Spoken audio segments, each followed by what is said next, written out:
about the truth is, you could sell something that will not last, purchase from them something that's the logic being over there. Yaakov has tremendous income when he sells off something that he won't. Example again, vegetables. He's able to go ahead and make money before us. Simar tells the story. Hahumina, very interesting story. Hahumina, the Shagid Dinara, so there was a particular min. I mean, is a heretic. There was a heretic who then Rabbi Huda, a special coin. Dinar Kisarna, literally Kisarian dinar. This is a gift. Now, when did this heretic send Rabbi's gift? On his young, on the Avodah young gift. So Rabbi Yosef reached getting before Rabbi Huda. Amar Hechi Avi. Rabbi said, "What should I do with the gift?" Ashkale, if I accept the gift,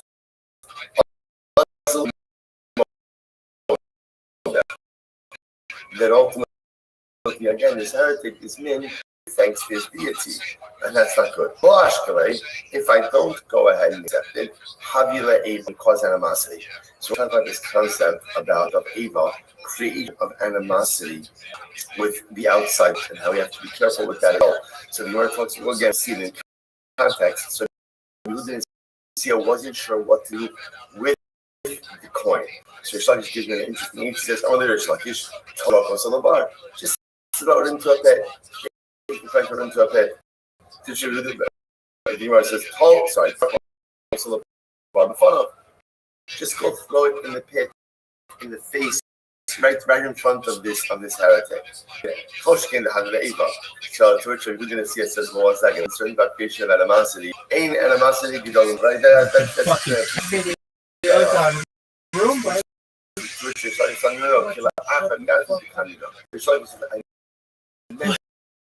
Make it look like an accident. In other words, it's not like you tripped and like you lost the point. So in other words,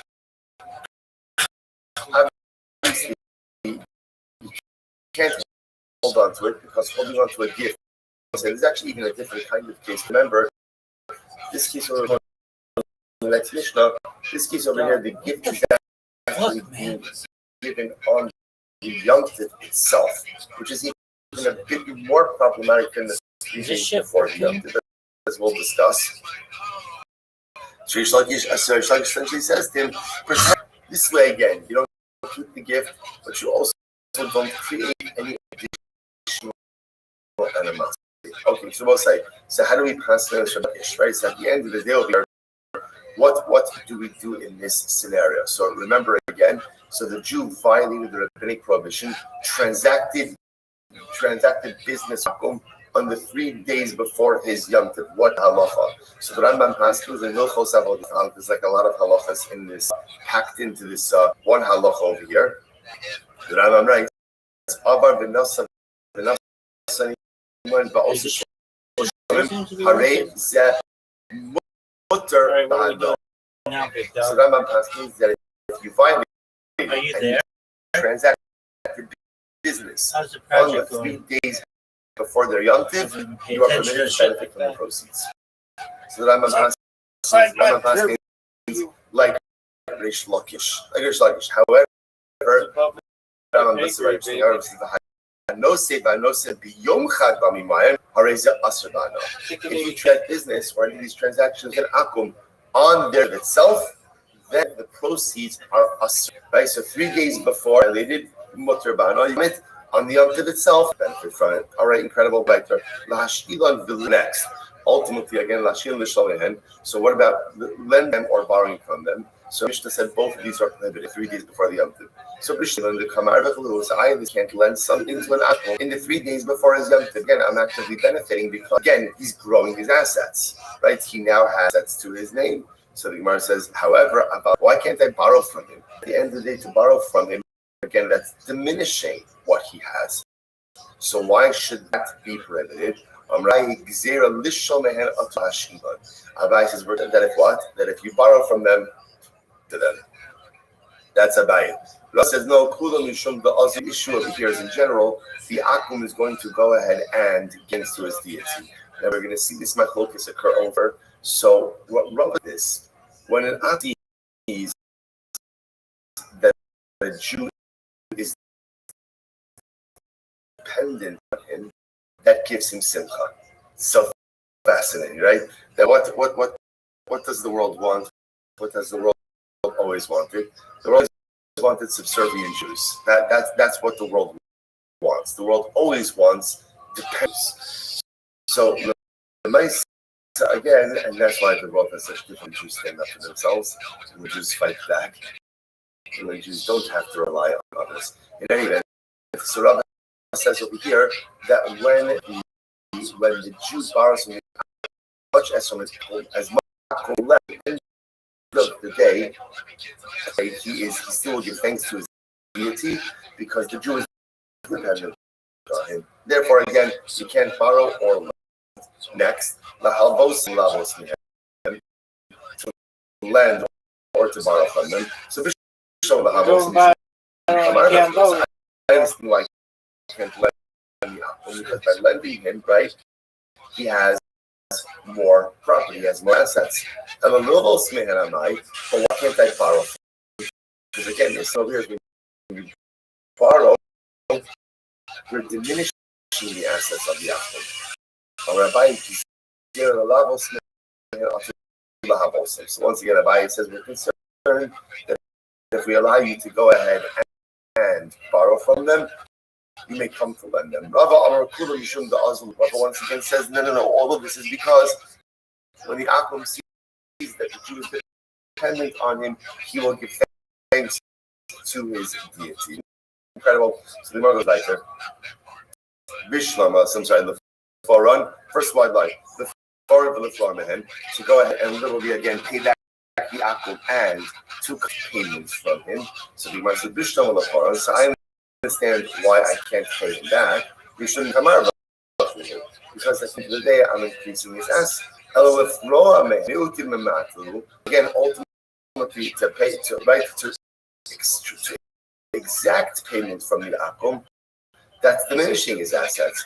Why should Rabbi once again zero the Fromen and Rabbi is concerned if we allow you to go ahead and pay, to extract payment, you may come to pay back. Rabbi Amar Kula Mishum da Azul Rabbi says, no, all of this is because again the Akum feels a sense of gratitude when he knows that the Jew is been upon him. Incredible. So now the obvious question is, why do you need all these cases? Whenever you see a repetition of cases and the case all highlighted in the same basic core principle, the fundamental question comes up, just say the case once, just say like the principle, and we got it. We know how to apply things after the fact. So which is the tricky. We need all of the cases. So the next word just prohibited doing business with an Akum in 3 days before exam did, you shouldn't come out of that because again, obviously, if you're purchasing something from the Akum, he's gaining money.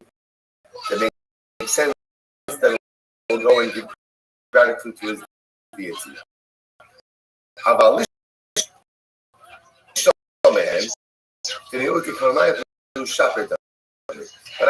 I would have thought that like to borrow money from the Akum would have been fire to borrow something, because when you borrow something, you're taking the object away from the person. That wouldn't be a source of gratitude for the Akum. If I would have thought that would be mutter, the kind of lishomen, and if it would have just said you can't borrow from the Akum, because when someone has to borrow something from you, we'll say, what does that show? When someone has to borrow something from you, what does that show? I have and you don't, right? I have and you don't. So you're dependent on me. So I thought, okay, I can't do that with an Akum. He's going to go ahead and give gratitude to his deity. But ultimately, again, borrow money from an Akum, that's Sarah Ba'alma. The Rosh is very interesting. To borrow one only causes the lend sar, right? Why does it lend it sar? Because ultimately, again, he doesn't know if he's going to get paid back. So the Gemara says, Asal Islay Amar Tuv Duzi. Because whenever you lend, there's always the possibility that you will not get paid back. So therefore, I would have thought that should have been not going to have simcha from that. So the Gemara is right. But even when it just indicates that I can't borrow money, no, because the Akum will say, no, I'm going to get my money back one way or another. I'm going to extract from the Jew. But let's say to extract payment from an akum, I would that's mutter because there's no real simcha involved in that. They're not going to go ahead and give thanks to his deity. And I would have thought that would be mutter. Therefore, tzricha. So in all of these cases, because you would not be able to extrapolate one from the other. Bottom line, all these things are going to be prohibited because at the end of the day, he's gained something additional and going to give thanks to his deity. He's going to be happy because someone else is dependent on him. The fact that someone else is dependent on him highlights his aggrandized status, and therefore he's going to give thanks to his deity as a result of that. And the Jew can't be involved in anything that in any way amplifies, increases, or enhances between the akum and his deity. Incredible. Rabbi Huda over in front. Remember again, Rabbi Huda holds the halacha. You are allowed to go ahead and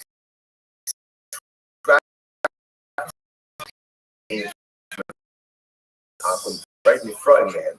You can't lie because Rabbi Huda assumes that halacha l'maisa there is no simcha involved in going ahead and pass. So therefore, again, the akum is not going to come to go ahead and give because he repaid his debt. Now, interestingly enough, the Tanakh says, the Rabbanon say no. Rabbanon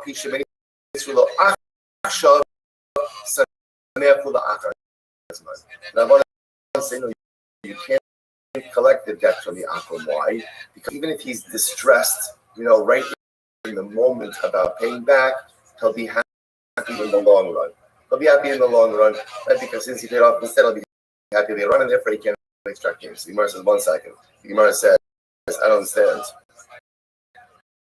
I don't understand. Rabbi Huda, let's say Rabbi Huda,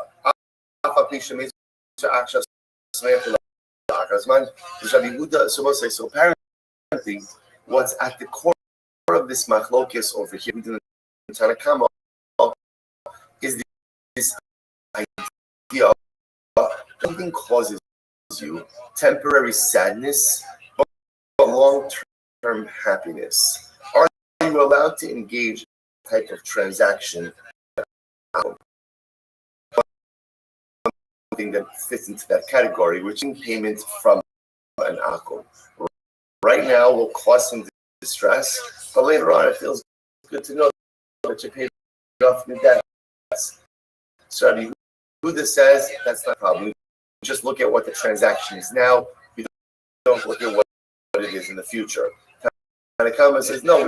We look at what it is now and what it is in the future. So the Gemara says, I don't understand.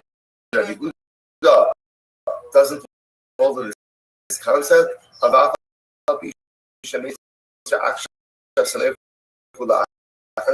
he doesn't hold to this concept that something that causes temporary distress but long-term happiness is considered in general to be a happiness transaction.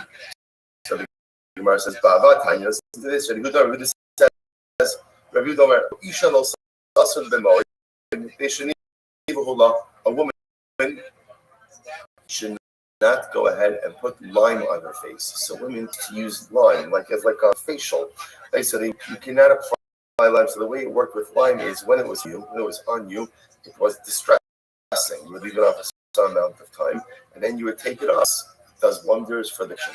Right? In any event, so the Gemara says over here that a woman should not go ahead and apply lime on her face on Chalamai, right? Why? Because it's distress. It's going to take it from her yamtiv because her face is covered with lime. So the Gemara says, who agrees that if it's like a shorter, a facial of a shorter duration, where she could put the lime on and then peel, it's okay, right? Why? Because even though it's distressing for her now, ultimately, again, she'll be happy afterwards with her complexion. So Rabbi Huda does hold us that an event or a transaction, short-term distress, long-term happiness, as a happy transaction. If that's Rabbi Huda in our Mishnah should say, you can't extract payment from an akum 3 days before Yom Tov, because even though it causes him immediate distress, it will long-term happiness.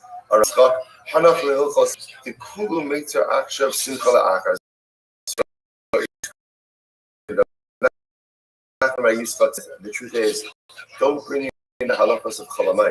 Because it was in general, number of on Cholamai, you're really not allowed to do malacha.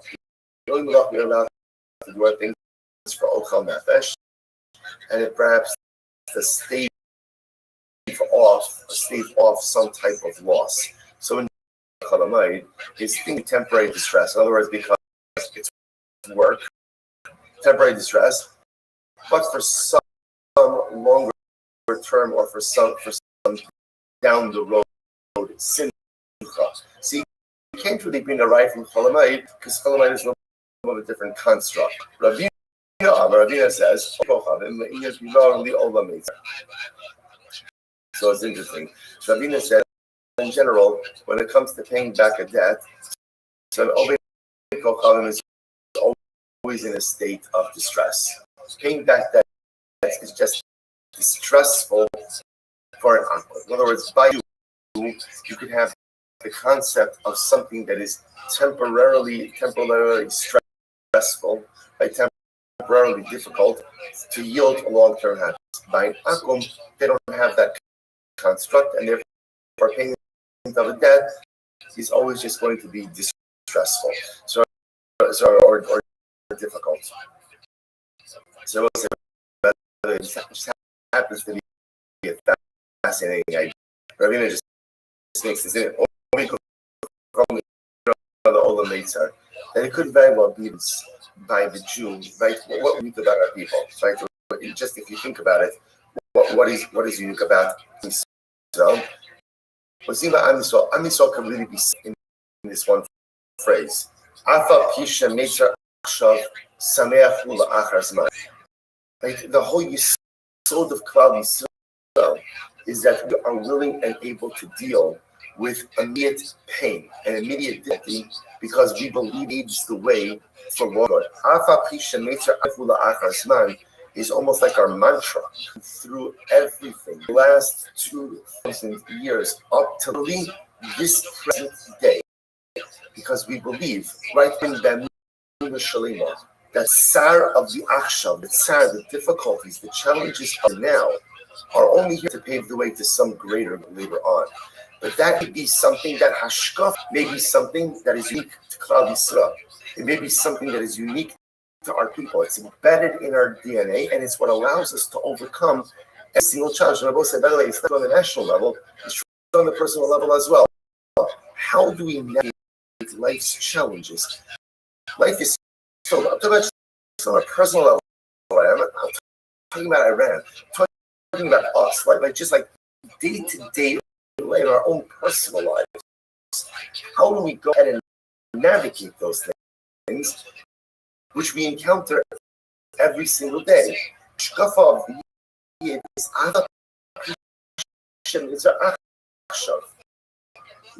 Life is incredibly difficult, maybe very, very difficult for me right now, but I believe with all of my heart, Sameach Ula Achar Zman, we'll get through this. I will get through this. Not only will I get successful again, not only will I be successful, but somehow, some way, this difficult circumstance will set me up for dynamic growth going forward. It's not just that I'll live through this. It's not just that I'll get through this. It's that this in and of itself lays the foundation for the simcha that is going to come later on. This one line, just anything, and this is what we are. This is who we are as a nation and as individuals. Rabbi comes along and says, by the way, they don't have this. They don't have this. Whether that's here now, whether that means the ability to have that saras of today, payments of tomorrow. But Rabbi is just saying this you sowed of this is the hashkafa to our people. Incredible.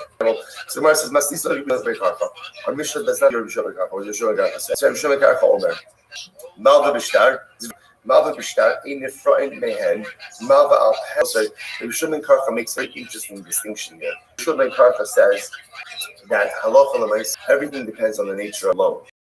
If I lend money to an akum, if I lend in a document, don't collect for the 3 days before the Yom Tov. Why? Just wait. Since I have a document, I'm good. I can collect whenever I want. If, however, it was verbal loan or an oral loan, very, very, very, very bad idea.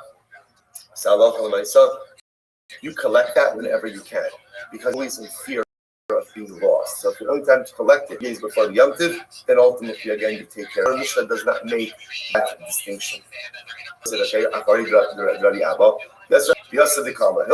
Hilchasa, Rabbi Yeshua ben Karcha.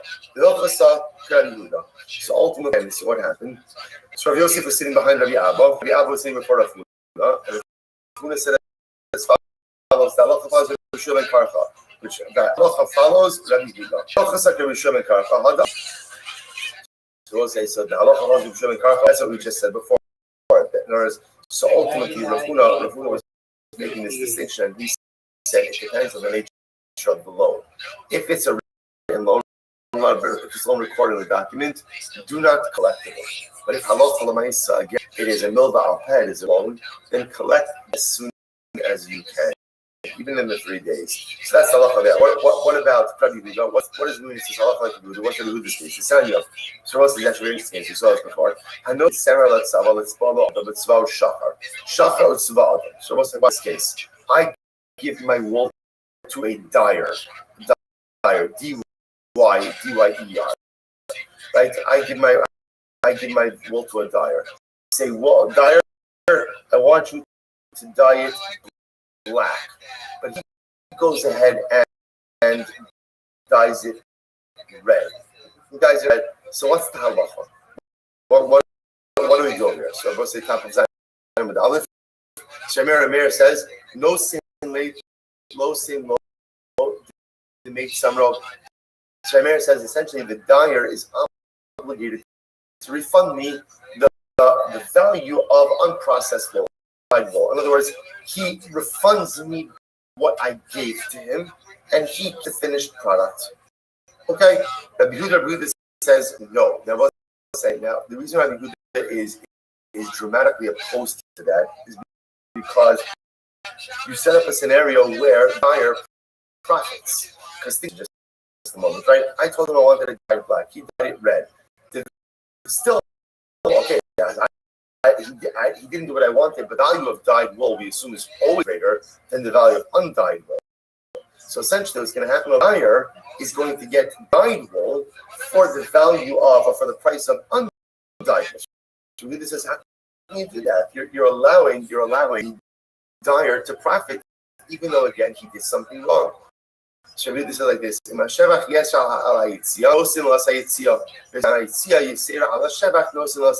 do this as like this. There are two over here, right? So I will say, so on one hand, there is the appreciation, right? How much more now is the losses? So essentially, Yehuda says the owner of the wool pays the dyer the lesser of those two amounts, right? So whatever is the lesser of the two, the appreciation of the wool now, or the expenses, he pays the dyer. So again, the owner of the wool pays the dyer the lesser of those two amounts and take back. So the Gemara says, and therefore it's coming back. So Rafuna says, follows Rabbi Yehuda in this case. And in this case over here, again, I pay the dyer the lesser of the two expenses, of the two amounts being or expenses. So Yosef la pay. So Rabbi Yosef heard this. Yosef turned away. Now, let's say this act of turning away, right, was an act of like, what would you call this? Not disrespect, an act of displeasure with what was said, right? He turned away as like very, very displeased with this whole discussion. So Bishna it's direct. So now I'm upset. So firstly, he said like, I understand why you need to make a different right? Why? What is one who said in terms of this collecting of an akum, it all depends how the debt was recorded. The document, you are not allowed to collect it on the days before the Yom Tov, because it'll after the Yom Tov. But if it's a verse, you can, because you're in real danger of losing that. So I understand why statements have to be made. Why? So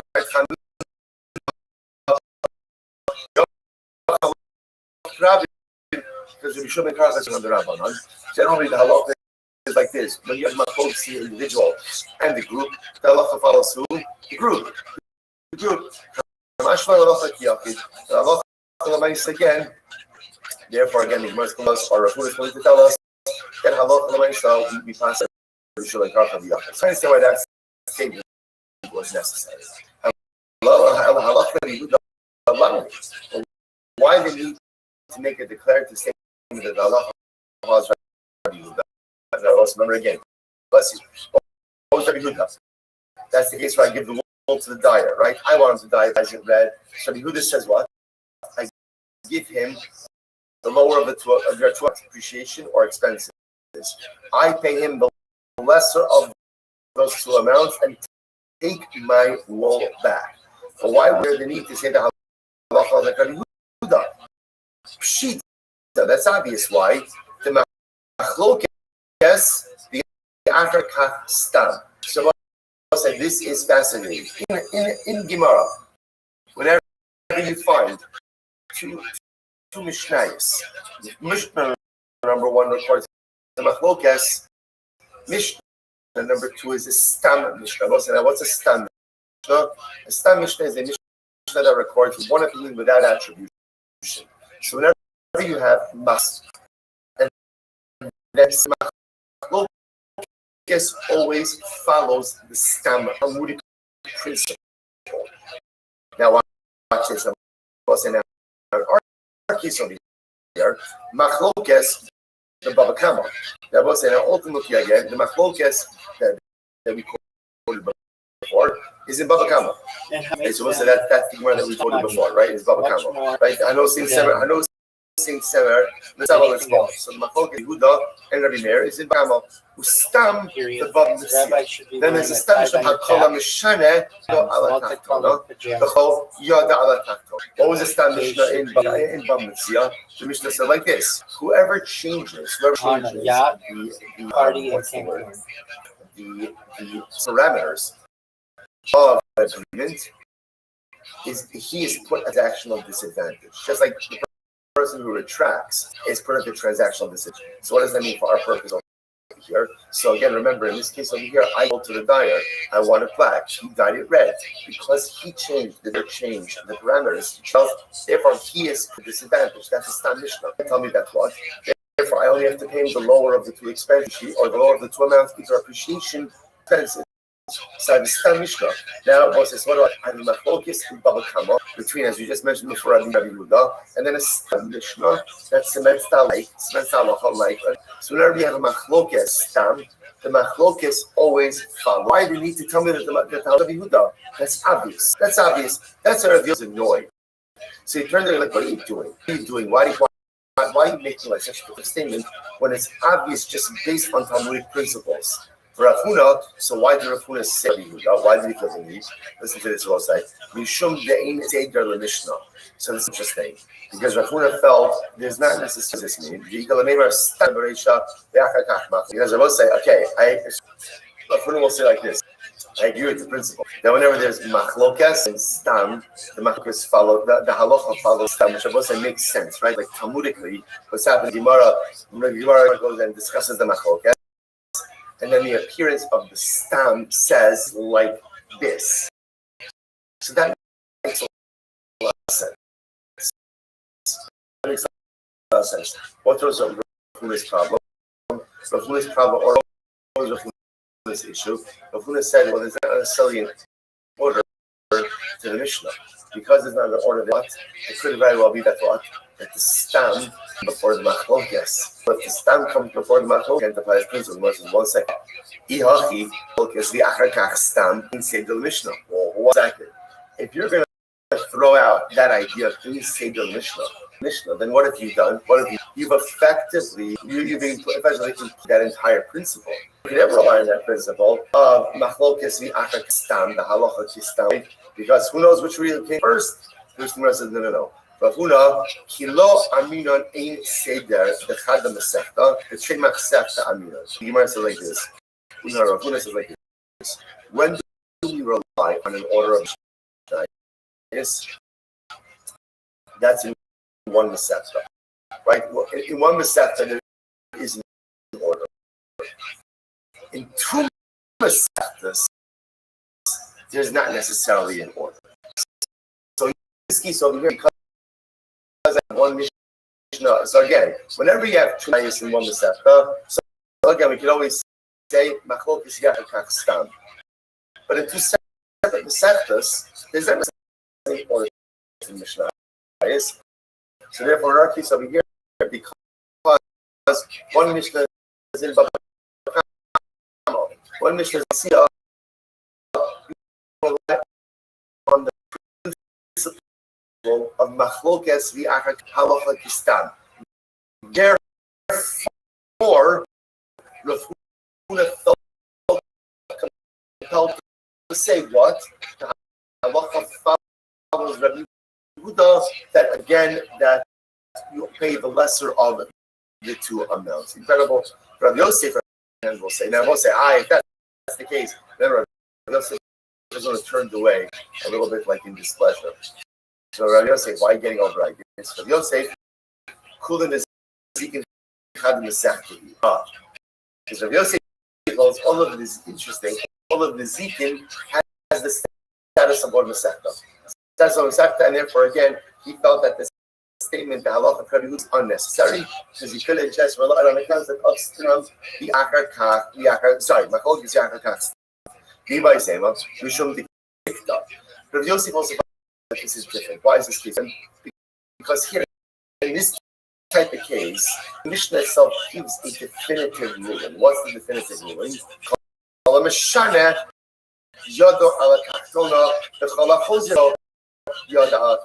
The definitive ruling was in general. If you change the deal, you change the parameters of the transaction, you are. So Rabbi Yosef felt that is declarative and accepted that there was no need to state the halacha of Rabbi Yehuda. Okay, it was like the halacha.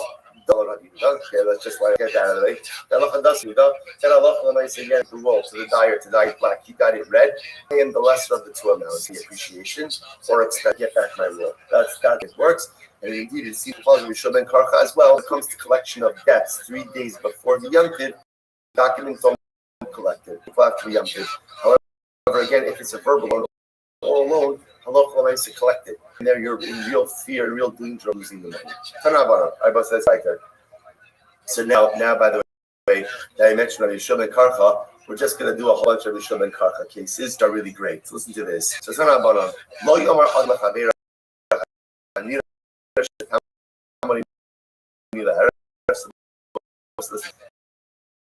I need workers. So I'm not allowed to say on Shabbos. Maybe we'll meet up after Shabbos. So again, obviously, we're not right? But again, I'm saying to him, maybe you'll show up. You'll come next day after Shabbos, which is another way of saying maybe you'll come do some work on Motzei Shabbos. That's kind of come. Says it's mutter. Now why is it mutter? Because I want to say, the statement, I made no reference to work. So Rabbi Shulman Karcha, the only time that it's problematic is if we're to go ahead and make a mention of work. Will you come? Can we meet up on Motzei Shabbos so that you could go ahead and do some work for me on Motzei Shabbos? That'd be problematic. But to make a statement that doesn't reference work, but just says, it would be wonderful to see you, right? Well, I see you on Motzei Shabbos. Rabbi Karcha says that is a mutter statement, makes no reference to work. So Rose said this is greater motif that in general we speak on Shabbos has to be the way we speak about when we speak during the week. So therefore we speak about business matters. We shouldn't speak about business Shabbos. But Rabbi Karcha says, this is my speech. Doesn't reference any explicit business, it's going to be mutter. Again, Rabbi says, that isn't that again, this statement is because you just take it as a statement and not do a statement. Well, I see you, right? We want to get together on Motzei Shabbos because it's reference to business. There's a Tanabana. So watch this. I asked the Chacham, and the Chacham that the item is coming. You shall don't ask someone else. Right? Don't ask someone else in order to get a new opinion. Or you shall the answer. Don't ask another shot in order to answer of mutter. Two Chachamim. So what happens was that if you happen to ask two rabbanim, like two chamashin next to each other, you ask the shayach. One says tamei, one says tar, one says mutar, one says aser. So what's the halacha? Say one of them is greater than the other. Now it's interesting. Lashon over here is that's more of an expression, right? So again, if one of them is greater than the other, then what's the halacha? Halach then follow the greater chacham. In love, halach achmir. And if not, achmir opinion. So we'll say now, let's just hold up there. So we actually quoted this on Shavuos night in our topic. Shal Torah, halach achar machmir. Shal halach achar negav. Let's just hold up. You don't always have to be machmir. In the case of biblical law, in other words, if the shaila is a biblical one, okay, then go after the machmir opinion. If the shaila is a rabbinic one, then ultimately again go after the opinion. I'm Rabbi Yosef. Rabbi says the law is Shabbat Kaf. Rabbi said that is indeed how we asking. Right? Again, when you have a suffix in halacha, so suffix d'oraisa l'chumra, doubt in biblical will go l'chumra. Suffix draban ultimately again the kula. Turn up. Both say more Rabbi Shimon Karcha. Turn up on. Kulan shechazru b'ahen in mekabel osolom. As well say this is incredible. Let's say I have someone who is postulating this kind of behavior. So Rashi points out over here, Gazlan and the Amma Aretz. Now it's interesting to get Rashi over here, Amma Aretz. Let's leave ours out for just a little bit. Let's focus on the Gazlan, a thief. A thief is postulatus. A thief is postulating this. So I'll say, get rid. This is a way. Such an incredible Gemara. Right? So now let's say you have a thief, and the thief did tshuva.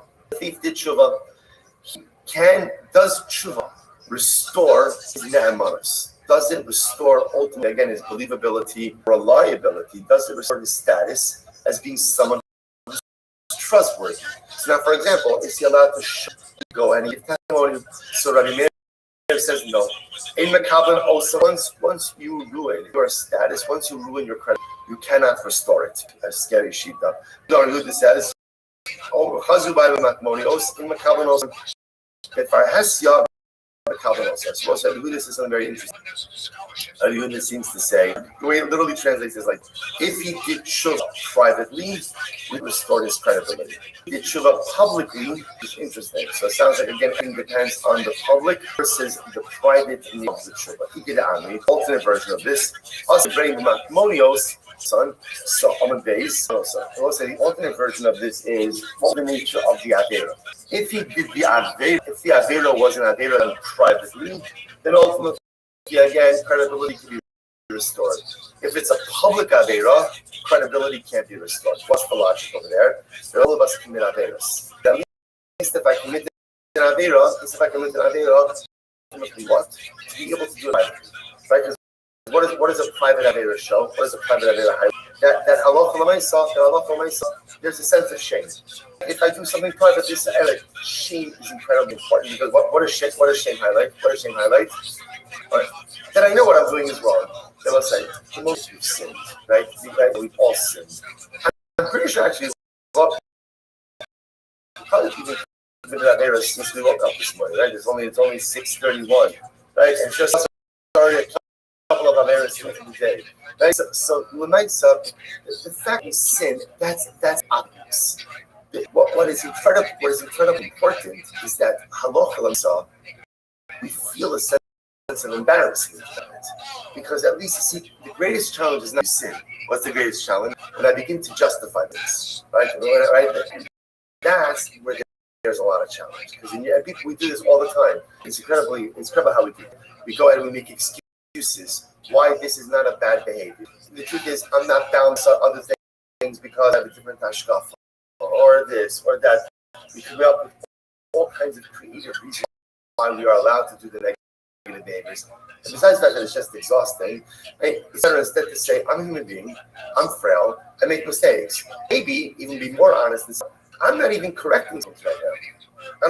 As long as I keep constantly in mind that I know that it's wrong. We all live like this in life, we're still doing it.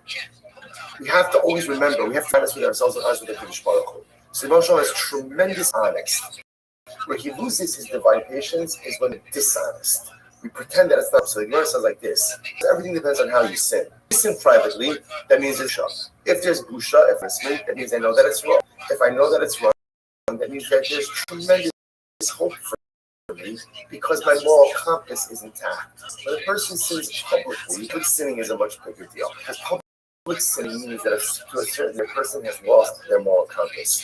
So when you get down over here, Rabbi Yehuda says like this: if you publicly, you cannot restore credibility. If you privately, you can credibility. The most again, that is the best line today's. No, I shouldn't say. All excellent line in today's daf. Lines on a personal level. Rabbi Shimon, second line.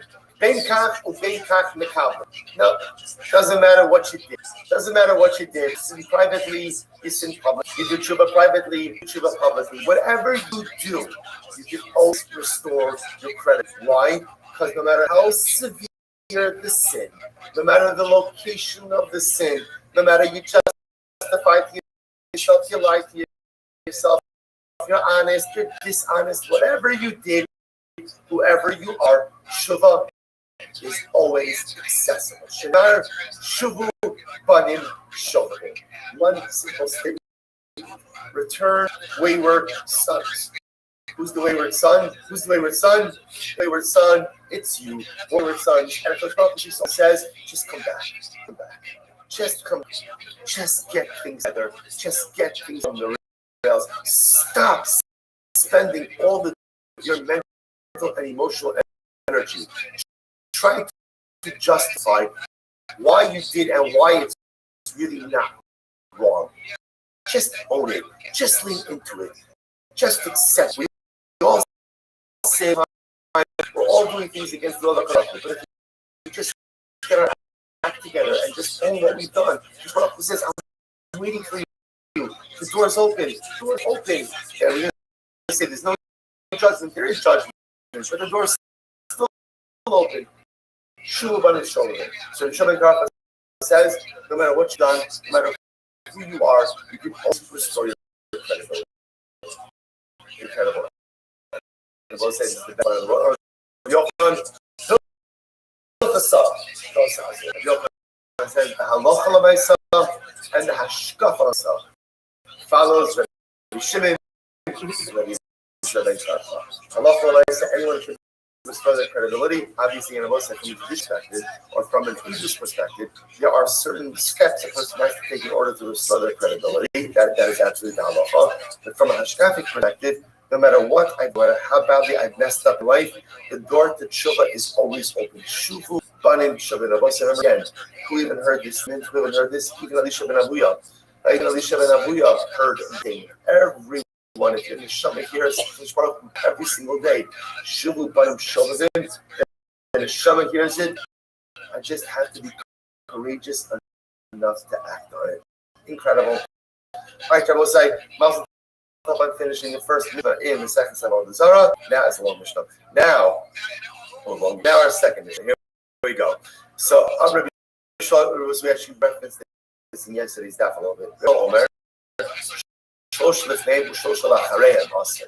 Rabbi Shmuel actually told says not only 3 days before their Yom Tov, but it's the 3 days after their Yom Tov that you exactly as well. The Chum say, "Lifnei day and usher, the achar day and the Chum on the other hand say no. It's only the 3 days before the Yom Tov that's problematic, not the 3 days afterwards." So says the Gemara, "Amar Tachli Shmuel, Yom Echad Rabbi Shmuel the Olam also." So also remember again, we saw this yesterday. That Rabbi Shmuel holds Sundays. You are never allowed to transact with an akum on Sunday. Sunday is the Yom Tov. Therefore, not Sunday. And I remember again, Rabbi Shmuel also holds that the 3 days don't include the day of So effectively, according to Shmuel, you're really never allowed to transact business on him. But again, that was yesterday's done. From the Chum said, "It's made motor." Come on, Tanakama. So say so. The Chumim of our Mishnah seem to be saying the same thing as the Tanakama's Mishnah, right? They seem to be saying the same exact thing. You're not allowed to engage in transactional activity with an akum 3 days before his Yom Tov. So again, the Chachamim seem to be saying the same thing as the Tanakh of the previous Mishnah. So what's going on? First, the Gemara says maybe, hey, below so maybe the point of the contention of both say is going back to yesterday's dot. Do the 3 days include the Yom Tov, or is it 3 not including the Yom Tov? So the Gemara says Tanakh being below the Tanakh. The previous Mishnah holds that it's 3 days plus the Yom Tov, so a total of 4 days.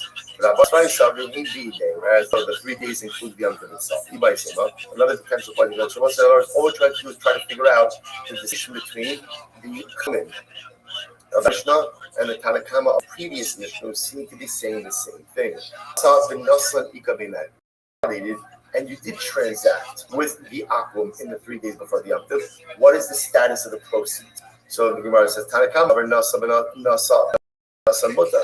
The previous Mishnah, Tanakama held that the proceeds, although you did something prohibited, are permitted. Rabbanan Sabri, Nasa Nasa Asa. Rabbanan Avari Mishnah hold that no, the proceeds will be permitted. So another possibility is Shmuel, the contention between them is Damar Shmuel. Shmuel said, Bagola Ein Asr El Yom Ida. Was great. This is great. Said in the diaspora. So I remember again, there are Obdeko Pavim in Eretz Yisrael and of Chomin Chutzlaretz. So also get ready for this. Shmuel says, in the diaspora, when it comes to transacting with an Obdeko, ultimately again, you only have to worry about transacting with them on the day of the Yom Tov itself. Now, what's the reason for that? Rashi says Bagola. Rashi says this is great. Ein Obdeko Pavim. Adukim kol kach ba'avodas kochav. Kidanino lekaman. Ovdei kocham shebechutz laaretz lav ovdei kochavim ninu. Apparently, the ovdei kochavim of chutz laaretz are not so from. They're not so from. They're not so committed. They're not so committed. It's fascinating.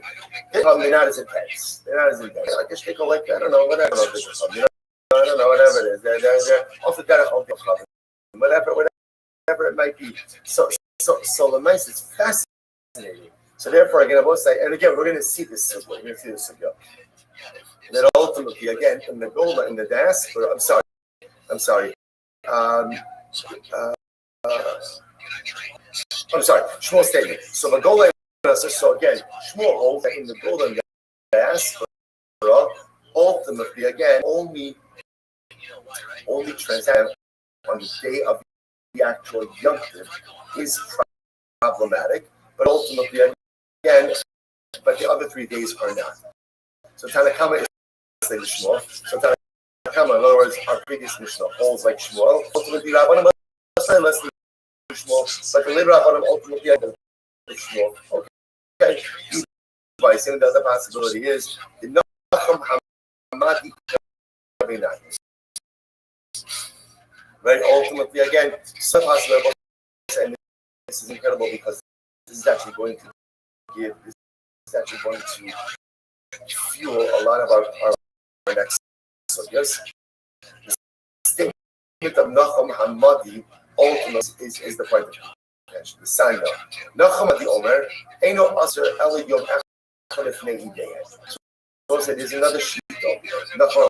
Nachamadi holds. There's no 3 days. There's 1 day. There's only one. There's 1 day ultimately again that is problematic. Tanakama, Leslie the Nachamadi. So ultimately again the Tanakama, the previous Mishnah hold of Nachamadi. That's right, this is the Nachamadi. Whereas the later Abanam ultimately again hold of Nachamadi. Okay, so we'll say the point over here is, although it sounds like the Chachamim of our Mishnah are saying the same thing as the Chachamim of the previous Mishnah, they are separate and distinct things. The first wide line designs Kufa. What up, baby?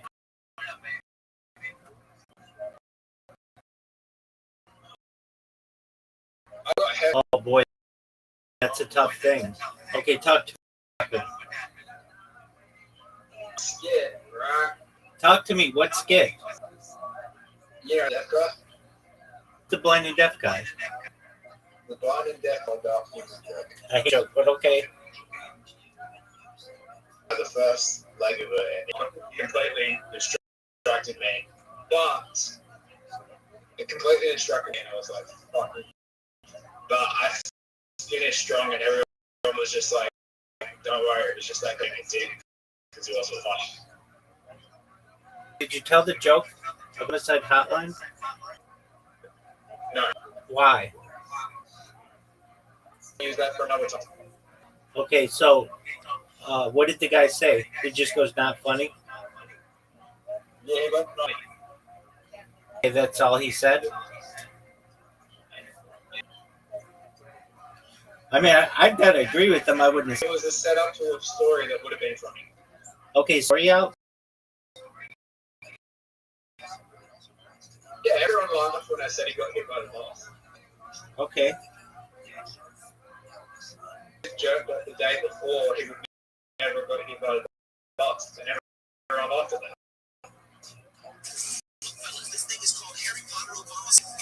Okay. You know what Sora is? SOR.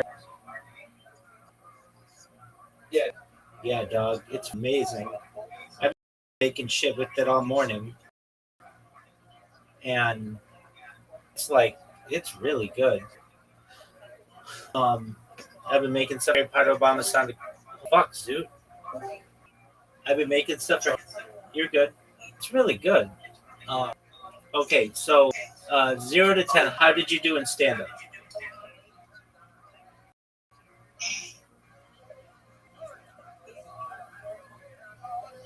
Zero to 10, how did you... Okay. No, I understand, but that's going to happen. Was that...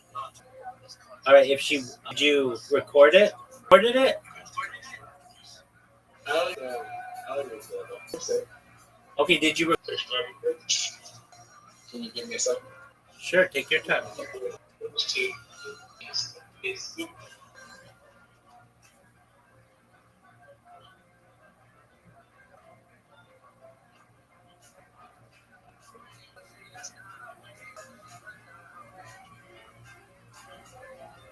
Yes, sir. Interview me after.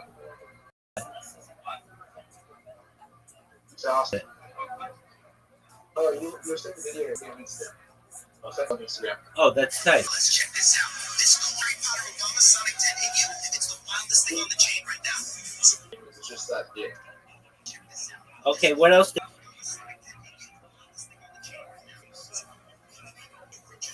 I heard this. Is anyone here? My friend told me to my people with disabilities. So I asked, is anyone here blind or deaf? Yes. Okay. And I said, I'll probably get this thing angry at pedophile here. And what did they say? That's funny. Okay.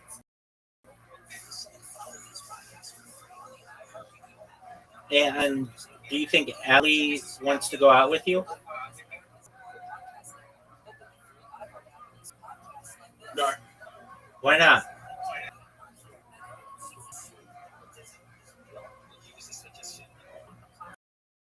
All right.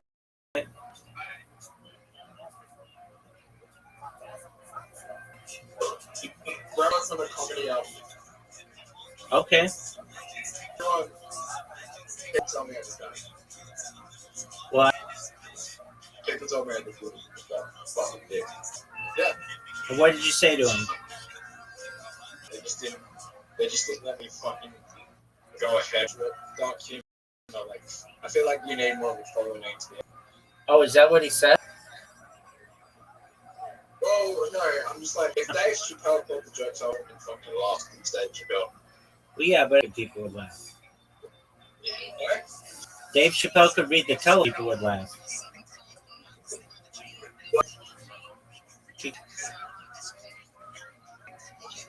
No. Correct. And Dave Chappelle think it's a really good idea.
oversees its facilities for back to normal operations. The union says the strike showed strong support for better staffing and fair pay. Professor says wages are the key issue. It's offering more than 21% increases over 4 years. An investigation's underway into what caused the windshield to crack on the United plane that was headed to LAX from Denver. It happened last Thursday. Boeing said 37 MAX 8. United says the plane line is safe and passengers were flown to LA on another flight. The National Transportation Safety Board says the multi-layered windshield is designed for even if one of the layers is damaged. Looks like something right about the cockpit. Today's last day to register to vote in the November 4th general election, the statewide election. Is being held solely to decide proposition if passed, it would bypass California state Democrats to redraw Congress to favor Democrats and really mail-in ballots may be returned. Let's get other such trades with Ted Sagan running the local shrine with the Rashi in Studio City.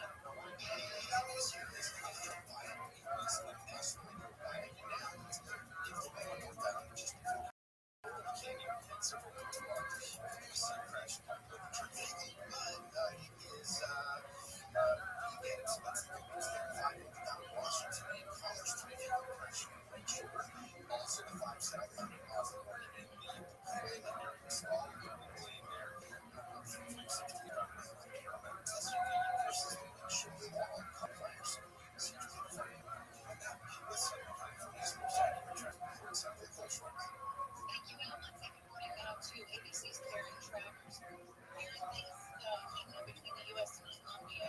What's the most recent development there?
Do you know how, do we send a lot of money to Colombia? Are they big on us?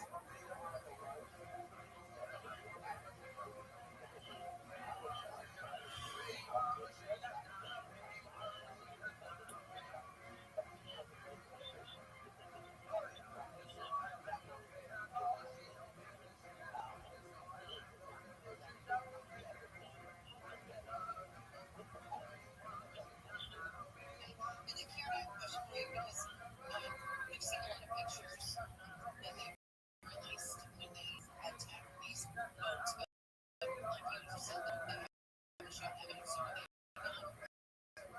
scooping up any of the drugs and saying, well, this is what we found, or just saying, this is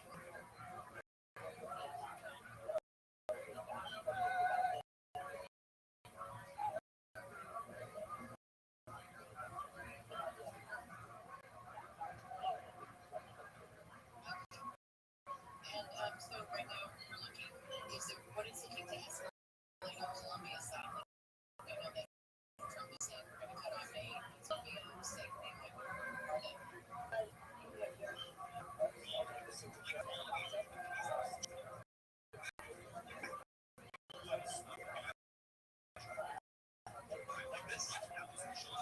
ABC's Travers, thanks so much. See you later.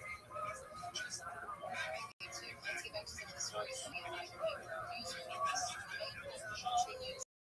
Federal lands are back to homes for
Rabbi should be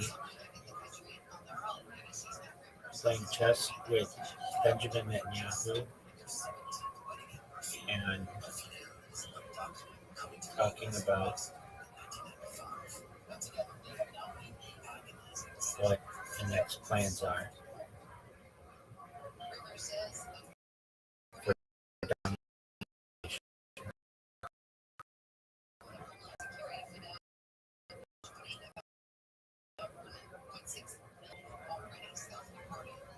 Former Congressman George Sitz buried in prison. He was serving a 7-year sentence on Friday. He said he's not concerned about what he's done. Many critics have said that President Trump rightly representatives to see Jesus Christ with the proximity of critics.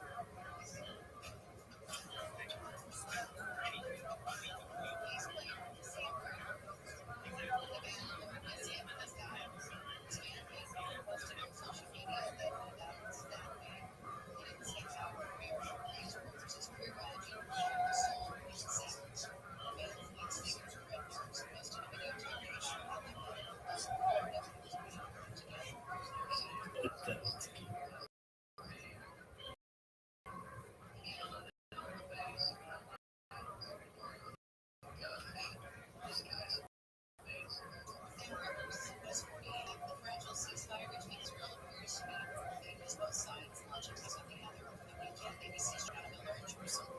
Because the latest from the Middle East, she joins us next. Because of the 130th Toyota Traffic Center, it's Trumptober at your Toyota dealer. Check out the biggest selection of Tacomas and Tundras. We make it easy. Get a crash on the phone.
So we'll say, now listen to this. So he says that it's not 3 days that are prohibited from transactional activity, but rather what?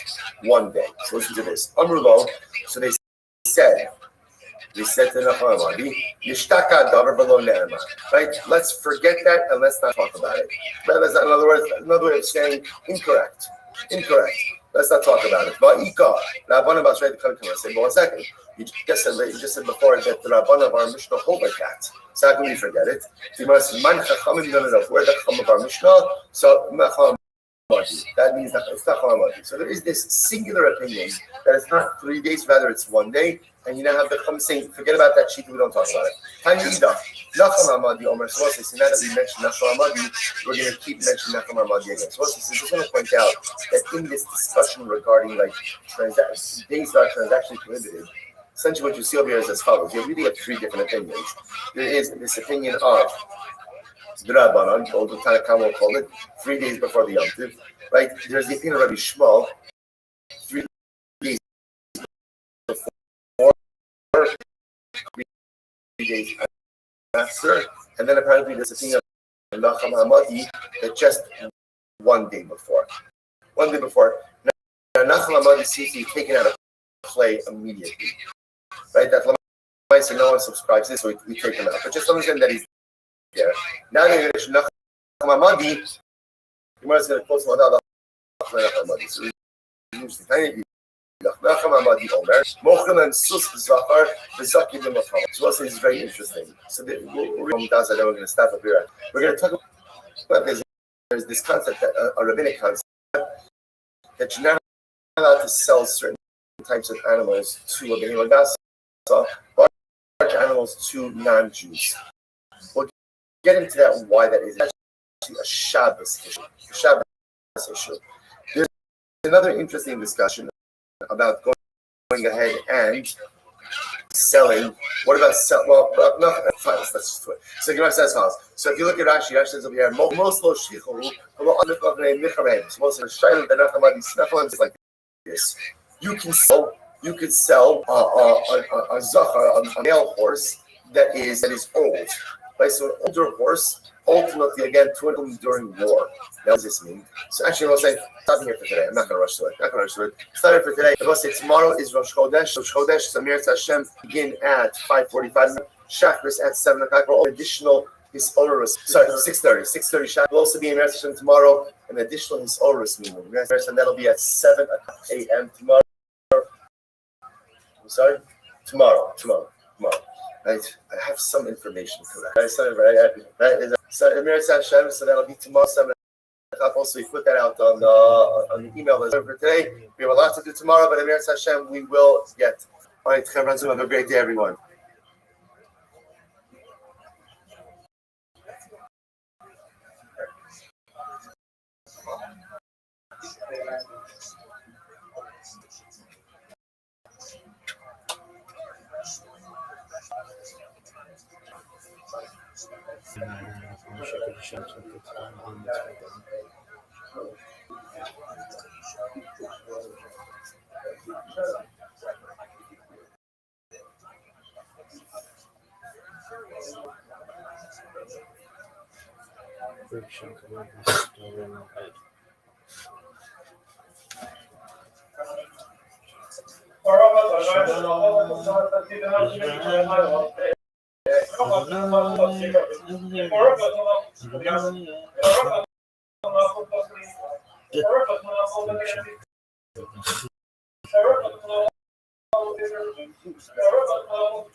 You're earshot. You're.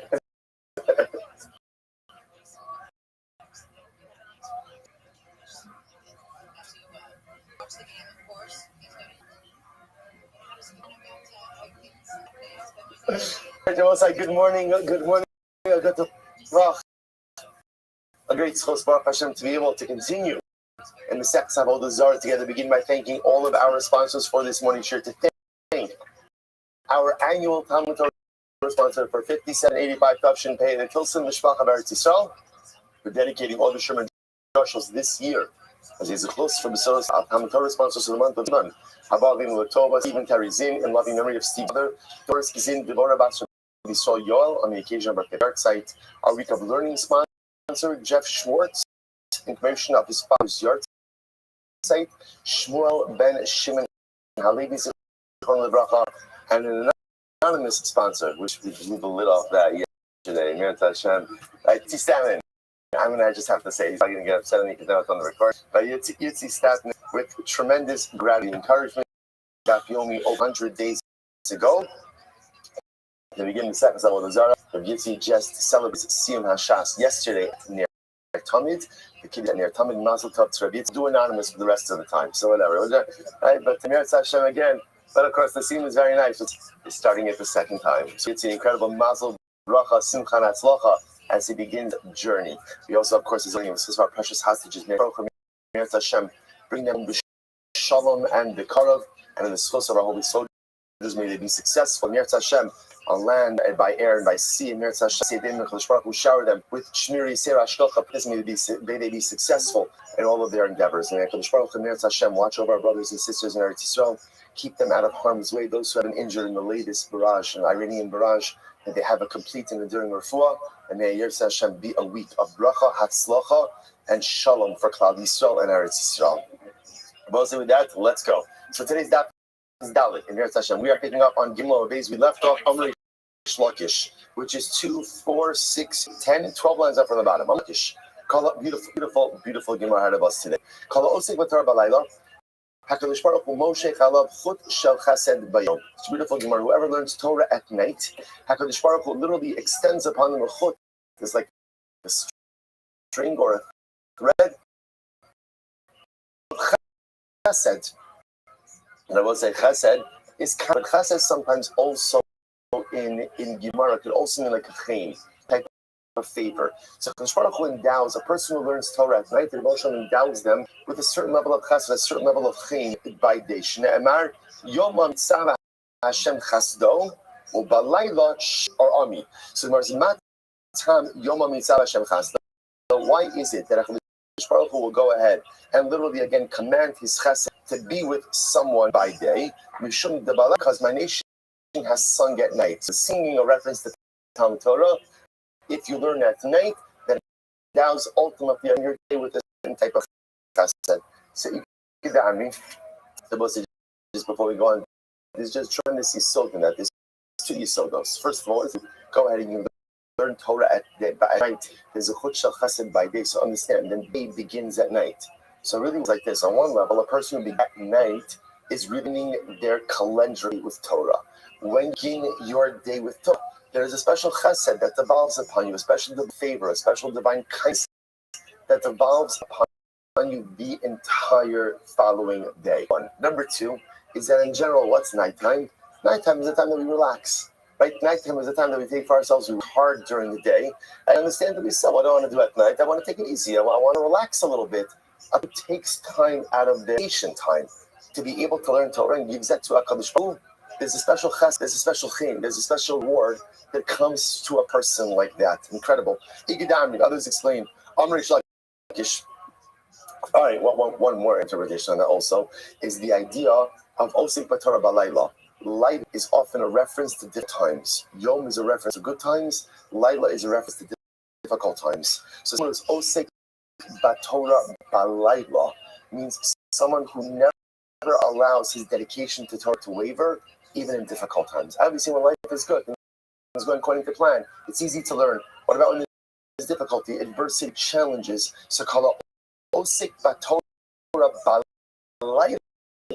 Whoever dafka learns Torah when things are difficult, HaKadosh Baruch Hu Moshe Alav Chut Shel Chesed Bayom. HaKadosh Baruch Hu will make sure that in Meretz Hashem you are able to see the chesed. The chesed of what? The chesed of Yom. Incredible.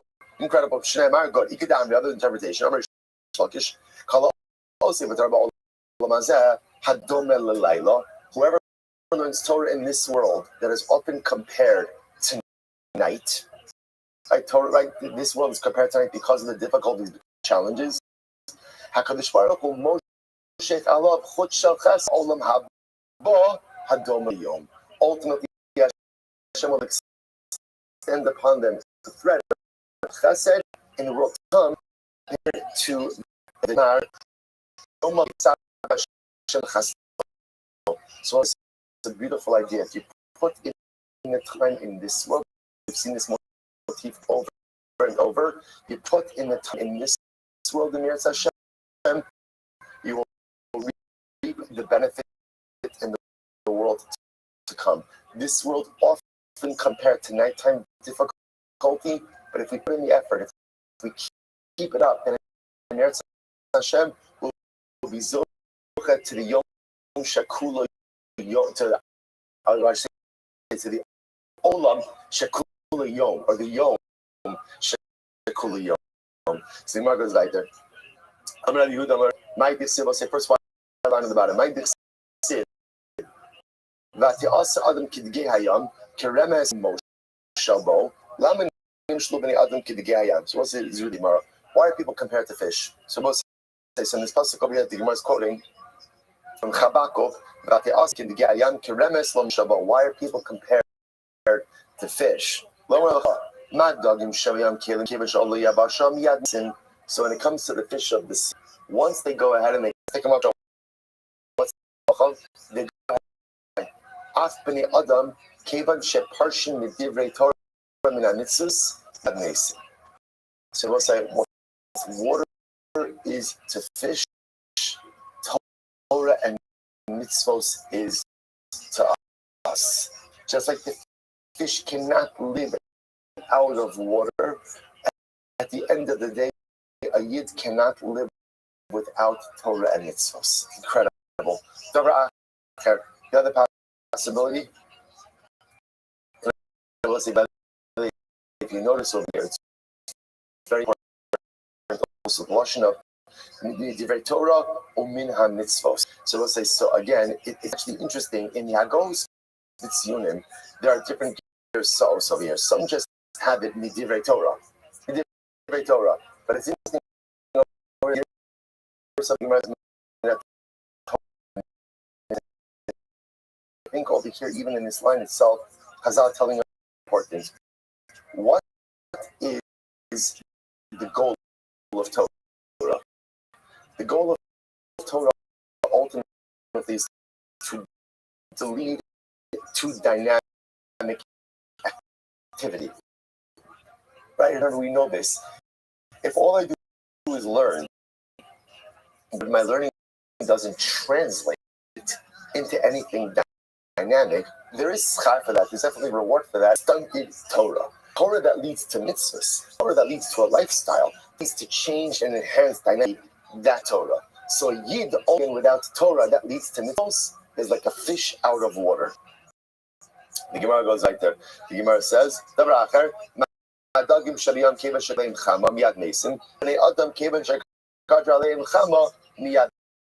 is very interesting. The other possibility, what's the comparison between people and fish? Just like the fish, if the sun begins to shine down on the fish, so the fish die. So to again, for people, if the sun begins to beat on them, they die as well. So what is that talking about? Some say this reference to the sun being the source of a person's death is reference to the sun in this world. Others say it's the sun in the world to come. What does this mean? It's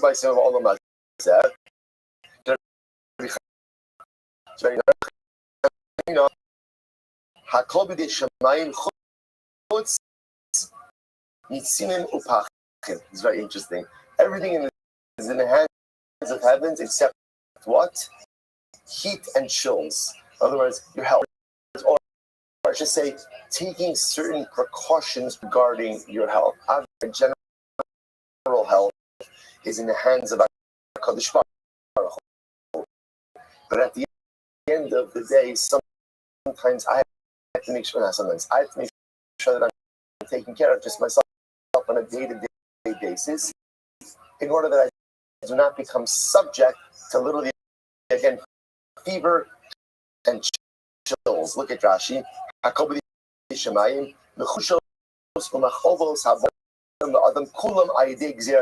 will say illness, sickness, that's all from Hashem.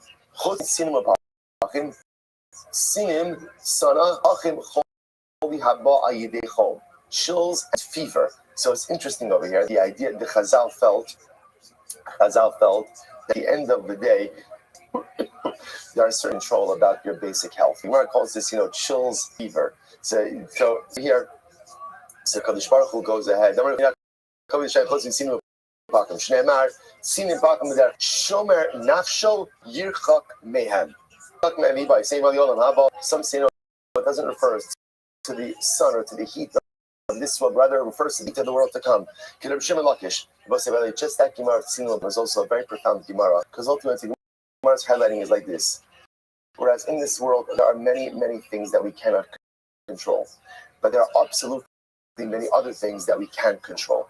And the challenge of the human condition is that sometimes we tend to focus so much on control that we abdicate for the things that we can. This happens in life, and we get so disillusioned, so depressed, And meanwhile, again, there's nothing I can do to this particular reality. I can't change this reality, but there's 10 other realities that can shape. So there's some life that are like big things. Some of the other things like that are tzimapachim, right? Fevers and chills. Those are the things you can control in life. Put your effort towards stop worrying about the stuff that you have control over. Some say this sun is a reference to what to come. Listen to this. What is Gehenna?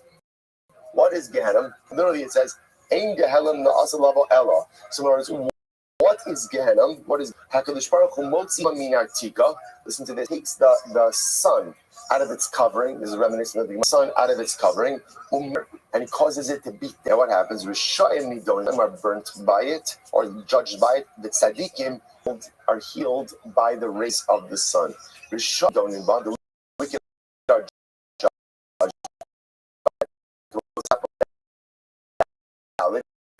Hayom ba boer kas kol seidin b'kol oser risha kash lahat osam. Hayom abba amar Hashem tzavakos asher lo ya'azov lahem shoresh v'anav.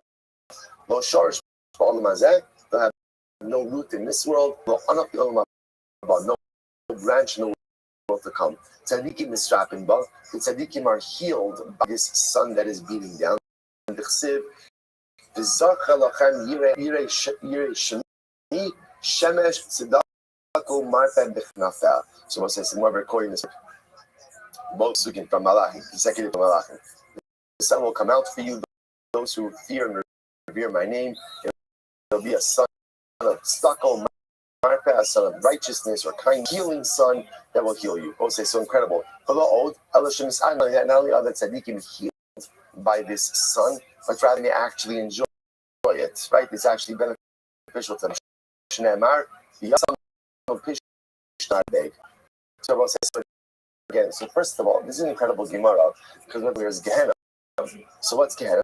HaKadosh Baruch Hu takes the sun out of its sheath, it burns the Rishayim, and it heals and is enjoyable ultimately again for the tzaddikim, which is quite a dramatic picture of what Gehenna is. Same experience, same exact experience, but how you enjoy it depends on how you live in this.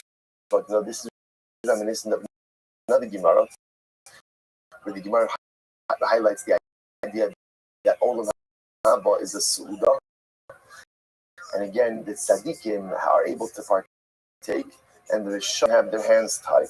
They have their hands tied. You see the beautiful Su'udah happening in front of them, and for a Jew, that is Gehenna. Right? So it has his hands. They can't partake of the Su'udah. So you see this teeth occurring a Chazal where they describe experience, and it's the same exact experience. But how you experience the experience is framed by how you live your life in this world. So it's the same sun. It's the same sun. If you are a Rasha, it burns you. And if you are a tzaddik, it kills you. Incredible. All dependent on how I spend my time here. Incredible, I was saying. So another possibility. Why back now we had the comparison between people and fish. Listen to this. Because people are like fish of the sea. Listen to this. Just like fish of the sea, right? The big fish swallow the little fish. So to Bnei Adam, so to people, human beings, were it not for the fear of government.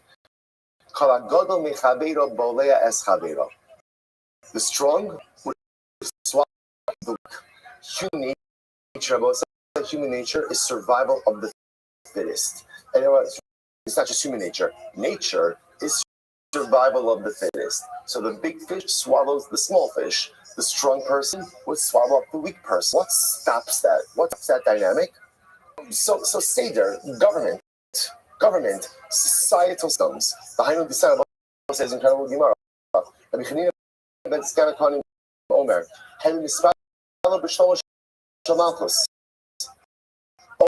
Always daven for the success and for the shalom of your monarchy. For not for the fear of monarchy, right, or government. So Gemara says, ultimately, again, we swallow each other alive. I will say this is an incredibly important Gemara, right? This is why, right? This is why. Again, just even ourselves, we happen for the president, we daven for the vice president, and again, political tefillah. It doesn't make a difference if the person sitting in that office or not. At the end of government, there'd be anarchy, and with anarchy, people would absolutely go ahead and swallow each other up. And I will say, so it's such a profound yisod. And again, in the person you like, you don't like, I'll say, it also is a tremendous opportunity for us to pause and to express our profound hakara sat to the president and to the members of the brave armed forces of the United States of America who carried out that dramatic attack in Iran yesterday. It's incredible. So Jerry's on here. Jerry's on Zoom. Jerry sent me a beautiful video today from the old city of Yerushalayim. They were saying hello after davening today. He said, fast only what you say, right? So just, we have to understand what happened over here. Again, just important to understand. Think about the president. Don't think about the president's already facing tremendous backlash about this. Just the greatest superpower in the world made Am Yisrael's war their war. We heard what Iranian spokesman said. Now every soldier, every American base is a target. They made it their war. Bombed these nuclear sites. Only that B-2 bomber was only fighter that carry a full payload that could go and do incredible. And the president promised more if Iran does knock down. What it means, Hakara Satov, the government is exactly that. You don't have to like the president. You don't have to vote for him. I think he's what he said. Right? You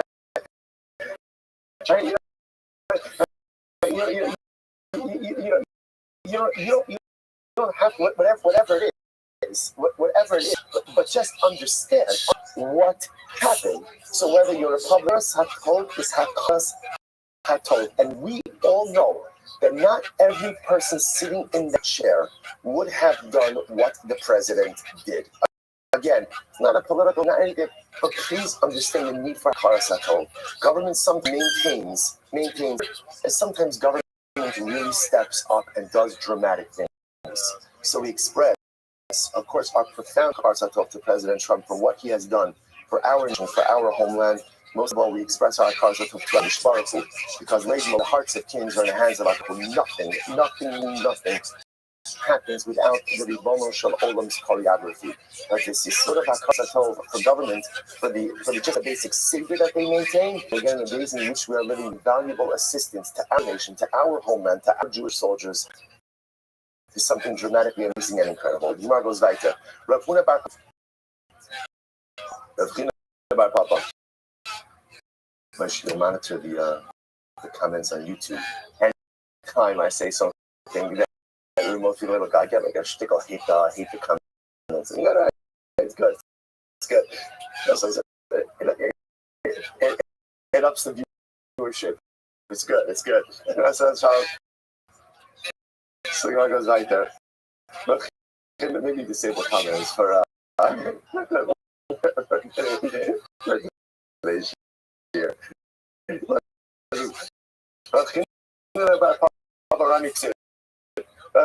Papa when in contrast to the volume psukim. So again, it quotes over here the pasuk. The Gemara says he's quoting over here from Eov. Okay, don't pretend like you guys know that pasuk. From here. Oh, it's Eov. Yeah. Uncle says it in the note. Big shots. I got it. Please. Good. The pasuk says, yes, from Eov. Thank you. The very over here. So the Gemara says as follows: Shalom atanu, sagi koach umishpat v'ro tzedaka lo yad. So it says, we're contrasting this with Kusiv, Gadol v'rav koach, Kusiv yimincha Hashem ne'edar b'koach. So we'll say, interestingly enough, the first pasuk from Eov seems to indicate that HaKadosh Baruch Hu, again, so to speak, diminished strength. And then the second two psukim highlight the idea that HaKadosh Baruch Hu has enhanced strength. So how do you reconcile those psukim? To which Gemara says, Lo kashya, b'shas hadin, kan b'shas milchama. Ultimately, the Gemara says it's not a contradiction. Kan b'shas hadin. B'shas Din ultimately again means when HaKadosh Baruch Hu delivers judgment. This is incredible. When Hashem delivers judgment, judgment on Klal Yisrael, he does so with diminished koach. But intentionally tries to do whatever he can ultimately to blood the din on Klal Yisrael, kan b'shas milchama. This is beautiful and very aggressive. Shmuel has to do war. He has to go to war for Klal Yisrael. Then complete koach. Rabbi Chana, he contrasts the psukim. On one hand, it says,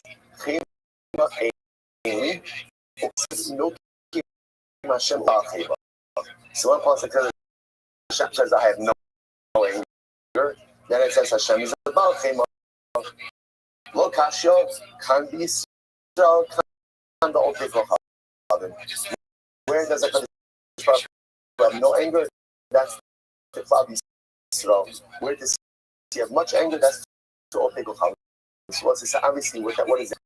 HaKadosh Baruch Hu always, not always, HaKadosh Baruch Hu does express anger towards Klal Yisrael, but rather again, it's this same motif.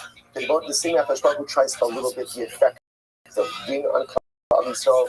He tries to blunt the effect of his chima, this anger on Klal Yisrael, as what he vents towards the nation. So Chima Baba interpreted it like I can't really means I have no anger. What it really means in this context, I do not express the full my anger. Why not? Shekvar nishbati. I already swore. So we'll see what this means in just a moment. And had a thing that I had not sworn. So he says, Shamir v'shis. I would destroy. Alexandri might have said, Avakish lahashmi des kol hagoyim. Avakish the Chronicles, the history books of the nations of the world. If they have some merit, if they the nations, they have no merit, I will destroy them. Might have said, Shoah, ultimately was talking about the idea that HaKadosh Baruch Hu went ahead and about his children. The Maharsha brings up not to destroy Klal Yisrael. If I thought it would feel the full measure of my anger. But does express that full measure of anger to the nations of the world. Now, that being said, nations of the world have this. The Baruch Hu absolutely takes that into account. The Gemara writes, I'm going to touch Baruch Hu Yisrael.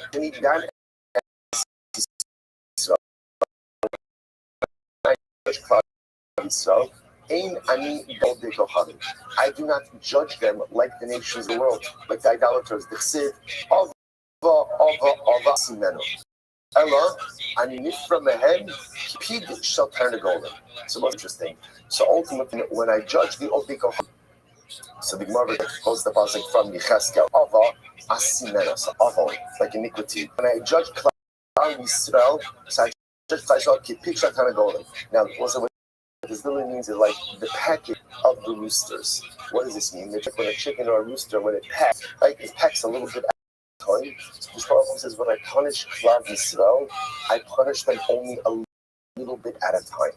Right? This way, again, I want the full measure as opposed to punishing like in one wave. I spread it out like the pecking of a rooster. That way, that diminishes the full effect of it.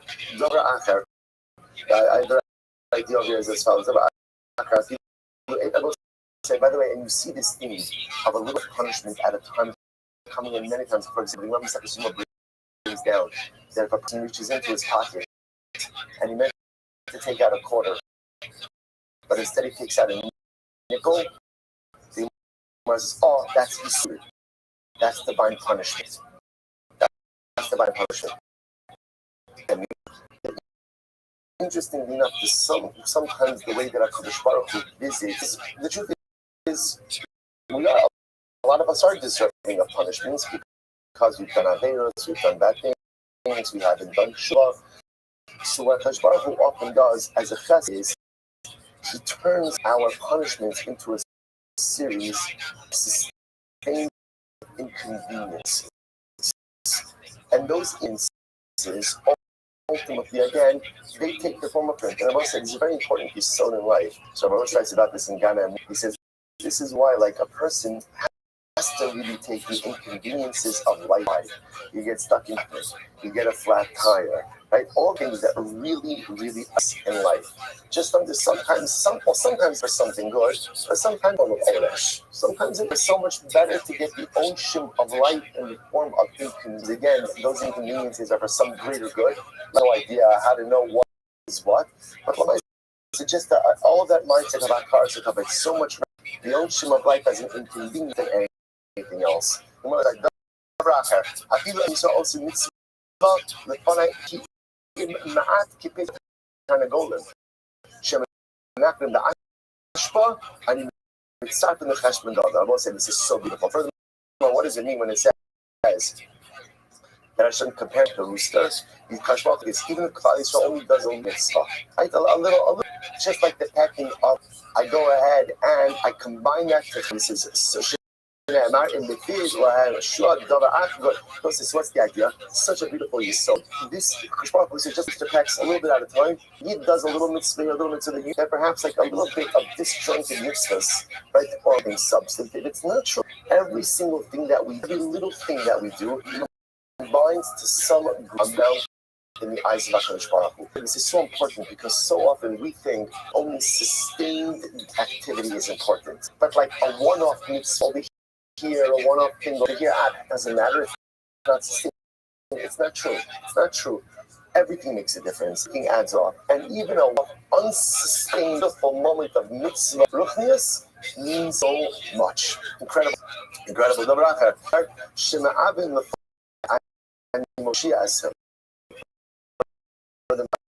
So it is in the that they form the same behind the Rabbi Abba, my B'tziv, saying Behema Dil Alai Kizovim, and everything, so this is incredible. Everything B'Olam Hazeh, Kadesh Yituli Olam Haba. Kadosh Baruch Hu said, I figured that I'm redeeming them with their money in this world, in order that they will go ahead and merit the world to come. Now, what is this? So look at Rashi for just a moment. It's just almost right across. Go right across from Rashi about 10 lines up. No, so it's not right across. Okay, good. Right across 8 lines. Behind the Rabbi Abba, everything the Yisoma Mamona, behind the Kipichat and a golden, pouring Ma'at, the Nokshik Tzedakah. So we'll say this is incredible. So the idea over here is, so there's a lot of actually discussion about this Rashi and what exactly this means. But causes us sometimes to lose money in this world so that we have the ability to be zocha to Olam Haba. There are different forms of yisur. There are different forms of punishment. And sometimes what the emotional does is sometimes one of the most painful forms of punishment, or I should say not punishment. One of the most painful forms of loss is financial. Right? We work very hard money and we lose some of it. At the end of the day, it hurts. So more saying, sometimes Kadosh Baruch Hu does that. He redeems us with monetary loss, so that we will be zocha and Hashem to the world to come. Sometimes that loss, which is most painful and acute, that Rashi points out there. Rashi was Daka. So it says, this is actually an interesting episode that Svarim bring down that every year a person is destined to quote unquote lose a certain amount of money. So what's my choice? So the one choice I have is I could quote unquote lose it through tzedakah, or I'm going to lose it some other way. In other words, the amount of money going out is already set. Is already set. What I have the ability to choose is how it's going out, which is a tremendous idea, because sometimes when we're kind of withhold a little bit on stock up because we think that we're saving, it doesn't work that way, right? The money's going to go out in some other fashion you might will direct the contribution. This is not a building fund thing. Just like it's just a profound yesod. Because again, a lot of us struggle with this, right? We work hard. I want to use it for things that I want. Just understand whatever is supposed to go out is already determined. And work is incredibly important.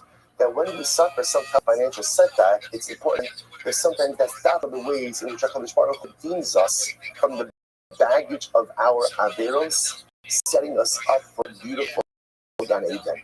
The Gemara says, "Behema divrei b'mahal dam Rabbi mishmei derabba ma'itichsev v'ani asarti chazak zol saying ba'echash v'rama parachu ani amarti yashem b'yisrum ba'olam hazeh kedei sheyechasku."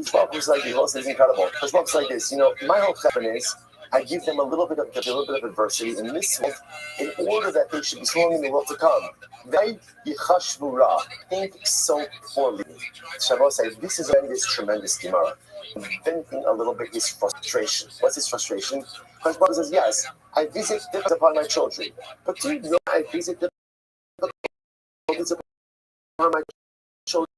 Do you know it purge them of their negative baggage? You can get rid of whatever the baggage is in this world.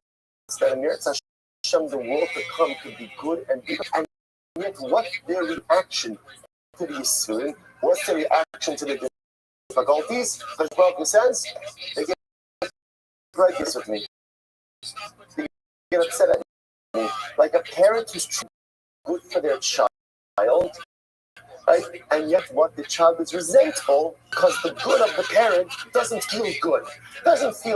It's like the marshal that's always used, right? The parent who brings their child to the inoculation at the doctor's office. But it's in the eyes of that baby, that parent is a Russia, right? That parent Molech, right? How can you do this? You're holding me down, you're doing this. Meanwhile, again, the parent's like, come on, well, you understand that I'm giving you right. So what's it? He says, yes, I visit Yisurim on my children. I visit difficulties upon Israel. I do it. But do you understand why I do it? I do it because I'm setting you up for eternal bliss. Because Baruch says, I need you to get with the program. And I will say, by the way, this is why I think this is also one of the distinctions between Eretz Israel Jews and Chutz La'aretz Jews. I think I'm trying to send me this video this morning about it was interesting. I have to be honest with you, it never dawned on me for a second to say hello this morning. And people in the barrage, and you see like these images that come out, like literally again, there are like Magingo Matzah workers like carrying children out of demolished buildings. Seems like no fake allergies, but like let's say, but like and it's gives a yid an incredible ability to see the Avas Hashem even in the Yisurim. That there's the ability to see, okay, like things hurt, they hurt, but this is the Yad Hashem, and even the stuff that hurts is there's a Father who loves us. I think very much like in Gullus, comes in a very one-dimensional way. Like Nisim and there's Yisurim, and sometimes the ability to see the Nisim and the Yisurim, and the bracha in the Yisurim is sometimes lost on us a little bit. I have to say, I was like a little bit ashamed. Didn't think to myself like this, I mean, there were a lot of suggestions to skip Tachman this morning. But that's just because it's Sunday, right? It's sunny outside. Right? So I say, but again, but you understand, this is logical sophistication. Like, how can we reach when things are difficult in life? Like, is there a part that just becomes ultimately like resentful of Hashem? And I think for a lot of us, like that's our reflexive reaction. What doing this to me? What's wrong? Why? It's like I'm upset. I'm which of course suffering is not easy. But the Gemara says that what we essentially sophisticated, what we really aspire to is to be able to that when the difficulties come, we'll just say, yeah, it's difficult, and of course I don't want this. Serve are also a gift from HaKadosh Baruch Hu. the suffering is also a gift. Because somehow through the difficulties, through the challenges, through the suffering, it's incredible bracha. Look on the world to come, and look at it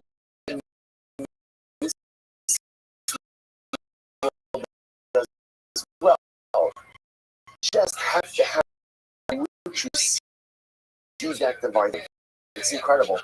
So it's like, great story over here. Great story.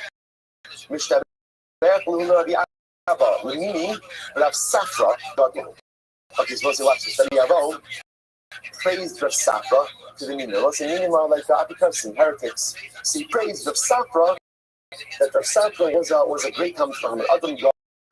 And once, and as a result, she made mitzvah to place Hashem. As a result, so apparently, again, wherever this story is, I don't know the geographic location of this story, but these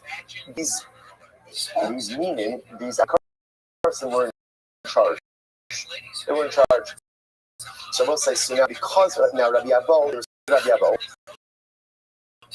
and because Rabbi Safra, they exempted Rav Safra from taxes. Because he was a great man. For 13 years he didn't have pay. He was Yom Echad, but it's Yom Echad Ashkechu, so one day he ran into Rav Safra. I'm like, Rach itchem yadai michol mishpachos ha'adama, al kim ek kolechem es kol so the heretics brought up in Amos and asked Rav Safra, what the shot in this pasuk? What does the pasuk say? Rak eschem yadatim l'Yisrael in Klal Yisrael. I know you, Klal Yisrael, from amongst all of the family earth. Therefore, visit upon you punishment for all of your sins. Okay, so the heretics said to Rav Safra, man sisa b'rakami masikle, someone who has someone who he loves. Right, someone who has someone who he loves. That's eager upon the one that he loves. So the most is very interesting because the pasuk makes a sign. I love you so much. I love you so much. I know you best amongst the nations of the world, and therefore I will visit the iniquity of all of your sins upon you.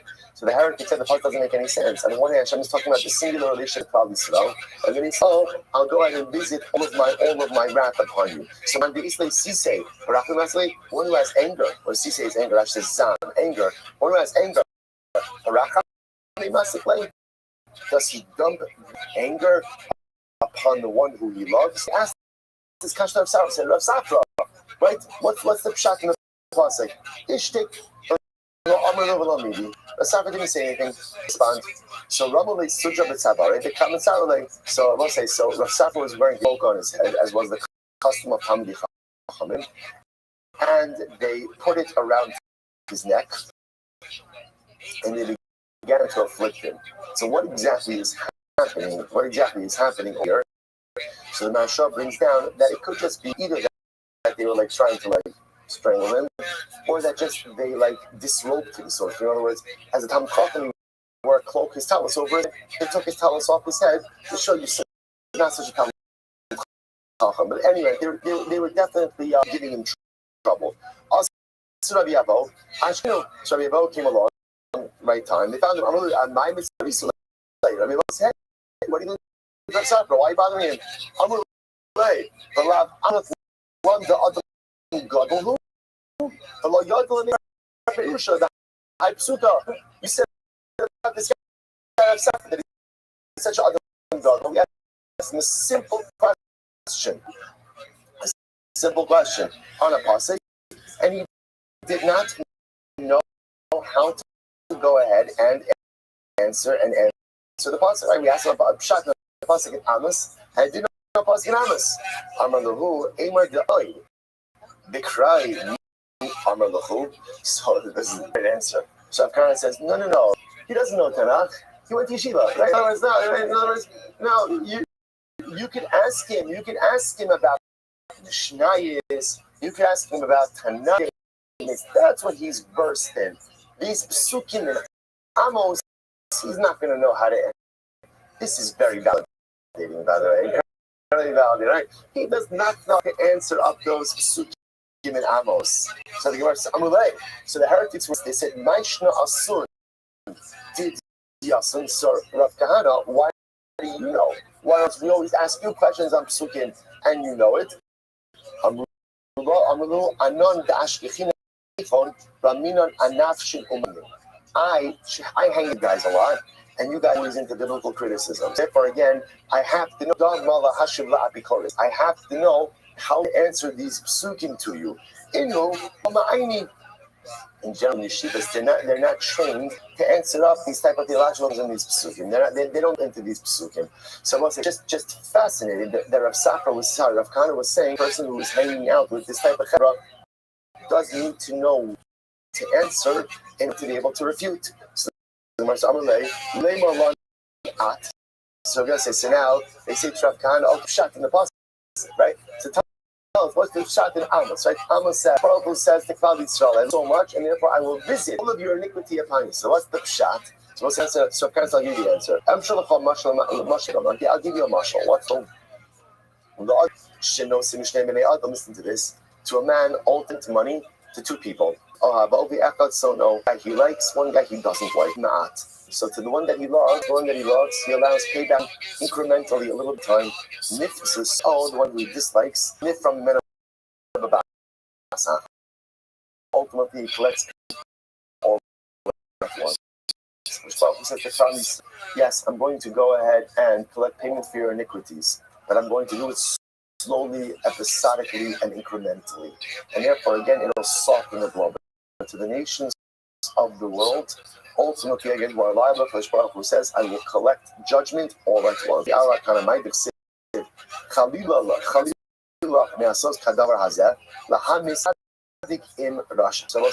So this is by stone. By stone, so Avinu says, that you should something like this to kill the tzaddikim in.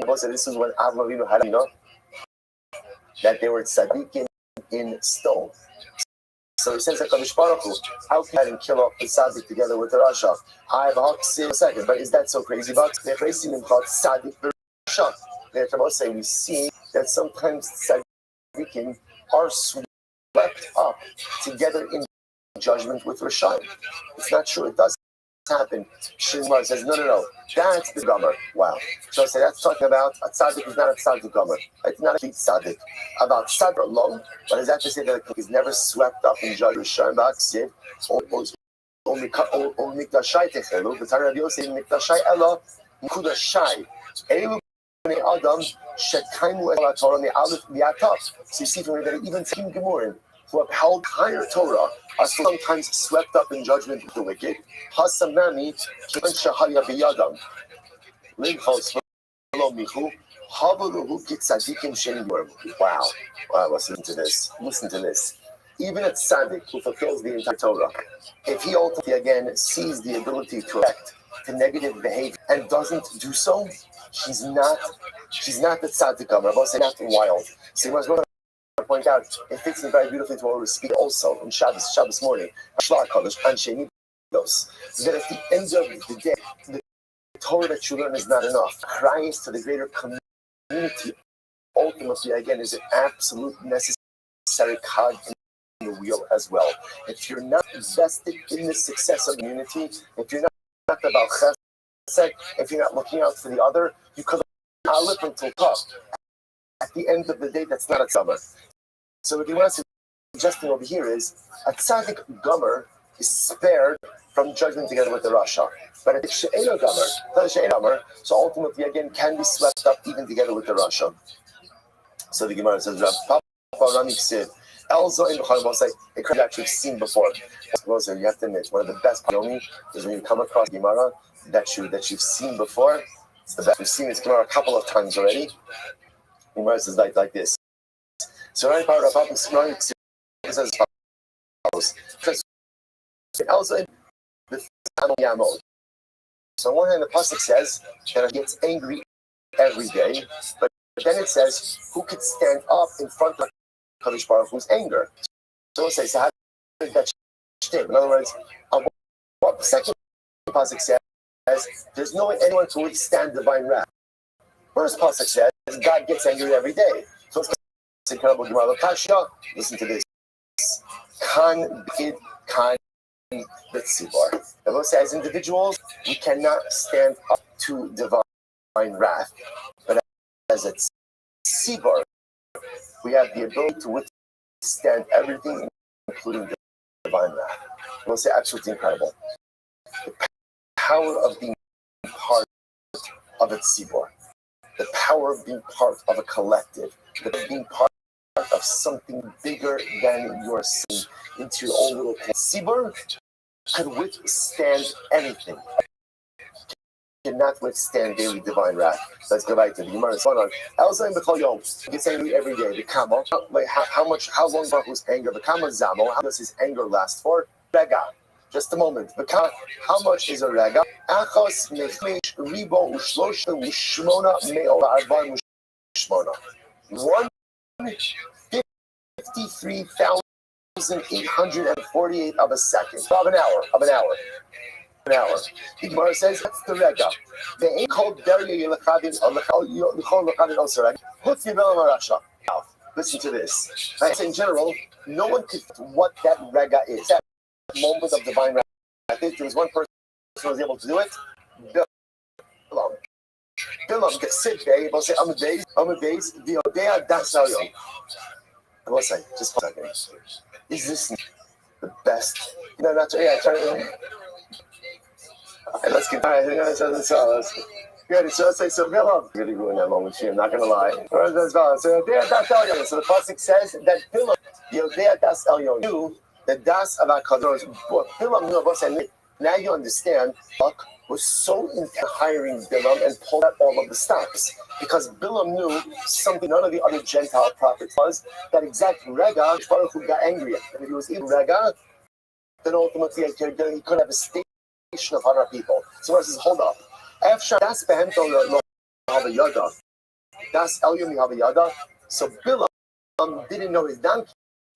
Right? Literally, again, we're going to see he couldn't control his donkey. So someone who couldn't control his livestock, he was able to go ahead. No one who got upset. I say, what does that mean? My das behemto l'havayada. What does that mean? That he didn't know that he couldn't. So Gemara says, so when Bilam up with Balak, right up with the Sarid Balak, he was riding on a donkey. So he said, Bilam, you're a guy like you should be a horse. Why are you riding a donkey? He said, no, biblical equivalent of in the shop, right? In other words, he was going ahead. He's the loner. I said, I put my horses out in the marsh, right, to water them. So that's why they're not. So the donkey began to speak. Hello, Anochi Asoncha. He says, come on, don't do that. I'm your donkey. Right? You always ride on me. I'm telling you ride the horse. Amr Le Litina Ba'alma. So Bilam says, you're right. I use you all the time, but only for carrying stuff. Amr Le Asharafai. That's not true. You use me for transportation. You ride me instead of a horse. Amr Le Akroy Ba'alma. No, okay, sometimes I ride. It's only episodic. That's not all. Not true. Not true. You've always used me up until this day. But not only that, that's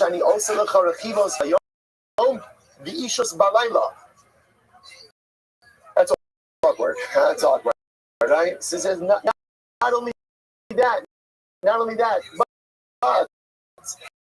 you go ahead and use me for transportation and into at night. It says over here, Haskin is Siv Hasam, but he loves Sochenes. So what says, obviously, it says over here that Bilam, obviously, so a guy who can't control the donkey, right? The guy whose donkey's mouthing off at him, right? Can't control his donkey. Ultimately, again, he knows the exact moment Hashbroch said, so what does it mean when Das Ayon said that? It sound like Hashbroch who did no. What did he know? No. When it says Yodea, what it means is like this. Bilam knew one specific nation. He did not mock Hashbroch. Because what's that mean? He was bothered by. It sound like he knew God. So he was bothered by that. He didn't know his donkey, but he knew God. No, he knew one specific piece of information about, namely, that HaKadosh Baruch Hu gets angry. Behind the Zechar not my yachts Balak Melav Uma'ana Ben Ba'ar Mina Shitin Bagad Yuda Lamandas Tzedakos Hash. Amar Rabbi, what does the passing mean? Amar Rabbi Yisrael. Ru'u Kamatz Asisi Mahan. See how many kindness I performed with you. Shalaka'asti aleta kol osan hayamim. It says, I performed the miracle for you. All the days that Bilam was trying to curse you, I did not get angry on those. Because literally, had I gone during those days and cursed you during that time frame, he would have obliterated Klal Yisrael. They have obliterated Klal Yisrael. Because I know to come a little Bilam the Balak. So sorry, Bilam Balak. And this is exactly what Bilam says to Balak. Bilam says to Balak, don't get I told you, I know information. But I can't do anything if God is at his prescribed time. Right? His prescribed time. So therefore, again, because he and that was because Hashem did with us all those days, you're not getting listen. I say to yourself, so get angry, but what? Get angry at a different time. In other words, Hashem, you don't have to stop getting angry. You want to get angry for a rega every angry, just don't do it at prescribed time. Can't do that. Well, yesterday's that. What does Hashem have? The schedule. Hashem has a schedule. Right? Models for us that is the key to successful. So even for anger, HaKadosh Baruch Hu says there's a time to get angry. The miracle of Bilam and Balak was that ultimately Hashem did not get angry all of those days. That Bilam was trying to curse Klal Yisrael. The Kama Zamel, how long does Hashem get angry for? Rega, the Kama Rega, how much is a Rega? I'm Rabbi Tim Rabina, Rega named Reg. Rega is in the amount of time it takes to Rega. That's it, that moment. So how do we know that Mishpacha only gets upset? Except he rega bi'apol, chaim bi'irtzeh. Ultimately, again, Mishpacha was a rega. He's only a rega, only a moment in his anger. By saying Habi kimat rega ad yavor zam. Literally, consider yourself for a rega until the divine wrath. When is this rega? When does the Mishpacha get upset? Shai kamaisa. Within the first 3 hours of the day. The time to go long. The top on top of the rooster, the rooster becomes white. So let's understand. Shaita mechavet line. So let's 1 second. There's times called shaita b'shaita suraki sunki. Let's make suraki sunki. So apparently throughout the rest of the day, you're on the head of the rooster. But at the time of the morning, ultimately again, there's only white. Gemara tells an incredible story. Rabbi Shimon maybe was having some really difficult times of harassing him. So what did he decide? To cry Yom Achad, being carried the Arbaim Ben Sar Kimata Yishaya Alachie. So Rabbi Shimon maybe has a plan. Got a rooster, he tied it to his. What is he gonna do? He's gonna curse the heretics. Right now you understand what to look for. When the feather up of the head of the rooster is complete, that's the rega moment that Kadosh Baruch Hu is in the nostril flaring mad, and if you curse someone, evaporate them. So Rabbi says, okay, I'm going to curse those heretics. That moment again as the rooster. I'm going to start at the moment that the feather turns white. So what happened? Kimati shaita nimne. So imagine Rabbi maybe is like sitting there the entire time, and he's staring at the rooster, Right, the moment that the feather turned white, he dozed off. He dozed off. So Maybe says, I learned a very important lesson. The Baruch Hu does not want us to curse each other. Right? Even at the end of the day,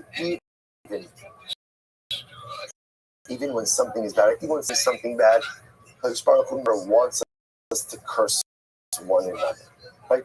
He may want us to go ahead and argue with each other, or may want us to go ahead and upset with each other, but or I shouldn't say differently. There may be times when we are upset with one another. There may be times of big disagreement with one another. The one thing of the Baruch Hu is for us to curse each other. That can never do. Let's say you see this, by the way. That's why you see this in certain contemporary issues that come up. Right? The moment that people start utilizing terrible means for one another, that any legitimacy to their argument evaporates. You want to argue on theological grounds, you want to argue on philosophical grounds, on political grounds. Okay, that's fine. That's the nature of Klal Yisrael. But to call each other terrible names, to curse one another, then again, that is no longer a legitimate argument that is occurring. Incredible. Why? Siv, Anosh, but Tzaddik lo told. Not good for the Tzaddik to be the vehicle of divine punishment. The very important lesson which Baruch does not water. At the time that the Gentile kings put on their crowns and they bow down to the sun because they're worshiping the sun, Devotion gets upset. Right? And understandably so, because they're choosing to worship one of Hashem's creations more than Hashem himself. Incredible. Rabbi Yossi says as follows: "Lo litzli inish salusa de musvi bitlas shaykad yomakama yomakama dereisha sabiyach." This was a very important Gemara. A person should not daven musaf on Rosh Hashanah during the first hour by himself. Shouldn't that? So if a person has a yechidus on Rosh Hashanah for some reason, but my son, they should not daven musaf during the 3 hours of the day. What's the reason? Because what happens, because when is davening, HaKadosh Baruch Hu will go ahead and, again, they will be found worthy, and therefore their tefillah will be cast. Get that actually just a moment. Bishas Chavar just tell us before. When does HaKadosh Baruch Hu go ahead and get upset? When does he get upset? First 3 hours of the day, which interestingly enough, in yesterday's Gemara, remember again, what was the hours of the day? Right, so my focus on that is Torah, which is interesting, but it seems bottom line was Torah, right, which thing, but yet divine act occurs during that time as well. Therefore, now that I know in the first 3 hours of the day, especially on Rosh Hashanah, with day of judgment, Musaf on your own during the first 3 hours. In other words, you can daven Musaf on your own. When are you davening? 11 later, after, because remember, I'm having the whole day. So just daven off, you get Sibor now. What was that in that case? Then we shouldn't daven Musaf at all in the first 3 hours of the day of Rosh Hashanah, even by we're very makbid on that. That's right. That's right. Okay, so that's right. So maybe we should again. Even by tzibor, Tushma says no. Also, you got presses. The tzibor nafishes itself. No. When you daven as part of the tzibor, you have nothing to worry about. Why? The tzibor draws from the kalichuyos of Klal Yisrael. So you're davening about tzibor, confident. Davening on your own. Do not daven musaf during the first, because that is a time of divine anger, and you have to be able to overcome that. For Namilo, so this time it shouldn't just be Mosa chakras. And you should chakras either during the first 3 hours. I get this is daven on Rosh Hashanah. Like Rosh Hashanah is the day of judgment. During daven on Rosh Hashanah during the first 3 hours. No, Kevin Dikit. So it's different. Why? Because Lamaisa, since presumably there is a somewhere davening chakras in the first 3 hours of the day, therefore I'm not to worry about. Because again, even if I'm down ultimately, again, I can still attach myself to the tzibor. So we'll say this, by the way, happens as an aside. Happens in an interesting halacha, which is ideally, a person goes down with a minion whenever they can. If I can't daven with a minion, there is a mailah davening at the same time that the minion is davening, even if I myself am not physically part of the minion. So this idea about saying that if you're davening by yourself on Rosh Hashanah morning, you don't have to wait to daven chakras past 3 hours. You daven chakras even during 3 hours. Why? Because the pashtus on Rosh Hashanah, during the first 3 hours of the day, there is a minion who is davening, who is chakras, and therefore Allah Kalamaisi you could do it. Musaf is different, because there may or may not be someone davening during the first 3 hours. Therefore, if you're davening by yourself, do not do that during the first 3 hours. You're trying to wrap. You'll see Torah. 1 second, first 3 hours aren't divine wrap. What are the first 3 hours? What are they? Senior in Torah. April. Switch it around. First 3 hours, God is judging. Second 3 hours, God is learning Torah. Another possibility is the low tape. Don't switch it around.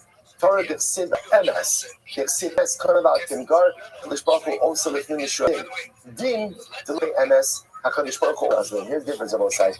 Torah says Emes. Emes ultimately again is above the strict letter of the law. Din by judgment, again, he does not execute the strict justice. Interestingly enough, when Hashem learns Torah, that's the strict justice.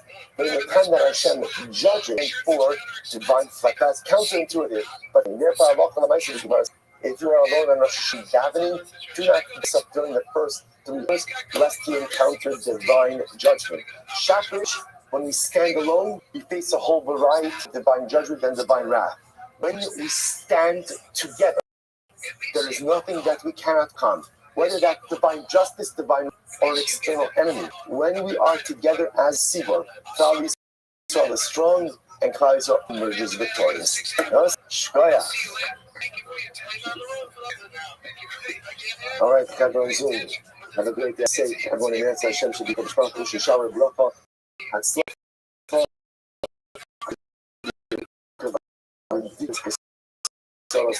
all of us, thank you, Eretz Yisrael. Have a great day, everyone. Shkoyach.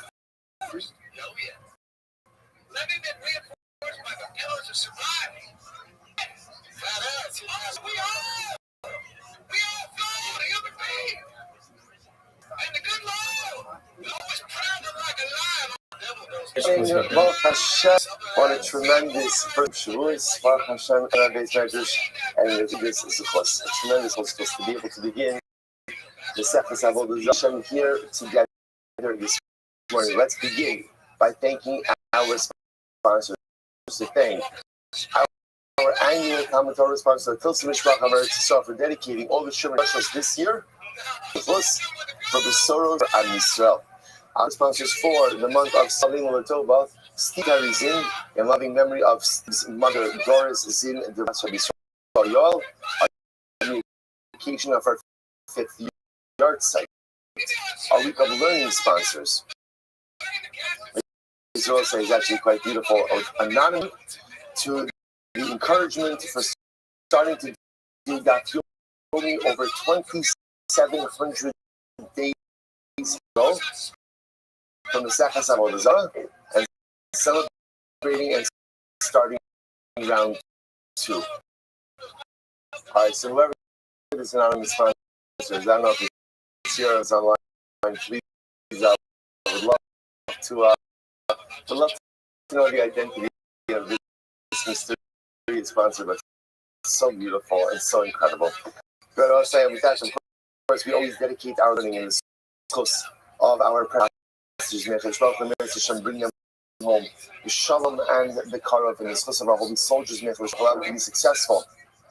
Land by sea, the air, and Eretz Hashem, tremendous Hatzlach and accomplishing all of them to come home to their families. The Shalom and the Karov, and Eretz Hashem, give decisive victory over enemies, and Eretz Hashem usher in an era of peace for all of Klal Yisrael.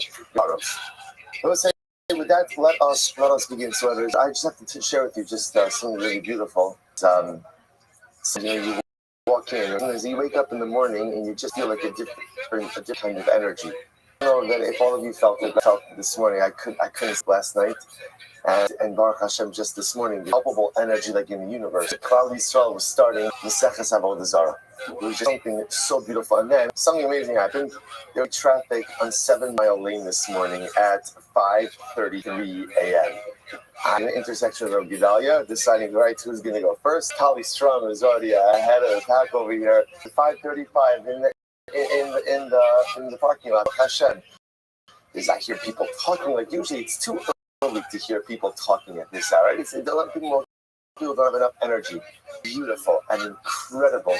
Just to see the energy, just to see Zerizus, just to see and to feel palpable excitement. So I will say it was a Masechah Shavuos, buckle your seatbelts. Just buckle your seatbelts, because what I've out of the gate, what it is something ample and dramatic. And that excitement that we feel, that it's odorous that we feel, the avot it is to feel it every day. Because the truth is, it's the same excitement every day. It's the same zuchus every single day. It's the same, you wake up in the morning and you say, I can't believe this is my life. Now, people wake up in the morning and they're like, I can't believe this is my life. No, We're talking about like waking up in the morning, like, I can't believe that this is my life. I can't believe in the morning, Baruch Hashem, I learned the most beautiful Torah in the world. To see all no, I'm literally, again, measurably and incrementally closer to HaKadosh Baruch Hu, to myself, to Klal Yisrael, because I embed myself in the holiest thing which exists in the universe. And that is the Torah Kedosha. The feeling of privilege and the feeling of purpose. Incredible. Let's say, Avodah Zarah, Daf, Beis, Aleph. Lifnei Idei, Sha'ol V'Kochavim. Here we go. Here we go. Again, before the Yom Tovim of Kochavim. So we'll say, so remember again, this is, now we're going to see that Ideihen, ultimately, we'll discuss the etymology of the word, but for purposes today, what it means is Yom Tov. Before the Yom Tovim of Ovdei Kochavim, Shloshi Yom, and for 3 Yom Tov of Ovdei Kochavim, Asr Law says, we can't engage in any business dealings with them. No business dealing. The Gemara says, for example, can't lend them something, you can't borrow something. To lend them, and ultimately again to borrow from. So again, remember, at yesterday's daf we spoke about a shell. Right, so that's referring to like lending, borrowing stuff. Means to lend money and to borrow money from them. To pay them back, like an or to collect payment for daily Rashi. First Rashi. Rashi says over here, the pay days only go Gimel Yom Asr Velases in mind. Rashi Mishum Azil Model Adochavim Biyom Ide. The idea over here is that because these events are happening in proximity to their Yom Tiv, that's a Yom Ide means their Yom Tiv, their holiday. So because the event is happening in close proximity to their holiday, they will give thanks to their deity on the day of their Yom Tiv. So there again, if I go ahead and I do business with Obed Kochavim, right? So I go ahead and deal with him 3 days in advance of his Yom Tiv, or into money, or I borrow money, or I lend something, or I give something. So halacha l'maisa, the problem just is that it's going to spark a sense of hodah, a sense of gratitude within the non-Jew, in the akum, and he's going to give hodah, he's going to give thanks to his deity on their Yom Tiv. So what's going on over here? Sending and kind of enabling, right? Enabling or facilitating this enhanced sense of gratitude that the Oved Kochavim is going to have to his particular deity. And Halakha Mishnah says one should not do such a thing. Okay, incredible. I will say there is one point of contention on this last piece. So the Gemara said, says the front man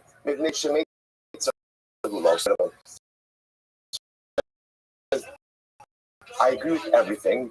The one thing you are is before they're young ultimately is what you're allowed to go and collect payment from an akum. Why are you allowed to collect payment from an akum?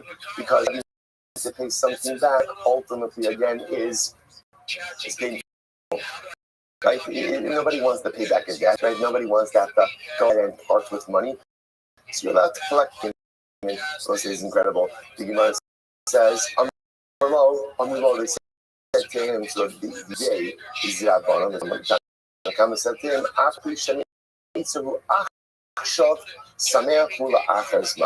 even though he is distressed now, right? Because anytime I have to part with money, I'm going to be distressed.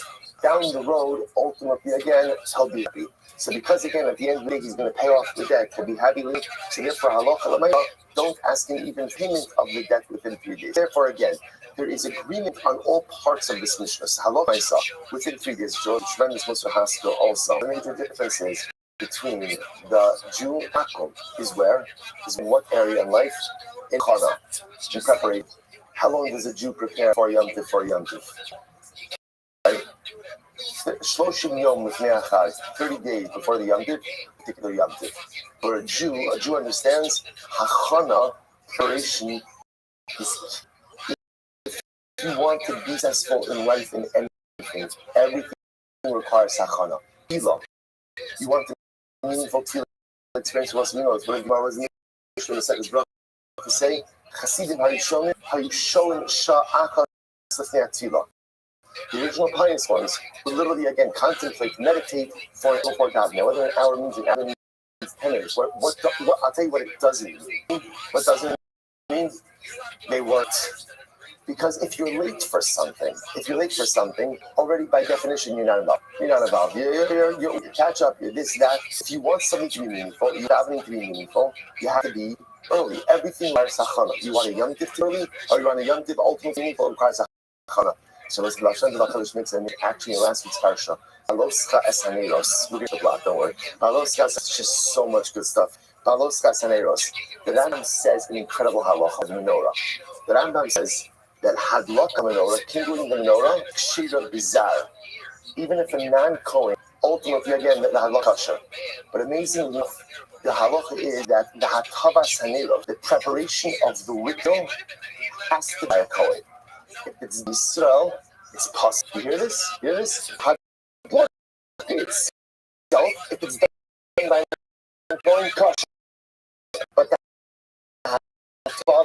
preparation of the menorah has to be done by Kohen. What do you see from here? The power of hachana, the power of preparation. Preparation creates the result. Preparation creates kisha. Whatever you look into in life is never going to be all that great. And again, over here, I think it's just an excuse to make it l'chaim, but that's what I tell him now. It's so incredibly important also. In the Doma, a mincha, on Erev Shabbos, that you see, sit down like a man, she had a little l'chaim, you had a little something to eat, you go in as a mensch, a davening, a sheer, both of you know this, sheer. The difference between coming 5 minutes late and 5 minutes early, it's all the difference in the world.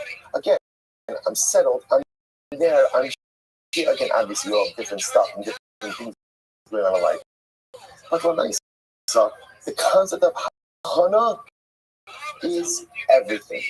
And the fundamental distinction between an akum, being a yid, and akum 3 days, a yid 30 days. Because hachana makes or breaks. What you put into the preparation makes or breaks the effectiveness and the impact of any spiritual endeavor. Incredible. So in general, Tanakh and Yehuda are in agreement regarding everything in the Mishnah. So these are the activities you can't engage in within 3 days before the Yom Tov we have all this Zara, because for fear that you're going to enable by the feeling of Hakar of gratitude that the Akor is his. Zara. And we don't want that to happen. Rabbi Yehuda disagrees. Rabbi Yehuda says you could collect payment. That's the one thing you could do. Tanakh says no, you can't even collect payment. Why? Because as much Rabbi Yehuda's logic is paying a debt. Tanakh at the end of the day, as it is uncomfortable now, right? At the end of the day, listen, we all have this. You have to pay back the debt. It's uncomfortable. It's hurt. There's a pinch in the short term, but there's a tremendous feeling of relief later on, right? When that debt is no longer there, you feel lighter. You feel better. Notice there's a tremendous skill in this as well. This lesson of Afa Pishu who makes her who Achshav Sameach Achas. Even though something is distressing now, it'll cause you singer on is a tremendous metaphor for life. The things that we want to accomplish, we want to do in life. The problem is they result in some present discomfort. So we often refrain because we don't want to be uncomfortable. We don't want to be in a difficult situation. So if something is going to cause discomfort, often shy away from it. In life is that a person has to keep a little bit of present discomfort, long-term simcha. So sometimes those things that make me a little bit of discomfort right now will cause me such tremendous growth. Don't shy from life opportunities because they create present discomfort. If you deal with present discomfort, at the end of the day, you set yourself up for tremendous. Incredible. And I was saying, it's just the Mishnah. Just the Mishnah. Says the Gemara, here we go. Rothschild, Tani Egypt. Tani, The Chatani Idea, the Machlokes Rabbi and Shmuel.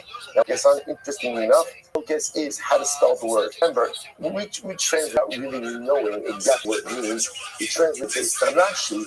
Right? So again, Idea means their yomtiv, their generation. But what we'll have to see is the actual etymological root of the word. Machlokes Rabbi and Shmuel. One said Idea with it. Here we go. Man detani Idom Mishtabish, and man detani Idom Mishtabish. Here's the good, which spelling you like, you're good. You're good. Right? At the end, want Idea with an aleph, Idea with an ayin. Okay. So let's go say. So what's the etymological root? Here we go. First wide line. Man detani Idea Lo Mishtabish B'chsiv Kikarov Yom Idam. So interestingly enough.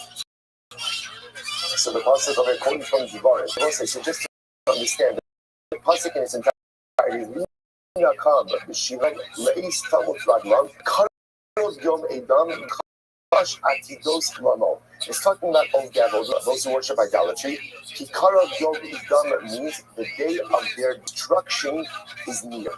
So therefore, again, the Gemara calls the Yamim Tobim of Avodah Zarah. So it's interesting. It means a yom tov. We're using it to mean a yom tov, but it means the days of their destruction. Because the more the Avodah Zarah celebrate and worship, the more creates their own personalistic undoing. Okay, so that's the aleph. Oman trying to be the one who says he's dealing with an ayin also is not mistaken.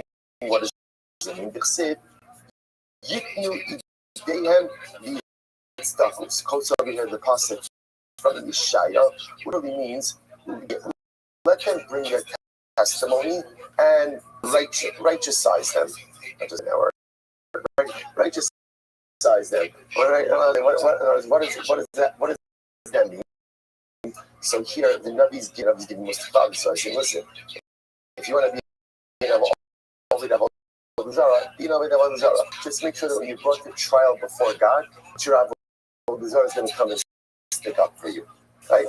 So again, both of them are used in the context of Avodah Zarah. So either Idei with an aleph representing destruction, so the Yom Tov are called days of destruction, or ultimately Idei with an aleph representing this idea that Avodah Zarah is called their witness, because whenever destruction takes place, you're going to see whether there is this day of divine judgment. We hope that the Avodah Zarah shows up and testifies on behalf of those who are worshiping it, which of course won't happen. So it's a metaphor, foreshadow about the embarrassment of the Zarah are ultimately going to face. Incredible. So as follows: Mandatory Idean.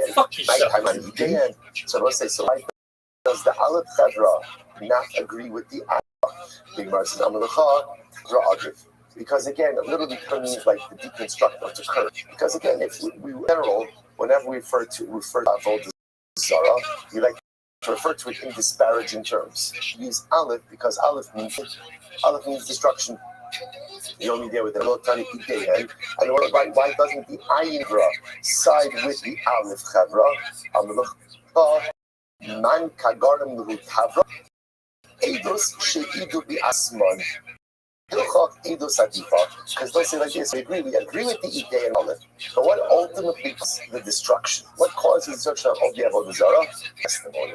The ideal testimony of their actions is the way you live your life. Testimony is the your life. That's my time. So ultimately for the Avodah Zarah itself is going to be the testimony that damns them, damages them, that deconstructs. Therefore, they got to go with someone says, Yitnu Yitstiku. Okay, so let's say someone raises a problem.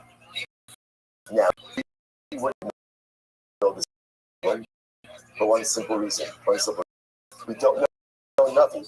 So because we know nothing, the first time most of us ever saw this passage in Yeshaya was about 30 seconds ago. Right? So the Gemara does know nothing. So the Gemara says, but one second, they should bring their witnesses and exonerate them. The Gemara says that's not talking about Avodah Zarah. That's actually talking about juice. That's talking about juice. So we'll say, get ready for this. Now, and by the way, not only that, it's actually a positive statement. What's a positive statement? We'll say, get ready for this. Just take this in. Just take this in. All mitzvahs that Klal Yisrael does in this week, will come and testify on our behalf in the world to come. To say, literally, let them bring witnesses and break them, and exonerate, justicize them, right? Elu Yisrael. That refers again to Klal Yisrael. It says, here's the problem. The pasuk that you're quoting, that the ayin, not a pasuk that's about the condemnation of all the Avodah Zarah, but in fact, it's about the exoneration and ultimately, again, the solidifying of the tzidkus status of Klal Yisrael. Because what does it mean at the end of the day? At the end of the day, the tzidkus that you do in the world, again, comes before you in. Again, I'm sorry. We'll say we'll come back to that in just a second. Because Yishmu v'yovu anas, it goes on. It says they will hear and they will say. There's two things happening over here. There's Klal Yisrael, their mitzvos testify on their behalf, and then ultimately MS. When people hearing and saying MS, that again refers to the idolatry. So you see what's happening over here in Olam Haba. So again, the Jews, Baal Shem Arzocha, have all of their mitzvos come before them and ultimately testify on their behalf. On the other hand, there's the Avodah Zarah, recognizing the folly of their ways, recognizing again the theological emptiness of everything that they did. So what do the Avodah Zarah do? They say that Yishmu v'yomu emes. They will hear and they will say, that's emes. That's emes. For our purposes, ultimately, what do you see from here? That that ultimately, again, the ayin is halach l'maisa, again, talking about, I'm sorry, the pasuk of Yidayan is talking about Jews. It's not talking about non-Jews. So what's going on over here? The Gemara says, Ela Amar Apuna, Rabbi Yeshua, Man do Amar Yidayan me'acha. Ultimately, again, Rapuna, Rabbi Yeshua says, you're right. The one who's Yidayan, he brings in a different pasuk. What pasuk? Yotzrei Pasal Kulam Tohu, Kamudeyam Abal Yoilu, Ve'edem Hema. He's going over here the pasuk, once again from Yeshaya. That literally translated again, those who fashion idols. Kulam Tohu, ultimately again, their entirety is emptiness. But Kamudeyam Abal Yoilu, that which they desire will never come to fruition. And ultimately, again, their witnesses, their very witnesses, are these very idols that they create. That's where the ayin, that's where the ideyam ultimately comes from. We'll say, just before we go back into some ridiculously overwhelming and amazing Gemara, I just want to spend a moment on this Rabbi Shua lady. Because it's a very, very, very beautiful Gemara. That kol mitzvos she'yisrael osim ba'olam hazeh, any mitzvah we do in this world, ultimately again, come and testify on our behalf in the world to come. So there is a beautiful Marsha. The Marsha says like this. I just want to read to the first line of Marsha. He says, at Inyan, get ready for this. It's very interesting. I don't know. So he says the Inyan is like the Mikubalim right. Ki b'chol ma'aseh yedei adam nivra davar ruchni l'fi ha'ma'aseh. Every mitzvah we do, ultimately, says the Maharshal, creates a davar ruchni, creates a new spiritual reality. Shakasav, sha'osa mitzvah nosei man b'apach. So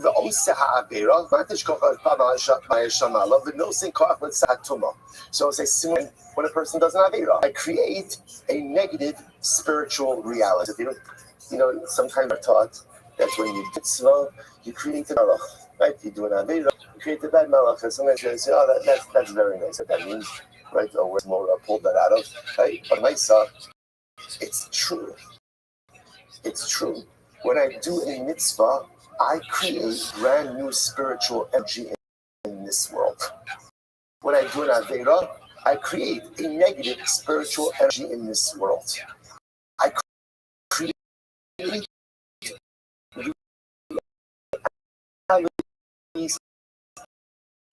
through my mitzvos and averos. And it is those realities ultimately that not only shape my life in this world, but are also there to greet me after 100.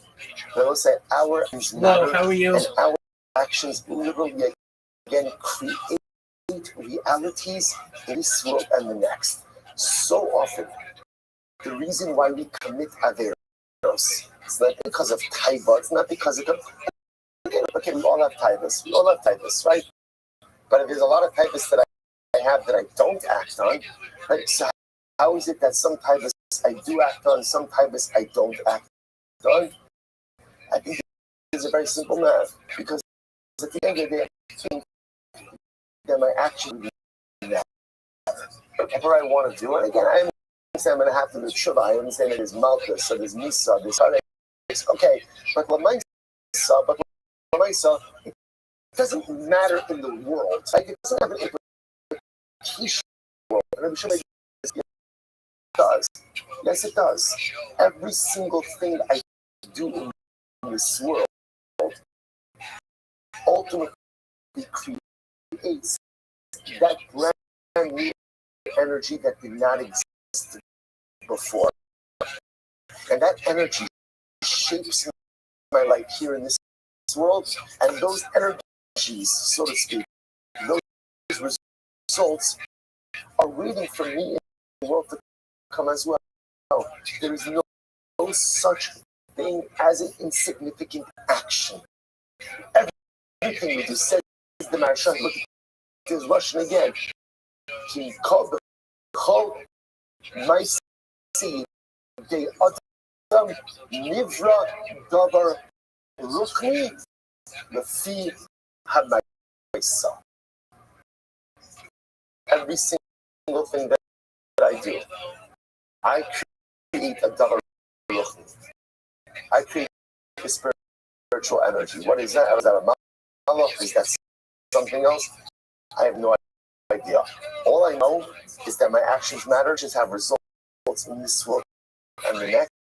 And I will say, this hopefully condition us to live life with a heightened sense of awareness. So I will say, now you understand why is it?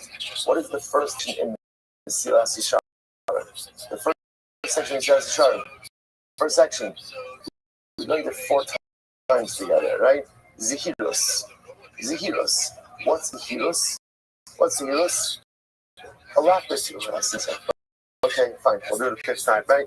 So, it's like alacrity, awareness, right? Zihirus ultimately, again, Jesus comes afterwards.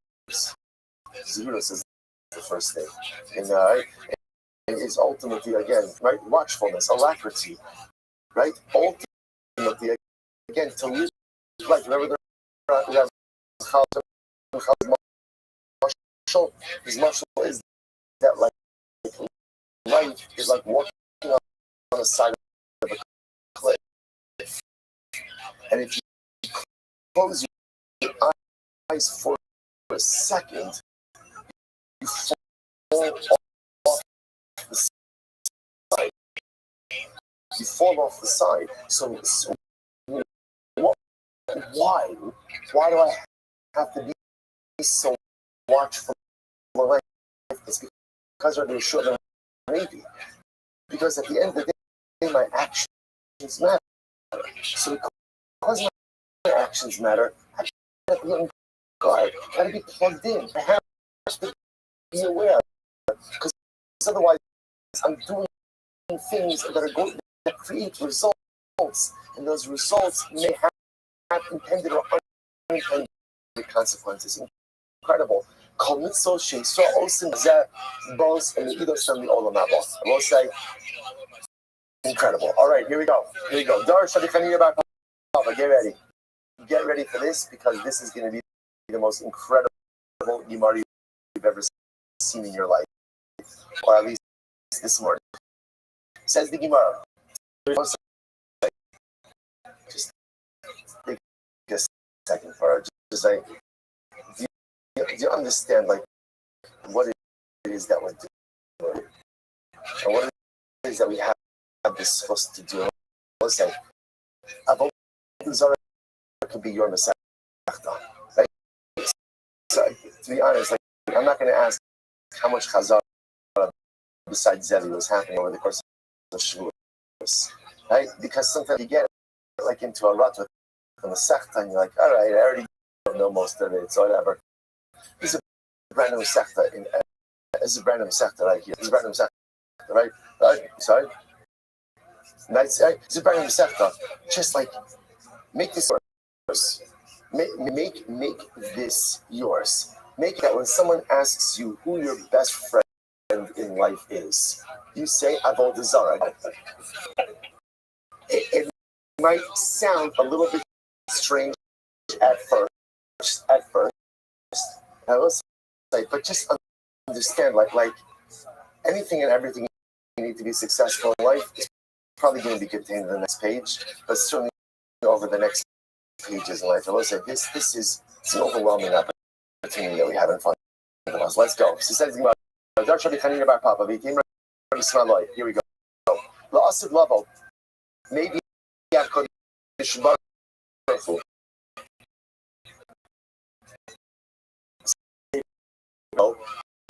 ultimately, again, Kodesh Baruch Hu brings it and listen to us, and the Asid level. And if you remember again from our Sanhedrin from Parak days, La'asid level can mean a lot of different things. The Pashtus over here is talking about Messianic era. Messianic era. In the Messianic era, HaKadosh Baruch Hu holds the Sefer Torah. He holds it against his chest. Wow. The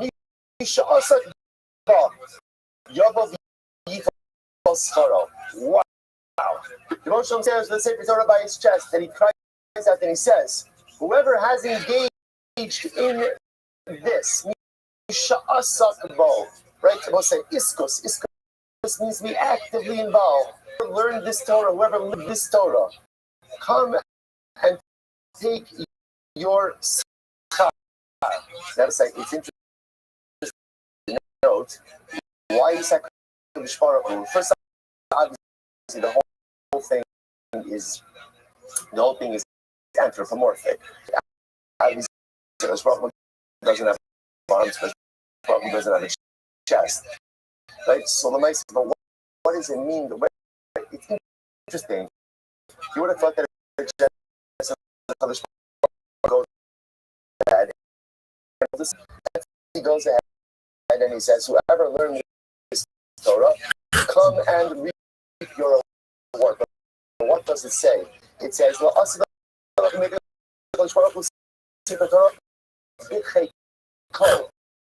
holds it against his chest. Because the name of his rock was simply as follows. You know, say who reaps the maximum benefit from the reward?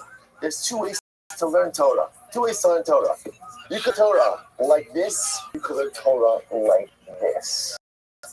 You could go ahead and learn Torah as an intellectual pursuit and go ahead and absorb all the different pieces of information and learn different things, but your relationship with Torah is always at an arm's length.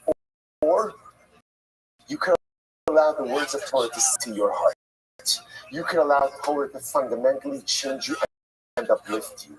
You learn Torah by holding it in your hands, or do you learn Torah by bringing it into your heart? HaKadosh Baruch Hu in the Messianic era doesn't hold the Sefer Torah up like this. He holds the Sefer Torah against his heart, against his chest. And he says, whoever learned heartsick Torah, whoever learned Torah with hearts, with a heart, right? Whoever inculcated himself, brought that Torah in, that's a person who reaps the maximum benefit of Torah. Don't the Torah held up high. Learn Torah held close. Incredible. So what happens? Listen to this scene.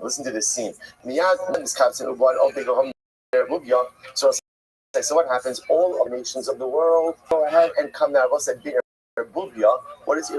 Irbuvia mean? They're all mixed up.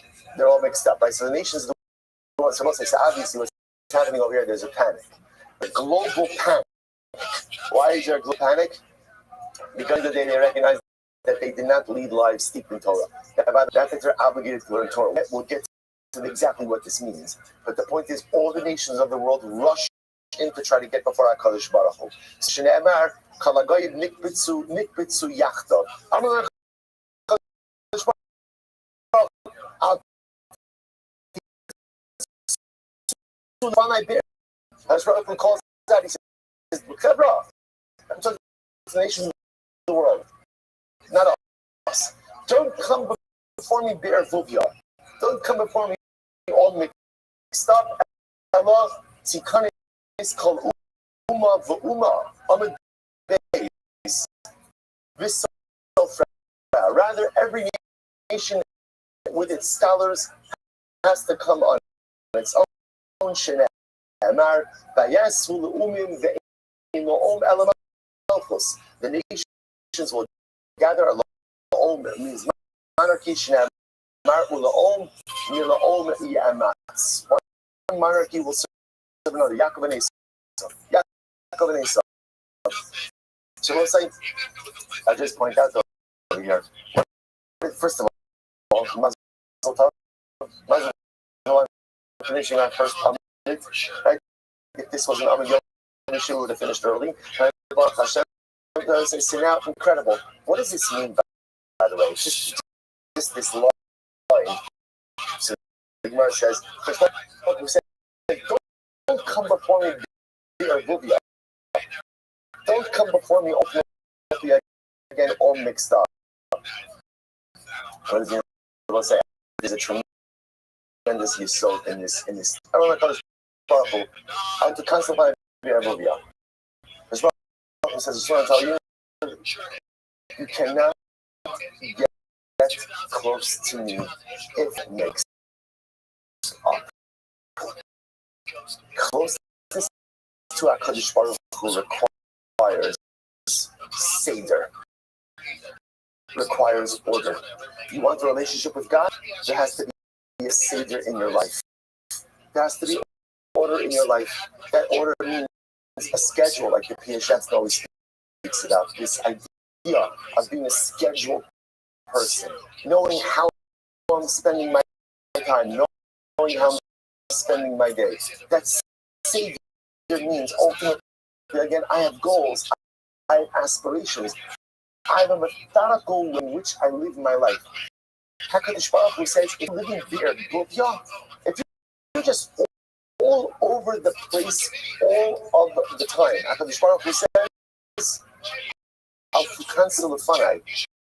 I'm just telling you, you're not going to make it before me. Because in order to go ahead and come before me, HaKadosh Baruch Hu says, there has to be the greatest raya to this, right? On the holiest day of years, Yom Kippur. I will say, if there's one thing that you could find on the Seder of Yom Kippur, it is, on the Avod of Yom Kippur, it is Seder. Everything is highly choreographed. Right, from where you go, from what you wear, from who's involved, from what's done. There's no time, there is no time in the Beis Hamikdash on Yom Kippur. Why? Because Kedusha requires structure. Kedusha requires strict scheduling. The more Kedusha you want, the more scheduled, worked out, and thought out you need. Because it will say, if I'm in there, right? Or as they say in Latin, flogging. Right? You know, I am. There are people who go through life flogging, and they accomplish some things, right? Episodic, but they don't really move the needle in their own personalistic accomplishment. If you're all over the place, pretty much you get nowhere. Because says, if you're in Buvya, you can't come to me. But if you have seder, if you have order, if you have schedule, if you have planning, then ultimately you come up for our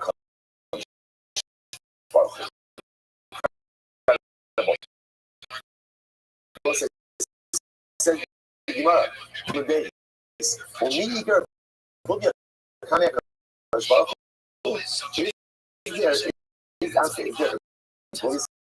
sounds strange, right? Is there like a book before I come to like the motion because of that book? Ella, of course not. Or this not a problem for Hashem, but rather again it's a problem for the nations. This is very interesting. Ella, again, Hashem is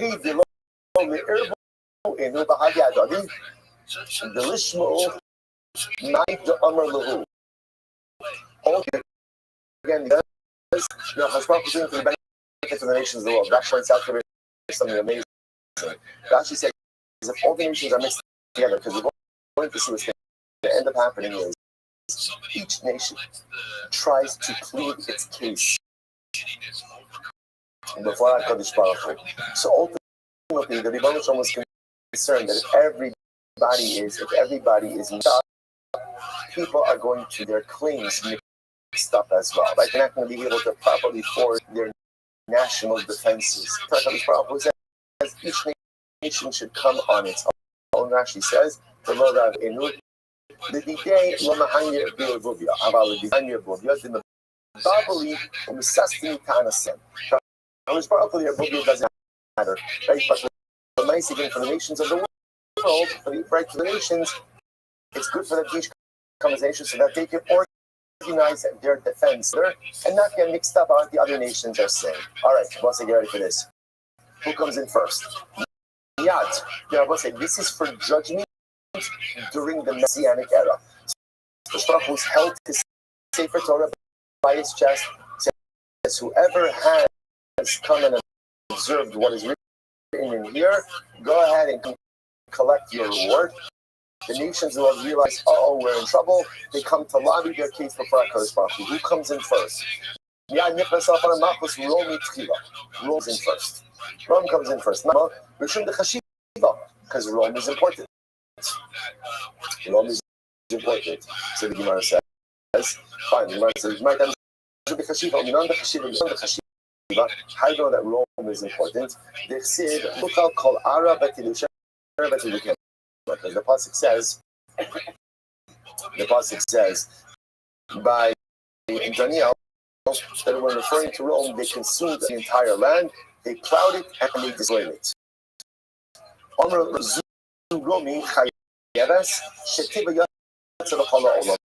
This is Rabbi Yochanan, who says that again, this refers to Rome, literally again, the wicked Rome, or the liable Rome, who's literally again, their impact has spread up on the entire world. And I will say that it's true to this very day, right? It's true to this very day. Their impact has spread to the entire world. When we know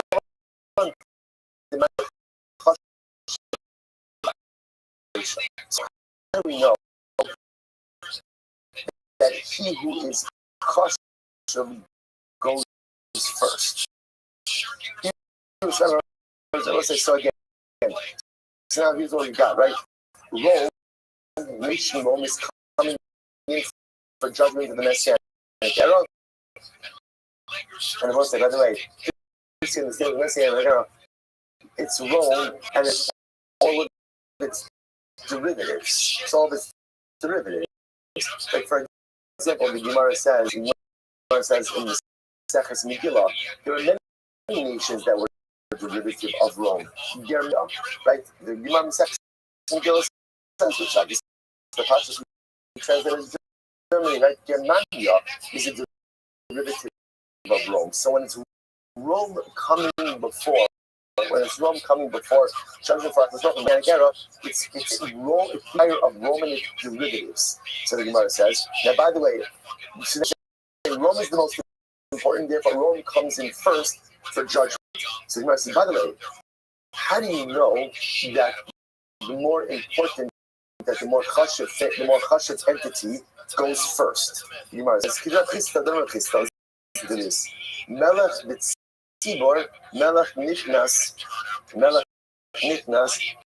tchila l'din. So this is very interesting. If the Sanhedrin has to achieve two cases, right?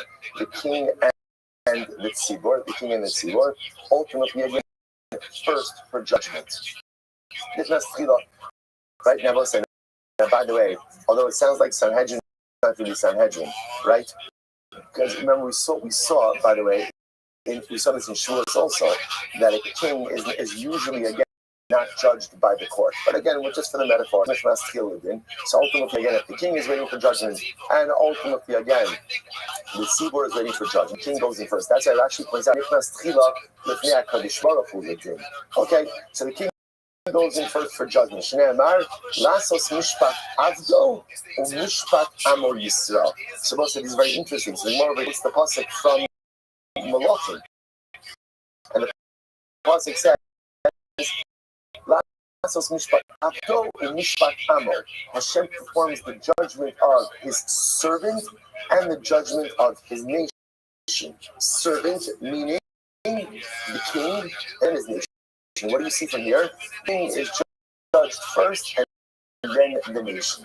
Says the Gemara, the time of night, I must say, so what is that? So again, now we've shown from the pasuk that halacha l'maisa, again, the king is judged before the nation. For our purposes, the more chashuv person is judged first, but ultimately watching judged before the nation.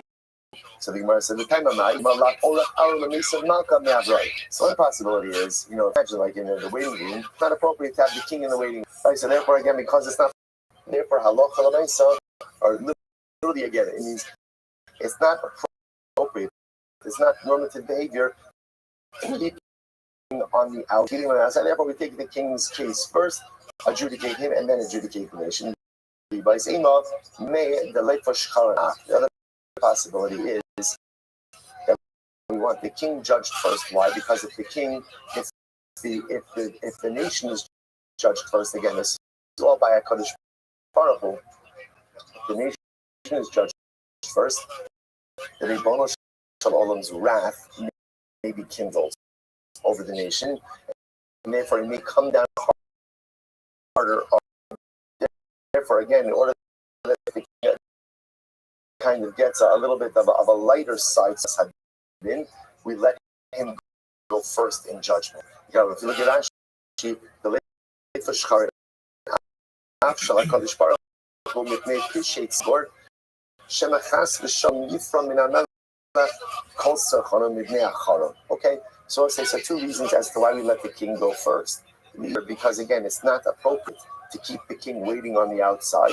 The possibility is we don't want him to have to deal with divine judgment, aftermath of his wrath with Klal Yisrael. If he's provoked with Klal Yisrael, we don't see that. Good. Sefer will say, sorry, just to follow what we have over here. Right, we're talking about Messianic era, who's judging the nations of the world. Right, the nations lined up here above you. There's Chevra, separate out into nations. Who comes first? Rome. Does Rome come first? Because they're the most chashuv. Who cares? Because that key important always goes first. Where do we see that? Melech, it's Tzibor. Melech goes first for adjudication. I'll just tell you this line. Lav orahara l'mesav malka me'avrai. It's such a beautiful line. I will say it is not normal that we should be on the outside.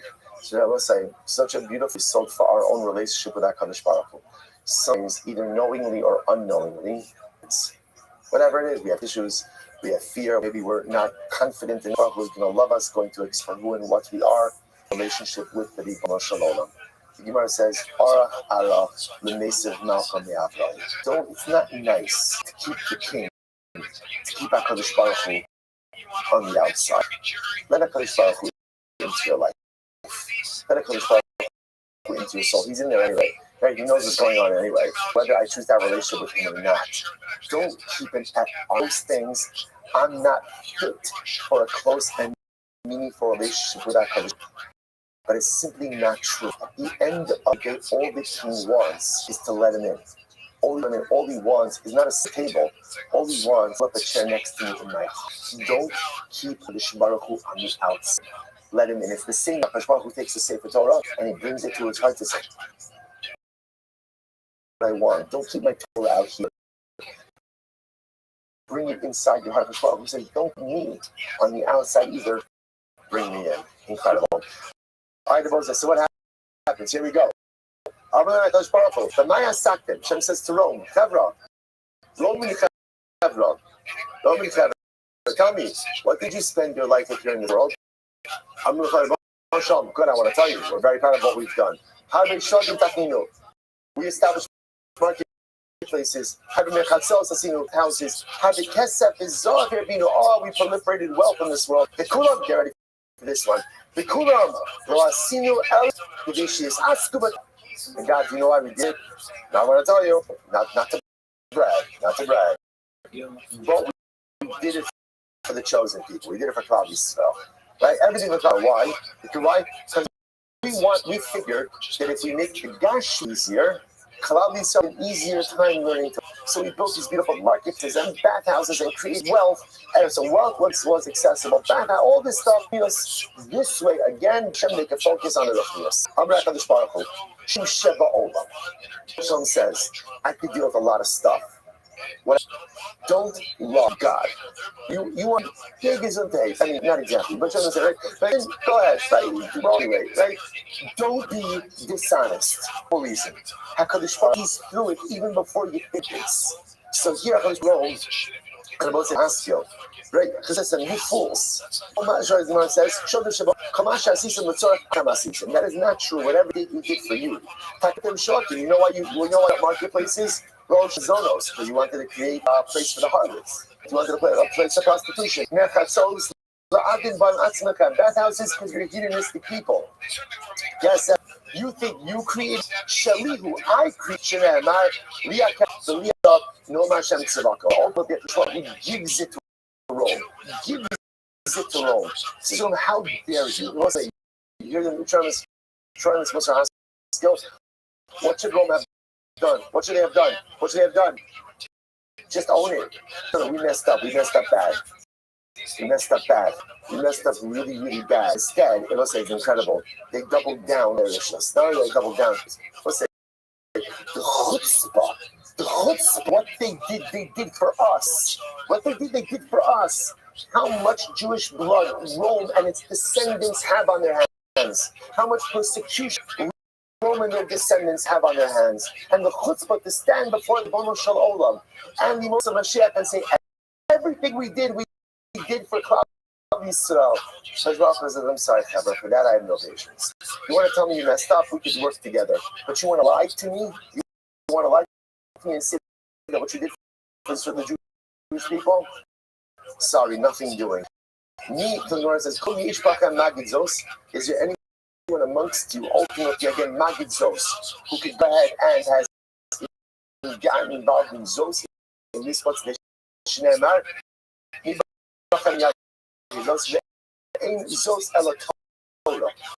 What's Zos? Zos is Torah. Rabbi asks Rome, is there anyone in your nation who has learned Torah? Now, what's going to ask? I don't understand. Rome doesn't have an obligation for learning Torah. Why is the going to ask? That's tomorrow's stuff. Shneimar. Zos has Torah.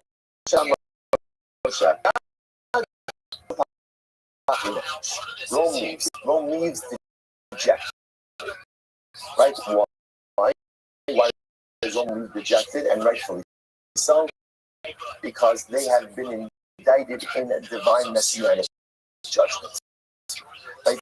They've been found guilty in divine messianic judgment. Incredible. Who's next?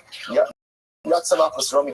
Get ready for this. The Nichnas Malchus Paras. So say who's number two? Who's number two? Get ready for this. Persia comes in number two after Rome. Get ready for this. The Gemara is my time, huh? Now why is Persia number two? Kashiva Basra.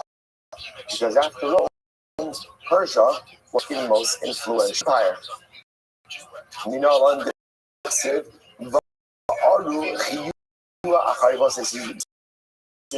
the prophecy of Daniel. So in Daniel's prophecy, again, it says, and afterwards there was second animal. And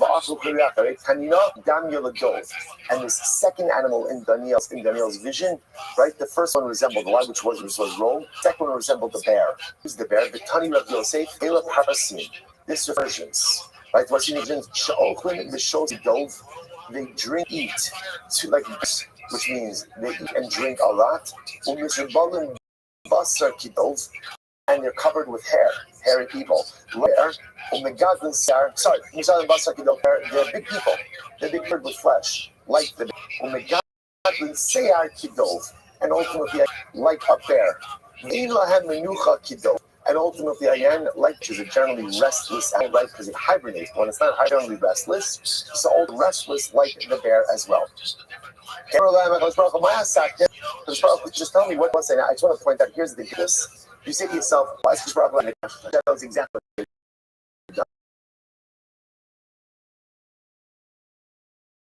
It's no different than when a Kadosh Baruch Hu confronts, right? Hey, where's that? Right? Or he asks Adam or Adam, tell me, Adam, what have you been up to?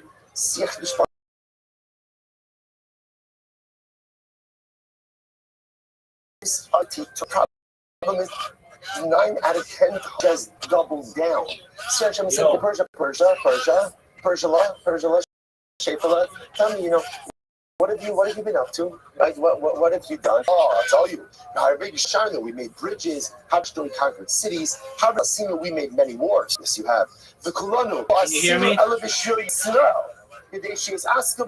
And Persia says, I just want you to know. Everything that we have done, we only did for Klal Yisrael. All these things, all the conquering and all of the bridges and everything we did was to enhance our financial holdings, our material holdings. This way, again, more Gashmios was at the Klal Yisrael, and therefore the Torah, and again, in a more comfortable way. Stop it. That is not true. Everything you've done, you've only done ultimately again in a self-serving way. And you built bridges so you can holes, right? Krachim conquered cities, Lassos, Angaria. You conquered cities in order to create vassal cities, right? So again, Rashi pointed out Angaria, Avodas Hamelach, Nitalas Al Yoshe Krachim, Lassos Muchamos, Velito Behem Demaodosa. You conquered cities in order to go and create vassal cities. So the army sees animals for the tax for the king. That's why you milchamos, wars. You think you created victory war? Ania Sisi. Zechariah Baruch tells the Romans, you created wealth. Leah said, but Leah said to me. He says to Persia, I think you're in charge. If you understood these words, you Persia, Iran. You think Persia? You make the wars. You're the one who does the wars and doesn't choreograph them. I choreograph wars. Hashem is Mama. Because Baruch is the right thing. You think you go? You think you're in charge of what happens? Because Baruch says, "Am the Ishmael Chama." I am the Ishmael Chama. Says, ultimately, again, is there anyone amongst you? Now, again, once Baruch Hu asks Persia. He says, is there anyone amongst you in Torah? Now, again, I will say, it's still strange, because why should you have anyone amongst them who's learning? What that means? There's no one in their midst who's learning. Dejected. So Rome, Persia's done all dejected. So that's an interesting question. After you sow it to Rome, you would say, you know what? We're going to pass on this. If you thank you, God, it's not. Why did Persia choose? I will say, and by the way, not only that, but they advanced the same argument, right? They saw what happened to Rome. They heard how the argument flat, yet they went in and pretty much advanced the same argument. Amar, Enu Sastash Va'anan Binyanan. So this is a Getaina. Persia said, look, here's the big difference between us and Rome. Rome destroyed. We didn't. Right? Because remember, Esther's son, Koresh, who was the son of the Persian Median Empire, did rebuild the second temple. It felt like, look, at the end of the day, we did do something for them. We helped to rebuild the second base. We thought that would help them in their time. Incredible. Gemara says, the Chayr repeats itself with every single nation. So nation after nation comes before our their accomplishments. They claim everything they did for Klal Yisrael. Baruch Hu says, not true. What you've done is self-serving. So the Gemara says, so if all the other nations saw that it didn't Roman for Persia, why do these other nations keep coming in? Brian for Pickle over divine here. How you judgment. doing, Brian? Listen, Rome and Persia were the primary persecutors of Klal Yisrael. For again, I get it, if I was going to find any type of exoneration. A lot of other nations in the world didn't per se participate in the persecution of Klal Yisrael, so they were hoping to find some positive judgment. So I'm ready for this. My Shna. So I'm going to end with this line. Well, not really. But my Shna. Hani de Chashib Ro Chashib. So what is it that makes Rome and Persia so important more than the others of the world? What is it that makes them more and more important? So the Gemara there's a Mishum Hana, the Hana, Mashchi b'Malchusayhu ad Asim Mishicha. Why am I saying? Because Rome and Persia, right, those empires will last all the way until the Messianic era.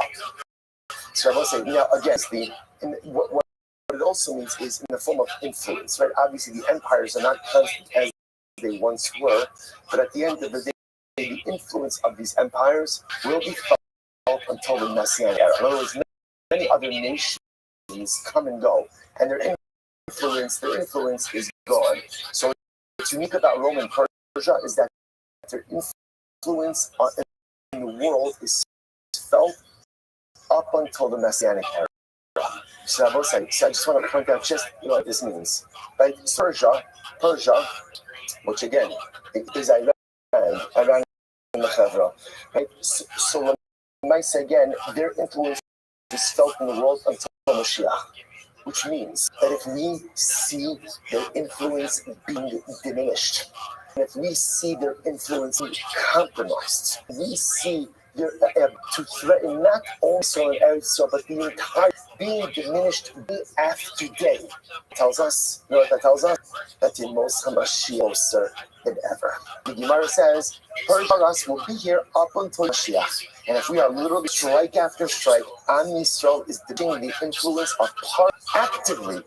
Mashiach is not right around the but it probably Mashiach is right the front door. It's Avodah that base Amrit base. 1 week into this new stage of the war. Exactly a little bit more than 1 week, right? Last Thursday night. And here these great things are about to happen. Incredible things are about to happen. Para here until Mashiach comes. Diminish, just know that great things are waiting for Klal Yisrael. Things are waiting for the world. That was soon that that Sefer Torah, not his hands but by his heart. And whoever throughout ages toiled, labor of love, to uphold, learn, and to live a beautiful scroll, come and receive your reward. That reward for our people, that reward for all of humanity, and Eretz Hashem is coming very soon. I was saying, Shkoya, and that is absolutely amazing, incredible. All right, have a great day, everyone. Shkoya, Eretz Yisrael. Looking at a Shabbos, it should be a Shabbos and Eretz Hashem of safety, of security, of Solas Tovos, so all the Klal Yisrael and how we should see the downfall of Para.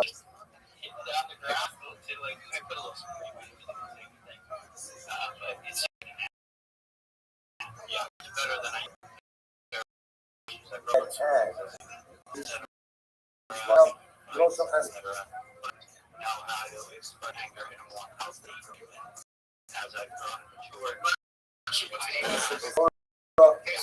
ultimately, a simple question: who are the churches? So, and of course, none of them are able to answer. Some are trying to understand. So that the nations kind of come back and say, well, you can take give it to us. That's not good. So the last entry is something we said, listen, even though they accept the Torah, accept it under duress. We threaten them. Okay, I do threaten us. We also don't accept the Torah, but she's doing threaten us. So what happens? So all I have is I will show us that. Says, well, let's why don't we look at the relationship with the Shabbos? Why don't we look at the relationship? commandments you do have. And then the Shemar, the Shosyashi, when you Shema Mitzvah Shikibal, some big shots. You say that you would have observed the Torah, but I give 7 mitzvahs, and you don't observe those mitzvahs. You don't even keep the basics of law. So how can you claim that the Torah you would accept? So, other organizations in the world didn't accept the ordinary, I shouldn't say, didn't uphold the services in law. To tell you, Rabbi, Ahmad, Vayimodi, Ra'a, V'yasar, Ra'a, what should I put this part of this? Ra'a, the 7 mitzvahs they know are accepted themselves, and yet they did not uphold them. They were kind of once we saw the nations will accept or did not uphold the mitzvahs, much they feel about it. It's very dramatic. Once I think that the nations in the world did not uphold the shells of Noah, the emotional order was not to them. So the matter literally sounds like what? The world will release them to show you which is mercy. One second. Is who is the are you saying then that through non-performance of the mitzvahs, the nations of the world benefited? In other words, because they didn't perform the mitzvahs, they're accepted. That doesn't make any sense. In Cain, Matthew, if that's the case, then what happens? We see that a sinner is rewarded. What's the sinner reward? It's about don't keep something, let it do something. Don't keep it, right? Fail to keep it, and what? Does that make sense? You know what it means is that even not give them stuff. Doesn't give them reward. You must all of them. But ultimately they give reward for it. They don't give reward for it. Now you shut the old thing about 06 Torah, coin goggle. Well, say, hey, even if a Gentile learns Torah, and idolatry, learns Torah, that he is as great as the coin goggle. What that seems to mean is that if a non-Jew goes ahead and performs his mitzvahs, that he's just like the coin goggle. And again, even if you learn Torah, the person points out that Dr. Torah Shikibal, there's a whole discussion with Jews learning Torah about that. Not a topic for today. But how do I know that not even Torah? It's not like the which also means, for purposes, that when a Gentile and an idolater performs a mitzvah, he gets reward.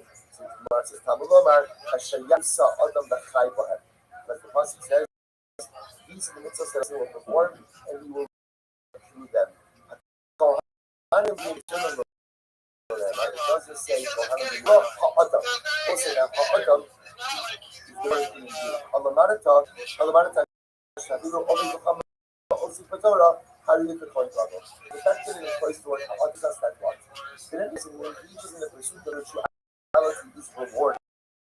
So how can you claim that the countries, that the nations of the world don't get the reward for the performance of Shem in Noah? It seems to be to the contrary. It seems to be it's clear that you do the word Ella, rather what does it mean? Say, right. That the nations in the world will say, when they work, when they go in and they do themselves, they do get the reward. But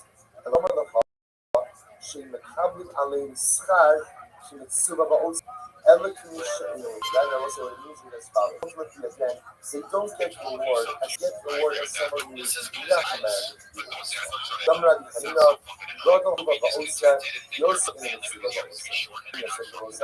And a person who is and does it gets greater reward. Yet doesn't of their own volition. As I say, very often you think just the opposite. You think that someone who does it are not commanded to be a higher level because they're going up on obligated. I'm obligated. So I don't think this just if they should go and come to the back of the row, will the Kayin mix us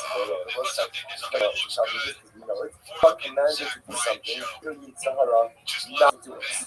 Not to it. Right?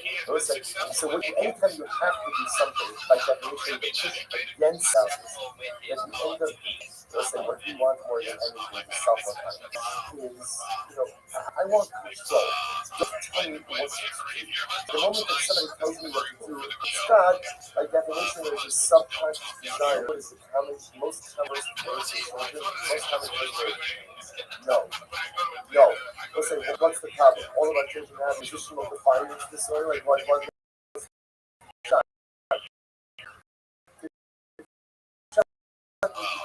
embedded in our psyche, desire for people. Don't tell anyone else who models. Well, I'm sure there's other reasons, linguistic reasons why they do.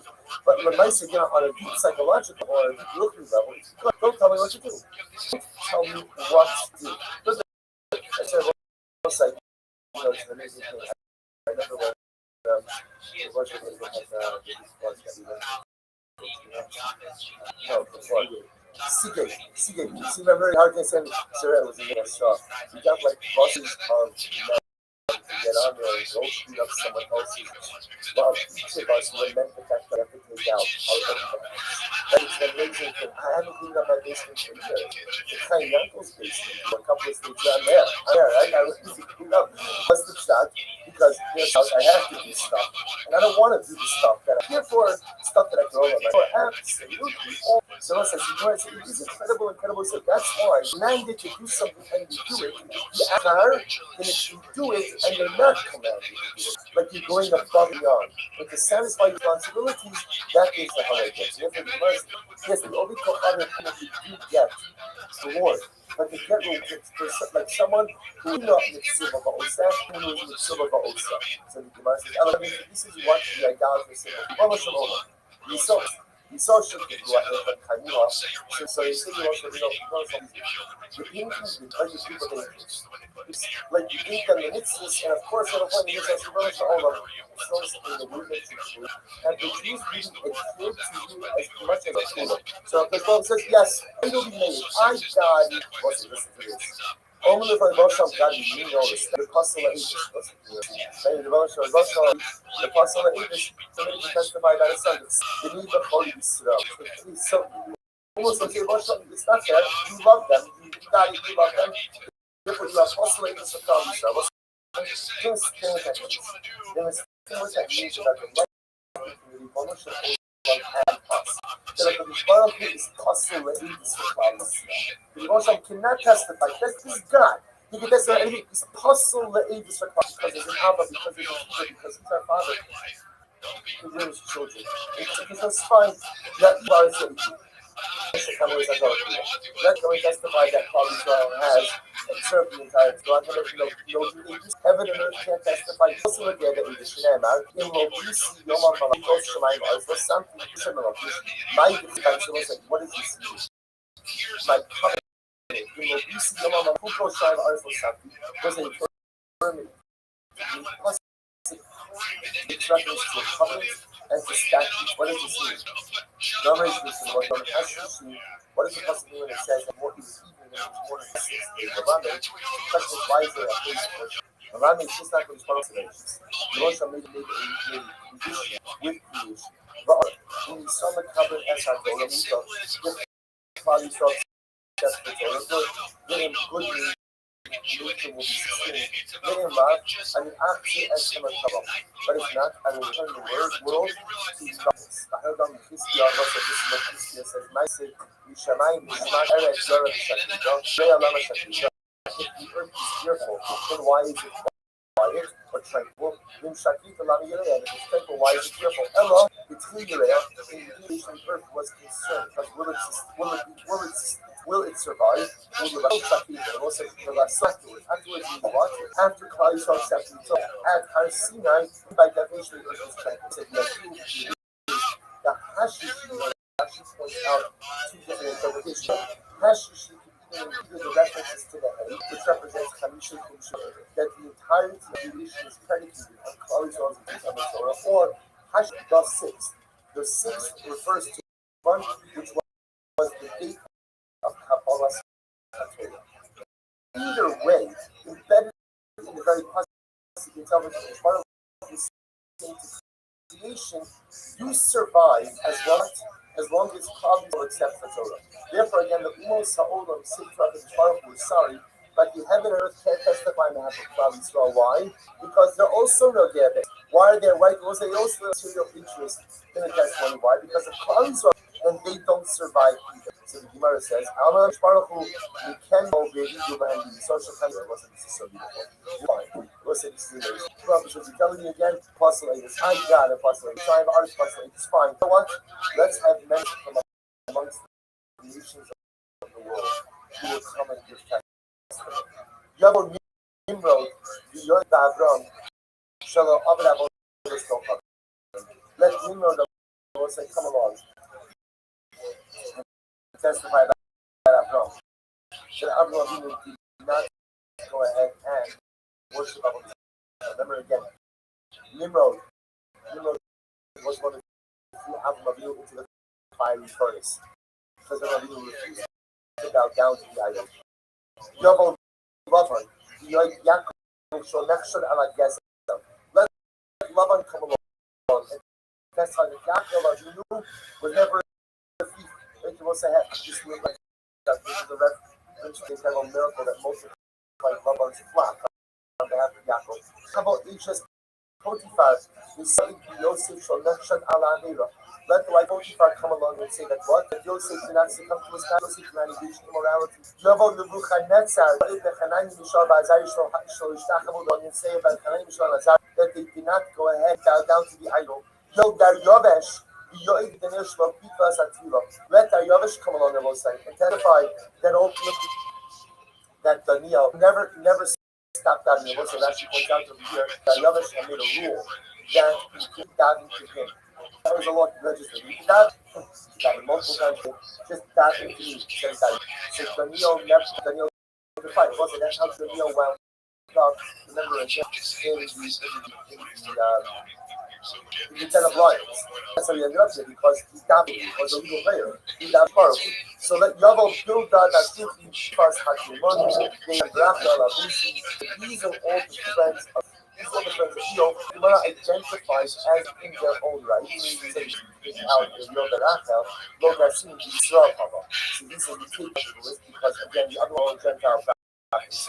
Yeah, even though we saw Shekai was called Yitnu a day of the action. So it's ultimately against, which is fine. I can't think that but there are enough amongst the Umos Sa'ol who testify about the righteousness of Christ. Heroes Vanessa was listening to this. This reminded me of such a listen. What's happening? The Umos Sa'ol confronted by the folly of your head, by the fact that of life. So it's like when you are confronted with this, so what's the normal deflection? Normally the first person that's deflection. Well, it wasn't me, or you're holding yourself up to such a high standard. Who are you? Because that's not you. So the first comes back to the Umos Sa'olam, ultimately again our confront is. Well, first is denial. Then deflection. Probably was not so great. Next is now that we saw that that's like what happened. Fine, you're right. It's not about a mirosh na'aseh. Give us a story now and we'll do it. We'll do it. Okay. This is the human condition. When excuses go out in the world to confront reality. You messed up. You should have all your life, we had said this is going to go off. We didn't observe those properly. We still pledged our allegiance to you. Fine, give us the Torah, or whatever this means. Give us the translation. Give us the principle, and we'll do it. But I'm going to let them what are you talking about, you fools? Also, get ready for this. Erev Shabbos, Yochel b'Shabbos. And also, it only those on Erev Shabbos who have the ability. On Shabbos, what is this mean? Then Shabbos told him, I said, listen, what is this happening? This conversation is occurring ultimately again the Messianic Muslim. This is happening on Shabbos. Not literal Shabbos, but figurative, metaphorical Shabbos. Rothschild says, if you want a nice Sukkah on Shabbos, there's only one way to get there, and that is to cook. You have to work. You have to labor on Erev Shabbos. Only those who labor on Erev Shabbos have these books that we on Shabbos. Yisrael Tarach by Shabbos. Listen, these words are so profound. Someone who had to work hard on Erev Shabbos. What is he going to eat on Shabbos? You have a message. Our whole lives we're working towards Shabbos. You can say, you want a Shabbos, you want a meaningful life, you want a meaningful Olam. You have to work for it. Single day, 6 working, that I'm moving my life in direction. Because if I think that I'm going to show up on Shabbos, it's going to be a peak out. Right wherever I get to on Shabbos, it doesn't work that way. At least not for that tomorrow. If you want Shabbos, if you want Olam Haba, if you want to know to live a meaningful and enriched life, then it's Sheish Yom Erev Shabbos. I'm on Matthew tomorrow. Right? It's not just enough to work on Erev Shabbos. It's Sheish Yom Erev. If you want real Shabbos, the preparation begins when? Begins on Sunday. Right? This is Shivah Shabbat. It begins on Sunday already. Yom Tasem Alach Kacha. Working in Shabbos on Sunday, then you'll have a Suda, then you'll have what to eat on Shabbos. It's Shabbos, and now you up. It's Shabbos, and now you wake up. It doesn't work that way in life. Nevertheless, mitzvah comes for Krishna. I have a mitzvah for and it's an easy one. Called sukkah. Go and make yourself a sukkah. Let's use this on this website. You want to get angry with that? You know, as a personal, no, that's how it works. So that's not how it works. What are you doing on a mitzvah now? Well, it says, Baruch Hu says, the mitzvah that I'm commanding you today. Hayom la'asosam, or l'machar la'asosam. Those that you just have performed in this world, and not this world. Hayom la'asosam. Today we do it, but that scar comes in the afterlife. So what's I be my single here is motion the rules, defending the rules, the way the world is, and Olam Haba is Shabbos Kodesh. This world is the preparation, this world is the work. Or very often without this Suda Shabbos, Olam Haba was Mashiach, which comes that Shabbos. You're now standing in the Mashiach. How can you now give them another chance? To which the Gemara said wasn't incredible. This is amazing, and this is incredible. The Ribono Shel Olam is conflict averse. The Ribono Shel Olam does not like defect, not like machs. So the Ribono Shel Olam are saying, okay, let's go ahead and we want the Torah. What is he going to say? No? Okay, if you want it, let's give it a try. Let's give it a try. Moshe doesn't want machs. He wants shalom. So we'll say, what happened? By my cutting, why is sukkah called easy mitzvah? The less we sell the animals cost, and the schachmas. And we'll say that's because we're spoiled, right? And that's because I need everything easy, everything prefab, and everything is a 1, 2, 3. And I always say, but sukkah, I have it, so I'm not going to do this. I don't want to say. I always say, but sukkah, the idea is if you think about it, sukkah can be performed with all what we call naturally found materials. In other words, I can forage and find whatever I need for sukkah. The idea is it doesn't have to cost me. Right, so what happens to us, right? So that's even sukkah. So what's like? You have to give the incredible shkoyach. Because that's like miyad. Miyad means what? Immediately. There's this resource. So everybody goes and there's sukkah on the top of the roof. Now the words of Moshe do. Makes it as hot as the summer solstice, right? So he goes ahead and he brings the echad midva'it because of the yotzei. Like you all know what that feels like. It's not feel like that anything. It feels like the other place happens. But Baruch Hu goes ahead and it's out the sun in its full strength, and the most of them go out. Shneimar nas kosmos rosemo ikomenas avosemo. Let's cut the cords and let us throw away the ropes. I don't understand. You just said before that the Baruch Hu doesn't fight with his creations. So God, why are you making it especially hot? Or it sounds like the Baruch Hu is going out of his way to make it ridiculously hot. Why do that? Why? You shouldn't be so namizim. I'm a Bezor side. You shouldn't be so namizim. You must call it Thomas Adchado. And also because very often that's sukkahs. Right, our sukkahs is also performed in the midst of the summer, even though sukkahs is in the middle of Israel very well, just to be 100. So therefore, what's like Rothschild was just saying, listen, I'm going to give you under the same conditions that Klal Yisrael performed. So Klal Yisrael comes under the conditions of student.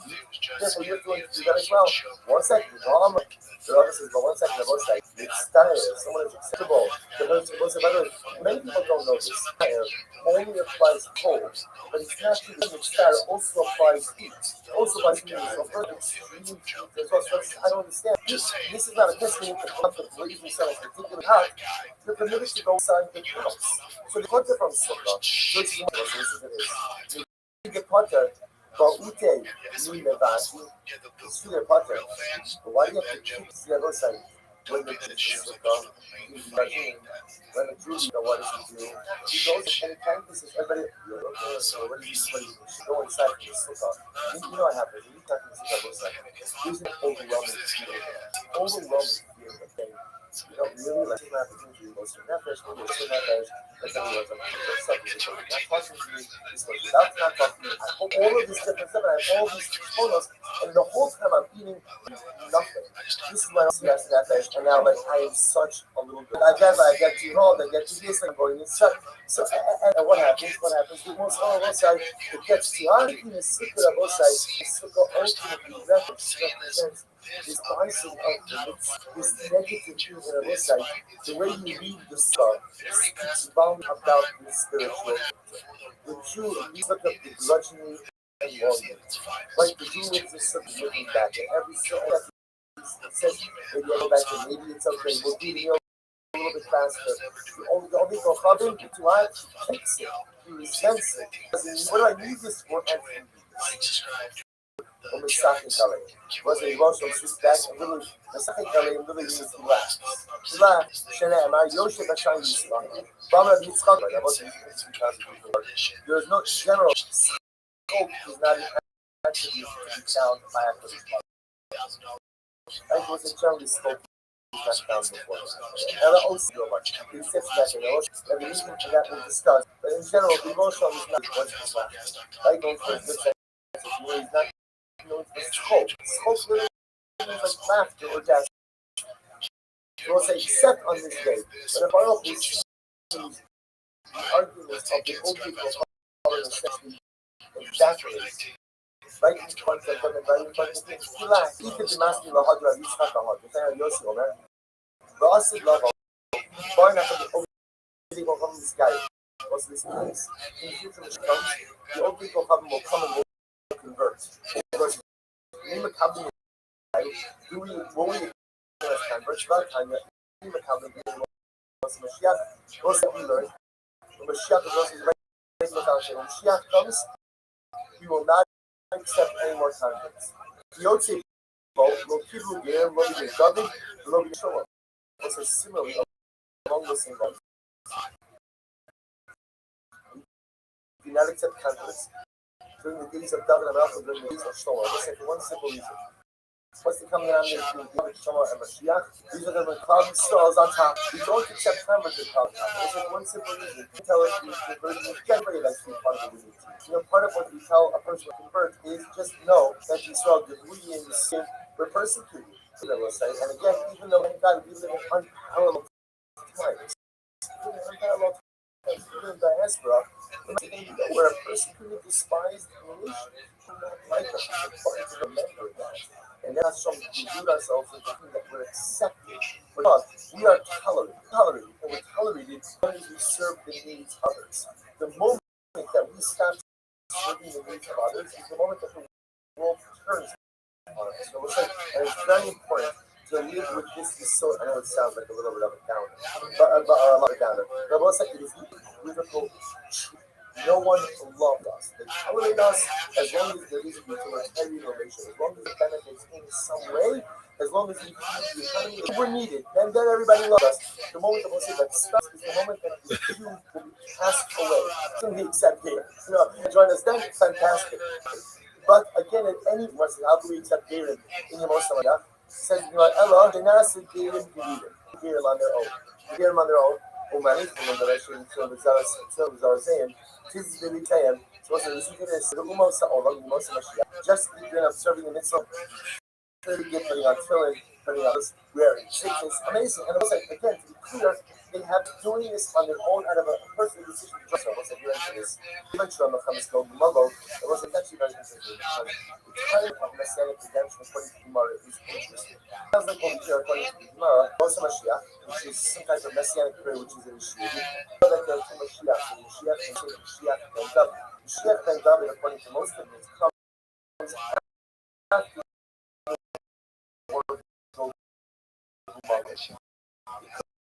the messianic era that we're into over here is the messianic era that is initiated by Mashiach and Yosef.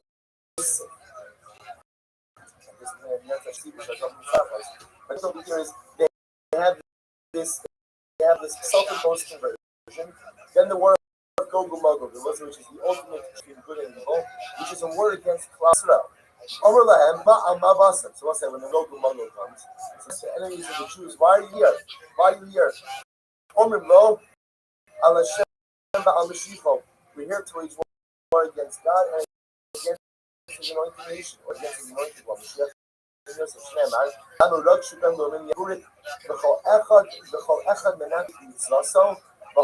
when the Umos all over here that the nations of the world are here to do war against. You take up the tefillin, take down the mezuzah, they take this in Sheamus, and they say no thing.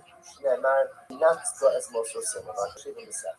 And the Rothschild, yes, he laughs. Rothschild also sees the pure life between the Jews and the Jews. The Jews resolve are also unshakable. The Jews resolve is to make up the darkness unbreakable. Good, in terms of difficulties, we are aligned with the Rothschild. Over and over, and even when it's fair weather. At the end of the day, everybody likes to be part of the winning team. But the moment that there are challenges, the moment that there are difficulties, they no longer with God of Israel. You might say when all these Rothschild has scope, and on that day, only on that day, to me, Rama, it was exactly amazing. How does the Rebbe stand this day? Does he ever want to stand this day? He wants to say, there are 12 hours in the day. Shalosh, we should borrow from Yosef Ba'osim. The first 3 hours a day, he sits and learns. This is an important thing of itself.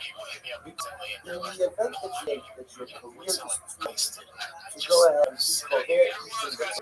to go ahead, you are not busier than God. Let's go on the record with that. No one is busier than God.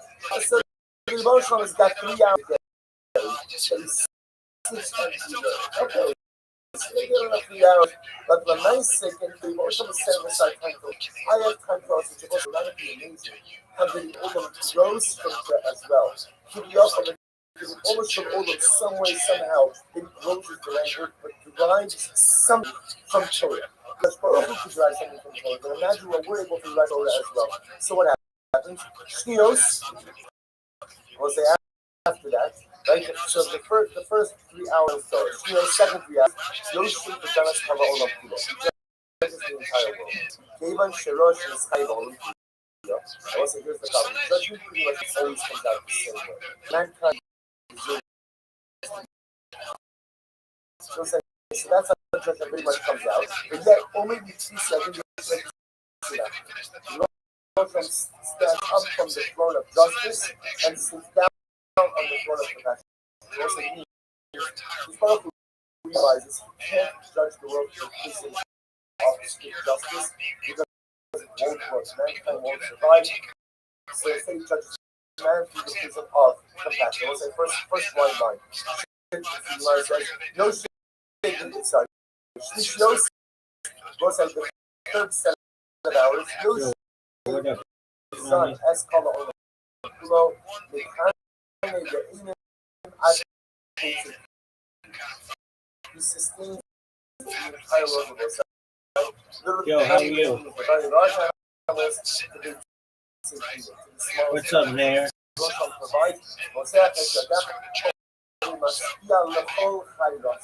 So third set of hours is which is scarce in the world. Dios, Yosef, and the second to make Yosef. The fourth set of hours, he goes in and spends time living against playing with the Hey, you gotta be patient with your big dog. Playing with the Yasan. What does that mean? So we'll say we're going to see Shinemar Yasan say Yasar to the Sakabo. Remember again, Yasan was the giant sea creature. like Assaulted it from the heel of the top by Mashiach and the other one is also the ideal being. We'll see this more in tomorrow's daf as well. Ideal being is 10 shoes of the fall. Creation that are visible, the parts of creation that are not visible, this is actively involved with all of this. In the Masachet, the Albi in the Masachet, Elevation, the Ramachis of the Mosai laughs together with his, but he never laughs with his creations. With the exception of that one being the dinner on which the claims of the open are being proven to be under the back of the Nakaba Yitzhak, Carlos and the Dutch, in school with Nakaba in the English was said about science. In the English was described the emotional stuff laughing. You might learn like the scope. The way you on the see by person and stuff of the in this way, the Tarapa, it is because the passage says, and it is about called out on that. That's the communication is destroyed. For the key religion, it was like Tarapa means how we know what this is low. Maybe what it means on the day that it's destroyed. Rather, was the earth of the passage that forget you, my life, forget my right hand, my tongue, clean, my talent, clean, shall I. Use the rest of the very mercy, yes, and here you see that because you must have so much difficult talk about sculpting up, understand maybe what it means was like, I can't forget you, shall I, but I still laugh. I can forget only again that I can't forget which has been lost. That does not possible to stand out. So this was the moment we don't have to follow the passage. On the Pakistan side, but she's seen the Olam Acharish Asapa. Rather, was a consequence. She's seen the Olam Acharish Asapa. I become quiet to tell me. Acharish, I will silence myself as Apak, I will hold back. So the here the Rothschild says that the Buddha was strike ultimately again, I am restrained my life. Was it even the Lord of more every even the word to not for Hashem. We still rejoice for Hashem, but by the divine coming, no smoke, even something to I'm going to start this. Reveal smile. Where is my album? It's like, what happens? What happens in the fourth? Yes, remember what you said. What happens in the fourth, in the 3 hours, the last 3 hours of the day? Rather, what's the sixth number from the This is a dramatic. We go from 6. What's it? Who are you known to Rashi? Rashi says over here, Rashi not going to pay off. That's me, love to show wisdom. To whom can it make these species good? To whom they call up, to whom they call up, as Shaddai. The me, Dora, they are who you love in Shmuel. What's it? Who does he understand? Does he make his statements untenable? The whom they call up, who like to Shaddai. What's it?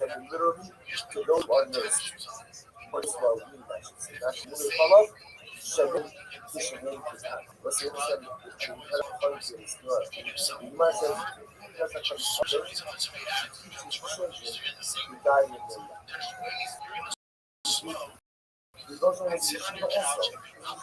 And if you love children who left this world, if the children whose parents don't have the opportunity to raise them, the Reformer Shalom teaches them for each one. In the last 2 hours of the day, the children of the Reformer Shalom are the noble shall be salvaged. We left this world when they're young, and we literally have the best Rebbe of them.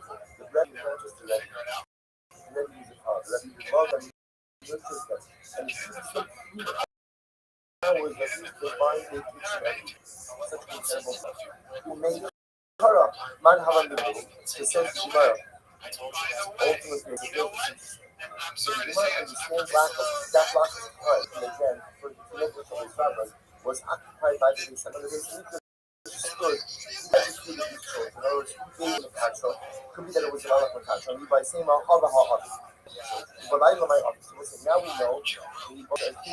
So we just have to do a little bit of right? We see exactly expense each day and what each and every day. So it was like, it says, and what this is like, you don't need to sleep. So what do you do at night? It says, e-bike is on the inbox. So one possibility is that the schedule mirrors the daytime schedule.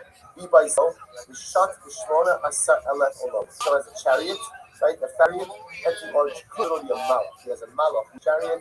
And the Rothschild literally enters into the 18,000. In other words, Moshe sometimes discusses this concept that there are many worlds beyond. Many worlds beyond the historical created and the historical created and destroyed them. There are worlds beyond our own. The historical goes and checks in our world. Shneimar, Rachamino, Sain, Ela Sharan, Opposition, Ela Shemino. Ibai Sema, the midday at night, and go listen to the beautiful angelic song. Song from the Chayish, Shemaz, the B'layla Shirim, the lady. Chala Posik B'divei Torah. The Osik B'divei Sicha, the lady says, whoever starts learning Torah, Shara B'divei Sicha, Ma'achivin Lo Yichali Yisayim. So the person who is learning Torah, and he stops learning Torah, so literally keep him burning coals. I'm using my mouth to learn Torah, and I interrupt that pursuit to be idle and unnecessary, so my Korach HaDibur is impacted. Shinar HaKot Fin, you know what's called in the process of real. HaKot Fin Maluach HaMesiah, the Shoresh Yisrael, Yisrael Lachmo. Fine, let's see what it goes like. I'm very short. Kolos Torah Balayla, the Rabbon is Torah at night.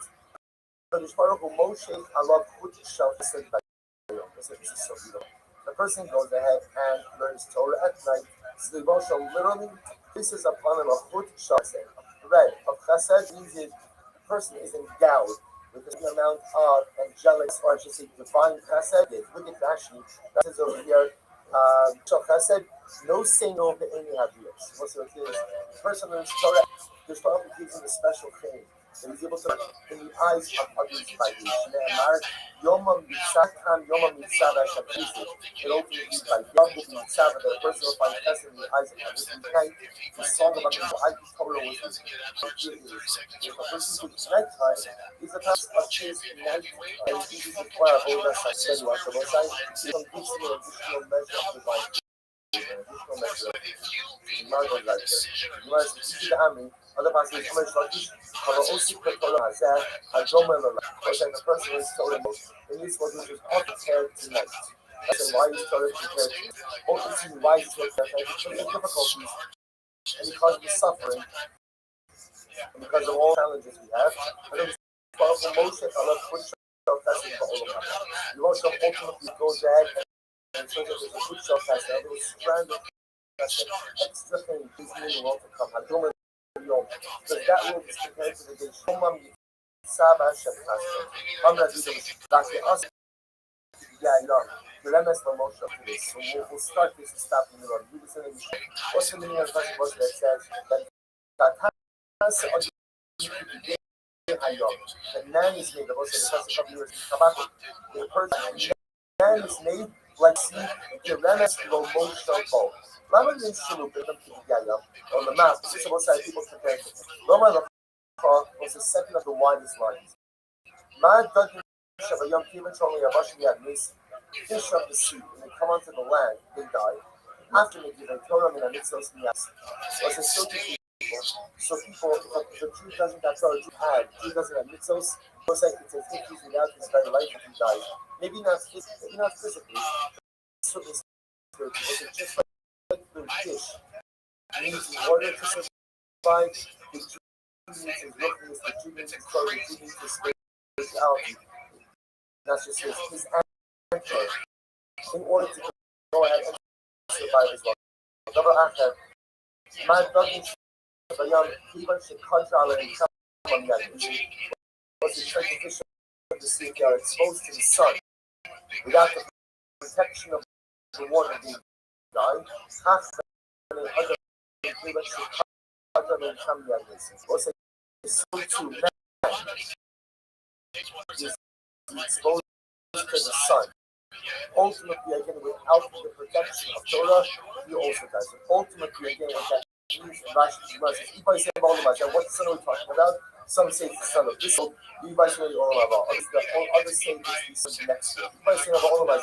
He's going to think, sourcing out, I don't want to rush through this. But the idea over here is that a fundamental focus ultimately again on how we understand the sun. So we'll stop with this, we'll pick up with this tomorrow, but the idea being the comparison between man and fish, just like the fish in order to survive, ultimately again, man needs Torah. This is in order to survive, just like the fish, if it has the sun beats down on it without the protection of water, it'll die. So the sun beats down on man without the protection of Torah, it'll also die. What's the sun? And that's just something we have to do. Would you still be interested in? Remember I said either was it Jacob's or was it on my show? So would you still be interested? Yeah, because you're a fighter. Pick out shoes. Guys have sex. Short clean? All right, I will say good morning. Good response for the Baruch Yisrael. We dedicate all the Shul Drashos this year for the month of Sivan Alinu Latova, Stephen Terry, the loving memory of Steve's mother, Dozin Devora Basher Bisoy from the Drachan. That film sponsors of Diane's mother from the Drachan. We hope the merit of our Tamito. All of the Neshavas Adnan in the Kamo, all those in leader should have one together with Kol Yisrael Kadosh Baruch Shem Yetz Hashem.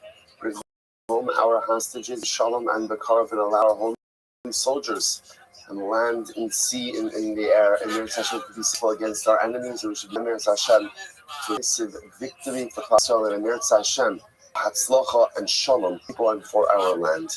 We'll see with that, let's manazeh to our last daf in the Sefas. Got a lot to do today, but today's daf is Memphis 49. We are picking up, and let's actually pick up the line before the line get wide. Actually, 2 lines before the line get wide. We actually read this yesterday, but we read it quickly, so let's just go back and revisit it again. So it's very quick, very quick.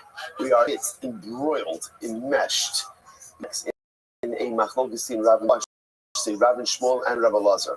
What's the case? Very simple. Yaakov lends money to Zvulun, right? What occurs? So the Mishnah said that if they die and they're orphans from each other, and Yaakov's orphans want to cut loches, they need a shvua. What's the shvua that the Mishnah is referring to? It's what's called shvuas hayarshin. Shvuas hayarshin essentially says, we swear, the children of Yaakov say, we swear that as far as we father never indicated to us has been repaid. And as halacha l'maisa, we are here to collect our father. So that's our father. Good. So then the Gemara explains. So we have three machlokes over here. Following scenario: what occurs if? Rabbi Shmuel say that is true when the lovet, the malvet predeceases the lovet. But if the lovet, the borrower predeceased the lender, then here's the issue. There was a lot he was hiding the shua to Zvulun's heirs, because again you can't collect someone without a shua. When Yaakov subsequently dies, Rav and Shmuel say that loan becomes uncollectible. Why? Because Yaakov was already chayv shua, and the shua cannot be passed down from a father to his children. Therefore, the loan remains uncollectible. Rabbi Elazar says incorrect. I disagree. Although the children can't take the shua of the father, that's true. But halacha l'maisa, they can take a shua sayarshin. But they take a shua sayarshin shalamai, so they can collect the debt. So we'll say that's our machlokes. It could have not been a surah. So not going to a surah. So Rav Barafuna came to visit him. They said to Rav Nachman, okay, Rabbi, you're here. Rav Nachman, you're here. Can you finally uproot the ruling of Rav and Shmuel? So Amar Lahu, so Rav Nachman Chevra, Ikbali Vasai Kohani Parsai Akra Lahad Rav and Shmuel. You think I travel all of this way to uproot the rulings of Rav and Shmuel? So Ella, Havilo Losif Allah. Nachman said, look, we're not going to uproot the halachos, this sack of Rav and Shmuel. Why? Because it's already, what we can do is create a non-creation of this particular. So what we could say is, whatever the case is, you've already applied it to, will apply it to. We're not going to extrapolate it and apply it to any other case. Okay, the Gemara says, keep going. What's an example of an additional case that we would do?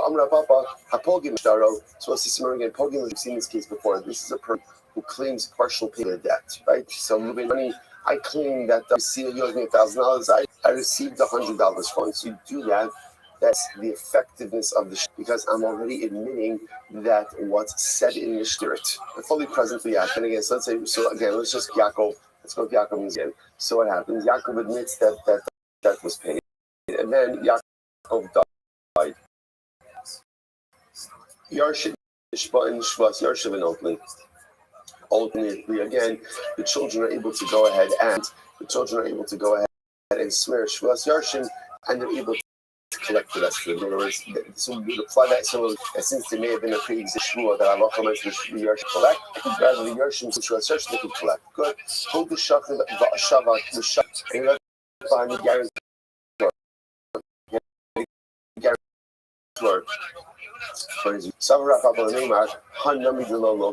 So Papa say, oh, here everyone is passed like Rabbi Shmuel because adding on an additional case. To which the Gemara says, I'm sorry. Good. So Gemara says, who is the guarantor going here? At the end of the day, even if the guarantor originally is the debt, who is afterwards, right? Halacha is going to go ahead and says, so the Gemara says, I'm still civil Allah. Not true. Against the end of the day, a Yorish is a Yorish. What is it at the end of the day? If it's kids or the brother. Good. So we'll say, so therefore, so we'll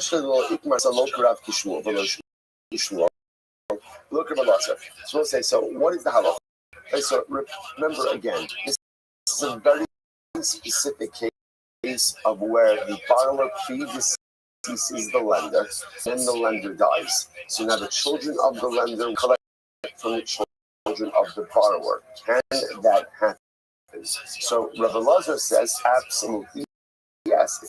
It's not a problem. They could just take a regular shvua sayash. Just take a regular shvua of inheritors, right, or of orphans, saying that as far as we know, children of Yaakov say our father never received payment for this, and they can collect. Rabbi Shmuel, they can't collect. Why not?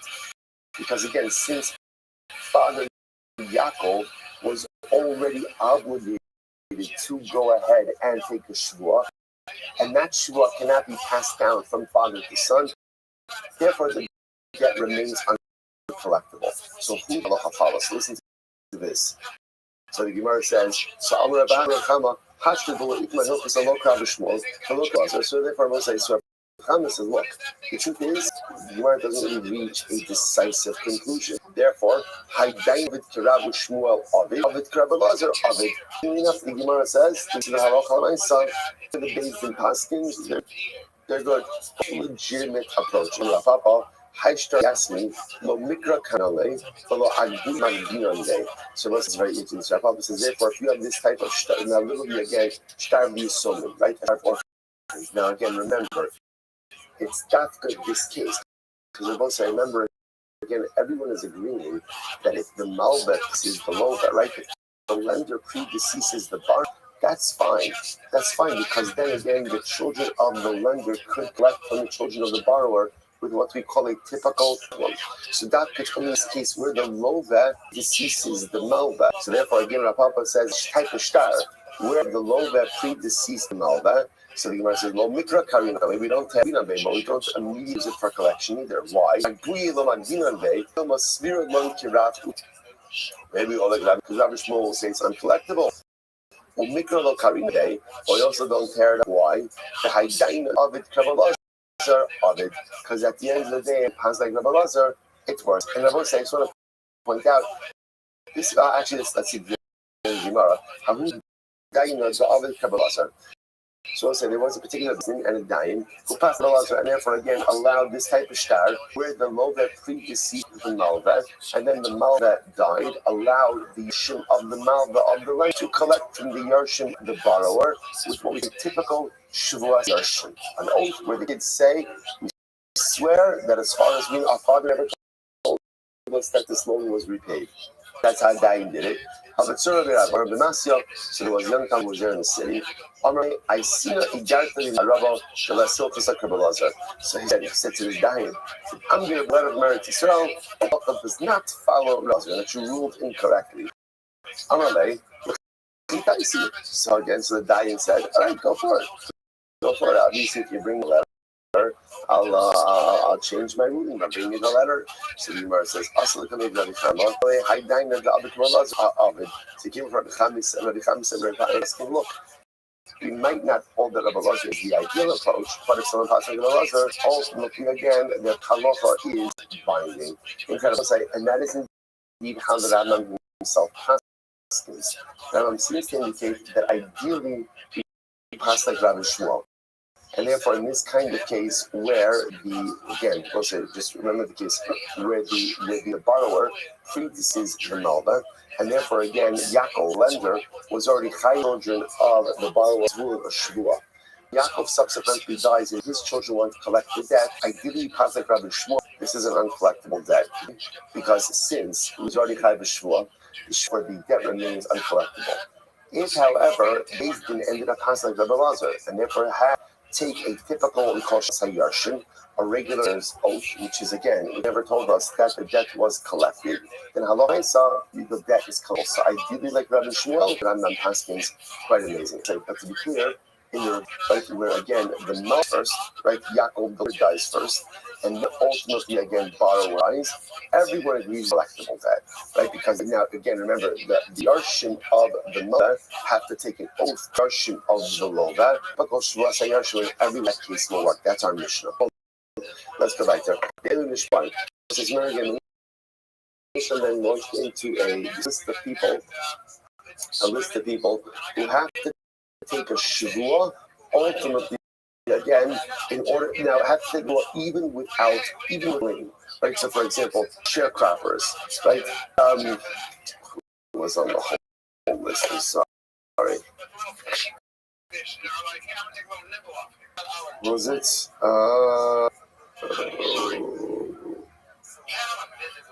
Good. It's good. So it says, I don't understand. What does this mean? Are we dealing with fools? What do you mean? Who's going to swear? Who swear without a claim? Like, what does that mean? These people swear without a claim. To which means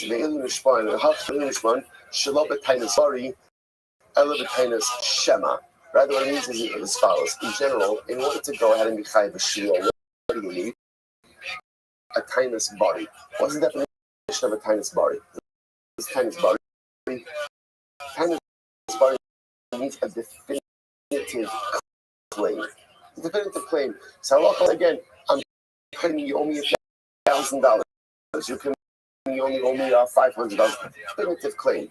In these cases, remember, let's say Ruvain's my partner. Actually, Ruvain, do me a favor. I want to make sure, let's keep this above board. You take a shvua that you're not taking anything more that you're entitled to. I don't have a specific claim against Ruvain, but I could trigger a shvua. Incredible. So the Gemara says, fast. Then buys Shamu, and I will say, we'll see why that is in just a moment.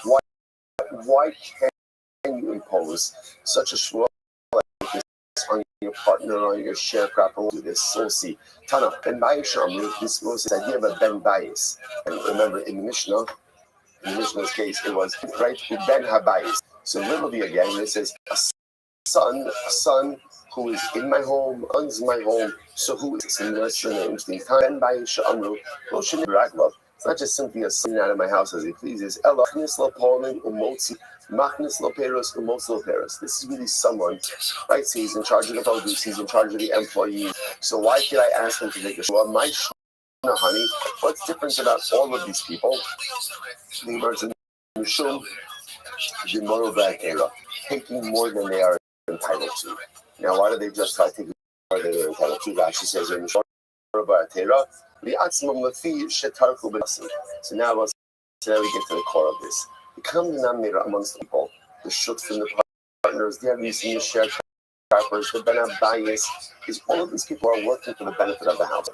In general, on the side, people feel that they're working and benefiting someone else, 9 times people feel that they're giving more than they're getting. And therefore, again, people justify taking a little more extra. I'm not stealing chas v'shalom. I'm really entitled. I guess I'm just going to self-reward. I'm going to self-reward a little bit.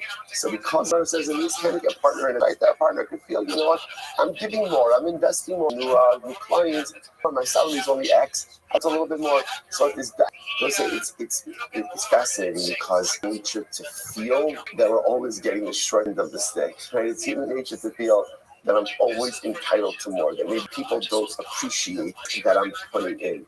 And if I'm not going to be recognized by the people around me, I'm going to recognize my everyone honest. I'm not just Rabbi. That's what he says, but again, all of this presupposes that halacha l'maisa, that halacha l'maisa is a time of at least shtei kasef at this moment. Shtei kasef, shezeh kama kafta mishali shtei kasef. So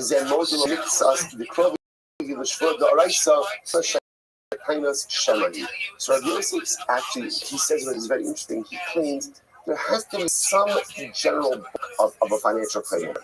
And he says it has to be at least shtei kasef. Kiman, who is it's like Kiman Kishmur. But one second, remember again, we had this much focus before. In general, again, in the case of most trust. So again, does the blame have to be shtei kasef? Does the kfira, not negation? So the Gemara says, so I support Torah. Ema kfiras hayna karav. You're right, the Gemara say it's referring to the amount of denial, like karav. Okay, so Rabbi Yosef comes along and says, Rabbi Yosef explains and modifies this a little. Says there does have to be some element meat on the bones with the claim. It can't just be out of nowhere. There does have to be basic framework, some basic ballpark claim that I feel that maybe really speaking a little bit too much from the partnership, the sharecropping agreement, so on and so forth. Good.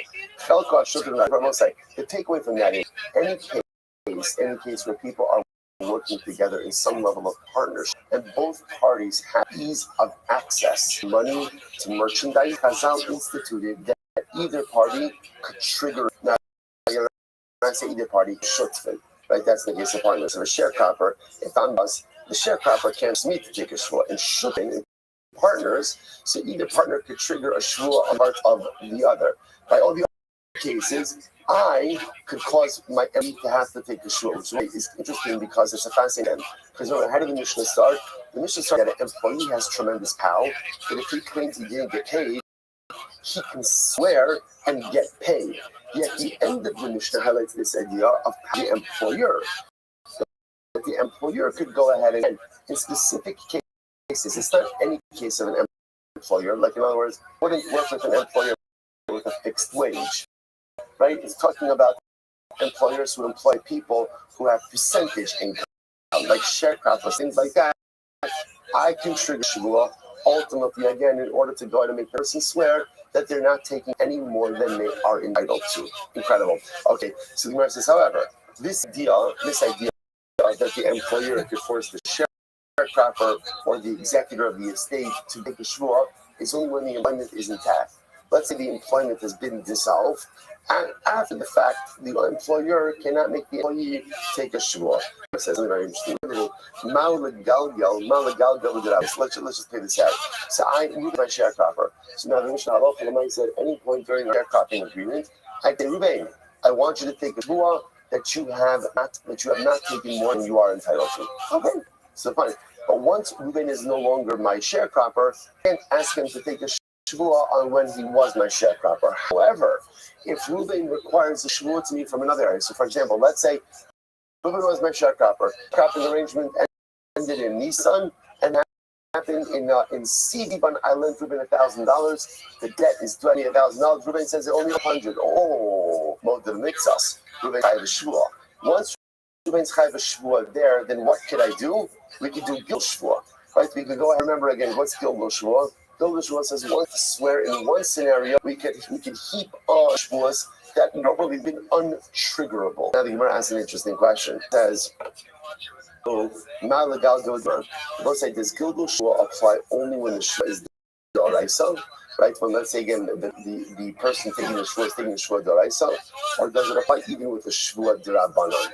Right. So for example, I want to say, let's say again, Reuben was my employee, separate from the sharecropping. I owed him $1,000, or he claimed I owed him $1,000. I said I paid. He said no, I didn't. What's the halacha? He takes a shvua. What type of shvua is that? Shvua is hesed. A d'rabbanan shvua. So do we say once he's already taking a d'rabbanan shvua, I could add on other shvuas like from when he was my sharecropper, or say Gilgal shvua only works by d'oraisa shvuas, but not by d'rabbanan shvuas. Fascinating. So Tashma, here we go. So Lova Himenu Erev Shvias Ulamate Shvias Nasalo Shotov O Aris. So say listen to this. So Reuben borrowed money from me Erev Shemitah. Okay, and then after Shemitah, he became my partner, or he became my sharecropper. Ein megalgal. So the halacha is we cannot add. And now let's say again he's going to go ahead and take a shvua when he's a shutaf or he's my sharecropper. I can't go ahead and make him swear from before Shemitah as well. Now there's a good reason for that. Taima, the love of him erev is the asi shvias avkase. The reason for that, why? Because then I lend him money erev Shemitah. What happens to the debts over Shemitah? Ultimately, again, they're canceled. So because that is nothing to swear about. However, again, what you can see from here is if he was taking, let's say, a shvua shutfin, right, or a shvua sarisim, and it wasn't a shemitah canceled loan, I would be able to make him swear about the loan. Now, so what do you see from here? That when someone is taking a shvua d'rabbanan, you can still do shvua megalin. So the Gemara says, listen to that. Rather, the Gemara says, we think follows. Let's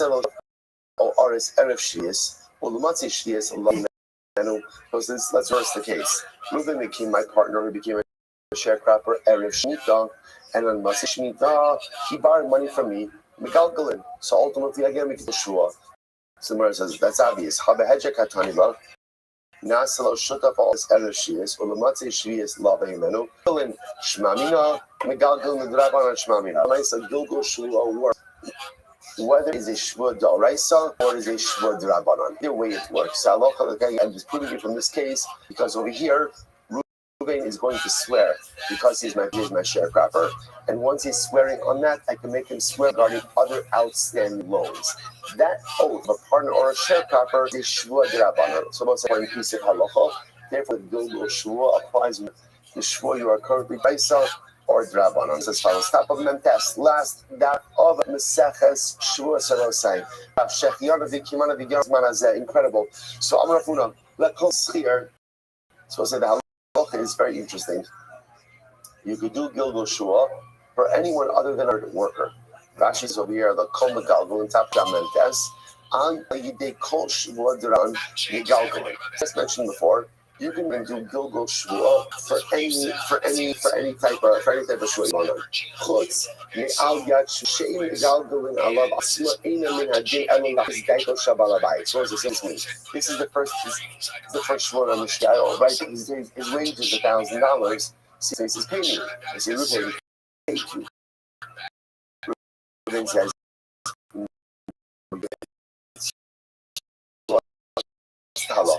Reuben swears that he was not paid. So the Gemara says something very interesting. You could do Gilgal shvua on any type of shvua, like even a d'rabanan shvua, except for that shvua, except for the shvua of payment of an employee. Why? Now Rashi points out over here, because since that shvua in and of itself a novelty, that the employee could swear and collect his payment, you can't start adding additional things onto that shvua. The Chisda says, "La kol ein makilin chutz mischir d'makilin." So similarly again, also the Chisda is not not disagreeing. He's actually saying, ultimately, again, all other shuas, you can't be, in other words, that for all the shuas, here, we're ultimately, again, with Gilgal. So the Gemara said, I was there was two, Liftach, it's very interesting. Shalom, and when someone comes to things, so again, I want to point out, let's talk about everyone's agreeing. What do we have? What are our nuggets of information? Number one, you do Gilgal Shua, whether the shua being taken is daraisa or drabanan. That's number one. Number two, everyone's also agreeing that is one case where you can't do Gilgal Shua, and that's shua's schir. The shua of an employee who claims that he did not get paid. So the halacha is he swears and he gets paid. Once he swears, the employer cannot keep other shuas on that. A lot of people seem to think that since that shua is such a novelty, you can't start adding additional stuff onto it. Fine. So Rabbi saying both Rafuna and Rabbi are agreeing on that. What's in my focus? So this is very interesting. When someone comes to take a shvua, do we encourage Gilgal shvua or not? That seems to be the machlok again between Rafuna and Rabbi. Rafuna, who says like according to Ravuna, these parties show up in Beis Din encourages Gilgal Shua. They say to the claimant, anything else you'd like to put on Krista, we don't encourage it. It's only if the claimant asks for it, and ultimately we do it. Incredible. Shemitah goes ahead. I will say the novelty in the Mishnah was that the Mishnah said that Shemitah goes ahead and negates a Shvua or cancels a Shvua. Where do you know that right there? Most is fascinating. That Shemitah kills any outstanding Shvuas. Where do you know this from? I'm not the Zet, the Zar HaShemitah, Atilu Dibar Mishametas. Shemitah cancels even divorce, even speech. I'll say, Hajna Allah Kala Nishban. Let's go. Zuman, ultimately again to the parak of the Seches Shuas.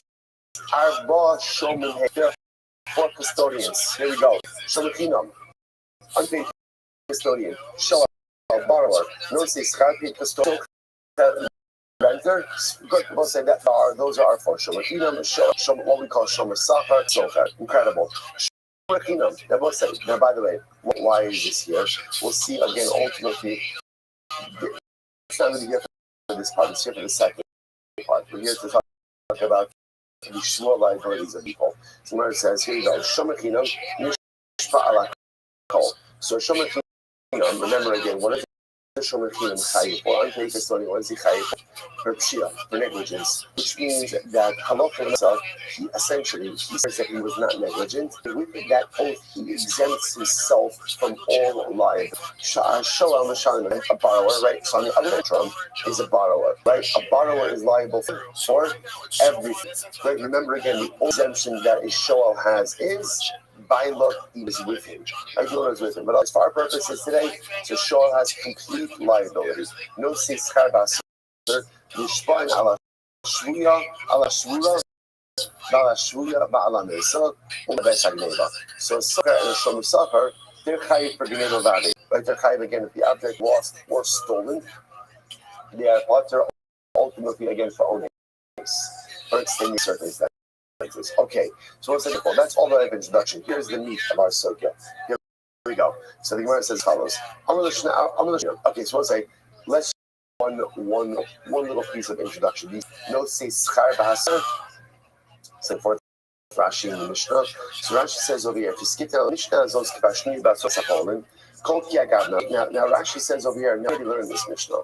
Why is this here? So if you see that Rashi says schar b'asochar, go into it 2, 4, 6, 8 in. Here it is. When you see the carbon hashvua the chiyuvi ubikach, shenish davar shumechuyav, alav im holda ubishvua. Padas in the shalom. Means that shekofer mamon the chayiv karpikadon the chomesh va'asham. When it comes to these, here's the way this works. If a shomer swears in order to exempt himself from liability, and when he swears, he is exempt himself. Let me say differently. Had he admitted ability, he would have been chayav. If he attempts to take a shvua to go ahead and exempt himself from he is following thing. Number one, a false shvua sapikadon. Number two, right, principal penalty fifth. And number three, a carbon asham. Right? He's high for a false shvua sapikadon. Ultimately, again, a chomesh and asham. That's if you swear falsely. But again, I will say it's swearing falsely in a way where the oath saved you from paying. Now, the chiddush of the Mishnah is a shomer swears falsely, but the false do anything to save money. Then interest. Now, there's liability for a fall, but there's no asham chomesh. Rashi goes on and says, but if he swears falsely for no reason, meaning, for example, let's say had he admitted his liability, he had been chayiv, pigon, so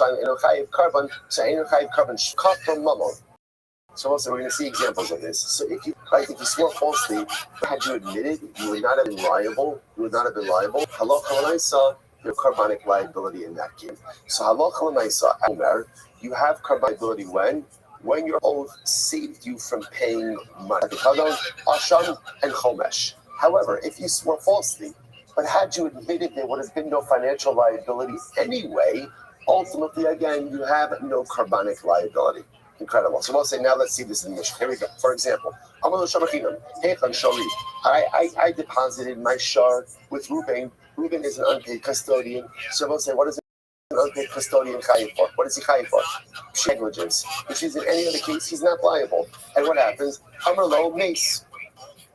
So Reuben lies, and he says the animal died, but in reality it didn't die. Really, the animal again, it broke, so to speak. It broke, right? Or it was taken captive, or it was stolen, or it was lost, right? Or, for example, Reuben swears nishbar. He swears that broke its leg, right? But in reality, he's lying. Or nishbar, the animal was taken captive. He gets what he swore to. Or nignav, animal was really stolen, right? I'm sorry, he swore stolen. Or avar, stolen. So essentially, in all of these cases, something happened to the animal. Reuben's lying. I get just a simple case. Say, Reuben, where's my animal? Reuben says, I'm so sorry, it was stolen. But in reality, it died. Now it died. So what happens? I say, Reuben, do you swear that the animal was stolen? And Reuben says, yes. And then it turns out that what? Reuben was lying. The animal wasn't died. What's the halacha? Pater. Now we'll say, when we say pater, why is Reuben pater? There's no carbonic liability. There's no asham. There's no chomesh. Why not? Because again, in this case, Reuben's oath was imperishable. Even had Reuben told the truth, he still ultimately, again, he's pater. Again, I will say, he still made his false oath, right? There's a shua shav over here, shua shaker. But again, what it means is into shua sapikadon. Ultimately, again, he's going to be pater. So there's no shua sapikadon, there's no asham, and there's no chomesh. I will say, you say to yourself, why would someone lie in such a situation like this? This makes absolutely no sense. So let's say it's a good shaila, and I think it's one of those things that a lot of times in life we don't understand why people do the things that they do. To me, what I've seen is that sometimes we are so desperate to just escape liability or to escape responsibility that we'll do whatever we can escape hatch for ourselves. It's kind of like what happens when you put something, someone. And sometimes you see when people are involved in an accident, the first they say is me. Wasn't me. But maybe it was you, right? So it's like it's human nature. There are reflexive reactions to absent oneself from responsibility. Whatever occurred, it was someone else. So again, which is really the antithesis of what it means to be a yid. Because it means to be like we saw Rabbi saying Shabbat. What it means to be a yid, ultimately, is to take responsibility. It's to be a balachrai. But human nature is to escape achrais. Okay, hey, Shori. So I say to Reuben, I say to Reuben, where's my ox? Where's my ox? I'm going to let you know there. I say, and he says, don't know. So the Gemara and Reuben says, I have no idea what you're talking about. Oh, okay. So here says Reuben is saying, I don't even know what you're talking about. But who shemays on nishpa enough? Oh, so again, in this case over here, Reuben's denying that he even deposited with the ox. I say, Reuben, do you swear?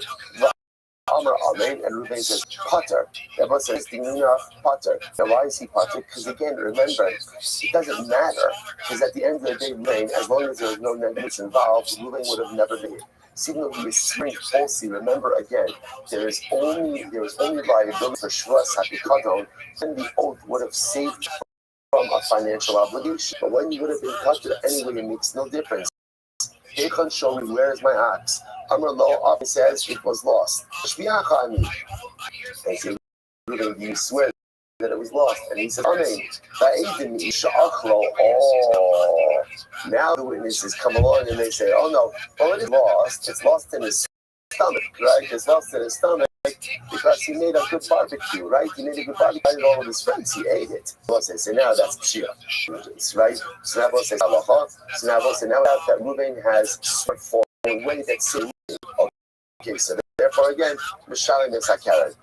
We'll go ahead and to pay principle. Hold them at smoke. So now if Reuben went ahead and admitted liability on his own, in that case, Mishalim Keren, Chomesh, Vash. It's interestingly enough, halacha might say if you're made liable through witnesses, then you pay principal. If you admit on your own, that triggers then the full force of the Shvus HaPikadon, and ultimately again I'll have to pay principal, Chomesh, and Asham. Hechan Shori, where is my axe? Reuben says it was stolen. Mashvi'acha ani, I say, Reuben, swear to me. Va'amar amen. And Reuben says, yes, it was stolen by and ultimately again, witnesses claim that Reuben stole it, right? So Mishalim Tashlumi Kefal. I have to pay Kefal because he's a gunner. Not only did he swear falsely, but he's a gunner. Hold on me on smoke. What happens if Reuben admitted his own liability? After swearing falsely, he admitted his own liability. Mishalim Keren, the Chomesh Va'asham. So what's what you see from here is that the whole effect of a false Shvus HaPikadon ultimately unleashed after admission. So Reuben swears falsely, and after swearing falsely, he admits that he really misappropriated. So then again, liability for Shvus HaPikadon, Keren, Chomesh, Asham.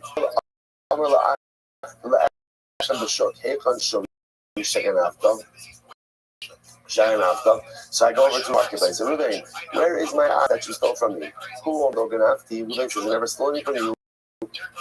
Even also Dunbo, and witness claim that he stole it. He says Ganav. So that's a classic case of Ganav. Right? And therefore again, he pays. He's Kefal.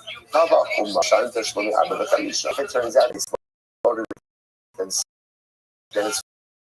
then it's Raw Adin shows us is very interesting. What happens if I confront Reuben and say, Reuben, where is my ox that you stole?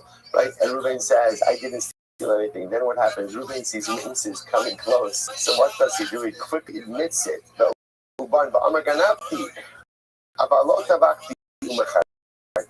he says, I stole it. But I did not go ahead and slaughter it and sell it. So I'll say, what's the halacha? Again, he only pays on that side.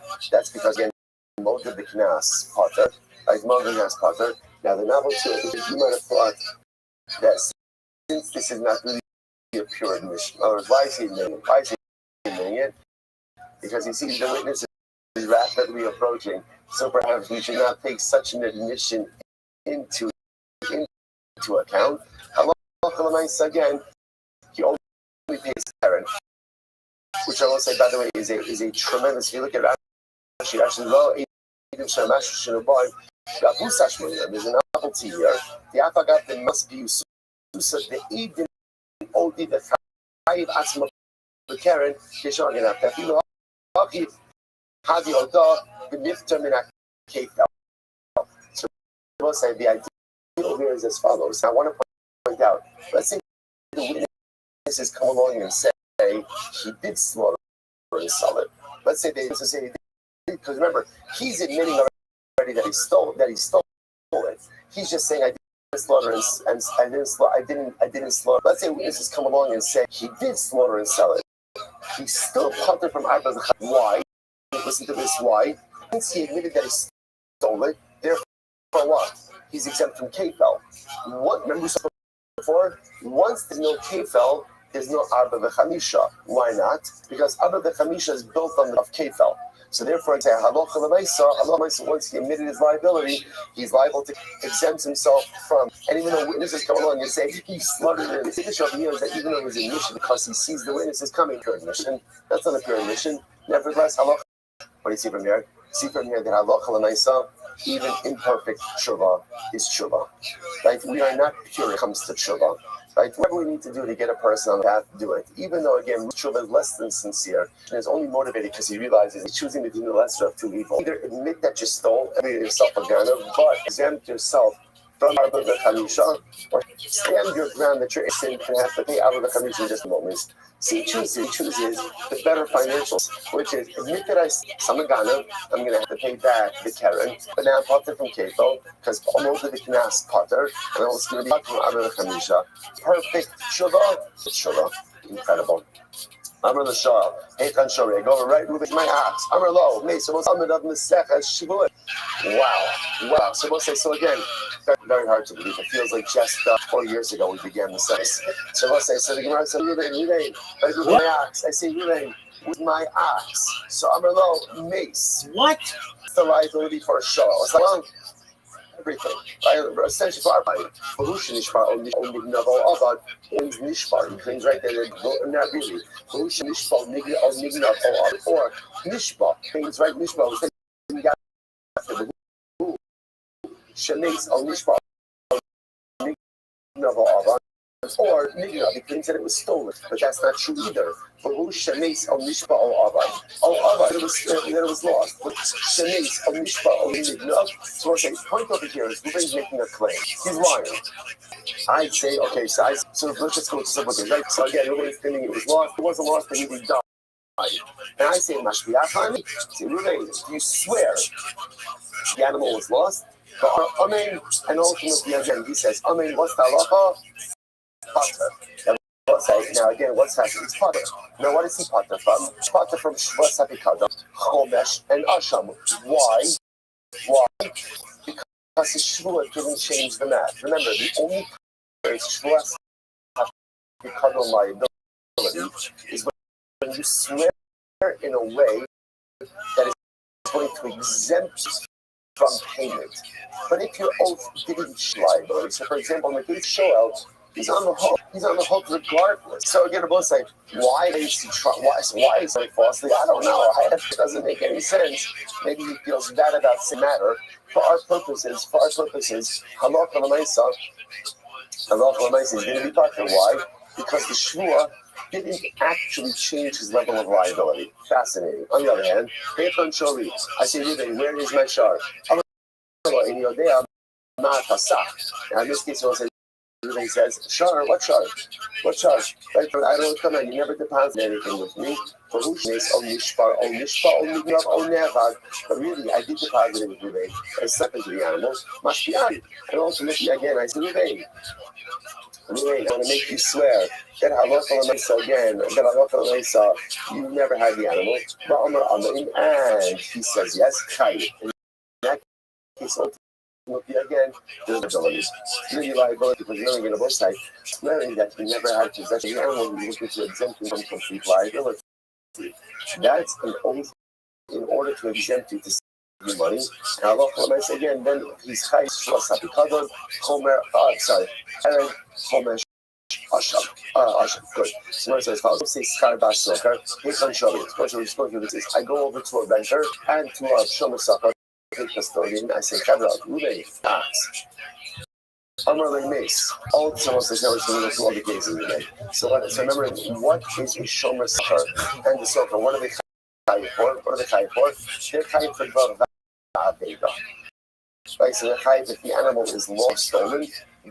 They're potter for onus. Right, extending the animal. Alright, so there was no animals died, the animal was taken captive. In those cases, halacha l'maisa, they're going to be potter. So the says it's house. I'm going to say, where's my ox? I'm going to mace. So again, they claim the animal died. But in reality, the animal broke a leg, or again, it was taken captive. Which I will say, by the way, doesn't change the math. Either way, they'd be potter for that.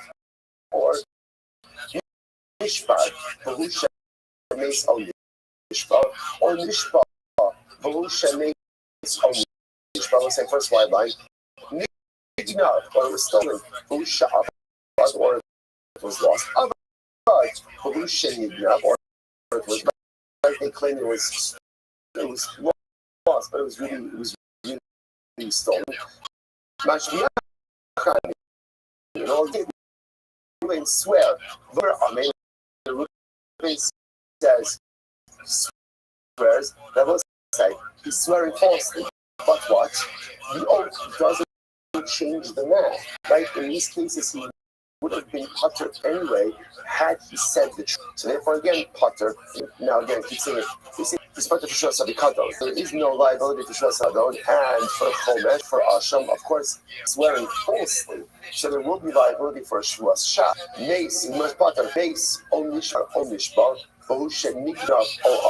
so let's say, so ultimately again, if for example it died, or it broke a leg, broke a limb, right, or was taken captive, right, but in reality it was stolen or lost. I make you swear, but Amar Chayiv. Ultimately, again, in that case, about Omniya, but Ushemes Shbar, Onishbar. So again, if not the again, it was lost, but in reality, again, Onishbar, Mashbiach, Amar Amen, Potter. Once say, here's the rule. When we p'tor or the p'tor, when we p'tor the here's the rule. Any take a shvas apikadam, any again, from a state of where you were exempt, or from life as well. Say here's the last image. You go ahead and you swear in a way that had you made your real, you would have been pater. So of your actual right of your claim, you're going to be chai. So in other words, you're taking on a heightened level of liability. Okay, you'll keep the shua sapikadam in that case because you've heightened your own liability. So in any case, again, where you pater anyway, you would chai anyway, or you're upping your personal level of liability. Chova, ultimately again, pater. Ultimately again, you're going to be pater, right? Because again, you're nichai shua sapikadam when the shua saves you from pain. But if the shua doesn't change the math, or the shua inherits, then ultimately again, there's no liability for the shua. On the other hand, nechava l'chai. But Allah again, I will say, if you swear in a that exempts you from liability, that's when there is liability to shua. I will say, so a very simple cloud. The only time you're chai for shua sapikadon is when by taking the shua, exempt yourself ultimately again from liability. Good. There's a that cloud. So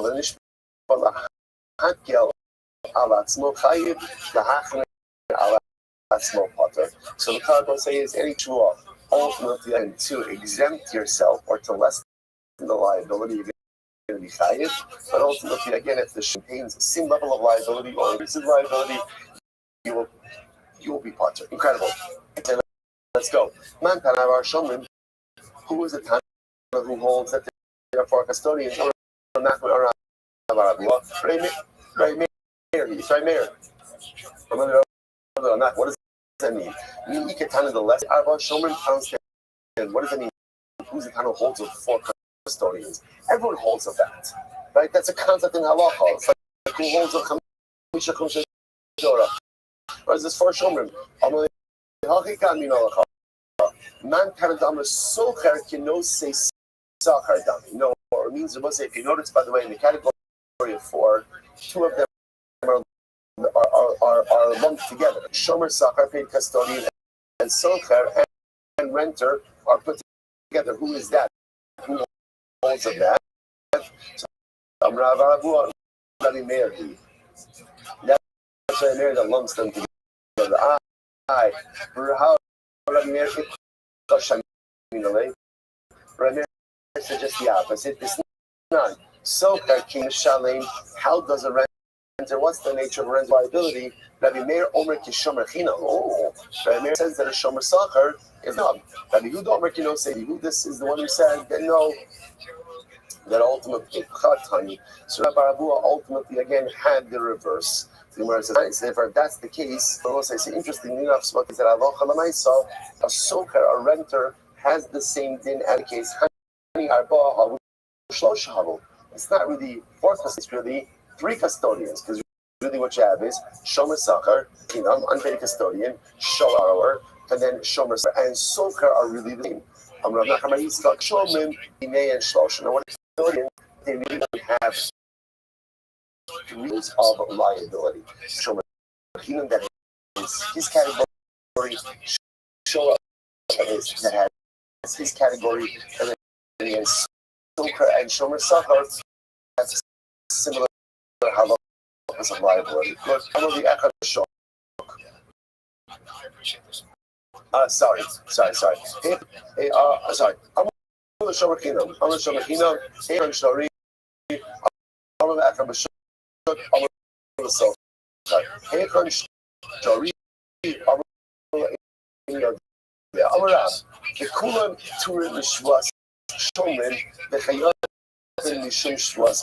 It was interestingly enough, in all of these cases, Tino Gelashi, Turin Mishwas, they often Mishwas Habitado. In all of these cases, the Mishnah, the individual is Potter. Potter means ultimately again, Potter means the Potter from Shashom, right? Shwas Habitado. But ultimately, again, the Chayim in Shwas Bit.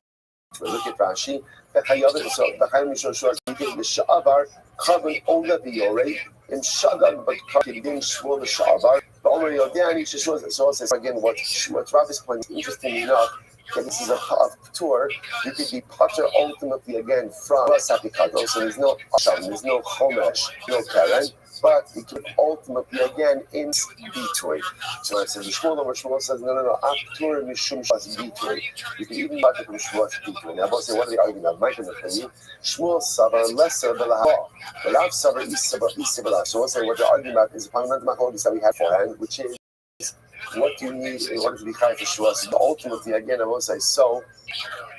So ultimately, again, so what Shmuel holds, in order to be high for Shmuel's glory, Shmuel's Bitoy must be able to be phrased both in future tense and past tense. In this case, the Shmuel can only be phrased in past tense, not the future tense. Therefore, there's no Shmuel's Bitoy says you don't need future past. Rather, what do you need? Positive and negative. And since the short is both in positive and negative, therefore there is liability. Gemara says, "Vaha." We've already had this this once before. Shvosh is our Shvosh Zara. So what says? I take a shvua, right? The nigga shvua. Shvosh Zara. I threw the stone into this. I swear that I didn't throw the stone into this. Rab Amar Chayer. So Rab Shmuel Amar Potter. Says that's your Potter. So we'll say Machlokes. Rab Amar Chayer. Rab says you're chayiv. Why? Because there's liability for Shua's Pita as long as it's in a positive and negative, right? Shua, I threw the stone. You can't phrase this in the future. I swear I will. So that doesn't work. And says, so why do you have to this twice? We have to bring this machlokes twice. Why? If it were just case, in this case, I will say, I am choosing to serve of my own volition. In our case over here, based the jury, the individual, will do the Shmuel. Maybe Rabbi gives you kind of case. Oh, sorry.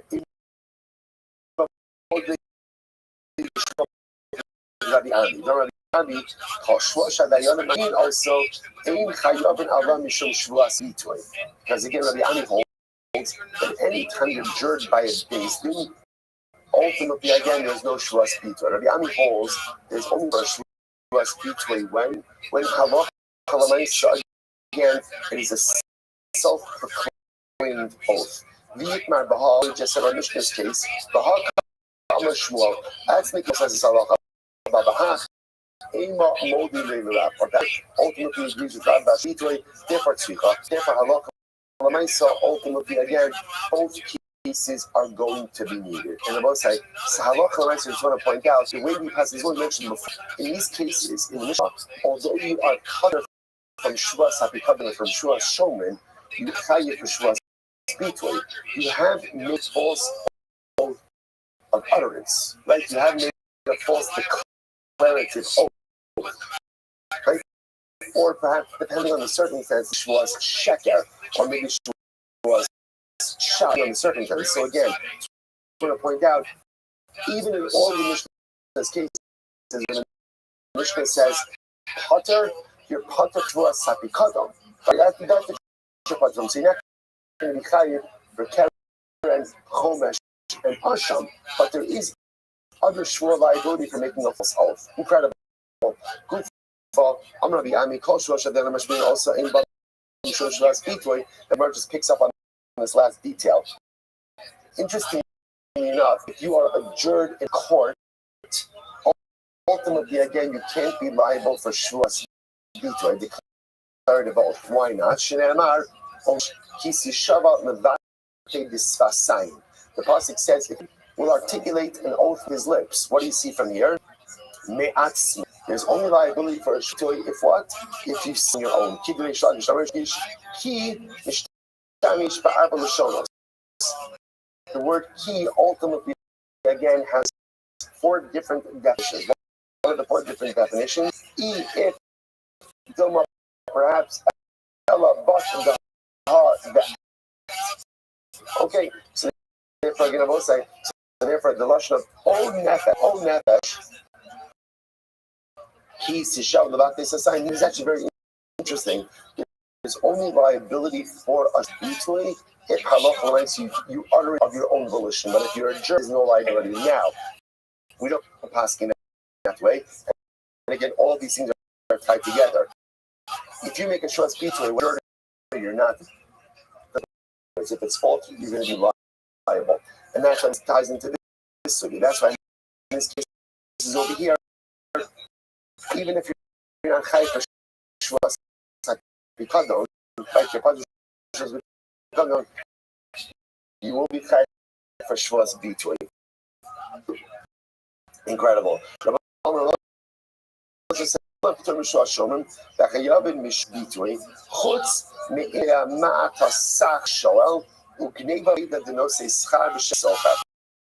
as I say, interestingly enough, so I remember in all of this, Mer just said before, even if you're part showman, you will be chayv for shvus bitui, except for chutz me'inyo de ma'at hasach b'shol, except for the case of, I don't know what you're talking about in the case of the show, right? And the case of Gneva Va'aveh by no Schar and Socha, Shu Chayiv Shach from Mamon. Because in those cases, you will be Chayiv ultimately again for Shuas HaBikadon. Now, what we must point out over here is, if you're Chayiv for Shuas HaBikadon, you're not for Shuas Bitui, right? So again, you're not going to be Chayiv for both of those things. So in those cases, you're going to be Chayiv for Shuas HaBikadon. Why? Shahari Kaf from Mamon. Because at the end of the day, in those cases, you did deny a monetary claim. And as he pointed out, when you deny a monetary claim, ultimately, again, you're chayiv for shvus habikadon. So Mosai, what's the takeaway over here? So really, all of this comes down to one thing. This last Mishnah, or this last parak, this paracle, right? This last parak over here in the Masechta teaches us a simple principle. We're introduced over here to what we call shvus habikadon, or shvus hashomen, where halacha may say positive one of the 4 shomen. For the 4 shomen, shomer chinam, shomer sachar, socher, shoel. It's 4, but it's really collapsed into 3 categories because we ask him that socher and shomer sachar really have the same type of liability. There are distinctions, but that's not our Masechta right now. I come over to this shomer and I want my object back. He claims something happened to him. Now, obviously, I trust him. There's no shvuah. We're talking about cases where what? I would some verification of his claim. He swears something happened to it, and it turns out that's what? Is their loyalty? What does it depend on? It all comes down to one simple: did his false oath save him from financial responsibility or not? If it did, then halacha is again he is chayiv. Chayiv for shuas Hashem, right? Or shuas Hashem. What is he for? Again, principle, chomesh, additional fifth, and ultimately Asham. Asham. He made a false oath, but it turns out that the false oath saved him any money. It didn't do anything eventually. Then what? He is potter. But it turns out that when we say for ultimately and shuas I will say the sugya in his entirety. I will say, as we come to the, we did it. As it comes to the end of the Rothschild, so first of all, a tremendous dayah for us. You might say to yourself, well, maybe I don't feel so accomplished. I don't know. I hope no one ever asks me a question on the Seches. Right? You ready? Oh, I heard you from the Seches. I was shy on that of days. We'll say, okay, we're not getting sneak from the Seches, right? And perhaps I don't even say, but sometimes it's not about mastery. It's about having the courage, the resolve, and the commitment to make it through the journey. And I will say that is what we have done. We have navigated through a very complex sugya. To be honest, at things like today, giving the proper amount of time, not like this really required. Well, it was really not a daf, it was a daf and a half. It was a daf and a half. You know, a daf and a half. So this required 2 hours. Okay, we're limited by the kid. I can't start at 4:30. I will say, but again, but we did it, and we did something that for many of us probably never thought we would do, and even for those who knew possible, it would have been so easy to give up at so many different the kimano, the girl, as we got to the end of a particular Masechta. I will say a tremendous and overwhelming and beautiful and magnificent accomplishment. We saw how many times we struggled, but kept going through. That's the hold of the year, that's the hold of that, and I'm going to say a tremendous and beautiful and holy accomplishment for us all. We should never see the struggle, the effort that we put in, and there's a schus for cloud, should be a schus for ourselves, schus for our mishpachas, and the most tomorrow morning, the shah tells us to begin.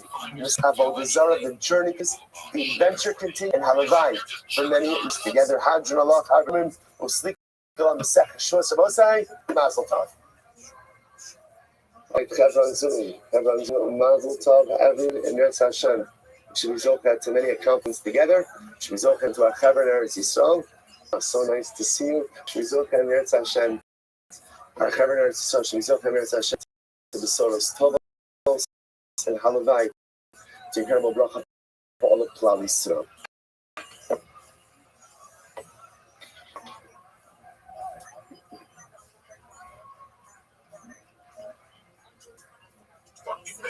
I was on vacation. I got a wife and a child now, and I gotta act like a fucking individual.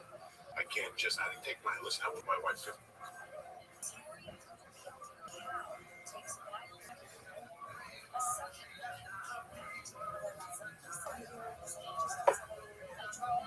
All right, let's us begin. All of our sponsors for this morning, our annual Talmud Torah sponsor, right, so we're dedicating in this chus of the Surah Tovos Ad Yisrael. Our Talmud Torah sponsors the month of Stephen Abalinu, Stephen Tarizin, loving Mary of Steve's Mur, Doris Zin, Devorah Bas Yisrael, Yosef on the Bracha, on the occasion for 5th yard site, the merit of our Talmud Torah, all the Mishnah Slav and Aliyah. All those who are should happen together with K'nirtz Hashem, bring our hostages to be successful.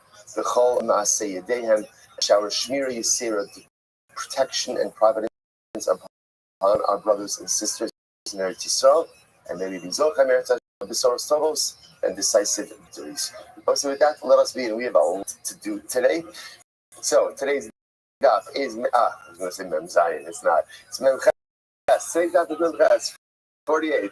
We are picking up Hashem on Mem Zayin Amud Beis. We're going to move today 47b, and we are picking up 2, 4, 6, 8, 10, 12 lines down from the top. So we'll say, so remember again, we ended up yesterday with a beautiful allusion. I mean, beautiful, an incredible allusion to Chitim Meraglim. Again, the Gemara quotes another Agadic interpretation by Shimon ben Tarfon. Ad Hanar Hagadol Nehar Pras. So ultimately, the again, so in the large river, the Euphrates. So let's say, so interestingly enough, now what's bothering the Gemara in this statement is the Euphrates is out of the other. Well, let's see Rashi actually for just a moment. So before we get to Rashi, so Shimon the entire Omer when you touch someone with, you yourself become oily. Now what is that? Look at Rashi. Rashi says over Krav Lagabe Dihina the God in Nagata Mashuach B'Shem. If you touch someone who's been anointed with oil, you'll also become oily as a result of that contact.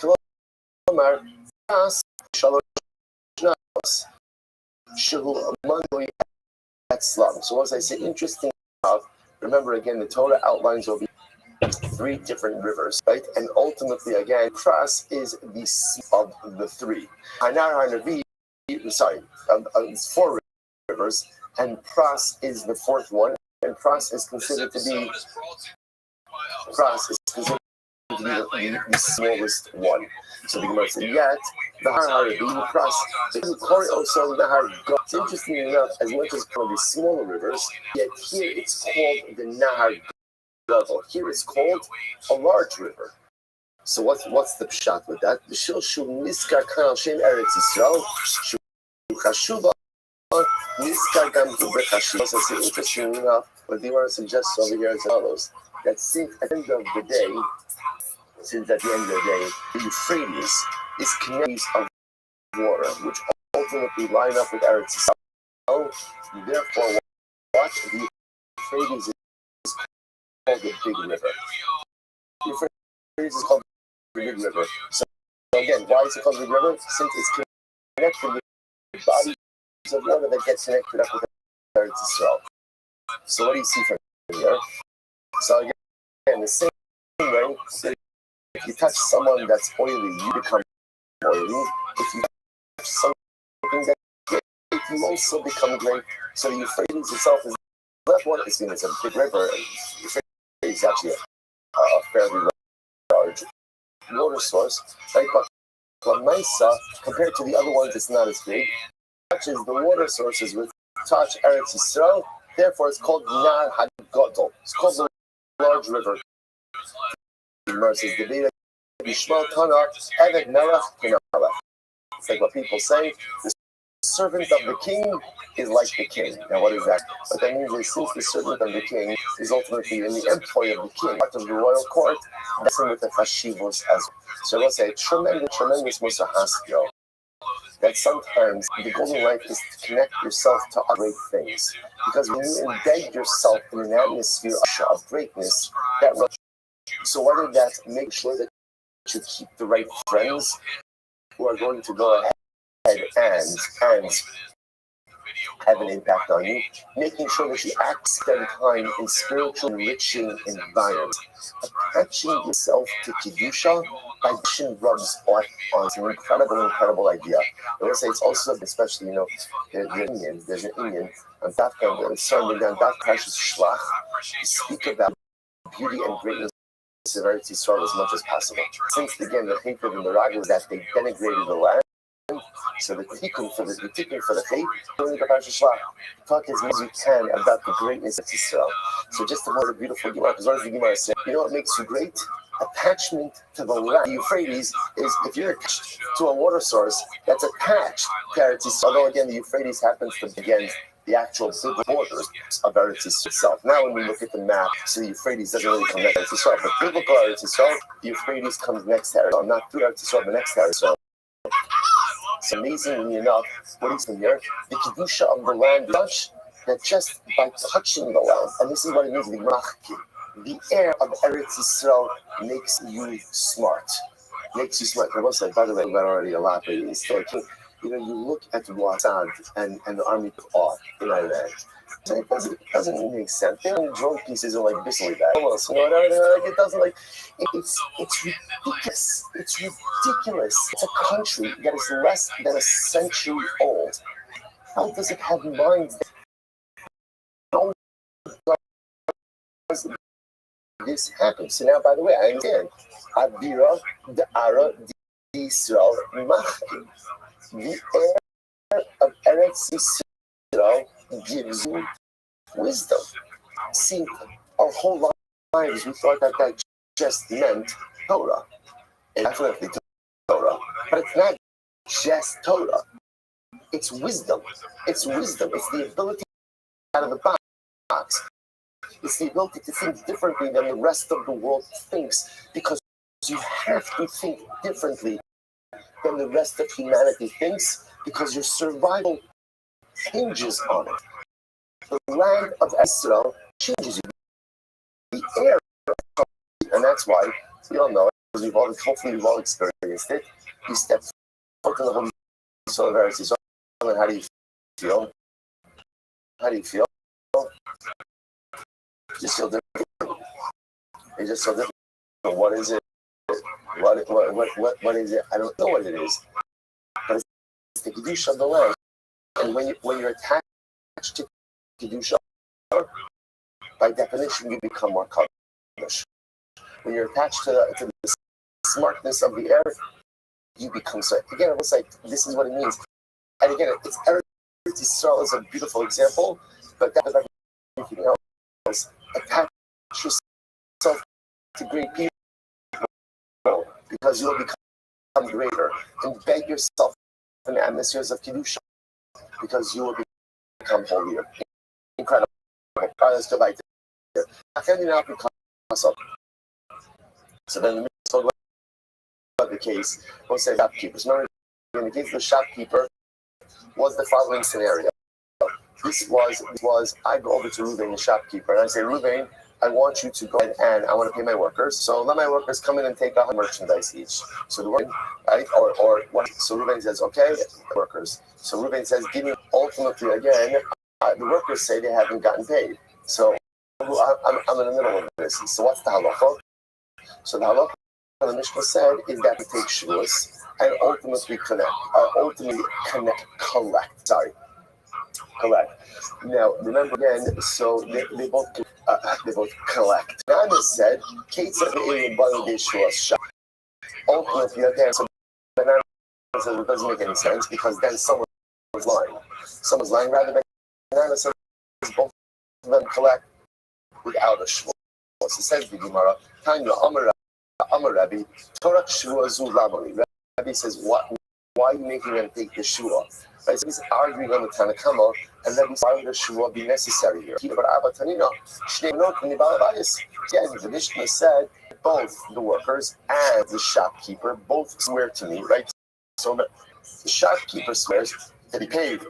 The workers swear they don't get paid, and everyone collects from me. So he says, So interestingly enough, so Rabbi said, I don't understand why you need a shvuah. Rabbi accept Rabbi Chia's statement. So Tashma, the Sani Rabbi Omer, called him the shopkeeper. Now, this is very interesting. So this is now a second idea, that the workers swear to the shopkeeper that Allah said they didn't get paid. But why are they swearing to the shopkeeper? It should be swearing to me, to the employer. Amarava, Paulin in the Shboin of Balabayis, the Maimon Hedvini, it's in reality, the workers and both going to swear. The workers swear in the presence of the why? Because the worker kind of put that claim to the test. We'll say halacha always two things. Number one, why? Right? That's a pretty safe assumption. And then assumption number two is that people will not be so brazen to lie in the face of the person who they're chayav something to. So what goes about not getting paid? But what they're a little bit more reticent to lie about is what? Is they didn't get paid in front of the person who really paid them. So therefore we make them swear to the balabayis in the present chandani. This way hope they halach really did get back down from this. So once I snitch the point out over here, just enough, just fascinating. The Gemara seems to indicate that halach lamasi has like the kind of kamo, and both of them will, so the workers will swear to the balabas in the presence of the chemini that they paid, and the chemini will swear to the balabas that he did pay them. All right, incredible. We'll say very interesting case here. You have two sets of witnesses that contradict each other. So let's say, so the verse says, Amurakuna, Zuba b'fnei atzmon me'ida, Zuba b'fnei atzmon me'ida. So this is a very interesting case. So if you look at Rashi, Rashi says over here, second of the immediate wide lines, Rakisho zu azu, Shnayim omrim harag, Shnayim omrim lo harag. Which is a typical case. Two witnesses say, we saw Reuven kill Shimon. Two witnesses say, we saw Reuven and he didn't kill Shimon. Okay, so we'll say, so we'll say, what happens to their testimony scenario like this? What happens? It cancels each other out. That's all. In other words, we'll say, but here's what we do know. What do we know? Someone's lying. So we'll say, so now there's an interesting shayla. Can both of those sets of witnesses go and testify in other cases? So obviously they both come to Beis Din. Again, there's nothing for us to do because they've canceled each other out. So okay, so everybody goes home. What's up to testify in another case? What do we do with your testimony then? It says, so for each of them come on their own and testify. They canceled each other out, and I know that someone's lying, but again, they're both still fit for testimony. So each one could come on their own and testify. Rav Chisda says, "Bahadi sadi shakri lamali." Rav Chisda says, "What do I need with such liars?" Rav Chisda is interesting. Rav Chisda disqualifies them from all future testimony. Why? Because someone's lying, and I don't know who's lying. So in the absence of the ability to determine who is lying, I'm going to go ahead and disqualify everyone. Everyone, incredibly similarly. So I'll say now the Gemara goes and outlines a couple of interesting cases. So for example, the paradigmatic of this would be, let's say you have two different transactions, right? Two different lenders, two different borrowers, and two different shtaros. And obviously, again, both, and then you have each of these sets of witnesses are witnessing one of these transactions. So the Gemara says, okay, that's exactly the case we're talking about. What you do now with these transactions, know that one of these sets is a liar. Or if you have one borrower, two different transactions, in that case, again, let's say again, one is for a loan of a greater amount, one is for a loan amount. In that case, the lender will only be able to collect the lesser of your two debts. Two lenders, one borrower, but yet ultimately again in two documents, that's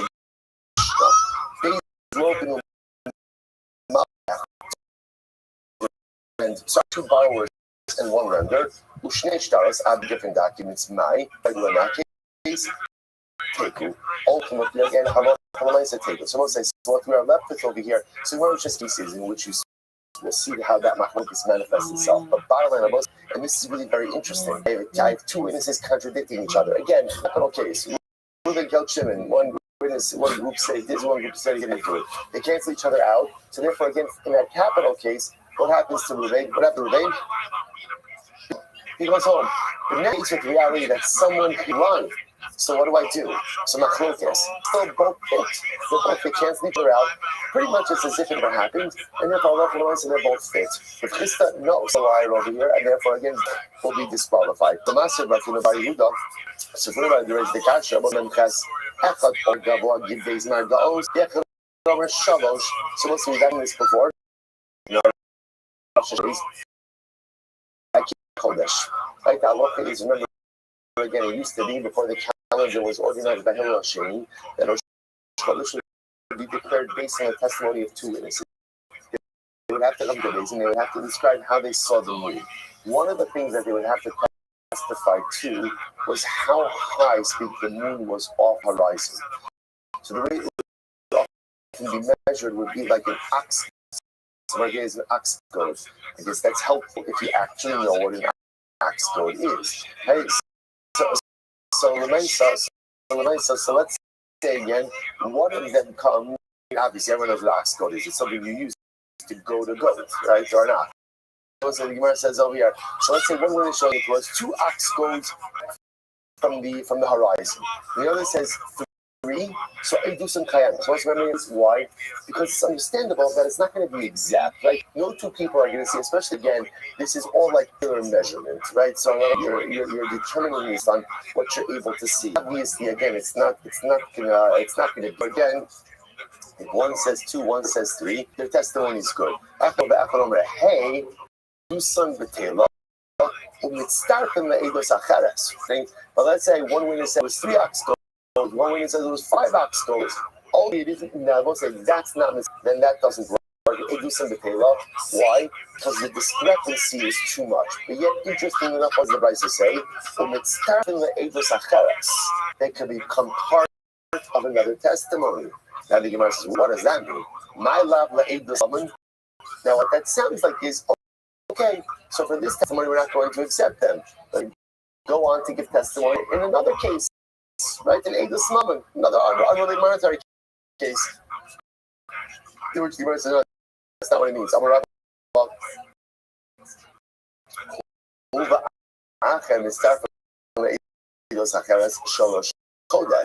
You don't know what it means is he or one of those witnesses and another could ultimately again be mitzaref for another. Like, let's say, for example, let's say again, first the witnesses 1 and 2 come and say that the moon was 3 ox goes above the horizon. 3 and 4 come along and say that it was 5. So obviously, they're both saying in that case over here. I'm sorry. Witness 1 says it was 3 ox goads. 2 says it was 5 ox goads. So obviously they're not mitzvah. But either one of those witnesses, let's say now witness number 3 comes along, and witness number 3 says, I saw it, and it was 3 ox goads above the horizon. So now both sides follow this. Witness 1 and witness 3 can combine to form a testimony unit for Kiddush HaChodesh. That's what it means. Why? Now, effectively, 1 and 3 combine. 1 and 3, and again, that's 2 against 1. The witness number 2 was the one who said that it was 5. And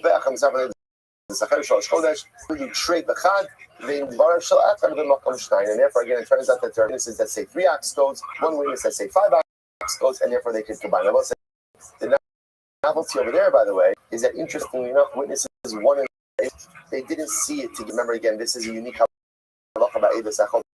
Normally, by testimony, in a testimonial unit, witnesses usually have to be able to see an event together. Back to our Makos days, some good days. Back to our Makos days, right? But now, by Kiddush HaChodesh, we allow them to combine. Good. So I say, how do we pass? So the Rabban Paskin is like Rav Huna. When you have testimonial units which cancel each other out because of contradictory testimony, that does not go ahead and take away their ability to testify in future cases. So since they cancel each other out, we're done.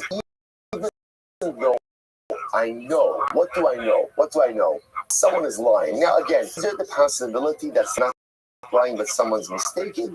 There's always that possibility. But when I say there's a greater probability that someone's actually lying. Right? But when they cancel each other out, ultimately that does not render them unfit to give testimony in other areas. So again, group 1 says Reuben killed Shimon. Group 2 says Reuben didn't kill Shimon. Like Salach said, they cancel each other out, but both will be passing like Rav Huna, both kosher to give testimony in other areas. It's incredible. Let's go. Says the Gemara. Sorry. So as I saw again in this case, I go over to the shopkeeper. I say to the shopkeeper, give me a dinar, ultimately again of produce. And when he gives it to me, he says to me, okay, give me. I say, I gave me, and you put it in your money pouch. What's the halacha? I have to swear that in the money. So he says the Gemara. When do I have to swear? When do I have to pay? when let's say the produce piled right in front of us, right? Again, shopkeeper piled the produce. I say, right, I say, I'm about to take it. I haven't taken it yet. Shopkeeper says, hold up, give me my money. I say, I gave you your money, put it in your money pouch. He says, you didn't pay me. Then I swear that I paid him the money and I could take the produce. However, I have the produce. I have the produce, right? I put it in my shopping bag, right? I put it in my what do you call it? That cart that you push, right? And right? I put it in my little cart, right? So lemaisa. So in that case, it's a motzi mechaber laharaya. In that case, since I already have possession of the fruit, again, then the reality is possession is 9/10, and therefore again, if the shopkeeper wants to say that I didn't ultimately the obligation is a very important piece of halacha. So you're going to take a shvur that I swore. That's when I not take possession of the produce. But if I already took possession of the produce, that's to the chavnei, to the shopkeeper, and if he wants to claim that I did not pay him, the burden of proof is upon him. Excellent. Next, I'm really trying to so I'll say, so then remember that virtually the same exact case with the money changer, right? What was the money changer? The money changer was I got money being changed for a dinar. Okay, now give me the dinar. I gave it to you and you put it in the pouch. Like he says, no, you. I have to swear that I paid him. So says the Gemara. I don't understand. It's the same case. It's the same case, right? Pretty much, again, the money changer case and the chenveni case is the same case. Why do you? I'll tell you why. He would have just made the first case of the blood rules. The Markabi, this is very interesting. If you would have told me the first case by the produce, I would have said like this. I could hear that there could be a case of produce where the shopkeeper would be willing to physically give it over before receiving payment. Why? Because it's fascinating. Because produce rots. When you're a shopkeeper, what do you want to do? Cement the sale. How do you cement the sale?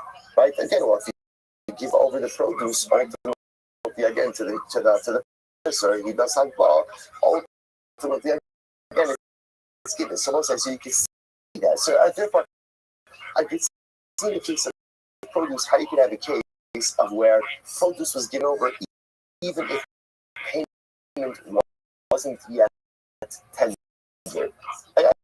I could see that. I could see that.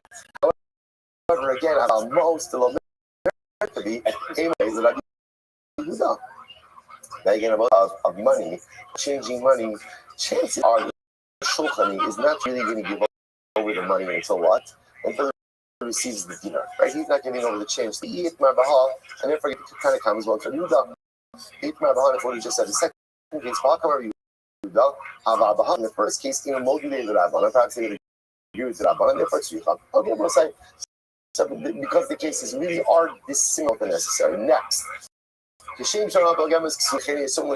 I'll say now, so you're going to take us to the rest of the morning, which is 11 minutes. Okay, so again, that's all right. That's okay. So remember again, so the halacha is, the Mishnah about this idea, that the Yisomim that Yisomim don't pay except with that is now, we already saw this reference to his daf a little bit.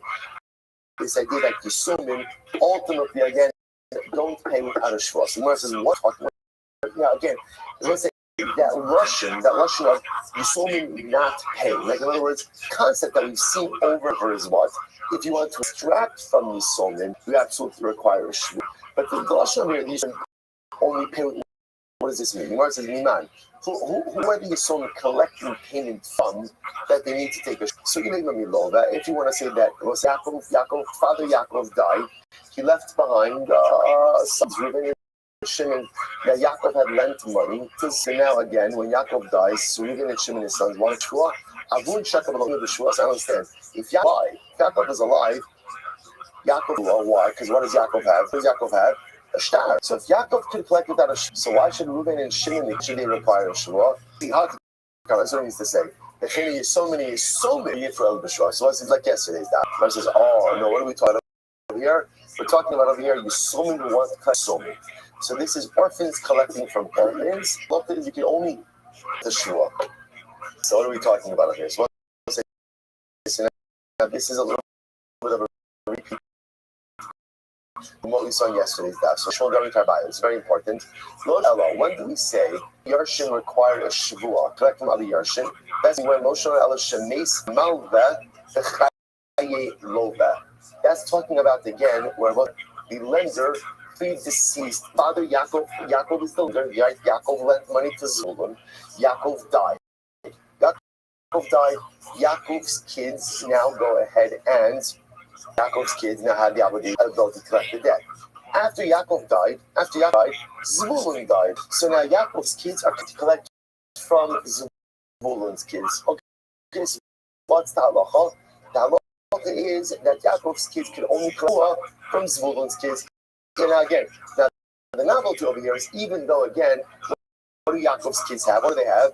They have the star. But remember, I will say this is all embedded in the idea of concern that you so aren't necessarily well versed in the affairs of their father.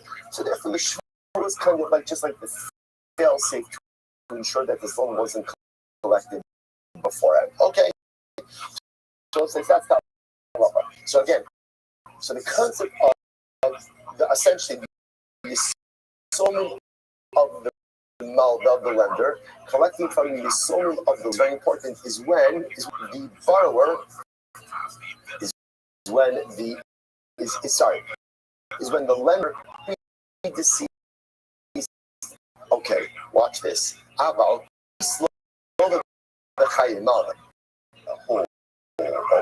okay.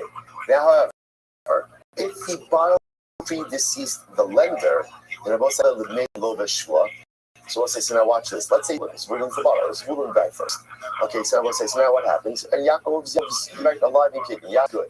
Now, if Yaakov wants to collect that debt from Zvulun's estate, what does Yaakov need? What does he need?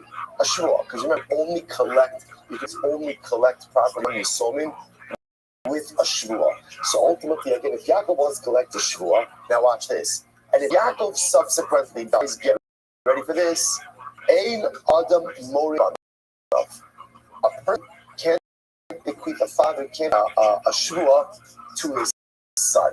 Now, let's say what this means, and this is fascinating.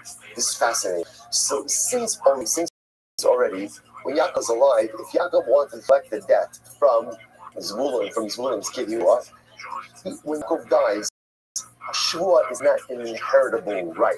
And therefore, again, interestingly enough, it's already a pre-existing option of shvuah, or the question of this debt. When Yaakov dies, ultimately can't pass down the obligation of shvuah. In other words, his kids can't take that shvuah. They can't take the shvuah of their father, which is quite fascinating. So again, just to highlight this idea as well. So this is Rabbi and Shmuel. Let's just get this straight. To me, that in general, when you have to collect from your somin, you can only collect with a shvuah from Absomin. Rabbi Shmuel says, what's that case? The lender predeceased borrower. So now again, Shimon, Yaakov, the lenders are coming to collect. Right? Yaakov dies. The debt is in his sons. They have the star. Zvulun, the borrower, dies. So ultimately, again, Yaakov's kids want to collect from Zvulun's kids. But Rabbi Shmuel say, piece of where the borrower Zvulun died for Yaakov. So that means he was alive, going for Yaakov to collect for the shvuah.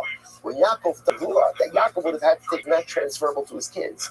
So again, Ein Adam the Lashon, Ein Adam Mori Shvuah Lebanav. Father cannot bequeath a shvuah to his son. Halacha l'maisa, the kids of Yaakov, of the lender, can't collect. Take a quick look at that. She says, so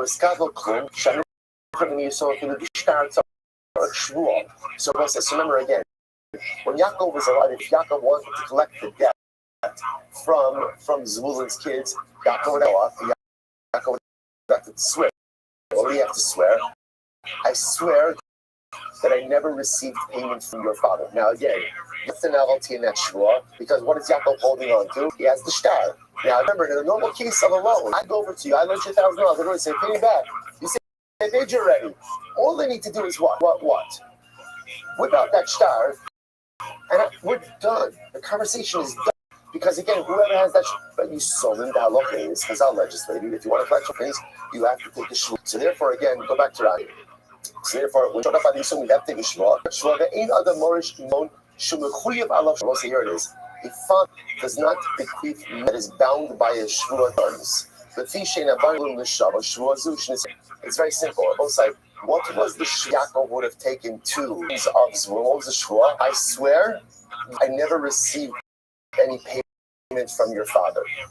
Okay. Now when Yaakov dies and his sons inherit that the sons take that shvua. Why can't they take it? Well, why not? They don't know. So because they was already obligated in, for effectively the debt becomes uncollectible. Incredible. I must say, we'll just point out something very beautiful. Rosh Hashanah the Gemara over here. Ein adam mosh shvua lebanav. A person can keep the shvua to his son. That is true. The shvua that he took at Har Sinai, ultimately again down to HaKadosh Baruch Hu, right? You see the second shvuas. Remember again, why is it when you take a shvua to go ahead and uphold him? It's I swear I'm going to put on tefillin today. Why is that shvua null and void? Why doesn't it work? Why? I'm mushva va'omed. Ultimately, I'm already adjured. And I will say, but no, I wasn't there. Har Sinai. My neshama was there. But my again, I inherited that shua from my father, that shua from his father, who inherited that shua from, so going all the way back to Har Sinai. So as much as Evil Labanov, that's true except for the greatest shua of all, and that's the shua of Har Sinai, which we got from our fathers, and that's the shua which we will be zochah to pass down to our children. Shalchot Kadar Elazar. Shua, not tiva, which of this shua, right? What is the nature of this? So the Gemara says, "Shalach ulu yarshin mishpan shvas yarshin."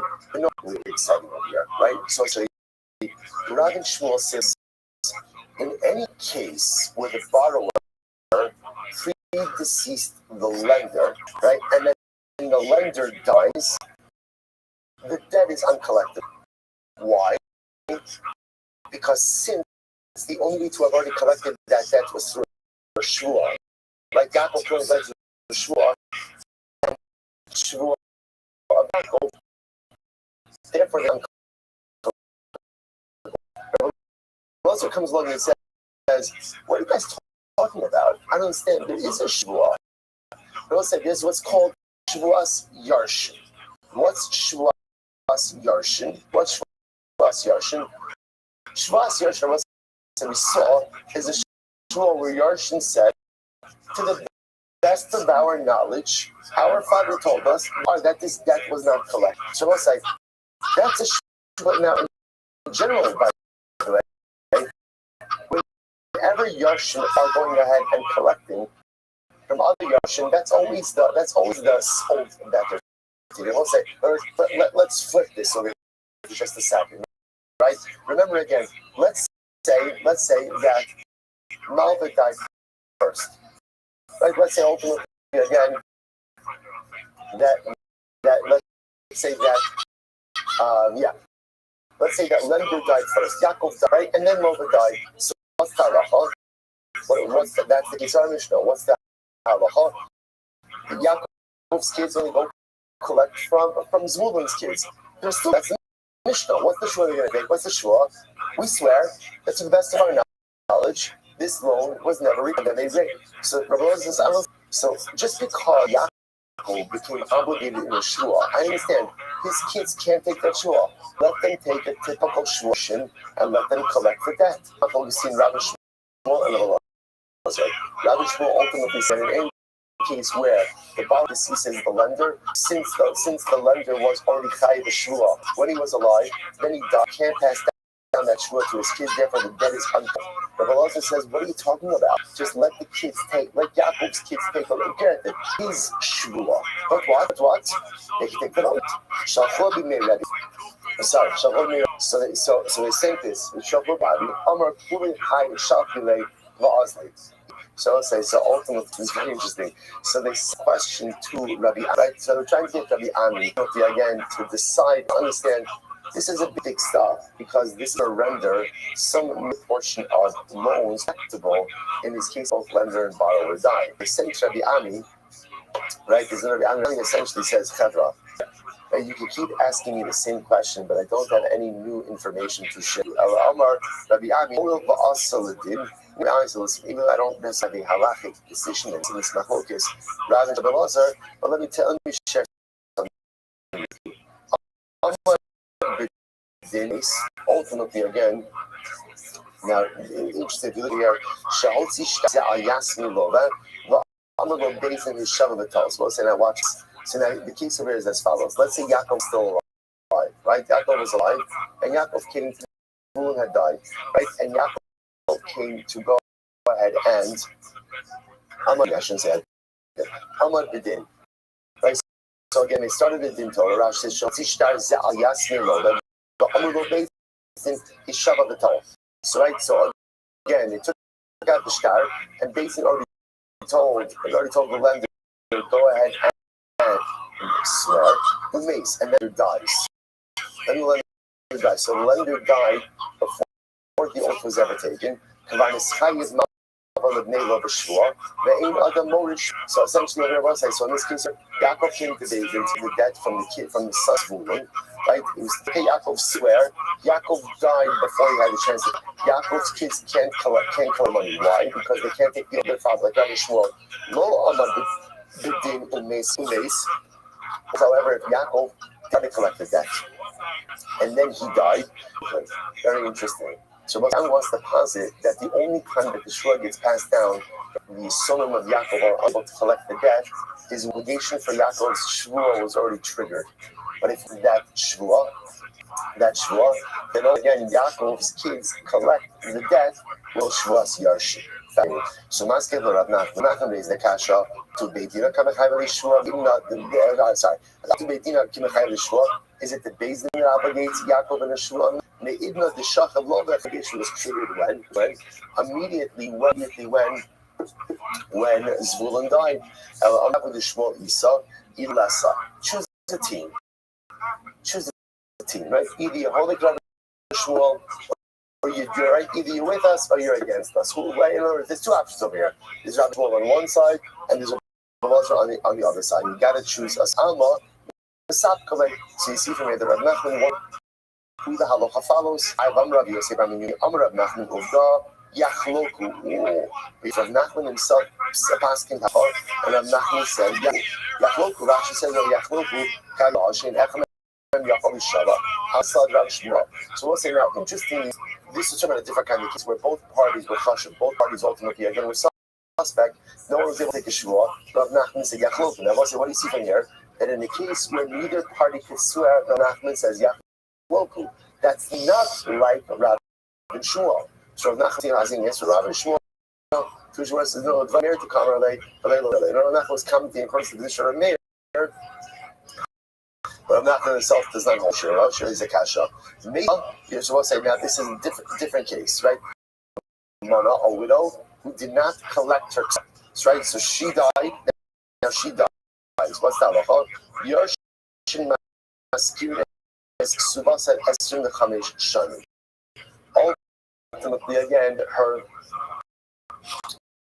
her children, right? Her inheritors, can claim her ksuba up to 25 years. So we'll say Gemara in the Seches Ksubas. Right? Do you remember this story? You know what's saying?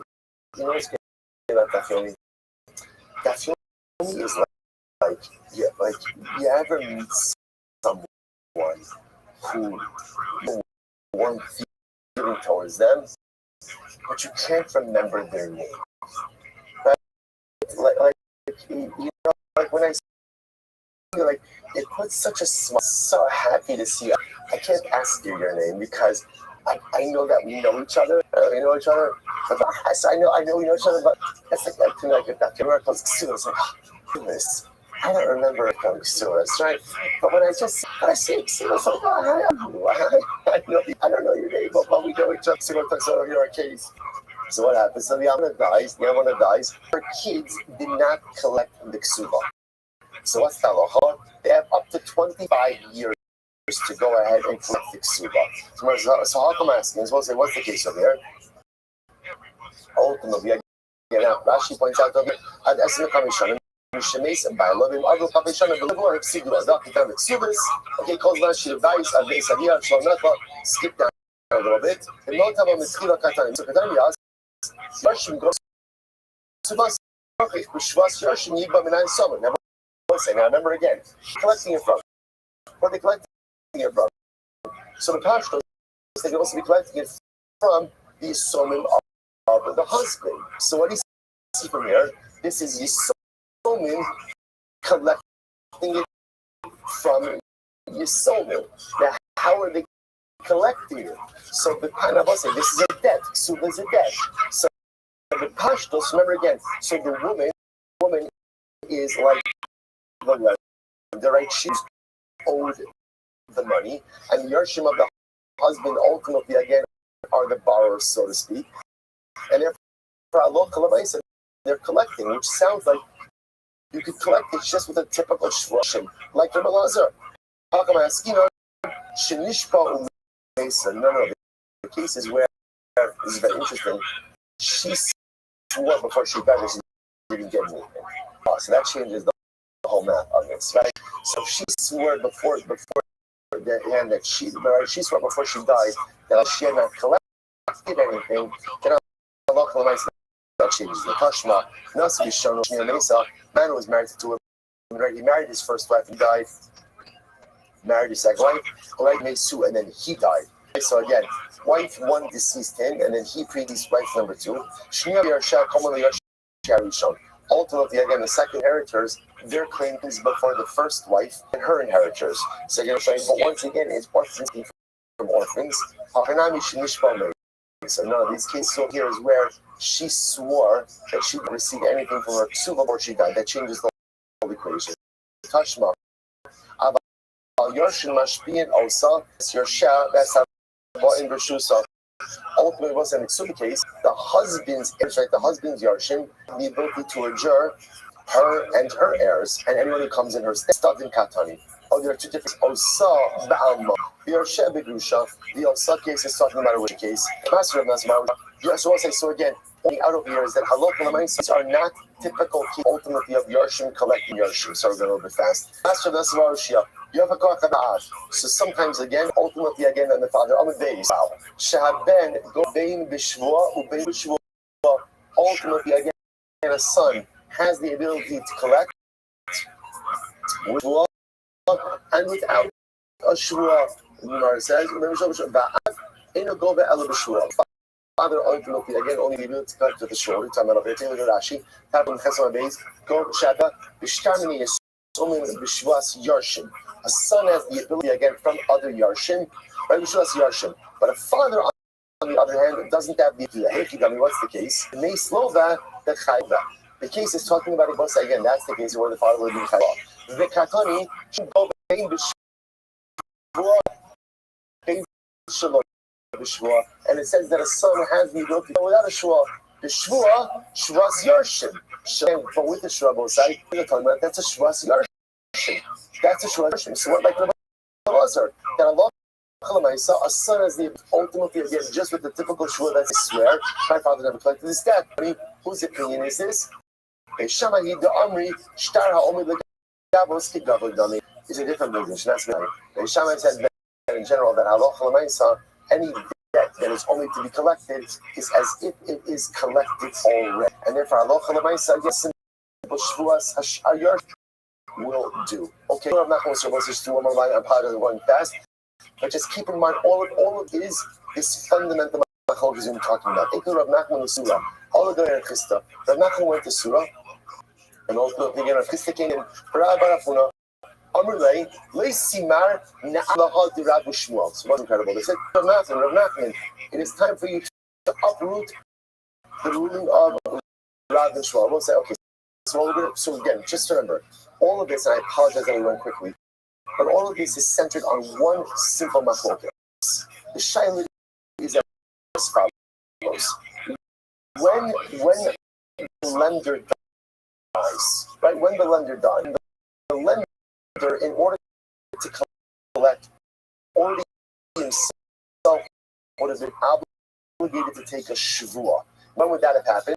That would have happened when the borrower predeceased the lender. In that kind of, again, Yaakov is alive. The borrower is Zvulun. Yaakov wants to collect the debt. He would require a shavua. Yaakov now died, and therefore, again, that debt by his kids. Are his kids able to collect that debt? Rabbi will say no. Why?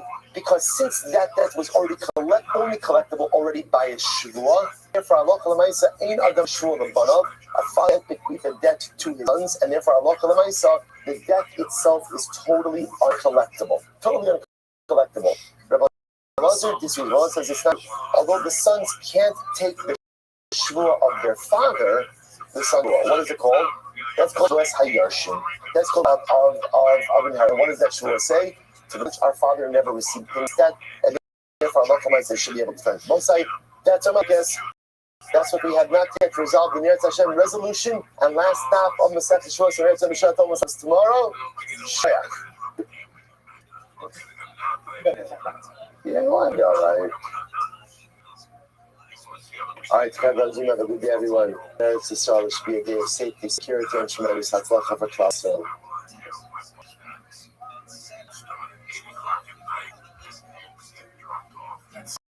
You're good. Positive. Thank you.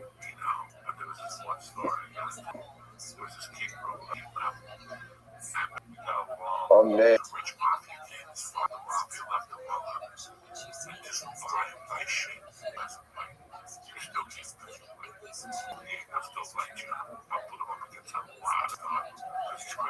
Do I say good morning? Good morning. Begin by thanking all of our sponsors for our annual Talmud Torah sponsor, the Tosim Mishpacha Bergen and Drushos this year as a chus for Besoros for Am Yisrael. Our Talmud Torah sponsor, Stephen, Loving Mary, Mother Doris, Zin, Delora, Bas, Yisrael, York, Support the Bracha, our site. We have Kevin America, Torah, all of the Neshamos Havna, we have the families in the Hamas. We need a full Shabbat, Kol Chola Yisrael.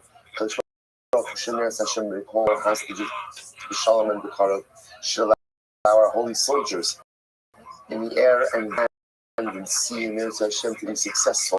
To call a Maaseh Day and should shower divine protection and providence upon our brothers and sisters in Eretz Yisrael. And Halavai, we should be led to a week of decisive victory and Shalom for all of Cloud. We will say with that, let it be great Gemara ahead of us today, even a sprinkling, smidge of Agarata in Eretz Hashem. So let's begin. So today's daf is Mem Zayin 47. We are picking up on Mem Vav Amadei 46b, and we left off with Amar Rava, Afilu Shomer Nishma, Afilu Ishma.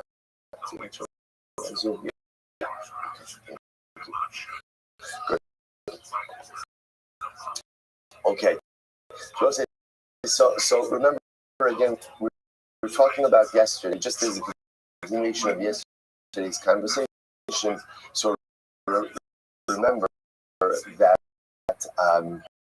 halacha is of where two people see the lender walk into the borrower's home and ultimately again walk out with something. The lender claiming that he walked out like it was his own house, it was his, and ultimately again the borrower claiming that no, it was mine, and you unlawfully seized it. So the halacha is that the borrower is able to go ahead and take the shvuas hasis and be able to go ahead and reclaim that which was lost. Rabbi just for more of a qualification is Rabbi Shomer Nishba. By the way, else has the ability to swear over here. Even a Shomer is going to look at Rashi. I think the Shomer Nishba. But I'm asking Ra'u Shnaim Shenichnas Beit Solomashno Shalober Afidu Shomer Habayis and Ne'eman Mishav Yishalim that. It doesn't have to be Babayis. who swears. Let's say, for example, I don't know, he has a butler. He has a butler. He has that person could walk in and walk out with something belonging to the borrower. So the Gemara says,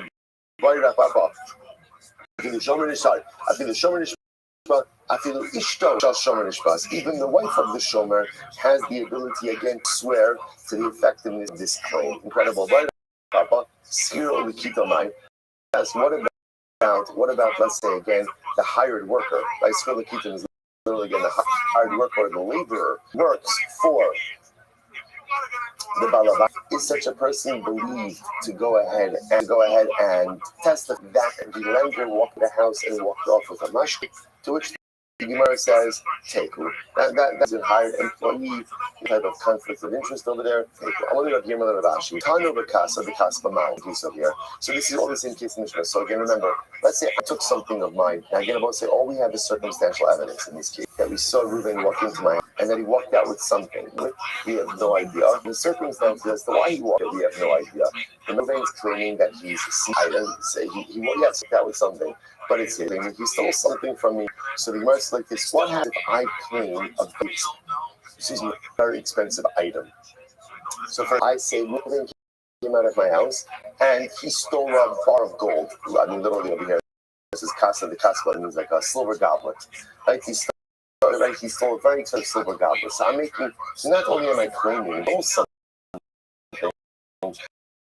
but I'm making a fairly significant financial claim against Reuben as well. So let's see, Mike. So do we believe about such an expensive claim?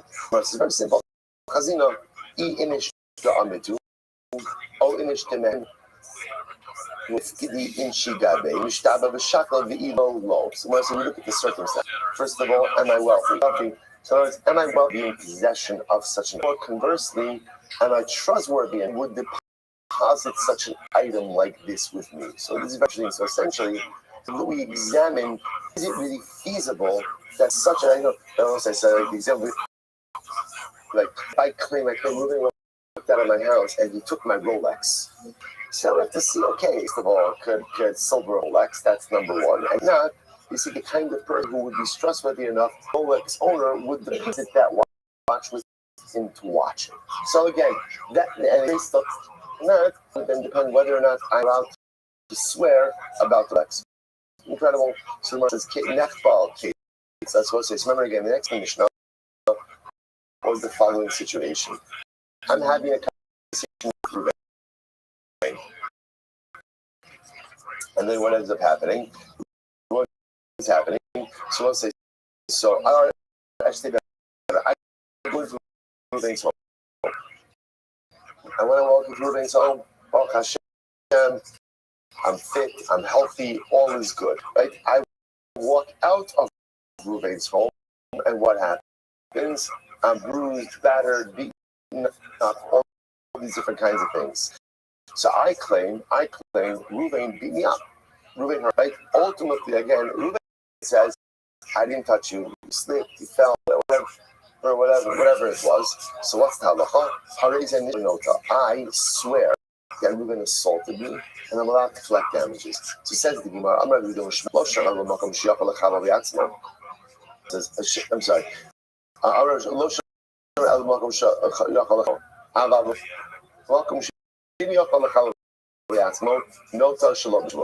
Listen to this. When do we say I'm obligated to make a shvuah? Only in a case where the is could have been self-inflicted. Right? So in other words, there's a concern over here. The injury is self-inflicted, and I'm just trying to kind of land the payday over here. So in that case, that's where a shvuah is required. Technically speaking, the injuries I think could not have been self-inflicted. Then I could collect Reuben even without a shvuah. Fascinating. So I the makers Dilma Bakok on this chachek. One second. Maybe I just bumped into a wall. Or maybe I fell down a flight of stairs. In other words, that like I understand that I got injured, and obviously they weren't self-inflicted, but yeah, Reuben did it. To which the Gemara says, "Tanur Rabbi Sha'al Salom Shicha Begabo Ubein Asiva Yadav." Gemara says, "Gemara gives an example over here of an injury could not have been self-inflicted. For example, I have a bite on my back. Okay, no matter how talented you are, right? You can't pull that off yourself, right? Or on the back of one's torso, right? So again, these are injuries that could not have been self-inflicted. So because of that, now again, like, there's still another possible story. There's a possible story that someone other than Ruvain, right, did this to me in Ruvain's house. Okay, but remember, what we have is circumstantial evidence. This is claiming I went into Ruvain's house and I was fine. I came out of Ruvain's house and I'm injured.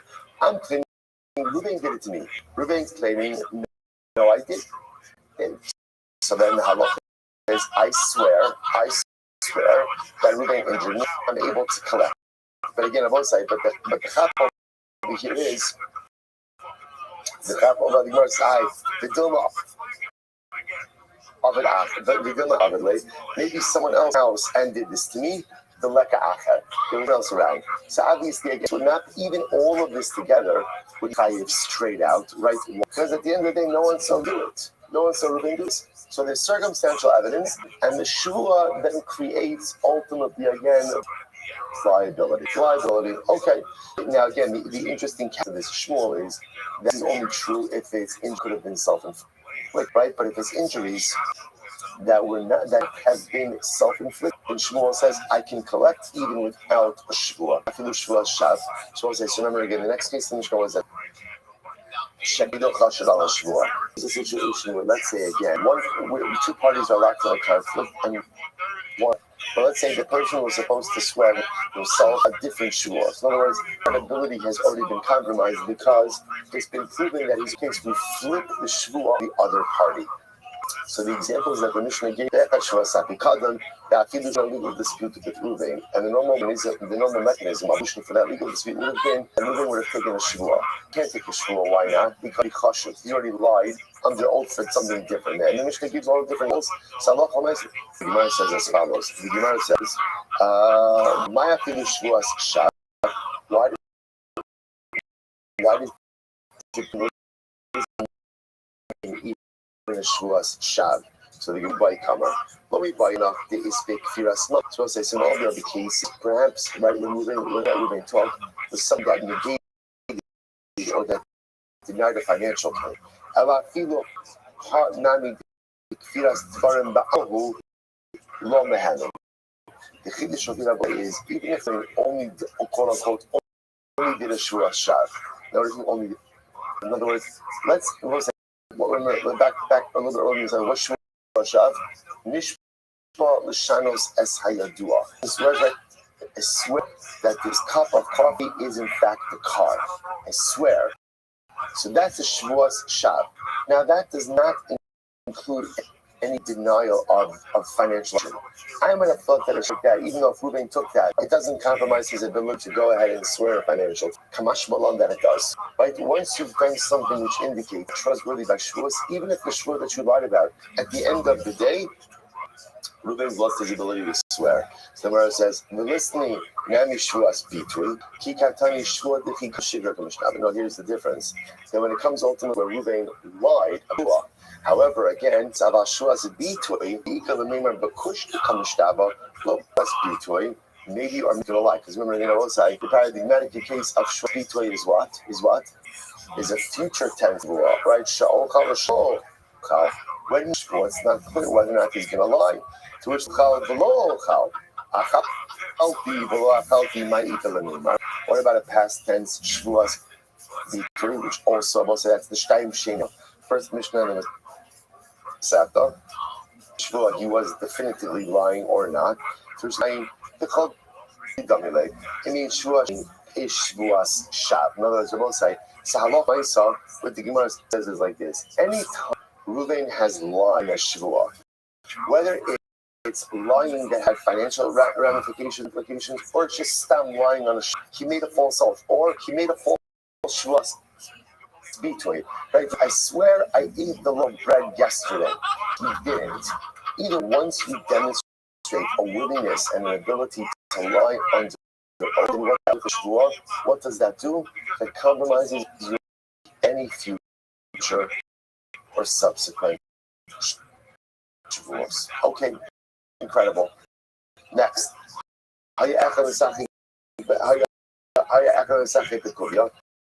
So I'll say the next case of the Mishnah was, for example, if one of them had compromised credibility. For example, again, one of the guys was one of the parties, one of the litigants was a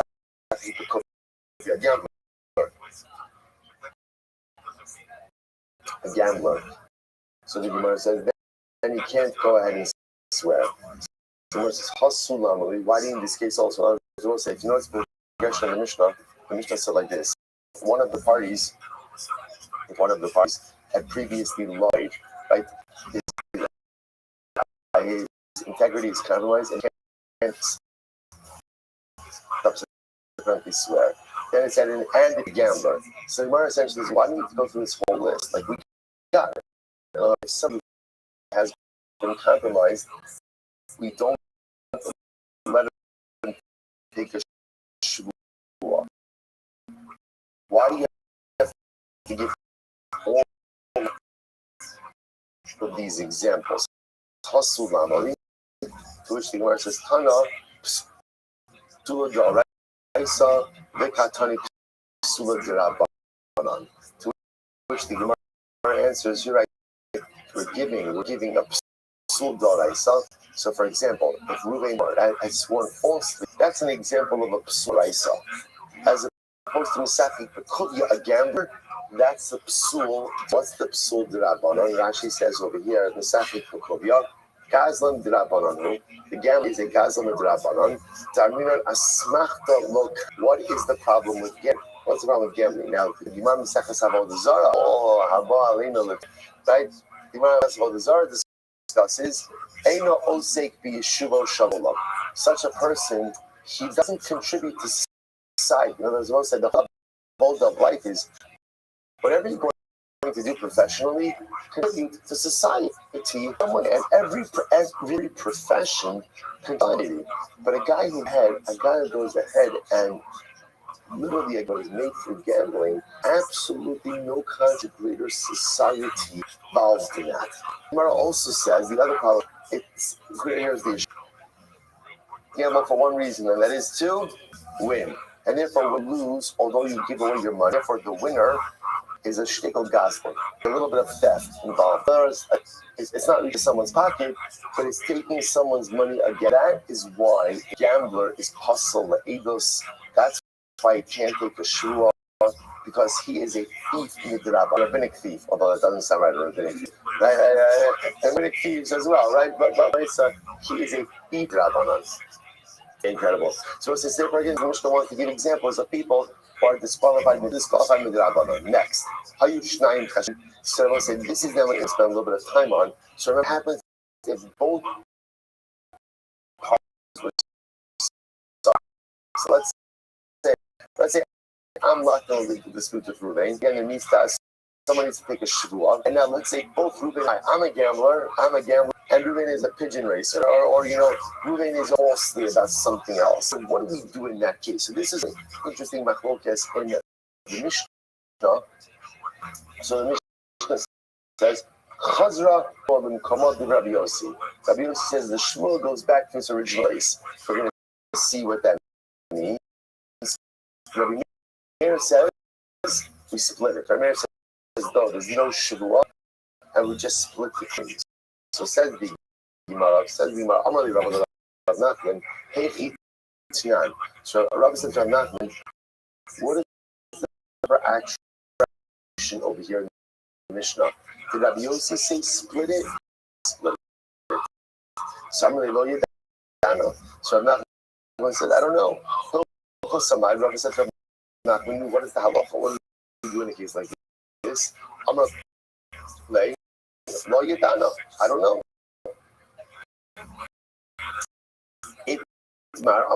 Rabbi Yossi, Rabbi Yossi was the opinion that said that we go ahead and we split it. So the Gemara said, Rabbi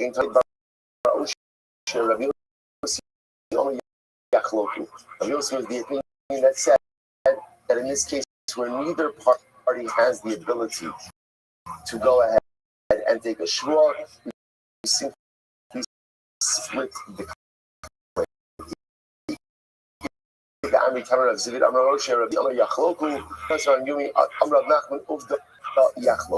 So again, so first of all, the Gemara seems to settle on reverse attribution as it is kind of Mishnah, right? Because in our Mishnah, the Mishnah ultimately said that Rabbi Yossi says Shvuah goes back to its original place. We don't understand what that means just yet. And Rabbi Meir says Yachloku, says split it. Now the Gemara is saying no, it's really Rabbi Yossi who says Yachloku, and then the Gemara says, by the way, that's how he passed it. That is where both parties are, right? And neither take a shvuah. I'm not going to let anyone swear because that doesn't make any sense.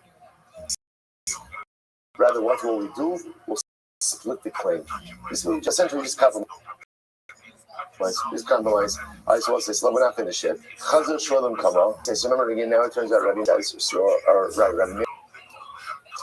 In this case, where both parties back. Also, again, the shvuah goes back. The shvuah back to no place. So says the Heicham Chasra. What does that mean?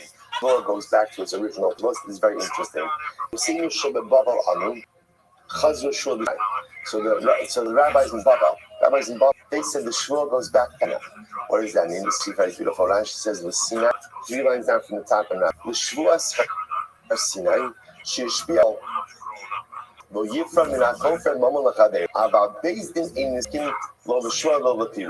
Essentially like this.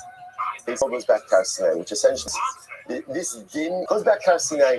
Hashem's Lord said, "Don't steal. Hashem's Lord, don't be dishonest. And if you're honest, who's going to ultimately right the wrongs? HaKadosh Baruch Hu." So the rabbis of Babel, the Babylonian rabbis of Babel, essentially said, "Look, in this case, where the king demands a shvuah, and neither party has the ability to get this up the pocket to HaKadosh Baruch Hu. You'll right this ship, right? You'll decide. We don't have the mechanism to be able to do something over here because neither party has the ability to go ahead and take a shvuah." Incredible. So therefore, Beis Din is not going to have someone pay. Beis Din is not going to split anything because again, we don't have the ability to avail ourselves of the normative mechanism to resolve this particular case. So therefore, again, Rabbi Shabbat say Chazra means we kick it back to Har Sinai, we kick it back to HaKadosh Baruch Hu. Hashlech Yahavcha Hashem B'hu Yachal T'lecha. Sometimes in life you just have to cast your burden on the Ribon Olam and let him take care of it. Rabbi Shalom, the Eretz Yisrael Rabbanim said, Chazra Shvuah Yitbah. No, Shvuah ultimately again goes back to the one who is Chai.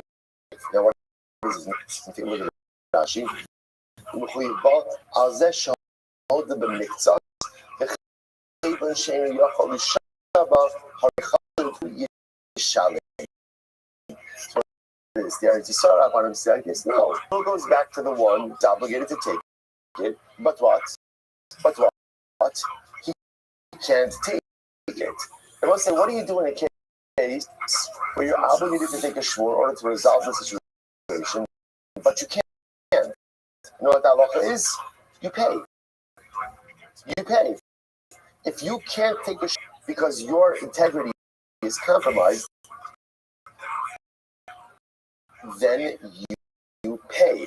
Shvuah is the mechanism that we have either biblically or rabbinically in order to extricate yourself from liability. If you've made poor life decisions and therefore can't avail yourself of that mechanism, then you have to pay. That's the way that it is. We can say it's absolutely incredible sort of like personal responsibility. It's interesting over here. I don't know if there's some lesson in the distinction between Galus and Israel about personal responsibility and all of this as well. But it's interesting that Baba, right in Chutzlar, it's like, well, it's okay. You can't do a shua, you can't do a shua, kick it up to HaKadosh Baruch Hu. So, no. If you can't make a shua, you make poor life decisions. That's not the other party's problem. That's your problem. That's your problem. So you can't take a shua and say, just to illustrate this in a way, I couldn't. Ruben owes me $1,000. Right? Ruben says I only owe you $500. Classic case. Simone does partial admission. What happens if admission? What's the halacha? So therefore, Ruben should swear. Now what's the problem? Ruben is a gambler. Ruben is a gambler there. Okay, so no problem. So no problem. What do we do in that case? We'd flip it to the other party. The only one issue is I can't swear either. I can't either. Ultimately, again, I swore falsely in a different scenario. So again, the Babylon, what are you going to do? Neither party can swear. The Shparoku, you take care of it. But based in this case, the Rabban very so said, no, the shul goes back to Ruben because he can't swear. Therefore, what? He's got to pay. That's that. At the end of the day, there's personal responsibility. If I made a decision, and as a result, I will say, do you know, we all know fallout application of decisions is more limited options. Before I make poor decision, there's a whole short of life options in front of me. As I make more bad decisions, my options come less and less and narrower and narrower and narrower. So at the end of the day, Chazal, the Rabbi say, okay, so now Ruben, you made some bad decisions. You swear. That's not Silber's problem. That's your problem. You have to go ahead and pay. I'm not Papa. Papa says, Rabbi Sinner, was noticing the attribution. So Papa says, who are the Rabbanim of Bala? That's Rabbi Shmuel. Rabbi Sinner Eretz Yisrael, Rabbi Abba. Okay, so now let's show how each of them are. Rabbi Sinner Rabbi Shmuel. This none. So what's the interesting is, orphans can collect with the shua. What are you talking about? Like what? Who are now? Let's say now, speaking about that statement is what? You want to collect. You can only get from an estate from your someone from orphans with a shua. It's the reverse. Someone themselves can only collect with the shua. So when says, okay. Man, who are they collecting from? What are we talking about over here? If you want to say now, go say, so what happened? Right? Father died, and father was a lender. So the father lender left this loan. So now we want to collect from the borrower. So what are you saying now? That these so many shua in order to collect from the borrower? I don't understand. Avu and shaka below shua, if the father was alive, right? If the father was alive, the father lender was alive, would he need the shua to collect the debt? No. What did he have? He had a document. I presume they have the same document. He had a document. He'd show up at the borrower's door, say, hey, here's my debt, and that would be it. So why would the kid, why Yisumin be the shua? This is what it means to say. Yisumin min hasilmin lo yifru elu. Interesting. If the orphan on orphan collection, in other words, that Yisumin ultimately collecting from the halacha l'maisa gave the children of the come to collect from the children of the borrower. Ultimately, again, the Yisumin of the lender needed to collect. The Gemara says, when is this true? This is very interesting. It's true when the lender died before the borrower. Rashi says over here, Lo shanu to be shvua gifru yasmi love, shova yasmi love, karnava livnei love shvua. I'm sorry. So when is this true?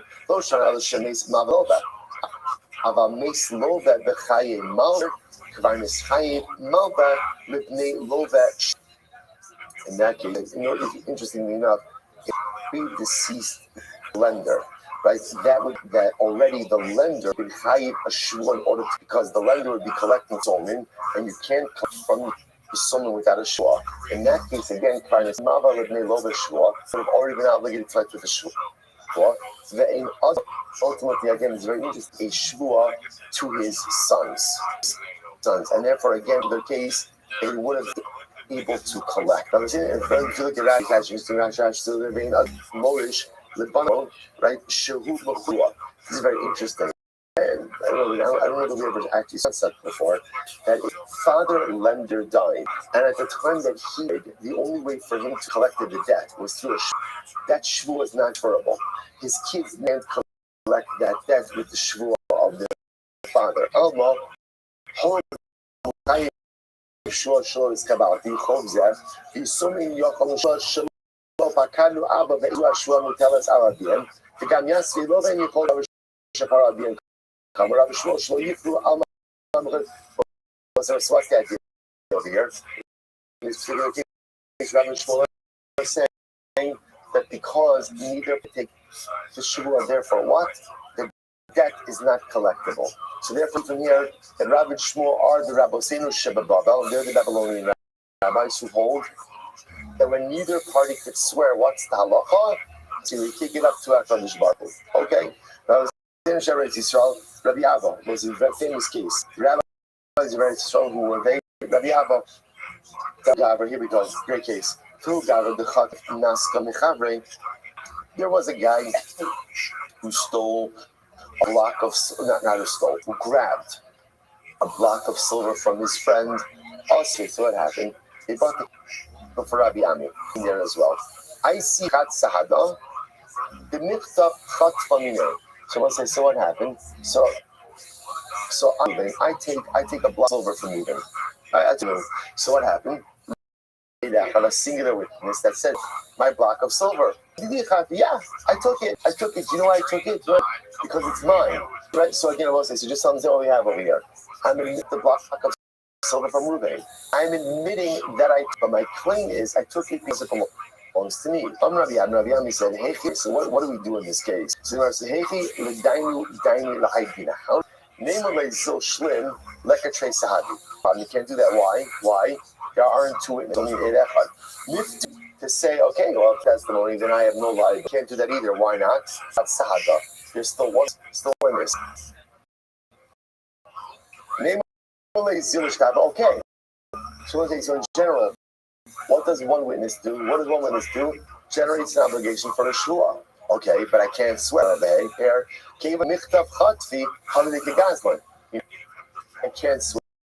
I can't swear because I admitted that I took it. So let's say, therefore, because I admitted that I took it, I'm a shekel gazlan.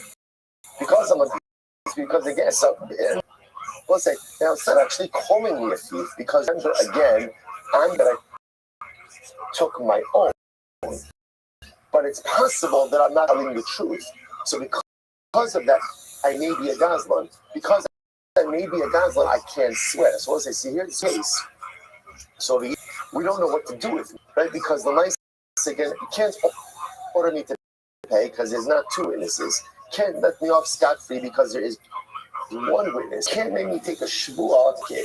So what do we do in this case? I'm going to the Abba, shvuah, then so really again, what should have a mechanism for resolution of it?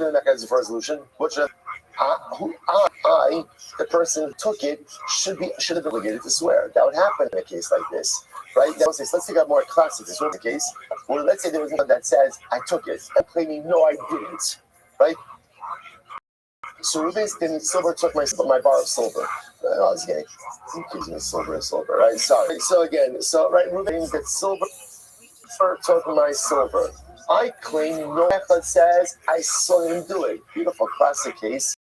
Shvuah. What complicating factor over here? I'm claiming I took it. Now, by my admission that I took it, I'm saying I took it because it belonged to me. But we don't know if that's a true claim or not. So therefore, I may be a godless. Because I may be a godless, we can't swear. Okay, so the Alice, what do you do in this case? Really, I should have been the one who took an oath. I can't take an oath because of my statement. Rabbi Abba says, what do? It's very simple. When you were supposed to take a shua, but you can't take a shua because of what you've done. Because what's halacha?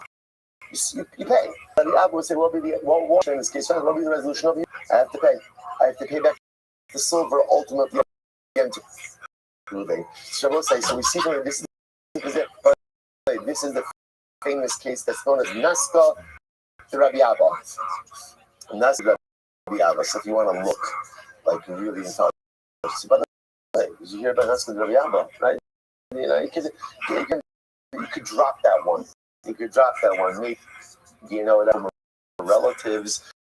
You want some street cred, you know, with that. You could drop that one. I was home from yeshiva. Okay, so bottom line over here, what do you see? Rabbi Abba, ultimately again, is Rabbi Senu Sheba Eretz Yisrael. Right? So he represents the view of the rabbis in Eretz Yisrael who say that halacha l'maisa, when there is a shvua to be taken, but the party who's obligated can't take it, you're obligated today. So just before we go on, so just to concretize this fascinating machlokes between the Rabbanim of Bavel, Rabbanim of Eretz Yisrael. So ultimately, again, according to the Rabbanim of Bavel, when there is a necessary shvua, but neither party can take what Beis Din does is Beis Din absents themselves and kind of kicks up to HaKadosh Baruch Hu. You take care of this. Rabbanim of Eretz Yisrael, ultimately, again, it's what do they say? When neither party can take it, or the obligation, or the obligated party can't take the shvua, what's the halacha? You have to pay. Right? So you just see over here, Rabbanim of Eretz Yisrael create this yisod. Ultimately, again, there's a problem. It needs to be taken care of. I was thinking about this last night. It was fascinating, even in the way that like problem or difficult, we'll call it conflict resolution. Right? One of the most overwhelming things that we see here, right, in America, is racism. You know, what's the most frustrating thing about anti-Semitism? The most frustrating about it? You can't really do anything, right? In other words, it's the open hatred in the world. If it hasn't been solved, chances, and sometimes like it doesn't go to like we still have to stop this. We have to out, and yes, actually, we have to figure out what we can do. But deep down, I think we know that like not really going to solve that problem. But yeah, what's incredible that it is a problem. So what's done? We take business, and we look at like what's happening here. We know the loss of life, and every life is a world unto itself, and the constant disruption that's happening with these missiles raining down. And I will say, in the other scale, and what's happening over here is the Jewish people are taking care of business. Jewish people bringing the Iranian regime to their knees. The Jewish people are taking care of the greatest global spawner of terror. It's not the United States, not France. It's not Britain. Yes, we have a lot of wonderful allies. It is the Jewish people. It is the Jewish state. It is Eretz Yisrael that is doing this. That's incredible. That is the most incredible thing that I think we may have seen in our entire lifetime. See, this is a fundamental distinction. Sometimes in this, there are certain realities that we have to live with and have to contend with, and we may even be powerless to change. And sometimes in Galus, you just have to say, kicking it up to HaKadosh Baruch Hu. That's Rabbi Bavel. In Eretz Yisrael, that's not the case. Together with HaKadosh Baruch Hu, we are masters of our. We are masters of ours. Have a say in what goes on around us. Not in Eretz Yisrael. The Sinish of Eretz Yisrael say, you know what? Someone's got to pay. Someone's gonna pay. Someone's gonna pay. There is responsibility. There is liability, and ultimately, again, justice will always be served. It's fascinating how sometimes the debt that comes out in a daf of Shavuos is the very dynamic that we see playing out in front of our eyes. Diaspora were powerless against the Jew. Partner Kadosh Baruch Hu has the ability to shape the future of Jewish destiny. Incredible. All right, let's go. Says the Gemara, Amar Rabba, Kavasi Rabbi Abba Mistabra. So Rabba says, ultimately, again, I think Rabbi Abba. Now again, Rabbi Abba is Rabbi Sinu Shemeretz Yisrael. Right? I think he's correct. I think he's correct. The Tani Rabbi Ami, Shvuas Hashem Tia Ben Shneim, V'lo Ben Hashem. So the pasuk says, literally, again, Shvuas Hashem Tia, like the Shvuas Hashem will be between them, which represents them, not between orphans. So what does that mean? What's the case? If we're saying the cases like this, that one segment say to the other say, so you know, our father lent your father $1,000, and he owes him $1,000.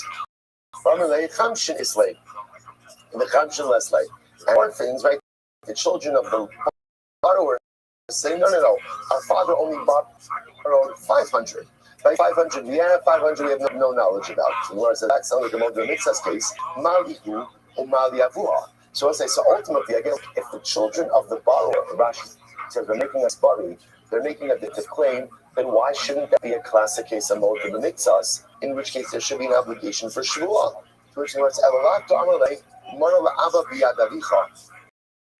Rather, here's the case. The children of the lender go with the children of the borrower and they say like this, your father owed, both fathers are deceased, but your father owed our father $1,000, and what happens? The children of the borrower say, and the children of the borrower say, listen, we know about 500, the other 500 we don't know about, right? I'm not saying yes, I'm not saying no, just saying I don't know about it. I'm a base. So the Gemara says, what's the halacha? It's Richter. So if you would say, had the father is alive, that the father would have been right, that the father borrower would have been chayiv in a shvu in that case, then it makes sense ultimately, again, it's the Kral the Mifter Gabi Yorshin. Then I require, ultimately, again, I would require a basic to exempt the kids.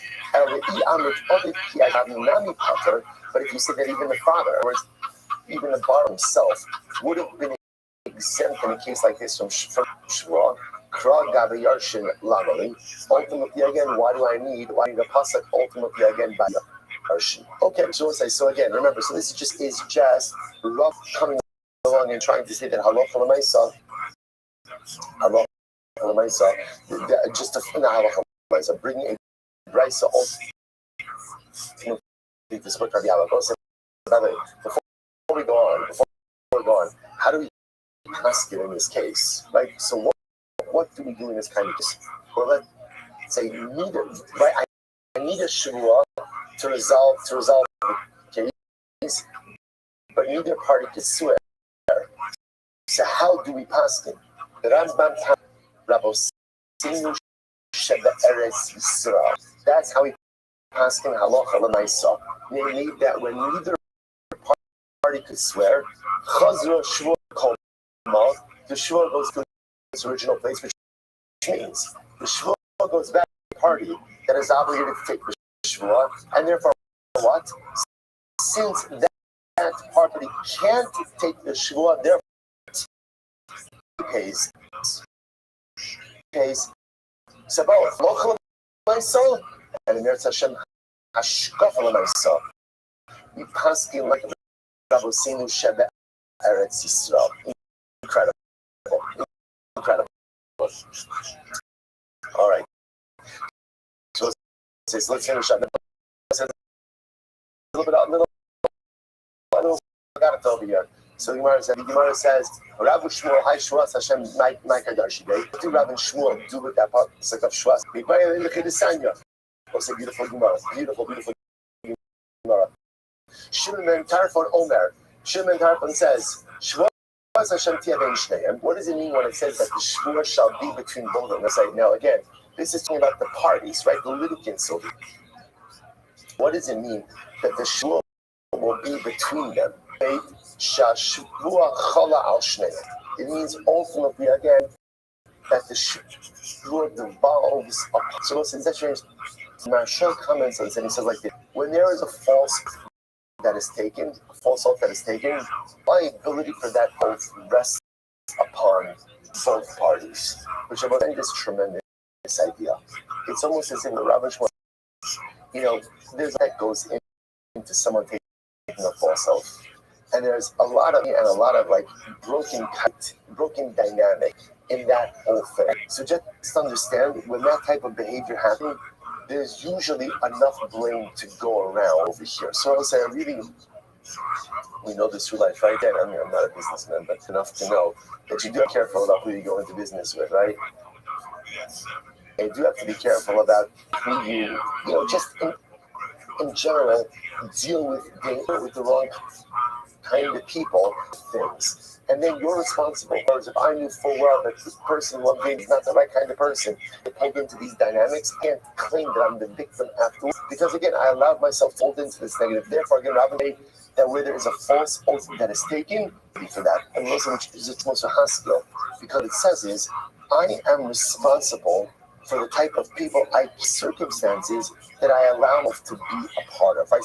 Sometimes things happen, and we're like, oh, I'm the victim. Sometimes I'm the victim, but sometimes I'm not, because I allowed myself to be part of certain dynamics. Okay, I thought they were going to go a certain way, and they kind of went sideways, but I'm responsible for embedding myself in certain life realities. And once I get ready for this, so the Gemara says, Shimon Tarfon says, so I'll say, this is very interesting. How do we know? Obviously, all of us know that it's prohibited to commit adultery. Right. Okay, right. Okay, and like a lot of blanks, made me a little bit nervous. This is one of the 10. Right, so I'm not going to commit adultery. The Gemara, listen to this. How do I know that I'm not a facilitator of someone else's adultery? Now, let's say, literally, Rashi says over here, okay,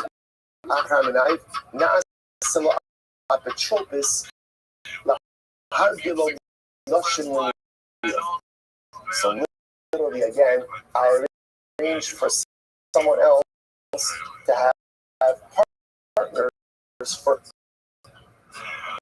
adultery. Or I'm the facilitator. I'm like the shotgun. Yeah. So what's that? So how do I know that this is wrong as well? In other words, I'm not committing the Avera myself, but I'm enabling someone else to commit an Avera. The Pasuk says, literally, don't commit adultery, but can also be vocalized as if, which means don't be the facilitator of adultery. Shalom said, by the way, you'll say to yourself, I don't know, it sounds kind of obvious.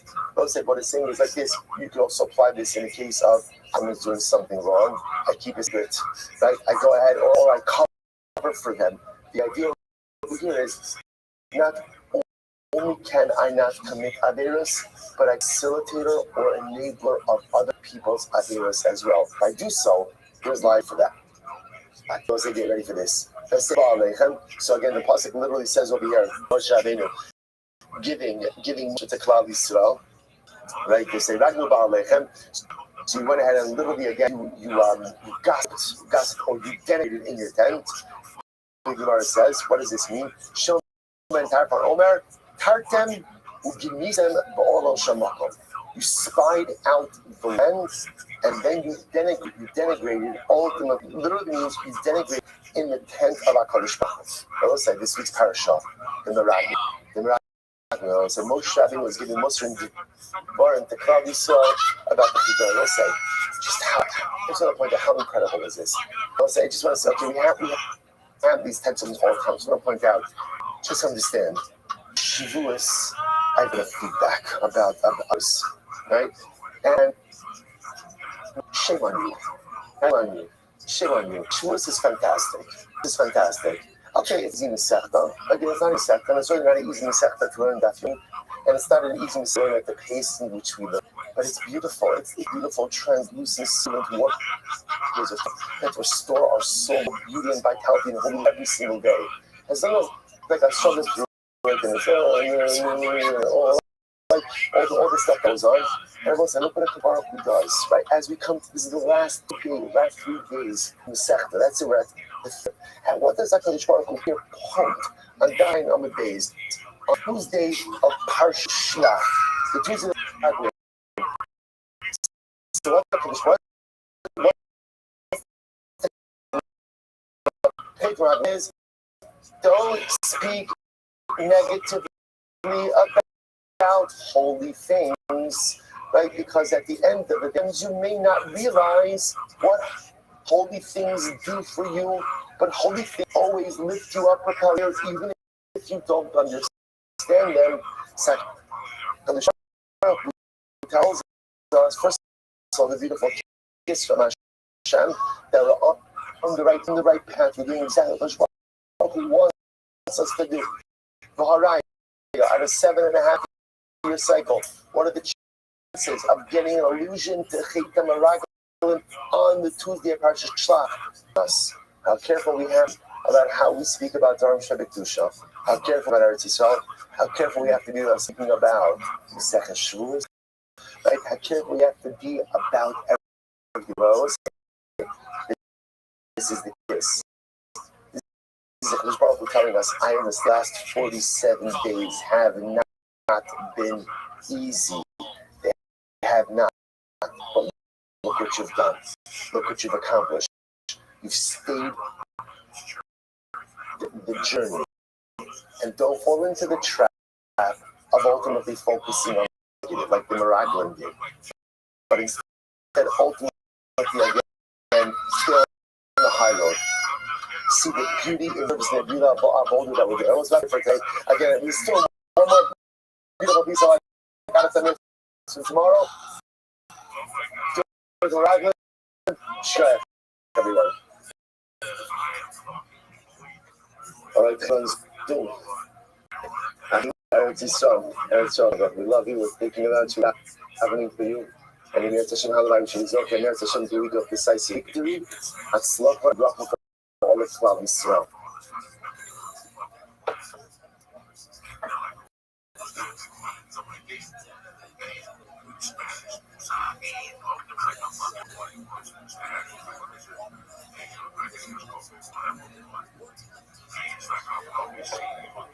Let us begin, beautiful Baruch Hashem, to see up early Monday morning. Thank you to all of our sponsors for this morning. Sure to thank our annual Talmud Torah sponsor, Tovach Eretz Yisrael.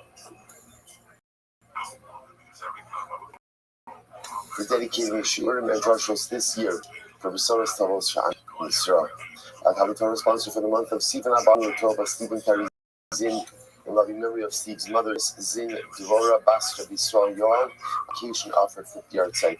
The families in the Chamach, which while the Mir Hashem bring our villages home, our holy soldiers on the land, in the air, in Mir Hashem to be successful. B'chol Ma'aseh Yedeim, shower incredible providence and protection upon our brothers and sisters in Eretz Yisrael, and security for our brothers and sisters in Eretz Yisrael, a distant victory for Amis, and Mir Hashem Shalom for Amis on Eretz Yisrael. Do that, let us begin with a lot to do. Hashem, a really beautiful as we head into these last few dapim of Maseches Shavuos. Hard to believe that the Shavuos journey is winding down. So today's dap is meant about 46. We are picking up. Let's actually pick up by the line on Menhem days 40. Amrei Bachama. Bachama said, "Come up now, second wide line. Come on, Aliyah Hosh Maisa. How wonderful is this teaching?" So remember again about what teaching are we referring to? So you remember getting yesterday's daf, what Nachman said in the name of Shmuel, a very interesting insight. That these cases that we're discussing over here, cases of where halacha l'misa again, we have a dispute. Right? This idea that if a laborer, if a worker comes over, he didn't pay me, and the employer says, yes, I did pay you, then what's the halacha? That is that the employee to take a shvua and collect payment. It really was the drama of that and the enormity of that teaching will actually become even a little bit more apparent in today's daf. But there's an incredible idea that whereas normally there would be a multi-million kadira, you want to extract something from someone again. That's halacha 101. The proof is always upon the extractor. Here, nothing simple about a shvua, but a simple shvua will allow the employee to go ahead and collect his payment. Now again, so Rav Nachman comes along and says in Shmuel, by the way, that's only if there's testimony that in fact the hired the employee. Because if there's no independent legal verification that the employee works for the employer could please say what? He has an ego. What could he say? I don't know who you are. I don't know who you are. So because again, you need those agents. So the Rabbi is commenting the statement. Amrali Rava, my mal Yusa. So ultimately, because without this statement, then the whole idea of Shua Shomer, let's remember again what we spoke. We did this a little bit yesterday, I just did it quickly again. What's Shua Shomer? I deposit an object with a Shomer. I deposit it with a Shomer, and then what happens? I go ahead and I want it back. The Shomer says, whatever it is, let's say it's a Shomer here, an unpaid custodian. He claims it was stolen, which is a thing that when you normally go ahead and exempt him. So the Gemara says, how could there ever be liability? Right?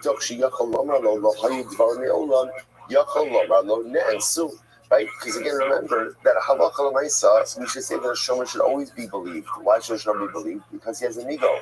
What's his ego? He could have always claimed, I don't know what you're talking about. You never deposited anything with me. The fact that you make such an ego like that indicates that what? There must be some independent legal verification of shomer status. Therefore, the Gemara says the afkilei be'edim. It must be that halacha l'maisa the object was deposited with the shomer with edim.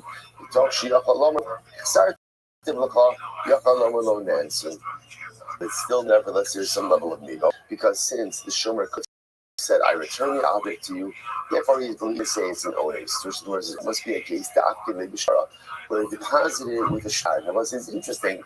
I don't know if we ever necessarily came across this, but the afkilei b'shara means that, let's say, I deposited an object with Ruvain and I recorded that in a shtar. So there's a document that highlights this relationship. So you say, just as an aside, you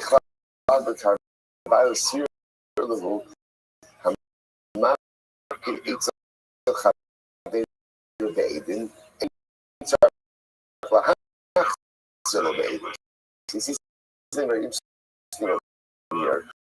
That if you deposit something with someone, with witnesses, the object doesn't necessarily have to be returned with witnesses. Firstly, the shtar, but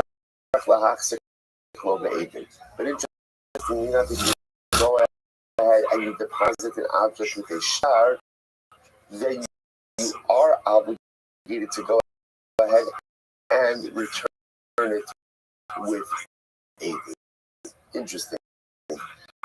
So Kari Rami Bar Chama leads Rav Sheshes. So Rabbi Bar Chama said about Rav Sheshes. David took these things to heart. So he's complimenting Rav Sheshes that Rav Sheshes took this ruling and ultimately again applied it and found corroboration for it. The Ashkechei, Rav Sheshes, the Rabbi Bar Shmuel, because ultimately again Rav Sheshes ran into a Rabbi Amalei. Tani Mar Midi the Sphere.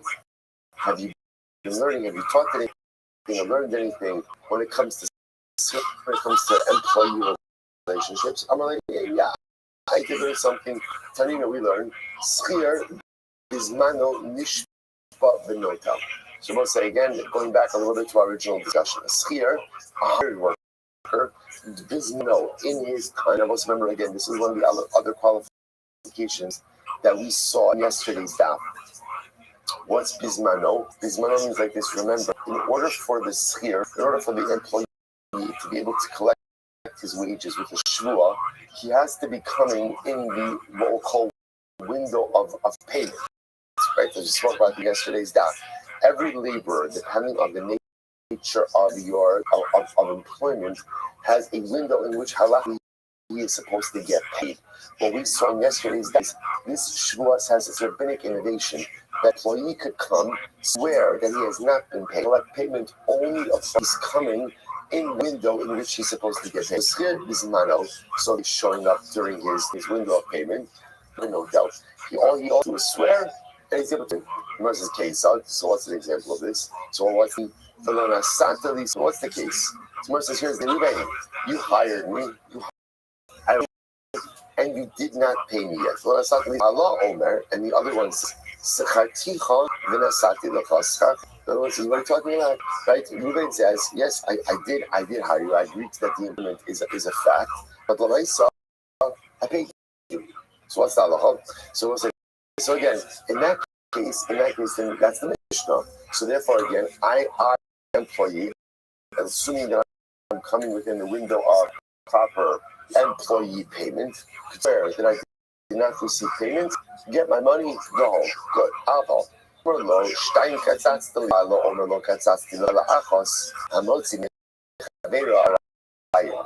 is very interesting. My money. And I say, okay, Ruvain, hire me. And I say, Ruvain, you owe me $200 because that's your given for the day. And then he says, hold up. I only agreed to pay you $100. So I'm going to say, so here, interesting enough, what's happening over is two things. Number one, agreement on the employment, okay, and complete agreement that Ruvain didn't pay me. What's the point of contention? How much money he owes me? I claim 100. Then what's the case? The Gemara says, that's not the case. So interestingly enough, this is the price. So according to this price, in this case, the rabbinic enactment for sure doesn't apply. This becomes a multi-mechaber type of situation. And the Gemara says, interestingly enough, we can refer from this is as follows. From the fact that the multi-mechaber lavarai, and I will say, just want to point out, the phrase for this second case is called ketzitza. This is what called ketzitza. Ketzitza literally means again to fix. Yeah, to fix.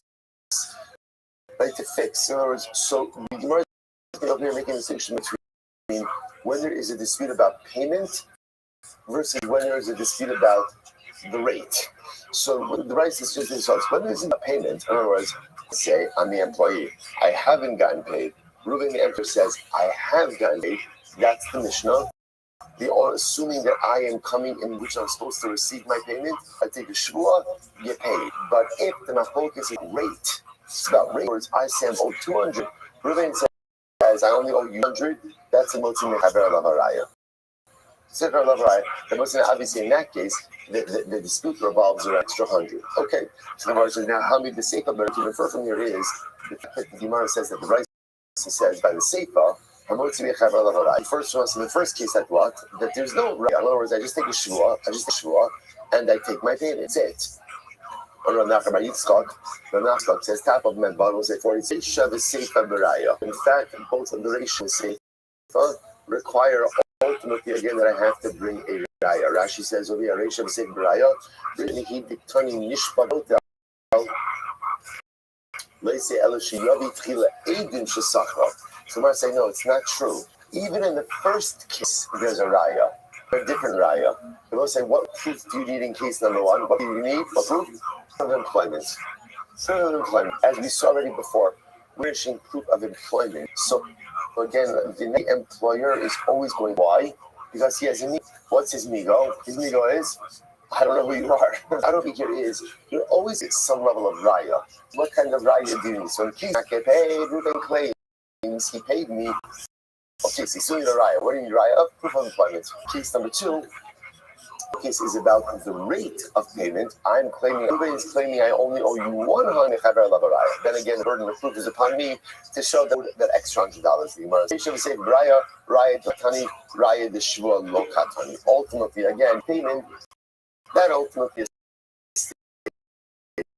that's when it comes to proof regarding Shvua, which is, again, without the Shvua, the Brisa does not mention. So this is very interesting. So again, both doing this idea that was really advanced in the name of Shmuel, that again, whereas the Mishnah made it sound so simple.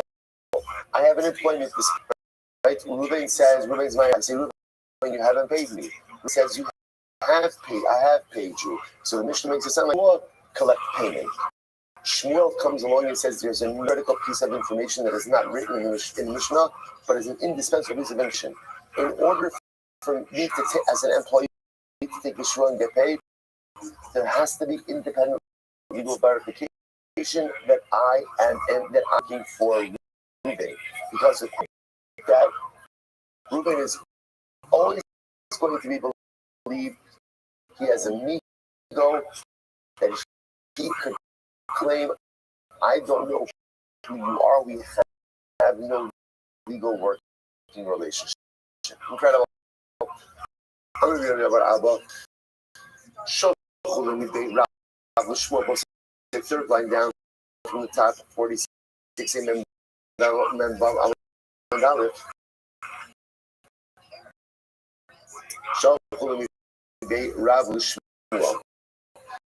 He sent from the house of Rav to Shmuel. They teach us.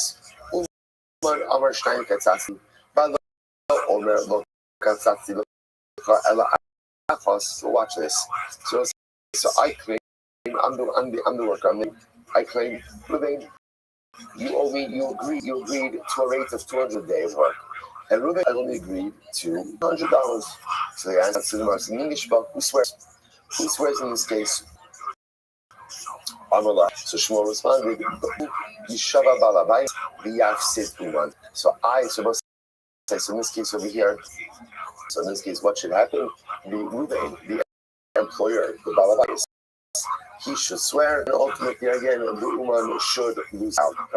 First, the absolute Uman, that Halakha the Balabais, Reuben, the employer, swears, and ultimately again pays me what he owes me. So the Gemara says, why? Because Tzitza Vadai Minkiri, and we were just talking about this, right? Because Tzitza right, a rate much an employer, an employer remembers. Tzitza Vadai Mitkar Dikiri Inchi. So again, this goes back to yesterday's data. While the halacha acknowledges that an employer may at times get confused about who he's paying when, especially given the fact that the Gemara almost seems to will say we're used to an idea of employed people, everybody's paid in a similar way, whatever you pay, there's a payday, there's this. The Gemara would not be uncommon, a person who is employing multiple of those people in different ways. That we can understand why there can be some confusion. But the rate of payment that an employer shows, he needs that so. But Rabbi said, "Katzatz, hamotzi mechada." I will say, but we learn the halacha l'maisa is a machlokes about ketzitza. Here is a machlokes about the rate, right? How much was? We just said before that that's the case of hamotzi mechada. Again, right now said that halacha l'maisa, right? Shmuel said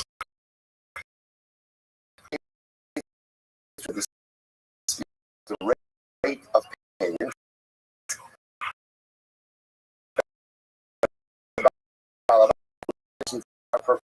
Purposes, the employer swears, and we're done. Just beforehand, we said that when there's a focus about the rate of payment, which sounds like what? The burden of proof is upon the employee, and let him prove it. Then if he can't prove it, it's talking about. So it's going over here, to which the most people might see right, and which means, by the way, that if the employee is not able to prove his point, then what? The entire case evaporates.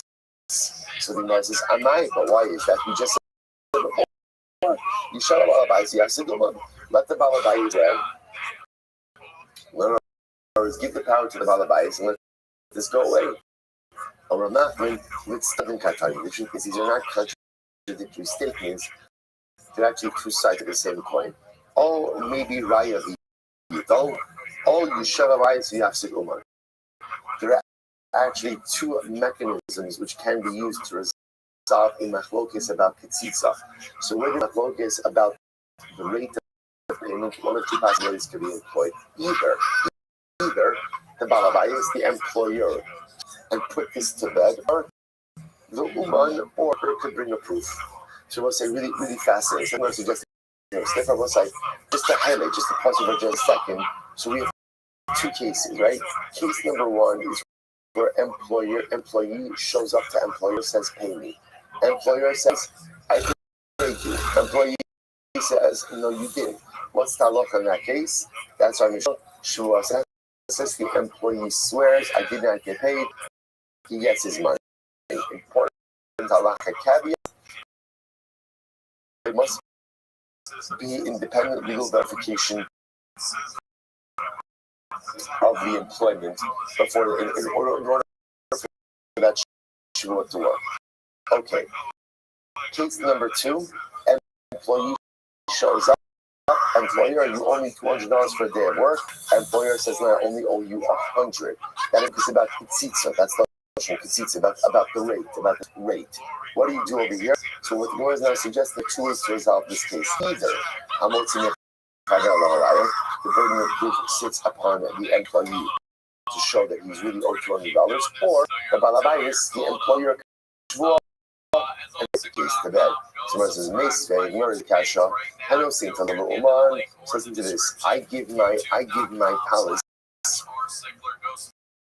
I give my cloak to Ruvain. Right, Ruvain is a Uman. Ruvain is a third person. Sorry.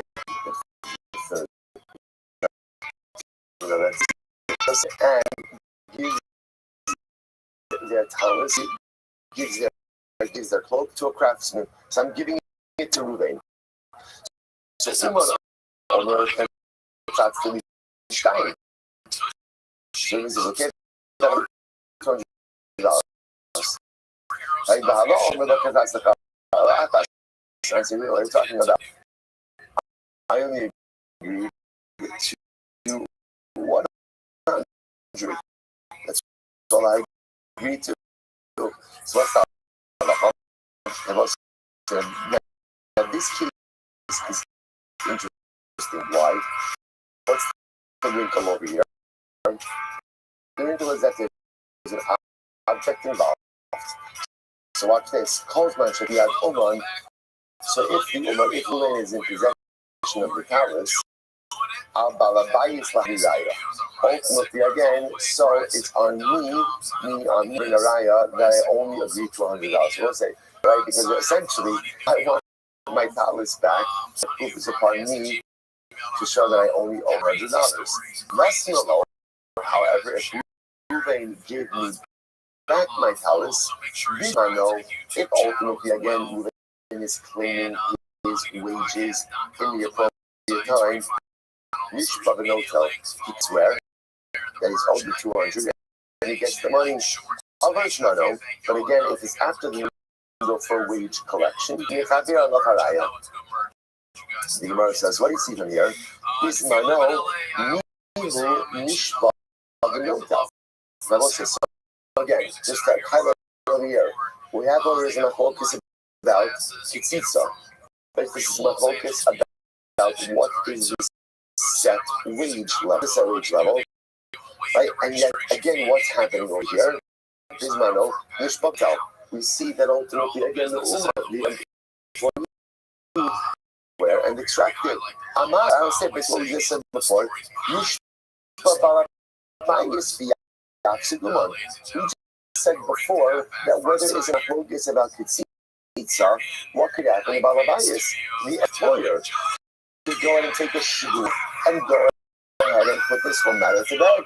And I'm not going to eat how many Rabbi would be? It's Rabbi who got Damar Kozman Sheshua Nota. It's Balabayas, Schir Nishba Venota.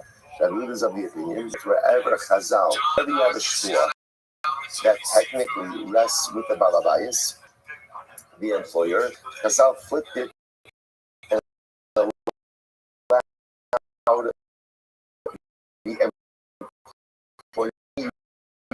You take it and put the matter to bed. Take a look at Rashi. Rashi says over here, Rabbi Yehuda, Bahachanami Shua Eitza Balabayis in the Torah, and Model makes us. So it says, interesting enough, this is Rabbi Yehuda. Now, remember, this is a Model makes us case, right? Why is it a Model makes us case? Because remember, Reuben is fixing my cloak. Reuben says, I owe him $20. I say, I owe him $100 to protect the risk against Model makes us as Rabbi Yehuda. So apparently, the one is only that this is the position of Rabbi Yehuda, and Yehuda holds that what Chazal is when in an employment case, you have a shvua by the employer. Ultimately, Chazal flipped it to the employee. So where's one second? Here, let me go. Which Rabbi Yehuda are you referring to over here? So, Rabbi Demasnisim, if we say the Yehuda of our Mishnah, so I don't understand how does that work? Shmuel Kamachir. Even our Mishnah is Machir. Our Mishnah was the one who said, even by an employee, the ability of the employee to go ahead and swear and collect his wages is only in the case of Modeh Mitzvahs Tisnan, but Yehuda Omer, Achete Sham Mitzvahs Hodah. Right? Chazal, whereas Chazal allowed the employee to swear even when the employer denies the entire age, Rabbi Yehuda said even when there's a partial admission on the part of the employer, Yehuda is more machmir. Yehuda the Brisa. Rabbi Yehuda the Brisa. What's Rabbi Yehuda the Brisa? This Alva Alav's Mano Harga Nishba Benota. The Brisa says that when it comes to when an employee, as long as petitioning for his wage in the appropriate of wage collection, swears and collects. Ain't no Nishba Benota. Ultimately, again, he cannot swear and collect. But Rabbi Yehuda in Masai is man shah. Rabbi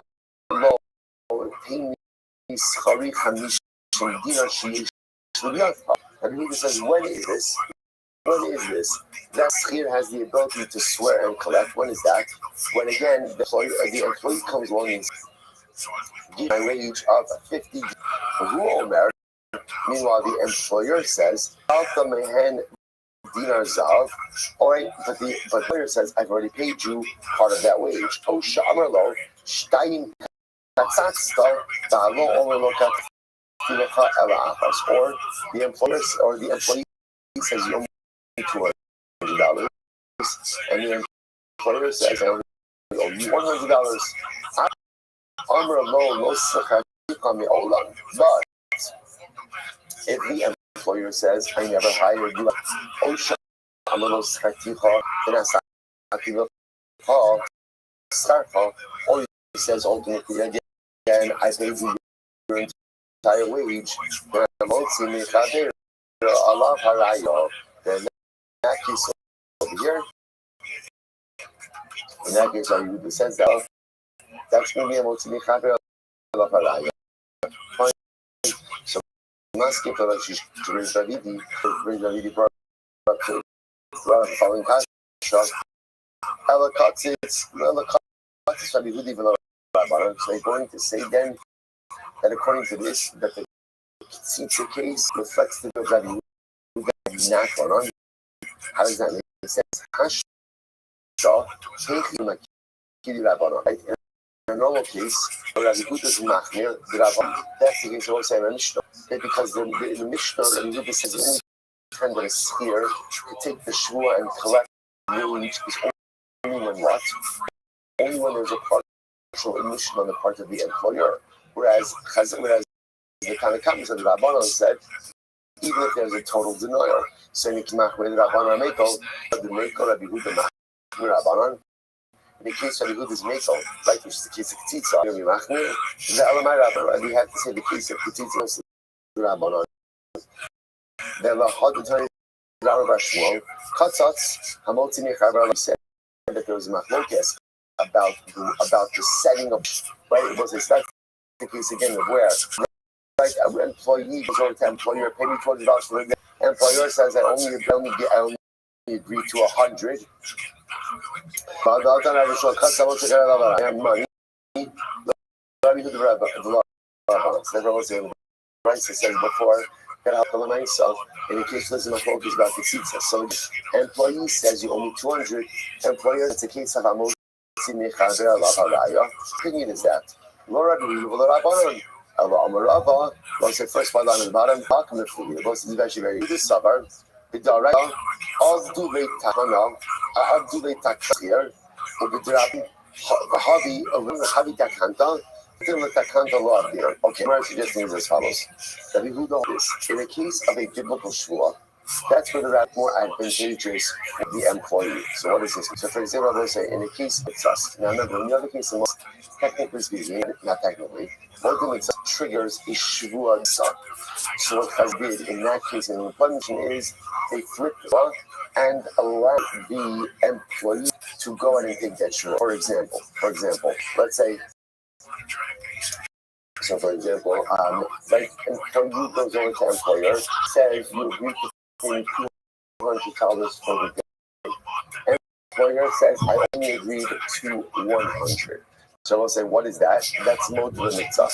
It's mod mitzvahs. What should happen mitzvahs? What should happen? What should happen? What should happen? The shvua. The shvua in that case, employer, right? Because part of a claim. Whenever you admit part of the claim, that's a shvua. According to Chazal, then made a takana. They flipped the shvua, allowing the employee to take the shvua. Because what that does is that gives the control to the employee to be able to collect his wages. But the only time, the only time ultimately again that Chazal made this takana is in a case of a biblical shvua. So in biblical shvua in Mitzvahs, they said that halacha l'maisa is to flip the shvua and allow the shvua. But ultimately again, right, in case ultimately, let's say shvua d'Rabbanan. Well, so what's an example of shvua d'Rabbanan? So let's say again where employee shows up, the employer, you only going to go through, and the employer says, okay, I will say so in that kind of case, that at most triggers a Rabbanon, so you can't tell. The Takanta at most already be a Shuas Hasis, and who should say Shuas Hasis with Rabbanon? Who should say ultimately again the employer should swear I paid it and we're done. So now to say that we should make a takana and take that shvua bias and flip it to the employee, that we don't do. And it was very interesting. The rabbi stepped in and took a shvua and switched to English. Almost the mitzvahs. The employer says, I only owe you 100. Typical shvua that now sits upon the employer, switch that over to the employer and say, you swear that's your money. But on a rabbinic shvua, for example, employee says, no, you didn't. So the din d'Rabbanan is employer swears to go ahead and say, we're going to take that rabbinic shvua and another takana d'Rabbanan and switch it over to the employee, that we don't do. Then let me do that. The Rabbanan say, so ultimately, I say that halacha will go ahead and make it even in the Rabbanan. Therefore, even in the Shuas Hasis case, the employee says, no, you did that shvua over to the employee, like the Mishnah says, allowing him to swear, allowing him there, and thereby go ahead and collect wages. And again, the Rabbanan operating from the perspective that halacha l'maisa, an employee always remembers the rate. Therefore, again, when there's a dispute about the that is going to be hamotzi mechavira haraya. So it's a kind of just, if you summarize it. So halacha l'maisa, what comes out is as follows. We have case number one, which is the classic case of where you goes over to employer and says, pay me my right, I worked for you today, you owe me $100. Employer, I paid you. Employee says, no, you didn't. What's halacha? The mechanics over here are very important. What's halacha? So again, this is Shuas Hasis. Now, technically speaking, how should this Shuas Hasis work? How should it work? So really the way it should work is, now so again, remember, I want to point out, it's important to understand the evolution. Before we got to this sugya, if someone were to ask you this shayla, like say, employees claiming employer paid me only $100, employer saying I paid you, what should be the halacha? What should be the halacha? Hamotzi mechaber halacha rai. Right? Again, so employees trying to, so prove it. Remember again, the chazaka, we'll say, remember, what's the chazaka? What's the chazaka?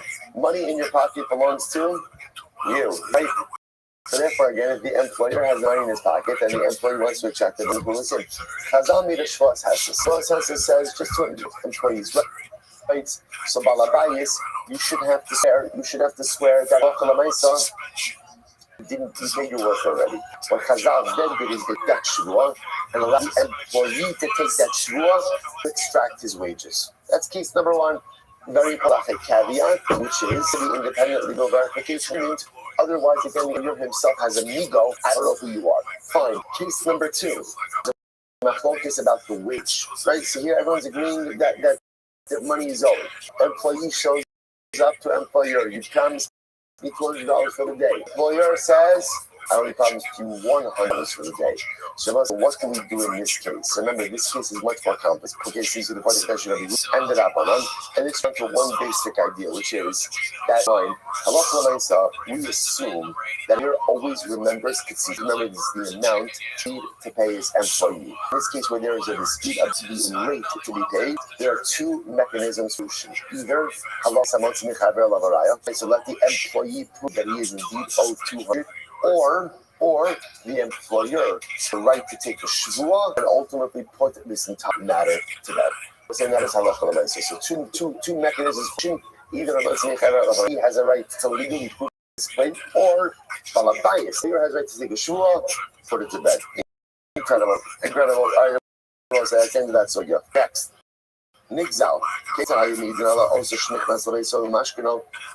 this was a very interesting case. What was the case over here? The case over here was like this. Let me read it to you. Nigzal kimi idin also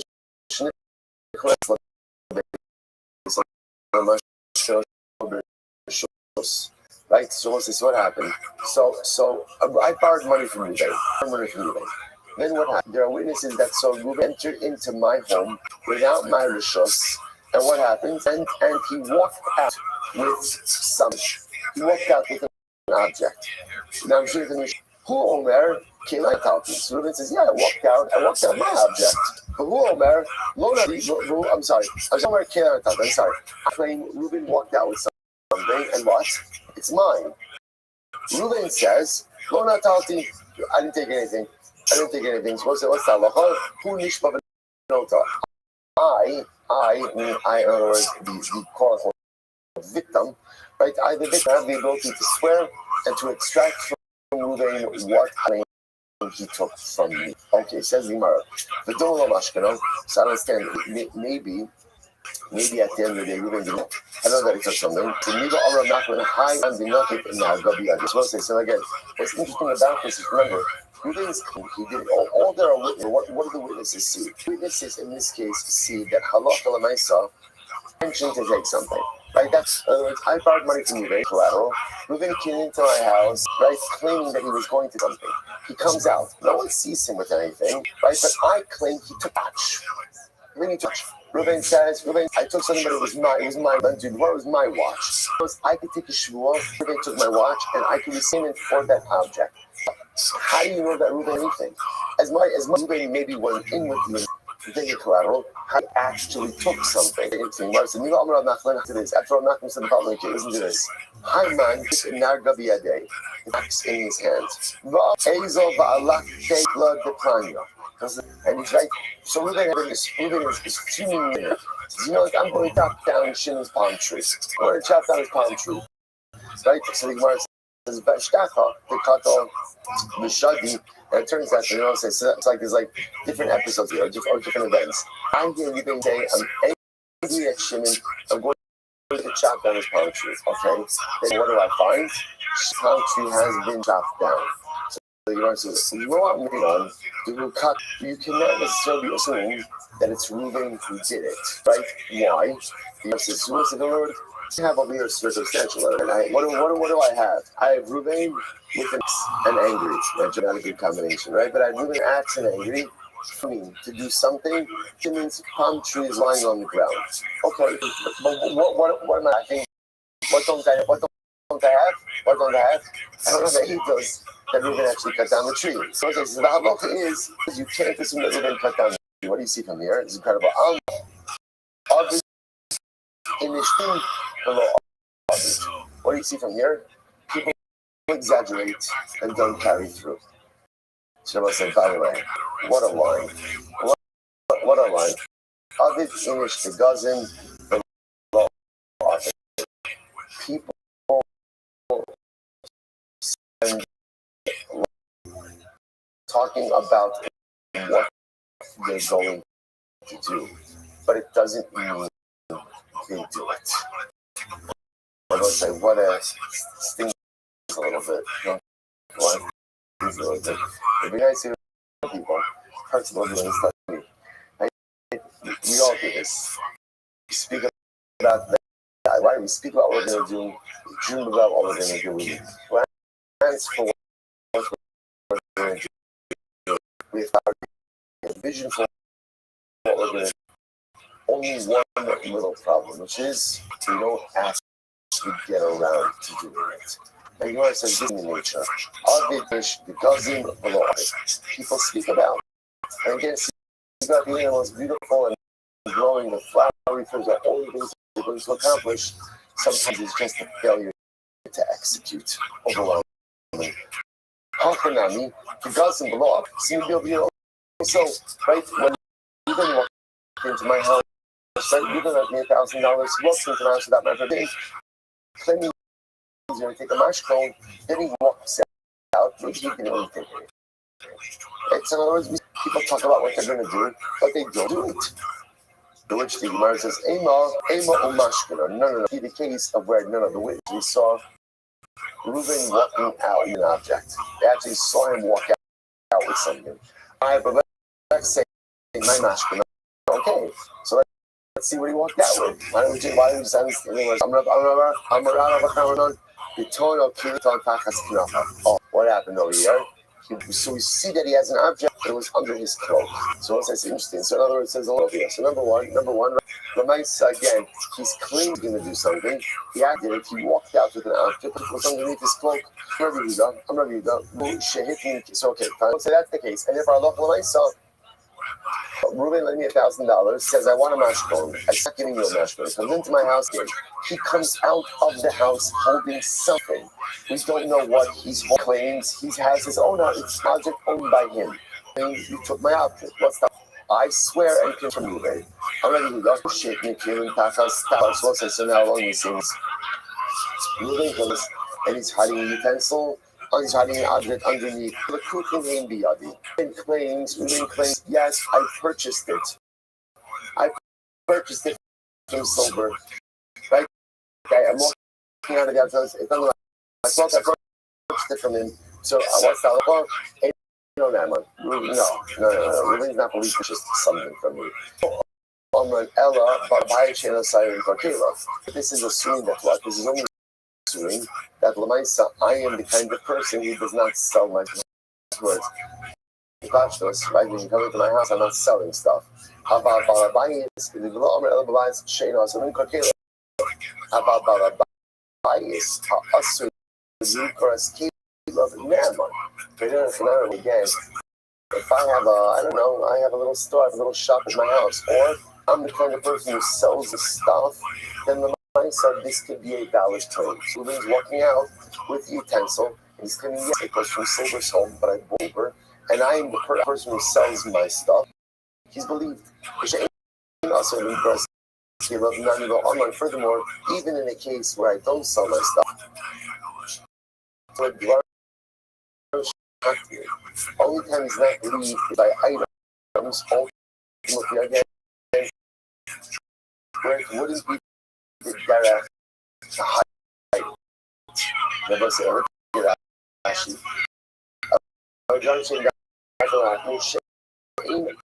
other Bosch, Litlan, the other, the show, so we'll say, furthermore, again, when is he not believed? Because it's all stuff. We're talking about, when we're talking about items, that a person normally wouldn't be embarrassed to go ahead and hold in public.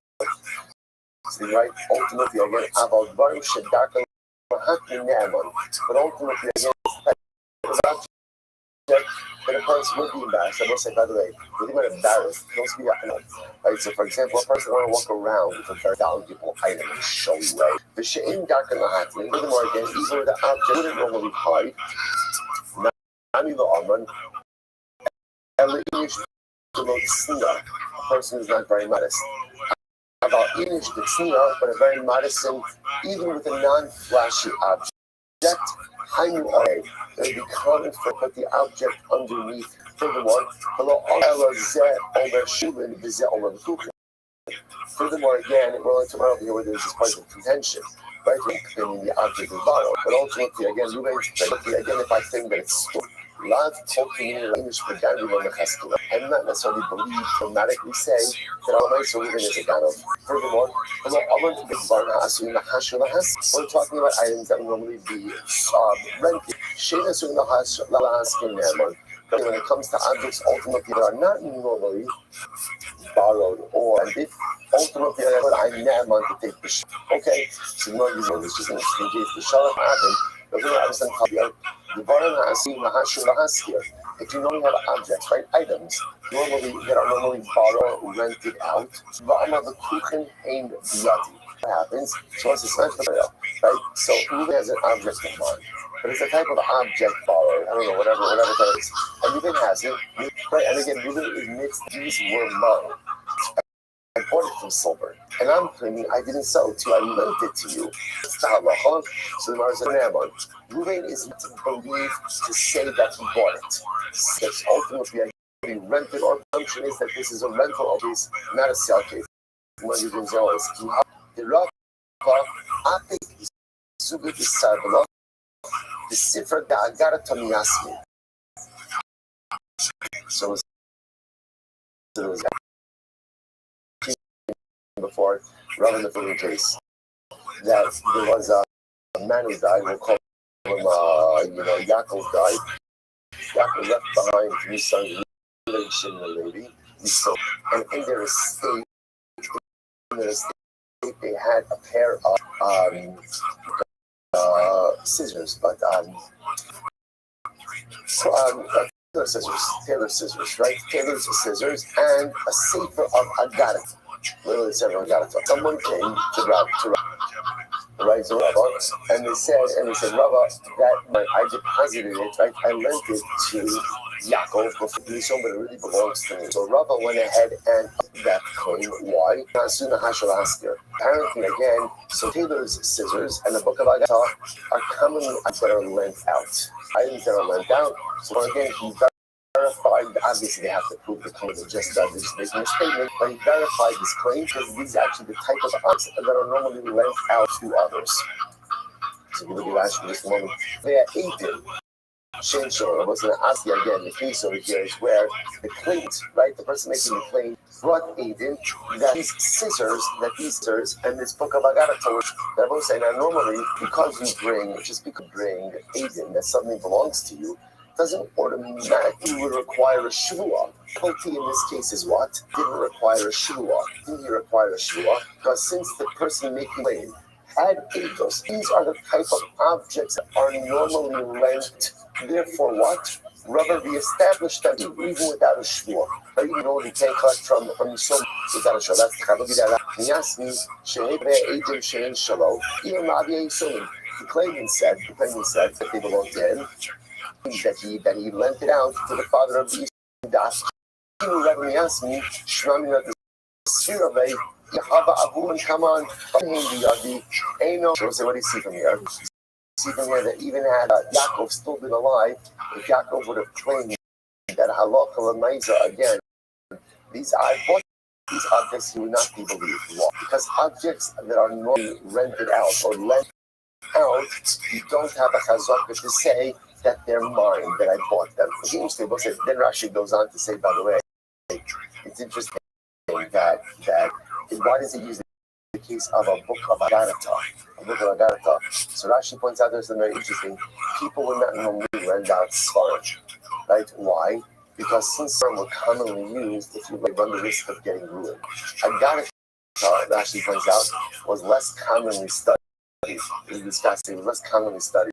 So because of that, it would only be used like episodic, and therefore Allah the person would go ahead and be more willing to lend it out. So most like simply the Gemara principle, that very interesting principle, that Allah objects that are normally out, a person has an ability to claim chazaka that since it's in order, which is really fascinating because we all remember again, possession normally established. And once you have that, then in order for someone to claim it from you, it's halal.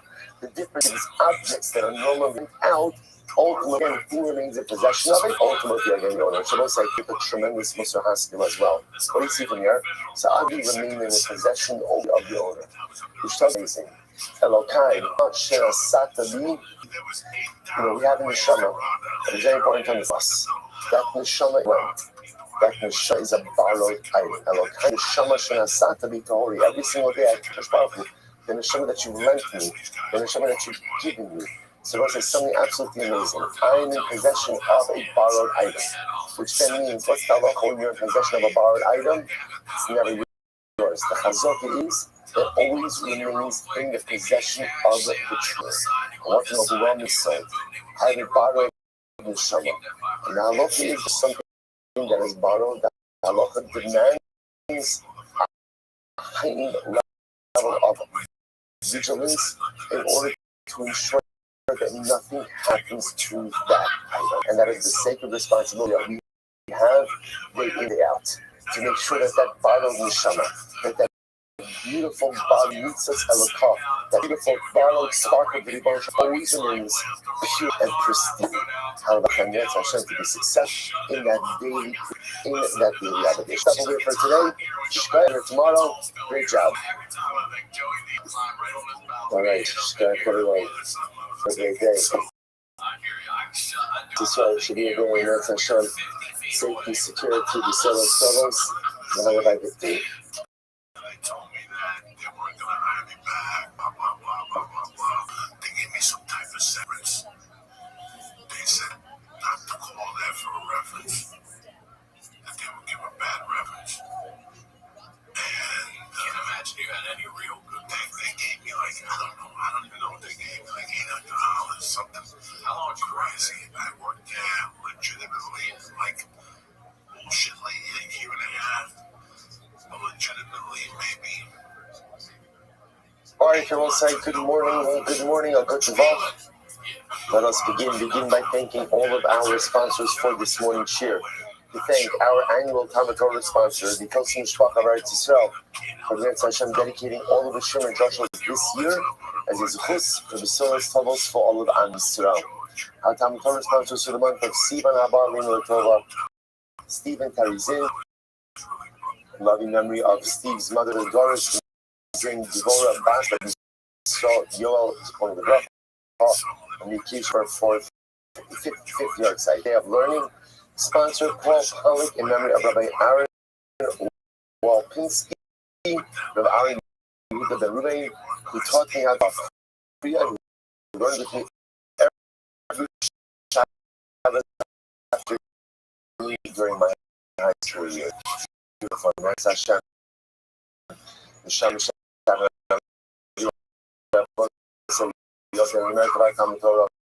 All the Neshamas Harariyas, all the families in the comments, all those who need refuah should have one together with Kol Cholei Yisrael. Kadosh Baruch Hu should Hashem bring home our hostages, should allow our soldiers, Hashem, be successful. Kol Maaseh Yedayim. We first follow the news from so very intensely. We saw that the direct hit in the apartment building in Bat Yam that has so far claimed the number of lives, still people being covered in the rubble.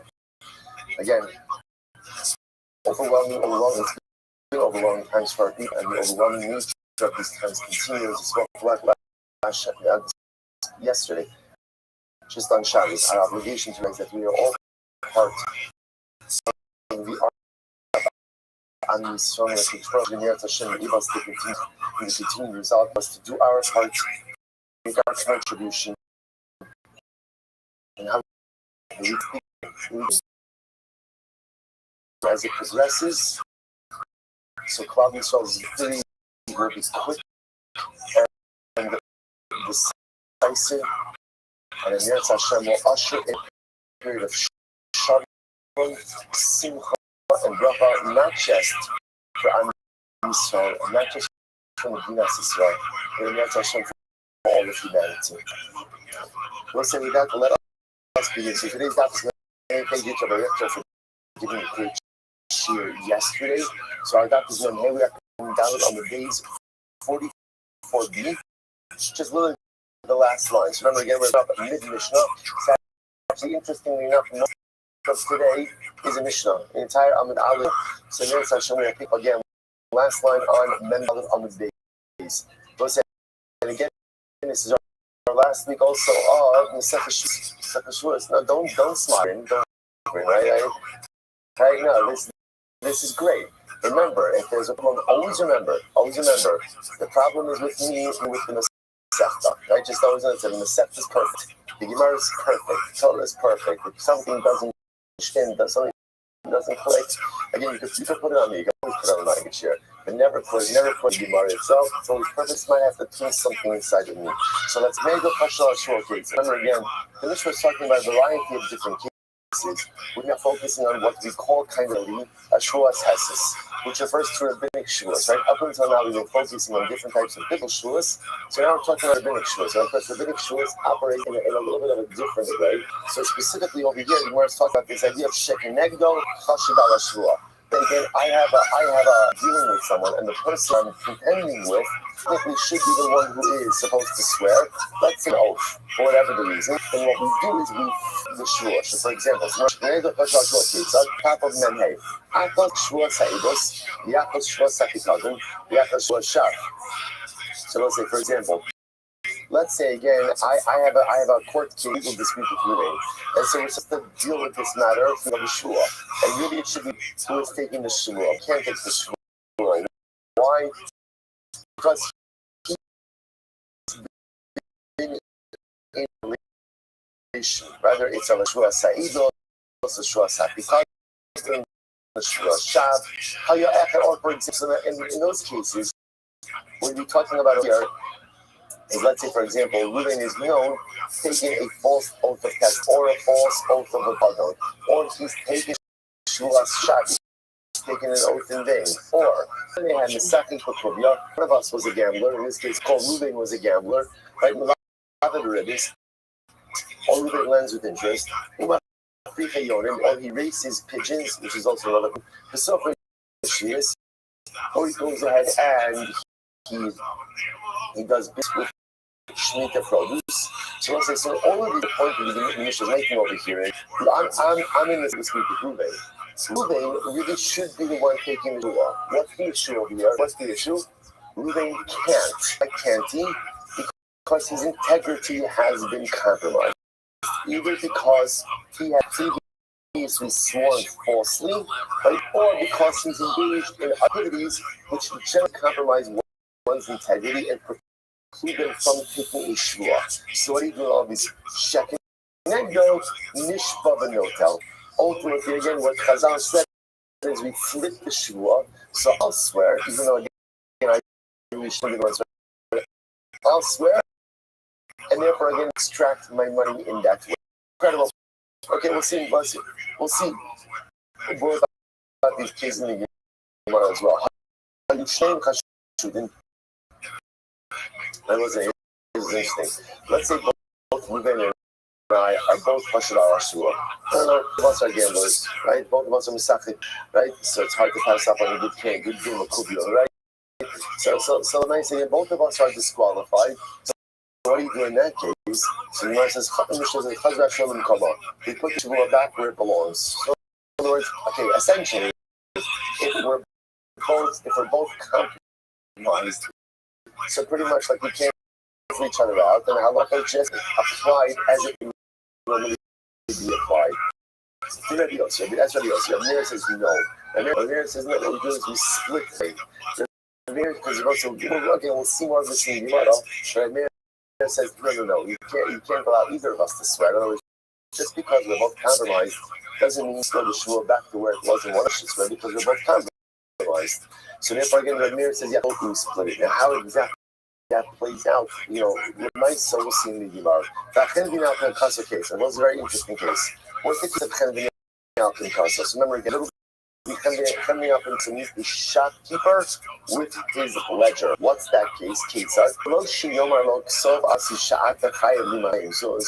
it's not a case where let's say I'm Kangani, right? I'm the going to Reuben, the shopkeeper. It's not the shop that I say to Reuben, do me a favor, write down your ledger that I owe you 200. Rather, what's the case? Ella, very interesting. Ella, Omer, pain with me, Saskitin, pain of Ella Mos. So I go into the shopkeeper. The shopkeeper, listen, workers, do me a favor, pay my workers dice and give them a credit up to a seller. So I'm sending in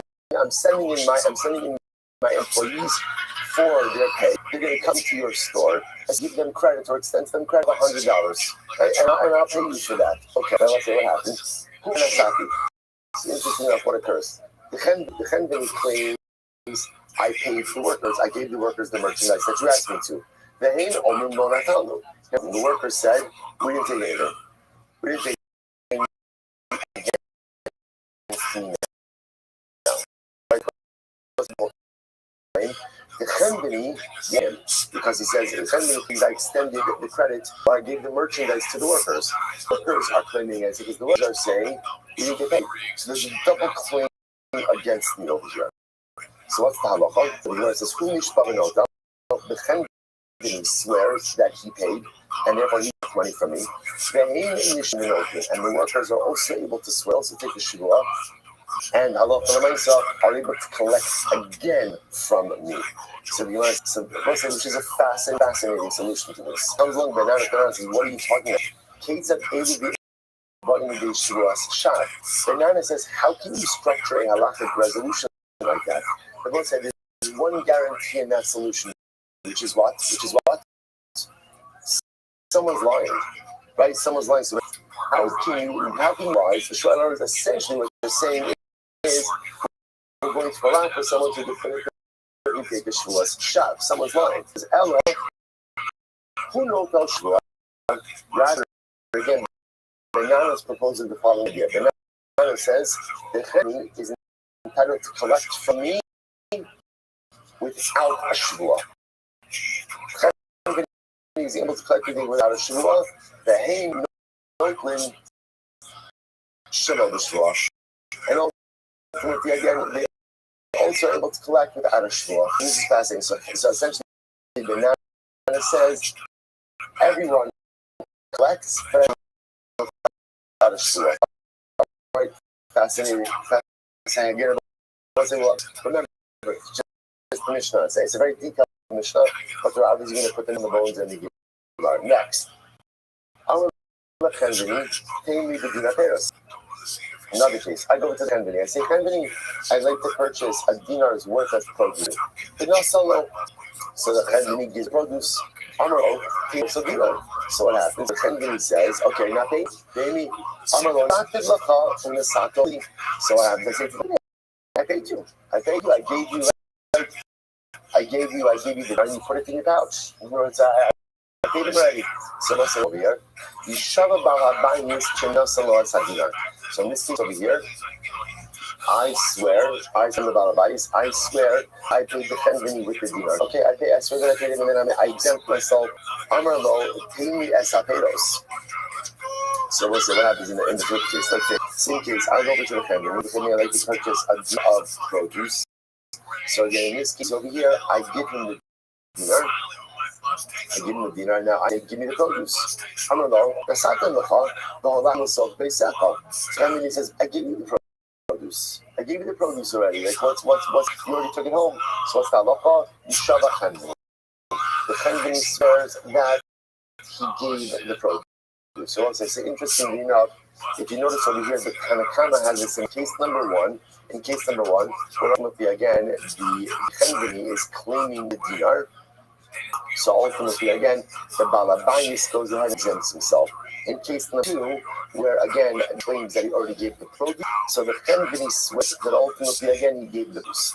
Rabbi Yehuda says no. He says, "Kol shaperos yado al ha'ayon." Rabbi Yehuda says, "Whoever is in possession of the has the upper hand." Now, what does that mean? Take a look at Rashi. So Rashi is in the short things about 5 lines in. Kol shaperos yado al ha'ayon.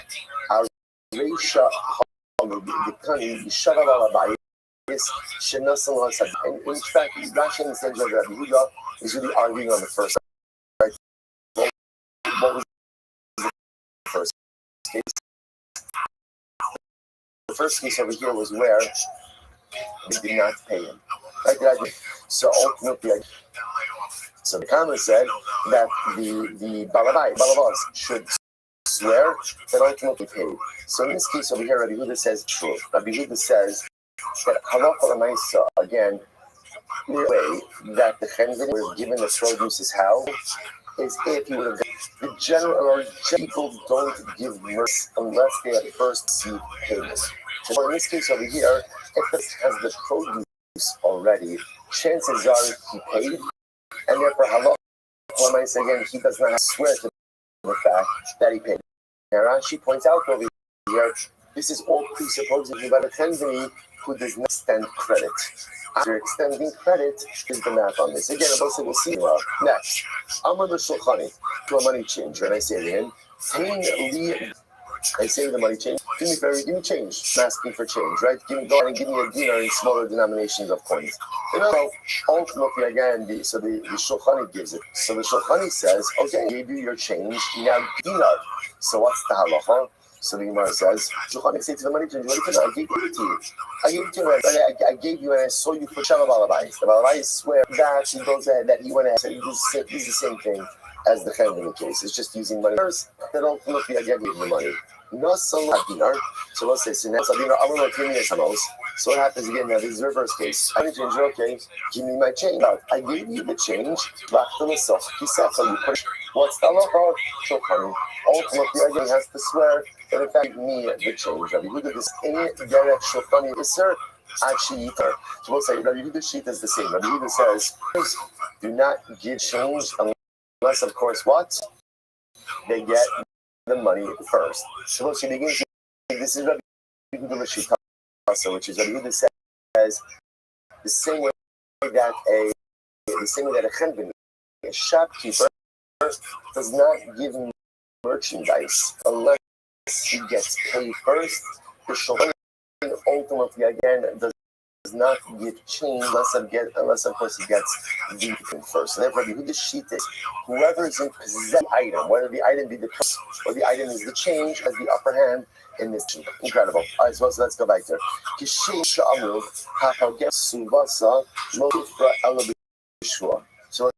So now remember again, this is an interesting case of Pogemus Ksuvasa. What's Pogemus Ksuvasa?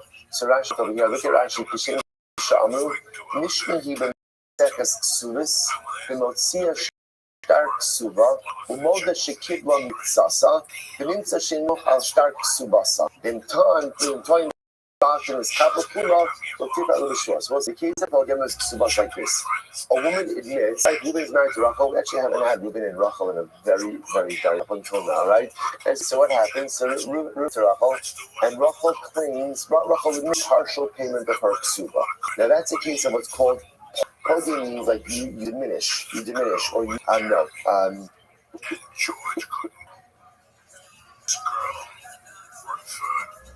All right, stop talking. Pogemus means almost like a little bit, like a coke puddle. When you drink from it, like you can't use it, you've undermined it. So the idea over here is now there's a document, right? And in that document it says that Reuben owes his wife 200 zuz, or whatever the amount of the ksuba is. When she admits that she's received partial payment on that ksuba, what she's effectively done is she shows that document is no longer valid in the way that it's written. So she's undermined the effectiveness of that document. Now again, that she's doing that, right? Rachel's doing that because again, she's owed partial payment of that document. So the Gemara says this. The Gemara says how same shop again is ksubas. And I will say now in that case over here, what this means is if she wants to go ahead and collect any more of her ksuba, now remember at that point, once she's admitted that she's received partial payment, so really the document itself, it's not that it's void, but that it can't really be used for any further collection purposes. So how does Rachel collect the rest of her ksuba? With the shvua. She's got to swear, that's how she collects. Furthermore, if a single witness comes along and that Rachel received her ksuva, right? So it says Rachel received her ksuva. What does an Eidach do? What does an Eidach do? Remember again, the halacha l'maisa again is only valid to require a shuvah now. So the Eidach comes along and says Rachel got paid for her ksuva. Okay, it's not. If Rachel wants anything else, she's gonna have to take a shuvah. In general, again, if a person will say this is true for ksuva, but this is true for anything else as well. If you want to collect from encumbered property, or if you want to collect from the possessions of someone, you can only collect with a shvua. And if France shalom b'fanav, similarly again, if a woman is going to collect her ksuva in the presence of her husband, she requires it. Now, it actually points out that in what case, let's say the husband is overseas, he sends his wife a ksuva. His guest. So now she wants to collect her ksuva. She can collect her ksuva even if he's overseas, and she can only collect a shvua. The thing is, so many through Ella the shvua, so many, right?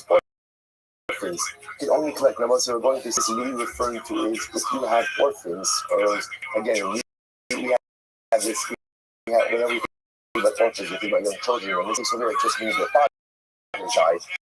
They're collecting the debt of their father, or they're collecting something owed to their father. They can only collect the shvua. And what's the shvua? So again, we've seen this concept many times before. Remember, in halakha, there's tension. What's the tension? Father dies, right? It's on Yaakov. Yaakov dies. Yaakov leaves behind sons. Reuben, Shimon, and Levi. Now, Reuben and Shimon and Levi want to collect the debts of their father. So what happens? What's the issue? What's the tension? The tension is that we assume that children are often not versed in the affairs of the estate of their father. Right? So therefore, again, there's this little bit of concern that maybe they don't really know what's going on. So any time that children want to collect the debt of their father, they have to do so with the shvua. Interestingly enough, what's the shvua? Here the Mishnah, we've seen this, but now the Mishnah adds on some very interesting details. The Mishnah says over here, Shvua Shakadnu Abba. We swear that our father never told us that his debt was paid. Below Amar Lana Abba, our father never told us that his debt was paid. Below our father never charged us. He never gave us instructions that his debt was paid.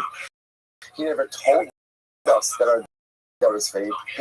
Below Shalomat and we never found with the paperwork any indication of this outstanding debt paid. So it's very interesting.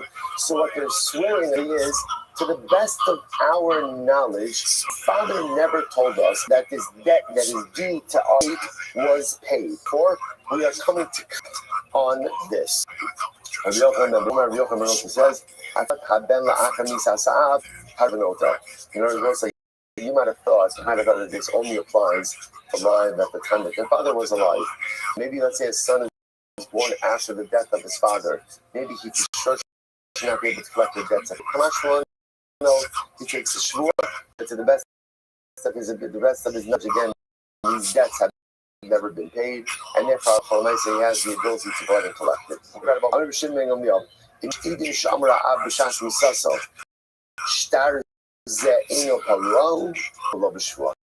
Was very interesting.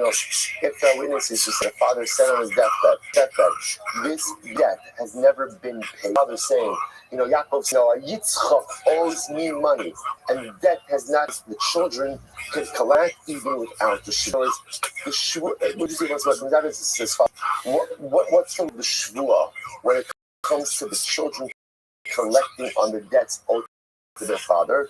The shvua is the mechanism that ensures that the children do their due diligence. Because since there's concern that children don't know the affairs of their father's estate, that they may or may not have clarity. The shvua ensures that they will and do have clarity. But Allah maybe explicitly clear on his deathbed right? That again, Yitzchak owes money, and this debt has that the children could collect on that without a shvua. Incredible. This is riveting. So we'll say, so now there's another categorization. So remember again, so this whole Mishnah section of the Mishnah, there's detail over here.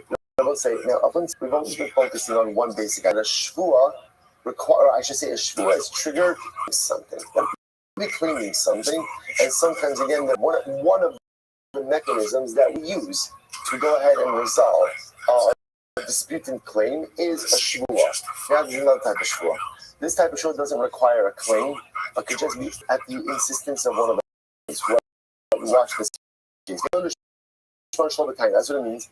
These are the people who could swear, or who could be ordered to swear, even without a claim. Who is this? Hashutfin. So we're going to see all of these cases aside, but this is actually fascinating. So let's say you're in a partnership with someone. Either partner could always order the other partner to swear about matters of the business, even without a defined claim. Arisim, sharecroppers, apatrop, executors of an estate. Isha Anosa, Banosanas Kusochabai is a woman who runs the household, right? She does business within the household. Then Habai, a son, ultimately makes for the household. So let's say, so in all of these cases, what's the chaf? Access to assets. And often unlimited access. As a result, let's say in our life is we all need something, right? We all need something to keep us honest. So it would be nice to think, like the mission of it says, no one is above you. Ayin Ra, a seeing eye, Ozen Shomas, a listening ear, everything I do is written down. What's the point of that Mishnah, Rosai? What's the point of it? The point of the Mishnah is, keeps me honest. Well, at least it tries to keep me honest. Right? That Lamai said, everything I say, everything I do is heard, is seen, is mamish written down. That's what we want. Right? That's what we're calling accountability. Is even that, and even that, if ourselves doesn't really work all of the time. Almost needs some level of accountability. In all of these cases, these people have access to all assets. Right? So again, partners, sharecroppers, executors, a woman who's running the household, a son who's running the household, all of these people have unlimited access. So I'm going to say, so that could be a recipe of disaster. The person can misappropriate, the person can move stuff around, the person can do things they're not supposed to do. So we'll say, so now what can happen? So let's say, for example, in a partnership. So I go to Ruben, the partner goes to Ruben and says, Ruben, I want you to swear. Now, again, what exactly I'm asking Ruben to swear, we'll have to see in the Gemara. Sounds like what I'm asking. I swear that you have not misappropriated anything. So Ruben says to me, what do you cleaning? So name me shit to shaveli. So I say to Ruben, I just want you to swear to me. What's the law? So it sounds like an honesty oath, right? Swear to me that you have not misappropriated any assets. And if ultimately, again, I say that to Ruben, that triggers a shua that Ruben has to take care of. It's incredible. And by the way, so Ruben can say that, well, what do you think I did wrong? I say, it's just a partnership. This is a partnership. Sure. So this is how local myself. Mishnah says he has to swear. Even though again in this case there's no defined claim. However, Chalko Ashut Ashotun values. I'll say now the ability to trigger this claim is only so far as the partnership or the sharecropping or any of these relationships are currently intact. Once the relationships have been dissolved, so neither party has the ability to make the other take a retroactive shua. So let's say Ruben and I dissolve our partnership, and then again, months later, I'm trying to say, Ruben, I want you to swear to me that when we were partners, you did not misappropriate any money. The only ability to trigger this shua is when we are actively engaged in the shua. However, an interesting exception is so let's say this is very interesting. However, if let's say so we dissolve their partnership. So obviously, we dissolve their partnership. I cannot ask him to swear about our partnership. But let's say again, Ruben I get into another issue. I deposit something with Ruben. Ruben claims that the object was stolen. I Shvua Sapikadon. Once he's taking a shvua, he seems because of Gilgal. What does Gilgal Shvua say? Gilgal Shvua says, I'm already swearing about essentially. We could pile other claims as we want during that shvua as well. So let's say again, Nevon was stolen. I want him to swear he really did not misappropriate it. Add on to that a shvua about the times that we were incredible. Also, the Mishnah ends off. Vasha Shmita cancels. Now, what exactly means, we'll have to see. Quite intriguing. Okay, we'll say that's the Mishnah. Let's remember again, how did the Mishnah start? The Mishnah started with the statement that any biblical oath, the way it works is you swear, and by swearing you exempt yourself from pain. Right? So how do we know that? So we must know on the Amar Kra, first of the widest lines, the Amar Kra says, as well said, the Pasuk says, the person will swear, telling they won't pay. So who would have paid? He takes the shvua, and by taking the shvua, he exempts himself from the obligation to pay. Incredible. When the noteling to the people ultimately are going to swear and take. Remember again, one of the most interesting things over here is involved employee protections. But it's really incredible to see. It's really incredible to see that Chazal has these fantastic activities to really go ahead and protect those who may be most vulnerable.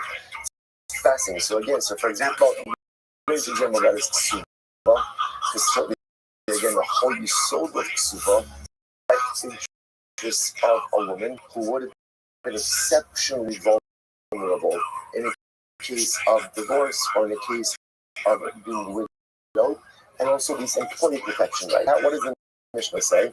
Right? If the Mishnah says, what was the case of the Let's remember again. I work for Rabbi and say, I want to get paid. So I say, no, you didn't. What's the halacha? What's the halacha? I swear, and I get paid.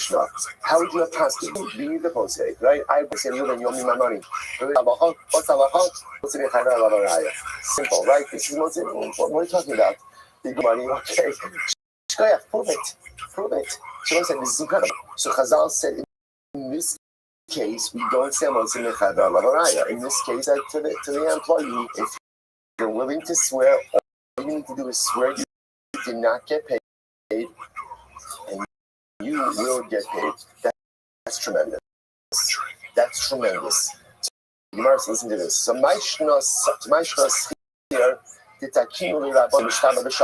so what's unique about an employee? In other words, why did Chazal do this? Like this really is a tremendous change. It just is the basic way that the law should unfold.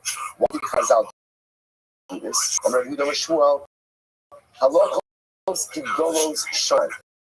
So Shmuel said these are big halachos that we're passing over here. You want to see one second. Halachos, honey. I'm sorry. Halachos. So this is halacha. In general, halacha means biblical. Halacha means biblical. Is this a biblical law? No. This is not a halacha. So again, terminology is very important. Halacha means biblical. This is a takana. What does a takana mean? What does takana mean? Tirabanan.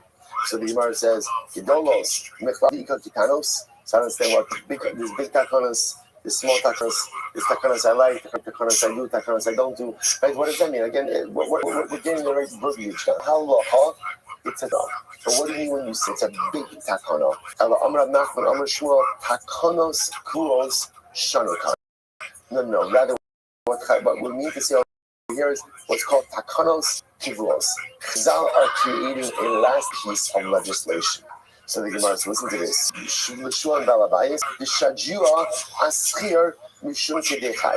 What happened over here? Again, really Chazal took Balabayas, right? Really should have been the one who swore that he already paid, right? And they gave it. to the employee. Why? So they will say they want to happen, which is they want the employee to know that he has a way to ensure that he gets. Right? In other words, the power is in his hands. If he's going to take that shua, ultimately, again, he will get paid. So you must understand. Is that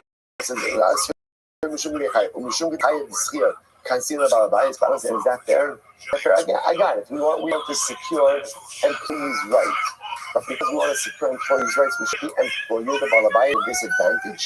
So you know, Balabai is basically in the sphere. No, it's actually in the best interest of the employee that if the employer, that if the employee wants to swear, then he get his wages. Why? Is government power. So remember again, what does every employer need? What does every employer need? Employees. Right? So now, again, for the employer, it also works well that the employee is able to get paid. Why? Because that means people are going to be more willing to hire themselves out. Again, everyone knows, right? There is a shortage of good people. There's a shortage of people. No, it's not really a shortage of good people. It's just a shortage of people who want work, right? So again, so therefore, again, this whole thing, right? The labor market, it's everything tied together. So in other words, it's called progression over here. Chazal said we want to legislate through the employee. So the employee knows that if there's ever a salary dispute, the employee he swears and he gets paid. No second. So that's isn't that a disadvantage to the employer? No. Since the employee gets paid, therefore what? He'll be more willing to work. Because he's more willing to work, that's good news for the employer. So therefore, everyone is happy. Adrabah, just the opposite. So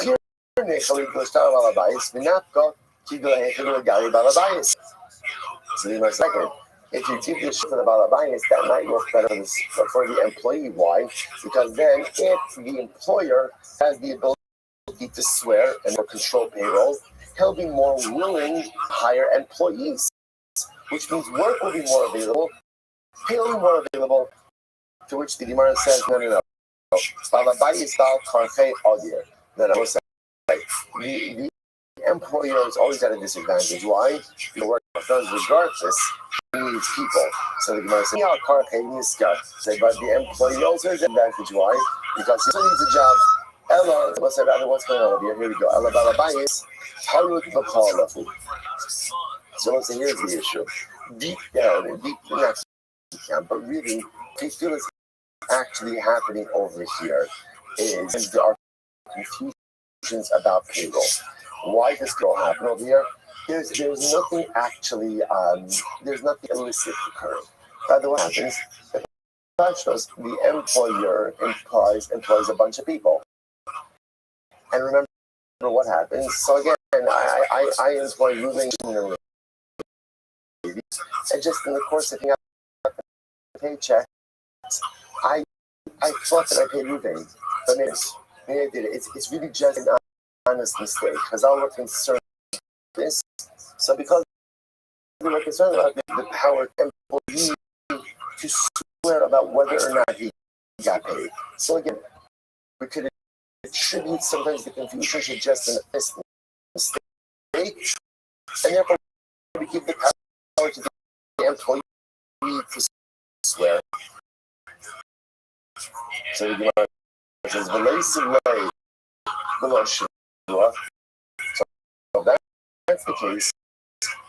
Why not believe the employee even without a shvua? If we're assuming over here, there's nothing, like no one's trying to pull any shenanigans, right? There's no shtick over here.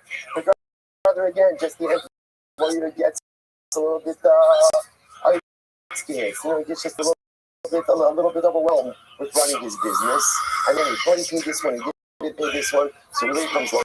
So I didn't get paid. So that's okay, take a short, she didn't get paid. If that's the case, I really believe, why not allow the employee to get paid without a shua? No, hold up there. That's not fair to the employer. Right? Now again, if Ruben is willing to wear that he did not pay, then fine. And the Balabayas will take him at his word. We're not going without a shvua. So they laid the Adim. So I have a better idea. Why not say that part of Hilchos payroll is that when you pay your employees, you should have to pay with witnesses. Right? You save a lot of time. Based on the time and effort. So right, post payroll, you pay them from the witnesses, which the Gemara says, no, shrecha misal. That's a difference. Let's say, can you hear a person is running a large business, and every single time he pays his employees, people may be on different pay schedules. Every time he pays his employees and witnesses, that's too much. Almost is interesting. The late say kara. So this is fascinating. Not prepay your employees, right? Just in the beginning of the day, there's no problem. And let's say, I just want to tell you something amazing. What's fascinating is there must have been such a dramatically different work ethic in times of the Gemara. Right? Hear this today. Are you out of your mind? You're going to prepay employees? Oh, but here, take this, right? Here, you know what? Here's today's pay. It's just floating this idea. It means that, like, somewhat, that this is actually viable. It's incredible. Now, it would be beautiful to think that people would be so committed and so committed to their task. But again, it's pointing out the fact that it's a Havamila means that, again, in the Gemara, they actually entertain this possibility. So, essentially, now, the idea is that confusion occurs. Confusion occurs because maybe at the end of the day, at the end of whatever payroll is happening, there's a lot of this. The Gemara says, aren't you in the confusion? Every employee goes in, shows up at the beginning of the day, the Balabai is them. Here's shekel, here's your money, right? Here's the wages, Hatzlacha, go out, make it a great day, right? So now why don't we just do that? So the Gemara says, no, this is interesting. Shnei notes in Ba'akafa. No one wants to prepay. No one wants to prepay. Now let's say in a little bit, Hakafa means credit. Now why does no one want to prepay? So Rashi points out to us something very interesting. So the Balabai employer doesn't want to pay. Why? Because somebody doesn't need, right? Right? Someone doesn't have that money, won't have that money until the end of the day. And interestingly enough, an employee doesn't want that money either, right? Why? Because that means the whole day now, he's got to keep his pay, his wages in his pocket. He doesn't want to do that, right? He said he wants to, at the end of the day, go ahead and get paid afterwards. What's incredible?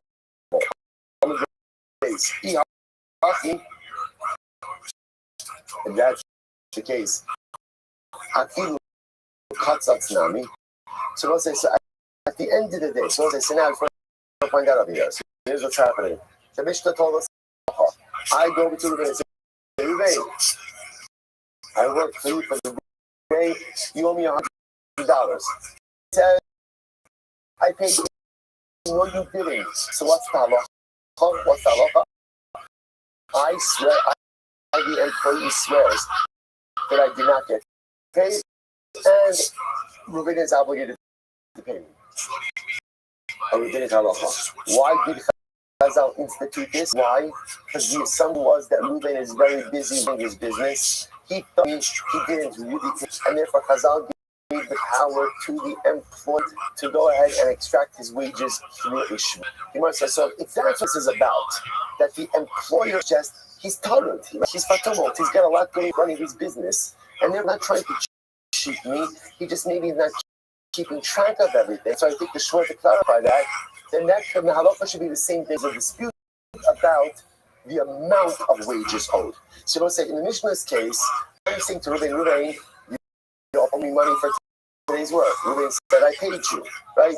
That was say, but if the logic that we just espoused is correct, then even if the dispute is how much money, then we should also say that I should take a shoe to extract my wages. Yet, I'll tell you, why did you go to the bus? I may have 45B. Second line. So what happens? I say, Reuben, so right, at the end of the day, you agreed to pay me $200. I only agreed to pay you $100. What's that? So the Gemara says, Hamotzi Mirayla. Why? So in that case, what do again? Reuben's going to pay me the $100. That Reuben owes me another $100. Then I look at say again, the burden of proof is on me, the employee, back the money. But 1 second, why don't we say, employer is often occupied with the details of running his business, and he messed up. I should be able to swear. He contracted me for $200. That's it. Yeah, over here, it's very interesting. Then I'll say, an employer may get confused about whether or not he pays. The one thing he always knows is what? How much he agreed to pay to every person.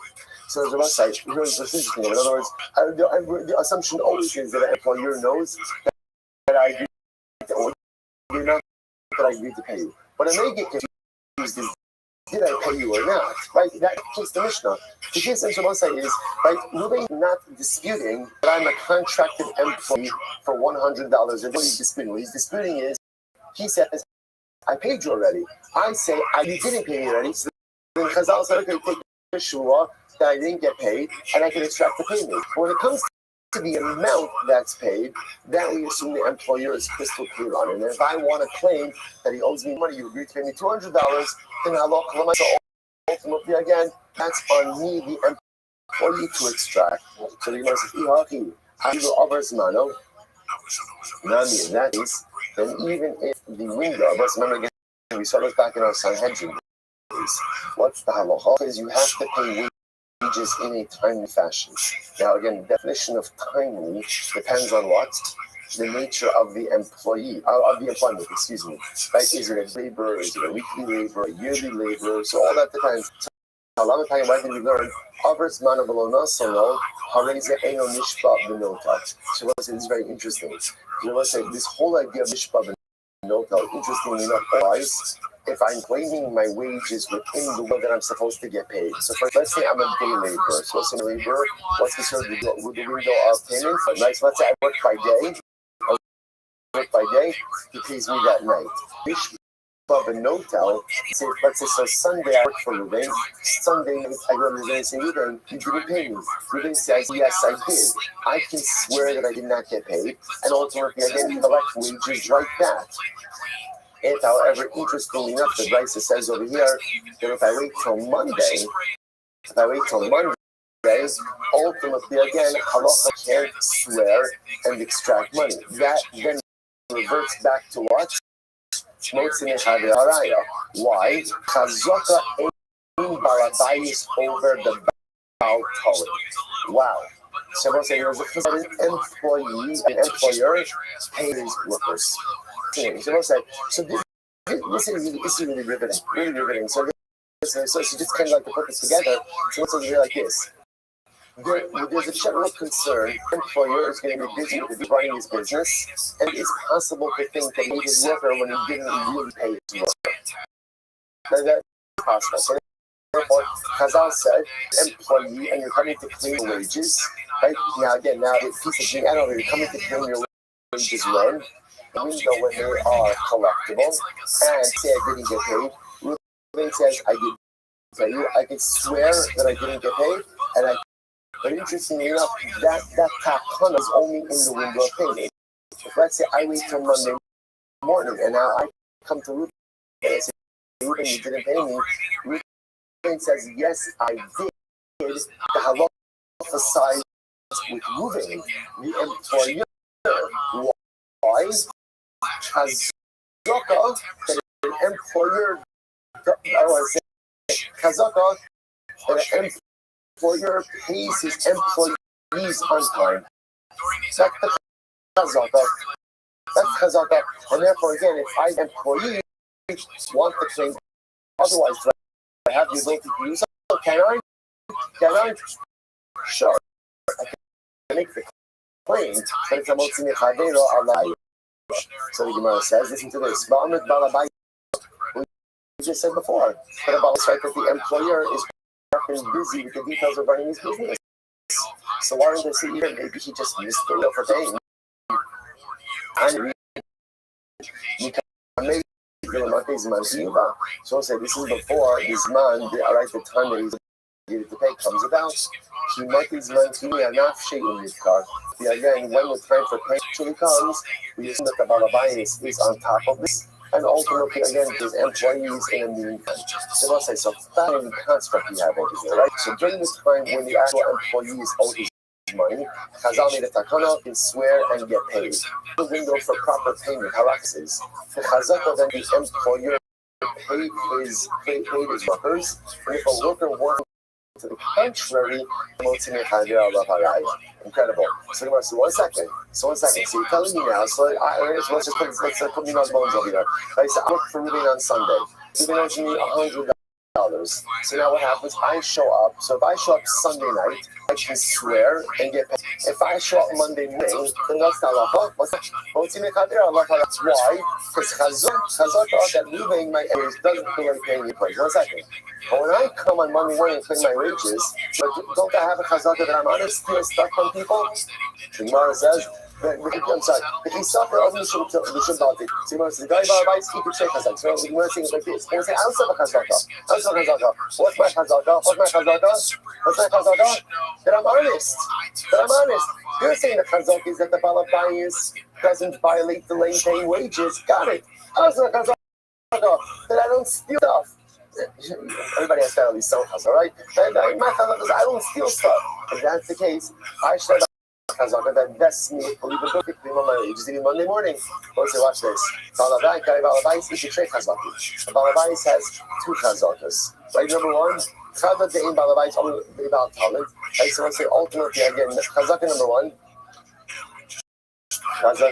is that the Balabais does not delay paying his wages. The chada is mashes chada. So what's the second chazaka? Second chazaka is that people generally delect their wages.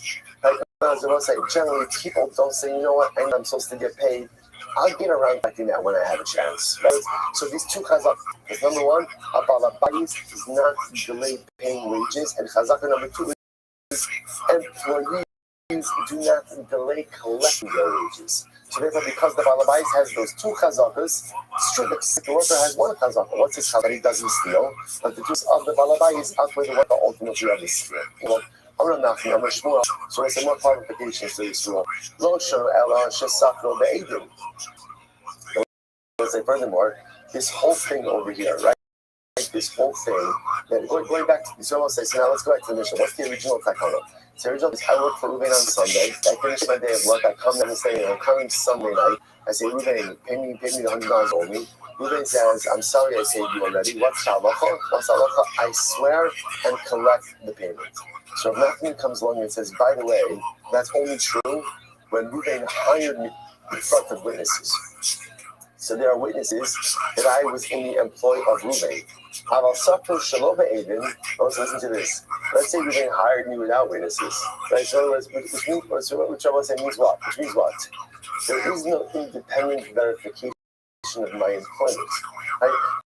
There's no legal proof that I was ever employed by Ruben. In that case, we talk Shiyacholomar lo skatika me'olam, Yacholomar skatika besaki l'cha starei. So I will say, this is incredible. I will say, listen to this. There's a migo.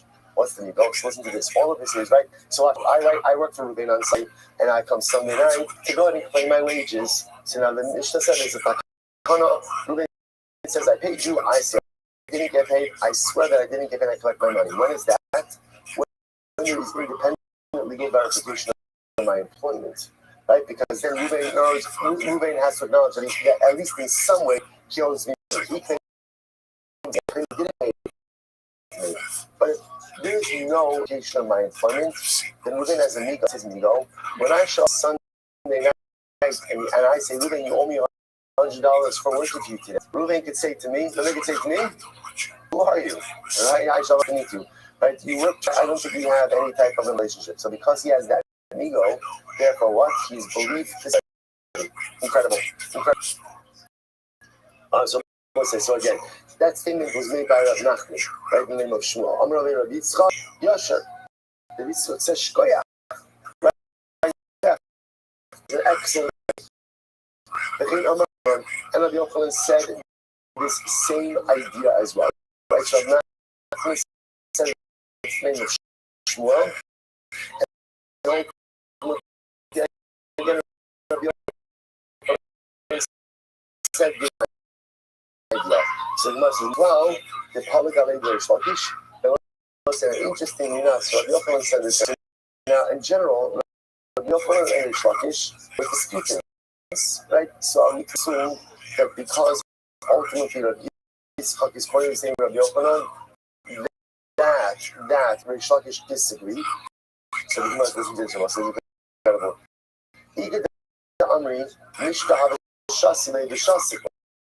Some say that when this conversation was happening in the Medrash, so what happened? Rish Lakish heard it, right? But he was drinking. So he was silent, not because he agreed or disagreed. He was silent ultimately because he was having a drink, was drinking something. So you can't drink and speak at the same time. So by the way, just so incredible, right? How often we read into people's reactions, things that people do, read narratives all the time, people's behaviors that may or may not be correct. But it's fascinating. We build entire narratives over what perceive people to be doing or not doing. So now Rish Lakish doesn't say anything when they say that to be honest, he didn't say anything. Because he was drinking a glass, right? The guy was drinking a glass of water. He just couldn't respond at the time that things could on the other side. Nisha Avishasik, others say no. When Rabbi was saying his piece, Rish Frank show as he was speaking, and allowed him to finish up his thought before he went ahead and weighed in. Incredible. Okay,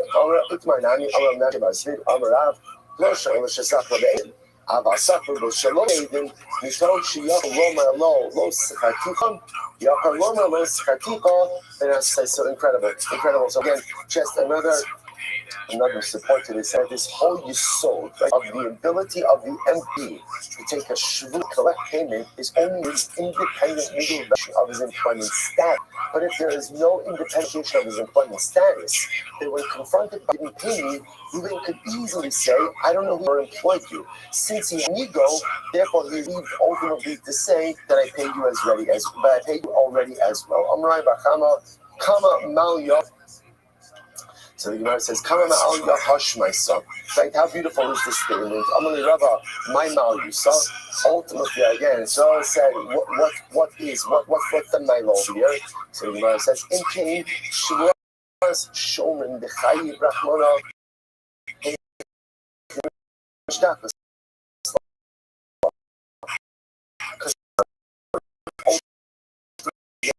How do you eradicate the shvuas shomen? The most Shvuah Shomer means I deposit something with someone to watch over it.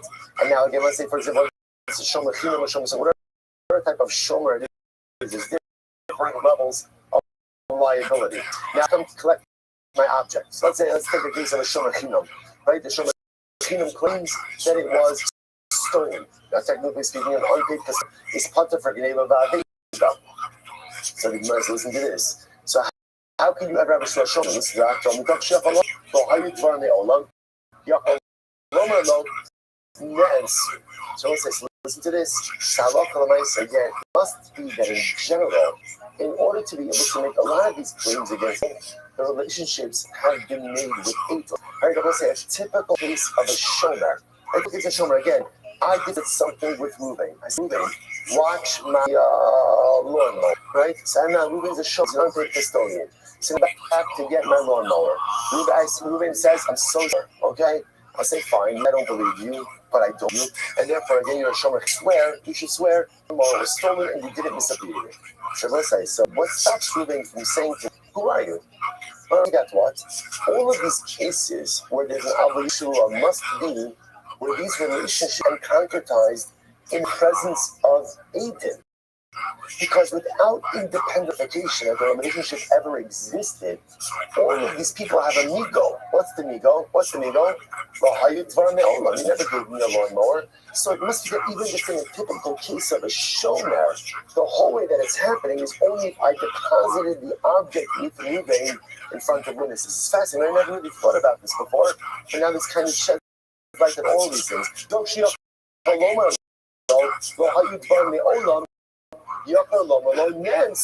Right, so ultimately, again, the claim could deny the whole thing. I never took a lawnmower. Therefore, it should be believed to say that ultimately what? It was an extenuating circumstance. The Abki moved the Abin, or we talk Shiach Alomar. I'm sorry, we talk Shiach Alomar. The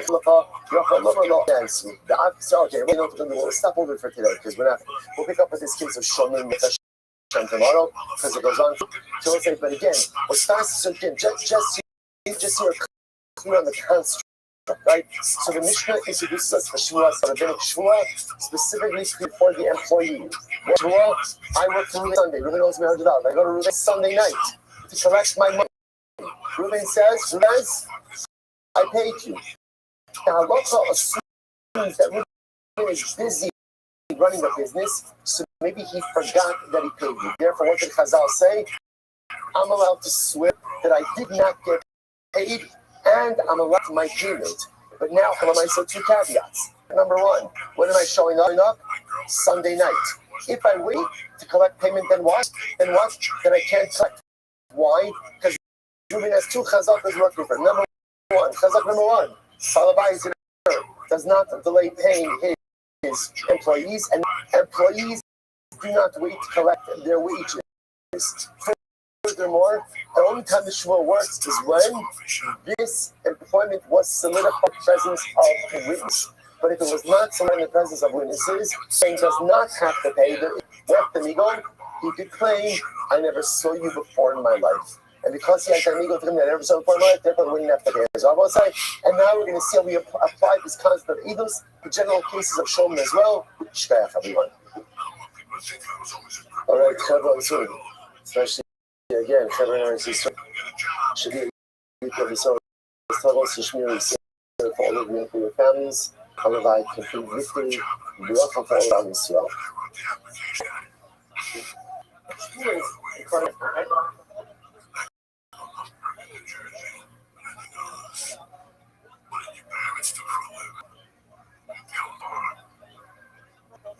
Guess what?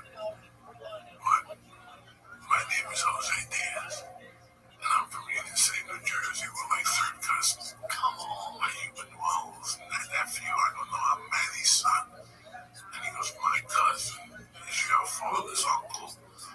So he goes, listen, bro, it's bad shots, because I can't give you all a right, job. All right, say good morning. Good morning. Begin by thanking all of our sponsors for this morning's shir to thank our annual Talmud Torah sponsor, the Social Mishpach of Eretz Yisrael, for dedicating all the shiurim and drums this year as a zechus for the son of Stavos. Our Talmud Torah sponsors for the month of Sivan, Stephen Sarizim, loving memory of Steve's mother, Doris Zin, Devoda, Bas, the Yoz from the Rabbi site, and we have learning sponsors for today, Alan and Sherry Steinmetz, commemorating the yard site of Alan's mother, Chaya Bas, the mayor, the American all of the nations talking about the families and the fellow, all those who refuse to have one together, and as Hashem is called for the Israel. Hashem make home all of our hostages, B'Shalom and B'Karach. And of course, as we emerging out of Eretz Yisrael, we hope that the Rebbe Shalom will give our holy and precious souls this Mosat B'Shmaya as they execute their holy mission. And yes, Hashem shows in Eretz Yisrael, that we should be Zilchan Yeretz Hashem, that this current phase of the war should bring incredible bracha, hatzlocha, simcha, shalom, and safety for Achim B'nai Yisrael and for all of our Yisrael. And we'll say that, let us begin. So today's daf is Mem Gimel 43. We are picking up in Hashem at the Mishnah, Mem Beis on the day 42b. Mishnah. So, okay, so as you continue a little bit, we see as follows. So these are the areas for which there is no shvuah. Right, so these arises, so it should not be used as a method of resolution. These areas. Ha'avadim, if there's a dispute regarding Ha'avadim and Eved, Hashtaras, documents, Hakals, land, real estate, Hagdeshos, Hagdish, furthermore, so again, if there were to be any type of conflict regarding these particular areas, Halakha L'Maisa, there would be no din of Shvuah. Furthermore, the common denominator of these particular areas is also Ein Bahem Tashluh. There's no din of keto in any of these situations. You know, again, the halacha is a person steals something, they deny that they sold it, they're caught with the stolen item, they have to pay double. The 4 and 5 time penalty is halal again in the case of stealing and slaughtering sheep or cattle, the additional penalty can be have to pay. Next, Shorachinon. So again, therefore, this first line over here, Abodim Shtaras Karkaos Hekdeshos, ultimately no Shvua, no Kefal, for the Chamisha, in all of those scenarios. Okay, next, Shorachinon, Eno Mishpan. So the halal is Shorachinon, he needs to swear with the mitzvah. No say sachar, a shomer sachar, and Rothschild. Ultimately, again, doesn't pay. Again, we're going to finalize these cases in the Gemara session. The Rishon says, "Kachim shechai b'chayuson nishpain alein, v'she'ino chai b'chayuson ein nishpain alein." So it's very interesting. The Rishon comes along and says as follows: when it comes to kachim, remember again, because kachim were excluded, we kind of told. So when it comes to hagdish, there's no shua by hagdish. The Rishon says it depends on the nature ultimate of the hagdish. If it's, for example, if it's karbanos for which you are responsible, then halacha l'maaseh you could. If you're not responsible, if you don't have to take a shua, what does that mean? Karbanos I'm responsible. I will say it's very interesting. Take a look at Rashi. It's Rashi on the left hand side. 10 lines up on the bottom of Rashi. Kachim shechai b'chayuson. If you go on. Harei alai ola, ve'hefish behema l'nidra, ve'kida l'zeh, nishpa l'zeh, also shapikada l'yadon, t're'en karina be'yidav ragam we'll get to the best type. So again, here's the distinction. There's a difference between saying harei alai and harei zu. Right? Let's say I want to offer a particular animal as a nidava, as a gift offering. If I say harei alai karban, then what's happening over here? I'm taking upon myself responsibility to bring the carbon, which means, let's say I say Harei Alai and designate this animal, right? This animal. The animal dies. So because I said Harei Alai, the responsibility is upon me, therefore, even if it dies, I have an obligation to replace it. As opposed to identifying an animal and saying what? Harei Zu. This is a carbon. What's the halacha? The animal dies in that context. I no longer have any obligation to go and bring anything else. Because halacha l'maaseh, again, the designation was on that devolved upon this animal, and this animal only. So Harei Alai versus Harei, so tremendous skill that in general, when you take an obligation upon yourself, Harei Alai, the extent of your obligation, let's say your obligation, get it done. You get it done.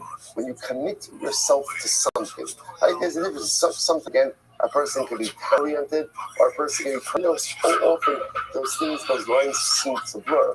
It's the difference between being committed to personal growth versus being committed to a task. So if you're committed to a task, if the task gets done, it doesn't get done. Okay, sometimes things get in your way. If it's about your personal growth, that's Harei Alai. Harei Alai, there are no excuses. If it's Harei Alai, the job has to get done. If it's Harei Alai, no matter what I have to do in order to go out and meet this goal, I will do it. Incredible. So therefore, again, the Shim makes this clear. He says, touch him. If you're fighting, so ultimately, again, it's a shua. You're not having a price of it. No shua. Rabbi says, another interesting case. And again, obviously, we'll explain all of this in Gemara. Yesh dvarim she'en kikarka ve'ina kikarka. So this is interesting. It says, I should say, yesh dvarim she'en kikarka ve'ina kikarka. And Mary says, there are certain things that are in the ground, yet they're not treated like karka. Now remember, again, I will say, the Mishnah is all connected. How did the Mishnah start out? The Mishnah started out by saying, amongst the things for which there is no shvua, karka, real estate is one of those things, right? Just to give you an example of this, right? I said to Ruben, I sold you an acre of land, right? And you owe me $1,000. And Ruben says, you only sold me half an acre of land, and I owe you $5,000. That's not what it makes us, right? Otherwise, normally we would have thought partial admission is a shvua. There's no din of shvua. So now, the miracle is there are certain things that are in the ground, yet they're not considered karka. One example of this, very interesting. So the Chacham disputed this case. What case are you talking about? Very interesting. I said, I said, Ruben, I gave you 10 laden vines. In other words, vines that are filled with grapes. Vines that are filled with grapes. Right? And Bahalomer, and Ruben says, no, you only sold me 5. So they'll say, so Meir Mechayev Shua. And Meir says, Mod the mixes partial min, and therefore again you're going to be Chayev Shua.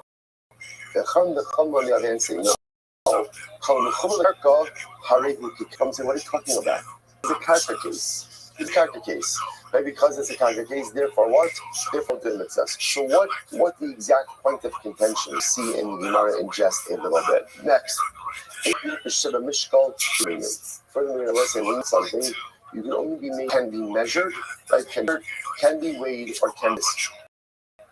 I love when I say in order to trigger a motive, there has to be a defined claim. What's the definition of mind? Something can weigh, count, or measure. All right, for example, the Gemara says, Ketzad is very interesting. Bayis moli masarti l'cha, v'kis moli masarti l'cha. V'alo omer, eini odea, alamashe nefta atanotel. So, for example, I say, Ruben, I gave you a house filled with produce, okay? Or I gave you a purse filled with coins, right? And now Reuben says, whatever you gave me, I'm giving back to you. So the Gemara says, in that case, what's the halacha? Ultimately, again, Reuben's pater. Reuben's pater was more than us. Why? Because Lamai said this is not a defined claim. Saying I gave you a house full of produce, I gave you a bag full of money, that is not a defined claim. Remember, the definition of defined is midah mishminyan, weight, measure, number. Saying a pouch full, like the first, a house full, that's not enough. On the other hand, listen to this. On the other hand, if I say to Ruben, good.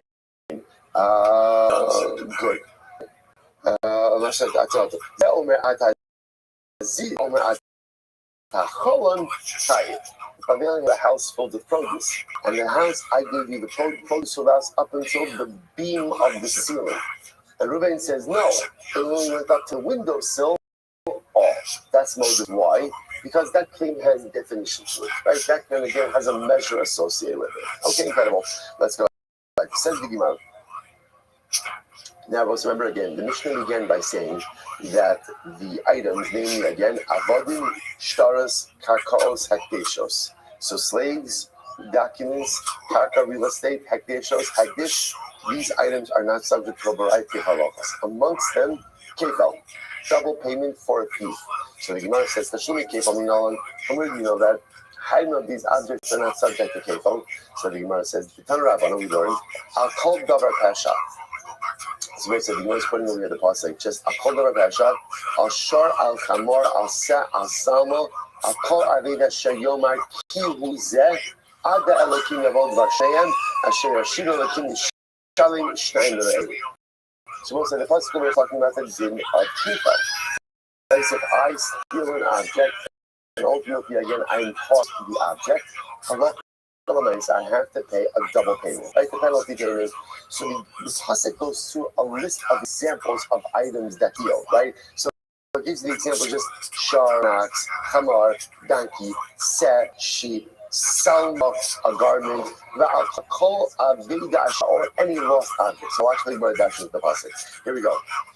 So I'll call the pasha, like for anything with which you sin, cloud. That's a cloud. Al sharvi al chamar v'asevi al salma.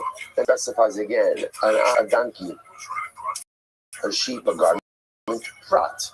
That's a specific statement. I'll call aveda. Then it's aveda again. Because of it. So we'll say, what do we have over here? Cloud, uprat, ukloud. So whenever you have a prat to cloud, right? A general statement, a specific statement, and then another general statement. So remember again, in that case, the cloud is expensive, the prat is limited. How does this work? The prat defines the scope of the cloud. How so? davar shemitol v'gufa mamon. So let's say in this case over here the prat, right? What's coming in about the prat? Shar, chamor, seh, salmo. What's the common denominator? Taltal. These are all movable objects, the gufa mamon, and are inherently valuable. Taltal gufa mamon. Therefore, the prat shed light on the cloud, and therefore again, I'm saying what is included in the din of ketel? Anything which satisfies these two criteria. And so this halacha myself. How do you know you have to pay ketel? If you're involved in an object that number one is movable, and number two is inherently valuable. Therefore, the Gemara says, Yatsu avodim shukshu l'karkos. So first it says, Sheni Kalkos. Number one, straight out, this is smooth karka. Why is it a smooth karka? Karka is not movable. Next, Yatsu avodim shukshu l'karkos. It excludes avodim because in general, that an ebed is always compared to. Next, Yatsu shtaros. Shavav Sheni Kalkos in Gufa Mamon. It excludes shtaros. Why? Because even though shtaros are movable, a shtar is not inherently valuable. And lastly, it excludes why Re'ehu. Interesting enough, because Pasuk uses lashon of Re'ehu, the fellow. Therefore, halacha l'maisa, we exclude ultimately again hektish because hektish Re'ehu, my fellow. So that's the first nugget over here.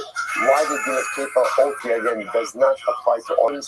It is learned out from the Pras to 12. The only thing, so let's say nugget number one for today.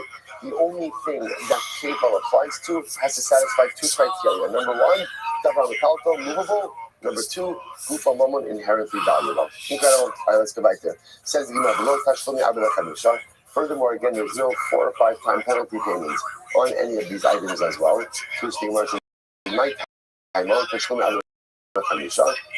I'm sorry, my time or 3 reason for this. But it's about Shlumi out of the Chamisha Amrachmona, the Lord Tashlume Shlosha Ba.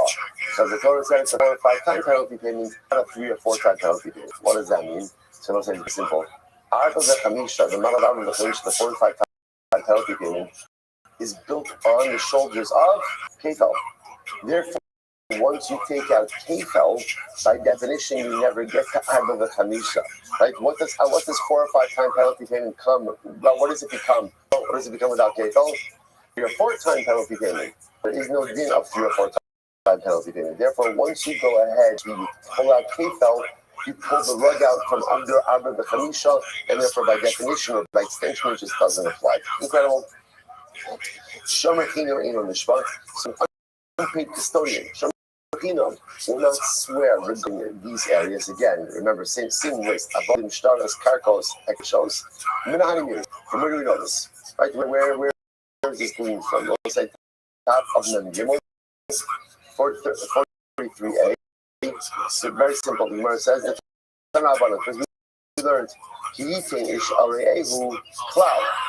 Because it's really in the pasuk the Gemara is talking about it is the pasuk of Shomer Chino. In just its entirety. Pasuk reads like this: Kiyitin ish areehu kesef al kelim nishmar. The person will deposit with his fellow. Literally again, kesef, money, utensils, lishma, to guard.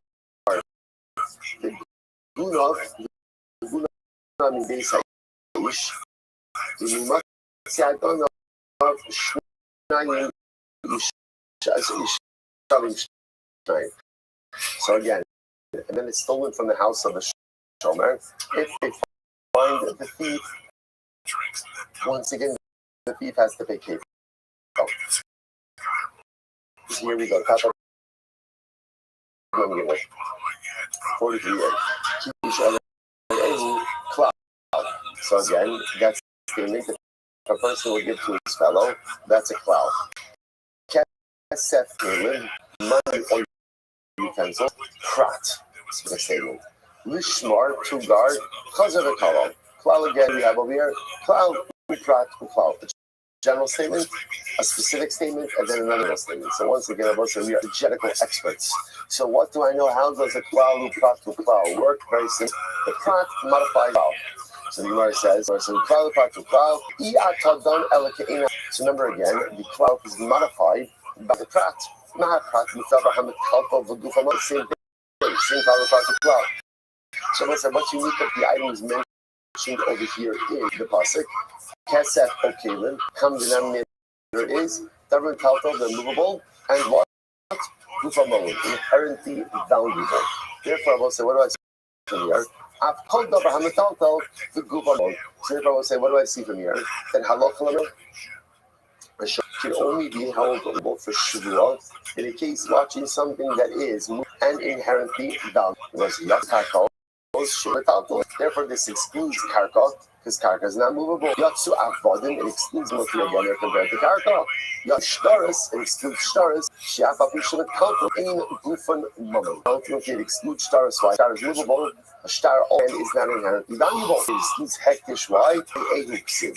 Because it speaks about again something that's happened with your fellow, and fish is not your fellow. It's such a fascinating idea. Now, what does this mean? Maybe it's like a Berdisha. Rabbi says, Rabbi says, that we often translate Yiras Hashem as fear, Mishbarach. So the Rabbi says, it can't be that Yiras Hashem is fear. Yeah? The Rabbi says, because when you fear something, what do? You distance yourself from it.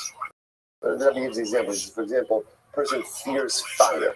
So because I fear fire, therefore, by definition, I distance myself from fire. The Rabbi says, hold up, hold up.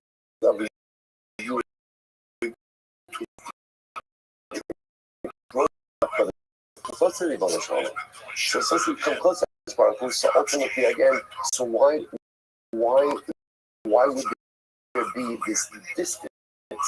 So the Rabbi says, you're right. It says, Yiras Hashem does not mean fear of HaKadosh Baruch Hu. He said, ultimately, ultimately again, like exaltation of putting something on a pedestal. You put something on a pedestal, so by definition, you want to be as close to it as possible. As close as you get, it's always a little bit above you, right? So, but I'm not distant because of fear. I'm ultimately because this thing, this entity, is so great that no matter how close I get, by definition, I'm never going to throw my arms around. The Rebbe says this in the Pasuk, not in Torah. What does Kadosh Baruch Hu tell Moshe? It says, "Klal Yisrael, Tal Vishtach Havisem." You're going to bow, but you're going to bow at a distance. This incredible knowledge with Kadosh Baruch Hu is we're always coming close and always getting closer. But there's always going to be a little bit of a gap between us and Kadosh Baruch Hu. Gap that's caused by fear, right? But a gap becomes a pedestal. And again, I, as a mortal, ultimately again could get so close.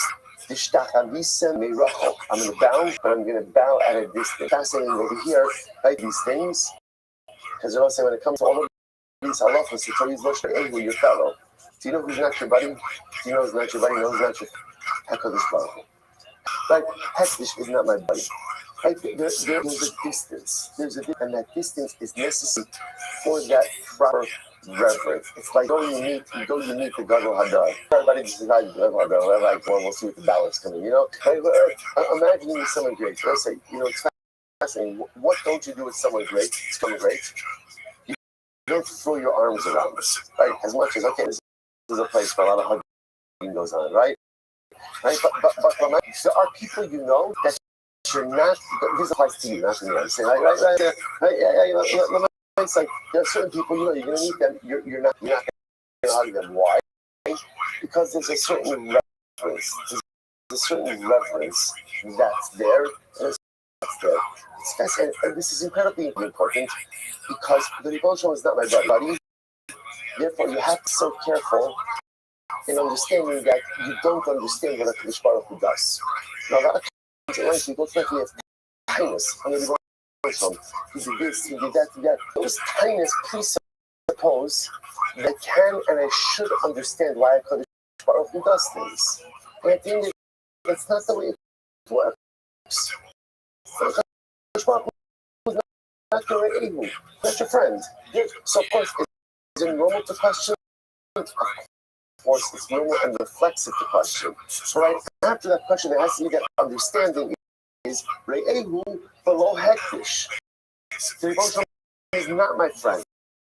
He's I'm not my Re'ehu. She's not my body. She's not the entity that's on the same level as me that I throw my arms around.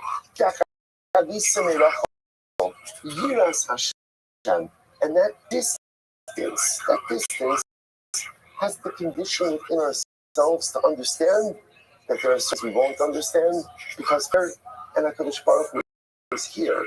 The relationship is beautiful, is passionate, is close, is magnificent, but there is always that little bit of distance, always that little bit of she's on a pedestal and I'm not. And because of that, there's a whole variety of things as I go through life that I'm meant to understand, that I find the strength to accept. Incredible. No time, so Shomer Sofer doesn't pay, so you must say, you know them. From where do you know? This is the Tanah Banan. So also we're going to go with our Klal again. You know them. The Tanah Banan, Ki Yitin Ish Are'ehu, personal gift to his fellow. So we'll say this is the pasuk over here. Yitin Ish Are'ehu, Kamar Oseh, B'chol Behemah, Lishmar, Far O Mishpa Imah. So the pasuk by Shomer Sofer. The person will give to his fellow an object to wash. So the Gemara says, Klal. That's a general statement. Chamar, Oshar, Oseh. Prak. That's a limiting statement. Again, I give Ruben to watch again a donkey, a shark, a shmar, and again, any animal to go ahead and watch. Chazav kala. That's the cloud again. So I'll say what's halacha? Cloud to cloud. So again, back to Shreil. So again, essentially it's the same exact cloud to cloud. Namely what? What's the cloud to tell me? Tava on the talco, movable. The book inherently valuable. So I'll say, interesting enough, someone point out for all of these halachas in the Mishnah. So again, if it's on the top of a group on only principle and inherently valuable to pay. If he's watching over something, or I should say he's only going to swear, if he's watching over something that is inherently movable and inherently valuable, a shomer sofer is only going to be chayiv to pay if he's watchable and inherently valuable. So out of the gate, what does that exclude? Avodim, karkos, shtaros, ekdeshos. Incredible. Next. You want to remember, or change the karka. Remember again, Rameir said there are things that are in the ground, but not like karka. What is that? Now, I remember again, the Chacham disagreed. Mishnah said, like, give me an example. What are you talking about over there? Remember again, what was the case?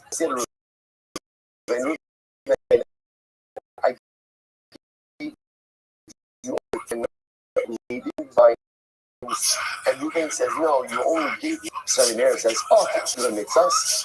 No, it's not the mode of the mixus. So what's going on over here? So it's in the cloud. The Rabbi Sava calling the karka and the karka. So what's what Mary is saying? Even something attached to the ground doesn't have the din of karka. Which the Gemara says, okay, this is what it sounds like over here is Rabbi Meir looks at the vine as metalpon. Okay. The Gemara says, I forgive the two, I'll still forgive the sukkah. So that's the case. Why do you have to set up the case as laden vines? Let it be empty vines. It doesn't make a difference what's on the vines or not. No. Talk about another ghostly butter chemistry. You know, what's my focus over here? My focus over here is that the grapes are ready to be harvested. So now what's my focus? Here we go. Near Savar, Kibtsuas Tanyon, Rabbanan Savi, low Kibtsuas Tanyon. What's my focus? When you have grapes that are ready to be in the vine, are they considered to be harvested a lot of times in halachas? Ready to be removed? Is it considered to be? So because there says, if you have green vines that are ready to be harvested, we view those grapes as harvested. And therefore what? This is not a din of karka. What is it din of? Metalpon. The Chum on the other hand say, as long as it is actually attached, even if it's considered to be attached, and therefore halacha lamas again karka. Karka, incredible. So once it happens to me, by the way, that I'm not passing like Rabbi Meir, that anovim ha'omdim litzor kibtzuras tanyon. When you have grapes that are ready to be harvested, they ultimately are what considered to be harvested, and therefore this would be a din of talkman, not a din of karka. Incredible. In Yishpon ela al davar shel midishem mishkal. So then we stand it up with a cloud. What's the cloud? That for most of the mitzvahs, there has to be a claim, a defined claim. What is the definition of a defined midah, mishkal, minyan? Something that can be weighed, measured, or counted. Okay, so now it says like this. I'm going to buy it. Lo shalom bayis stam. About amalei bayis zeh malei yudia tanos. Listen to this. So when do we say, what's the example of, let's say, an undefined claim? Undefined claim, Ruvain, I gave you a house filled with produce. Okay, because that's undefined. But what Rabbi wants to suggest is if Ruvain, I gave you this house, and I put this house filled with produce, that's a defined. Now what's Abbai's logic? What's Abbai's logic? Abbai's logic is because it's very simple. Since an identical house, therefore what can we do? Sure. That's a defined claim. It says, I don't think so. If you're right, like the Mishnah gave, what's an example of a defined case? I said, Reuben, I gave you a house filled with produce, and the produce went up until the ceiling beams. And Reuben says, no, it only went to the windowsill. So Rabbi says, if you are right, then let's look. First white line, let's look from the same beginning. Then the Mishnah, after going to a new case, use the same. When is this? So it's Malay. If you are right, the Mishnah should have said the case. Right? When do we say it's undefined? When I say to Reuben, I gave you a house full of produce. But it's in Reuben, I gave this house filled with produce. That's a defined claim, yet the Mishnah doesn't say that. Which therefore leads Rabbi to say to Abaye, you are wrong. Second white line, Rava. We'll say, here's the rule.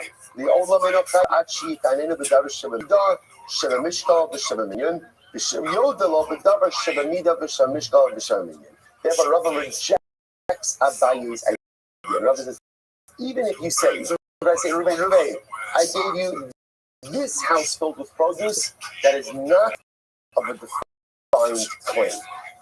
In order to have a defined claim, I have to give an explicit weight, measure, or number, and Reuben has to come back with a weight, measure, number to trigger more than the mitzvah. So thank you, Rabbi. The Rabbi, the Rabbi that supports Rabbi, cart for the I say to Reuben, as a review for a week, in the Kabbalah, and Reuben says, no, I don't have any. Is that what do we call that? What do we call that? To make me right? Come back home, right? Right? Total negation of the claim. What's the law called? He's potter. Menorah, so in menorah, you don't use your decal. Right? I say, Reuben, deposited with you a large menorah, and Reuben says back to me, Reuben says, no, you didn't give me a menorah. You didn't give me a big menorah. You gave me a small menorah. What's the law called? Potter. And what's that? Why is Reuben potter in that case? That's also called kind of called for bakal. Remember again, we saw this before. In order for there to be modern mitzvahs, the hodah, the admission, has to be minin hatayna, has to be a derivative of the original claim. If Reuben admits something different than what I'm claiming, so I'm claiming I deposited a large menorah. Reuben says he deposited a small menorah. That's a different item. That's a different item. No different than saying, Reuben, I deposited with you a Cadillac, and Reuben says, no, you gave me a Toyota. Like, that's not the same claim. Next, Azura Gidol Yeshli Biadacha. So Reuben, I deposited with you a large belt. In the Kabiyati Ela Azura Tikana. Then I'll give me a small belt. Once again, different claim. Therefore, Pasha.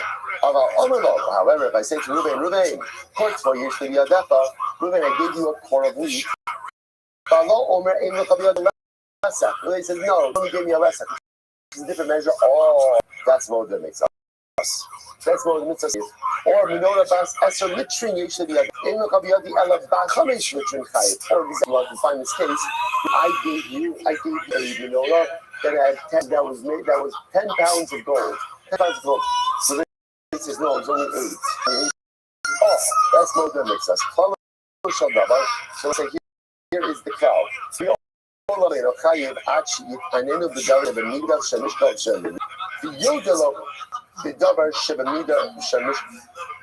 I'll say, here is the rule. In order to go ahead and proper claim, my claim must be something that can be defined. What is the definition of defined? Something that can be weighed, measured, or counted. And therefore, again, the hodah, the admission, must also be in the form of something that could be weighed, measured, or counted. And by the way, there's one more piece over here, which is that the hodah, the admission, must be what we Kol Mimin Hatayna must be a derivative of the claim.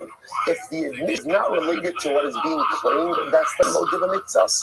The admission itself has to be an actual derivative of the claim. When we say Klal Shadav, what is that coming to include? It must be coming to include a bias case. Right? That if I go ahead, even if I say to Reuven, I gave you this house filled with produce. And Reuven said, no, it wasn't filled, it was only half full. That is not a proper claim. Why is it not a proper claim? Because the statement, this house, not defined enough. Even though we could go into the house and what? Measure, right, the amount of produce that the house could hold. The claim itself has to be measured, has to be defined either by weight, measure, or number. Saying this house is not enough. So therefore, again, the cloud is coming to reject Abayi's idea. So let's go back for a second. What about the menorah Gedol, menorah Ketana? I go to Reuven and I say, Reuven, I deposited with you a gold menorah that was 10 pounds. Reuven said, no, it was only 8 pounds. The Rabbi said that's more than mitzvahs. Why is that? Those are two different menorahs. Like on the other side, you're talking about two different objects. I'm claiming a 10-pound menorah. Reuven claiming it's an 8-pound menorah. Two different objects. Let's say, right, you give me the distinction between that and let's say again, where I claim a core of wheat. I say, Reuven, I left a core of wheat with you. Reuven says, no, it was a half a core. Okay, we're talking the same language, but a 10-pound menorah and an 8-pound menorah are two objects. So why is that called mold of mitzvahs? To which the Gemara says, Masha Tano lo hodlo, Masha hodlo Tano. I'm sorry. Masha Tano lo menorah Ketana. Masha Tano lo hodlo, Masha hodlo lo Tano. Ihaki bas Esher bas Chomesh. I'm sorry. I said that wrong. The case of big menorah, that's the case of Potter. Right? That's the case of Potter. I said why? Because again, what I'm claiming is not being admitted to, and what's being admitted to is a claim. Okay, so that makes sense. If that's the case, the same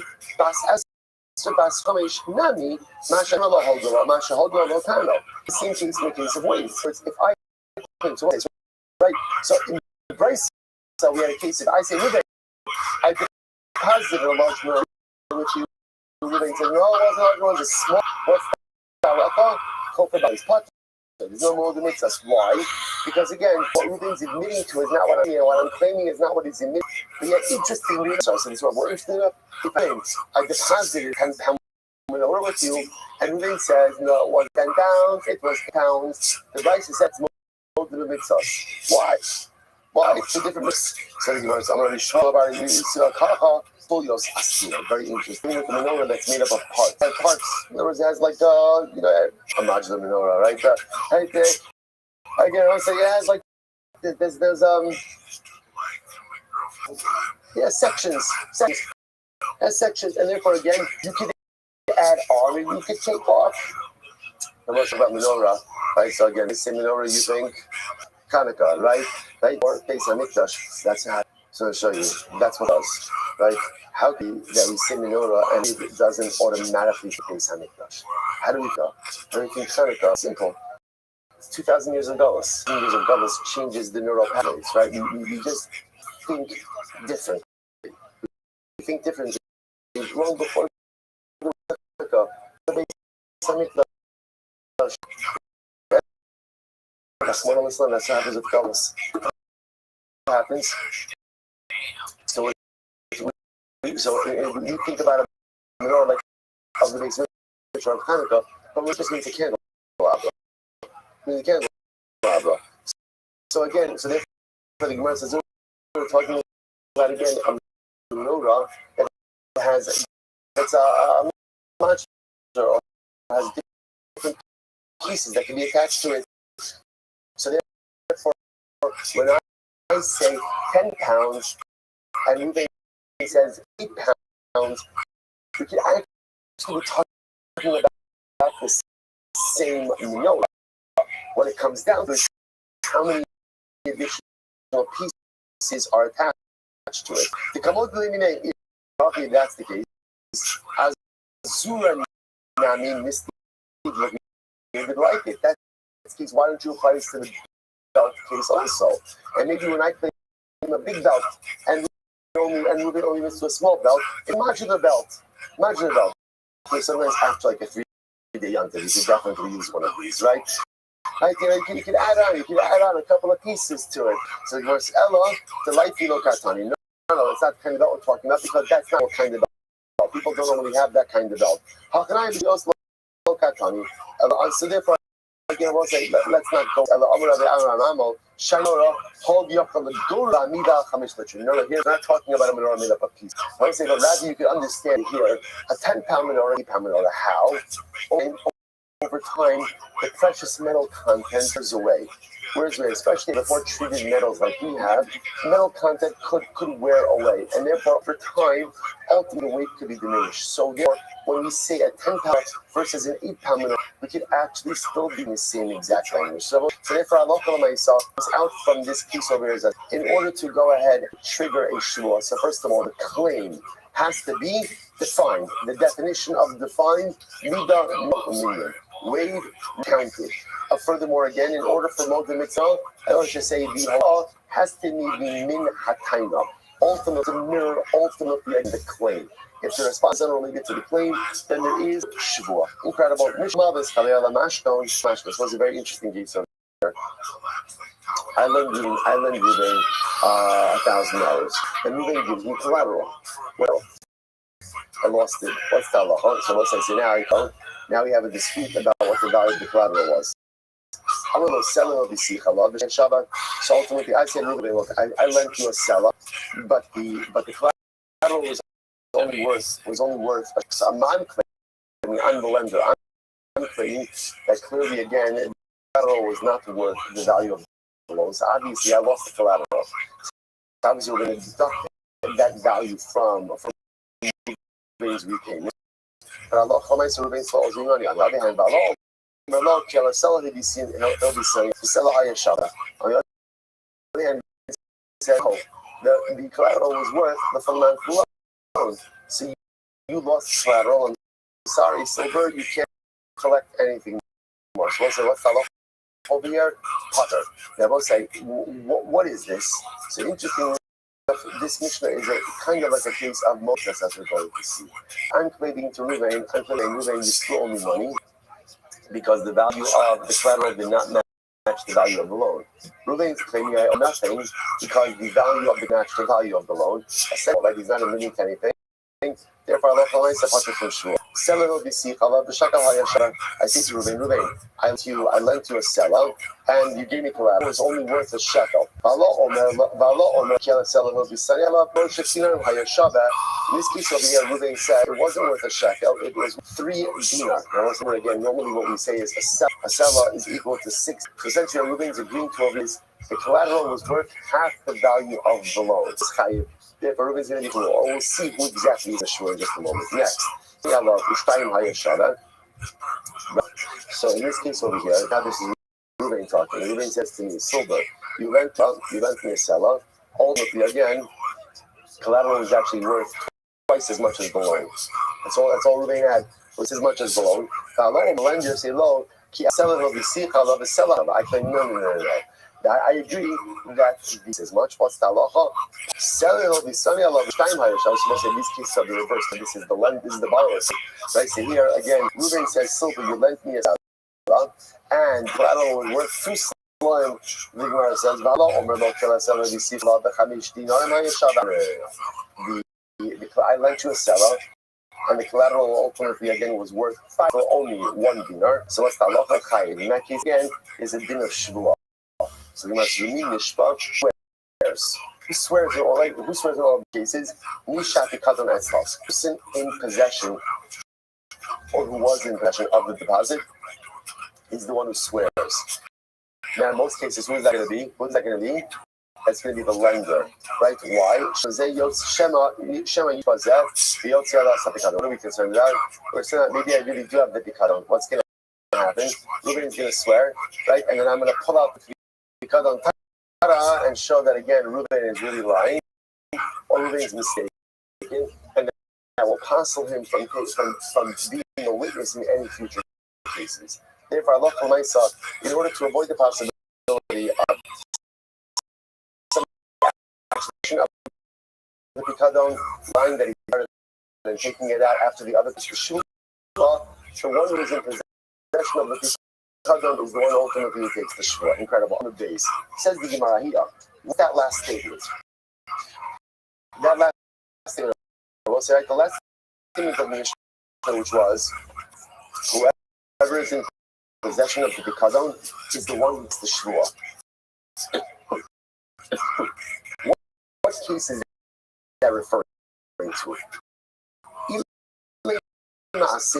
if we're talking about the end of the Mishnah, the Seifa, the Shua Gabi Malva.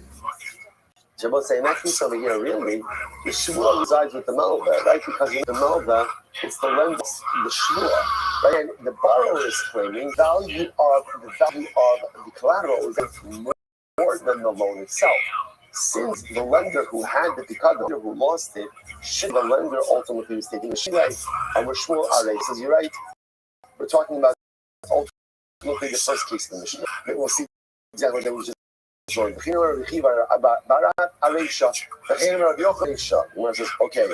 I got it. My Aresha, which case, but again, there's a lot of cases in the Mishnah. Which case in the Mishnah you're referring to?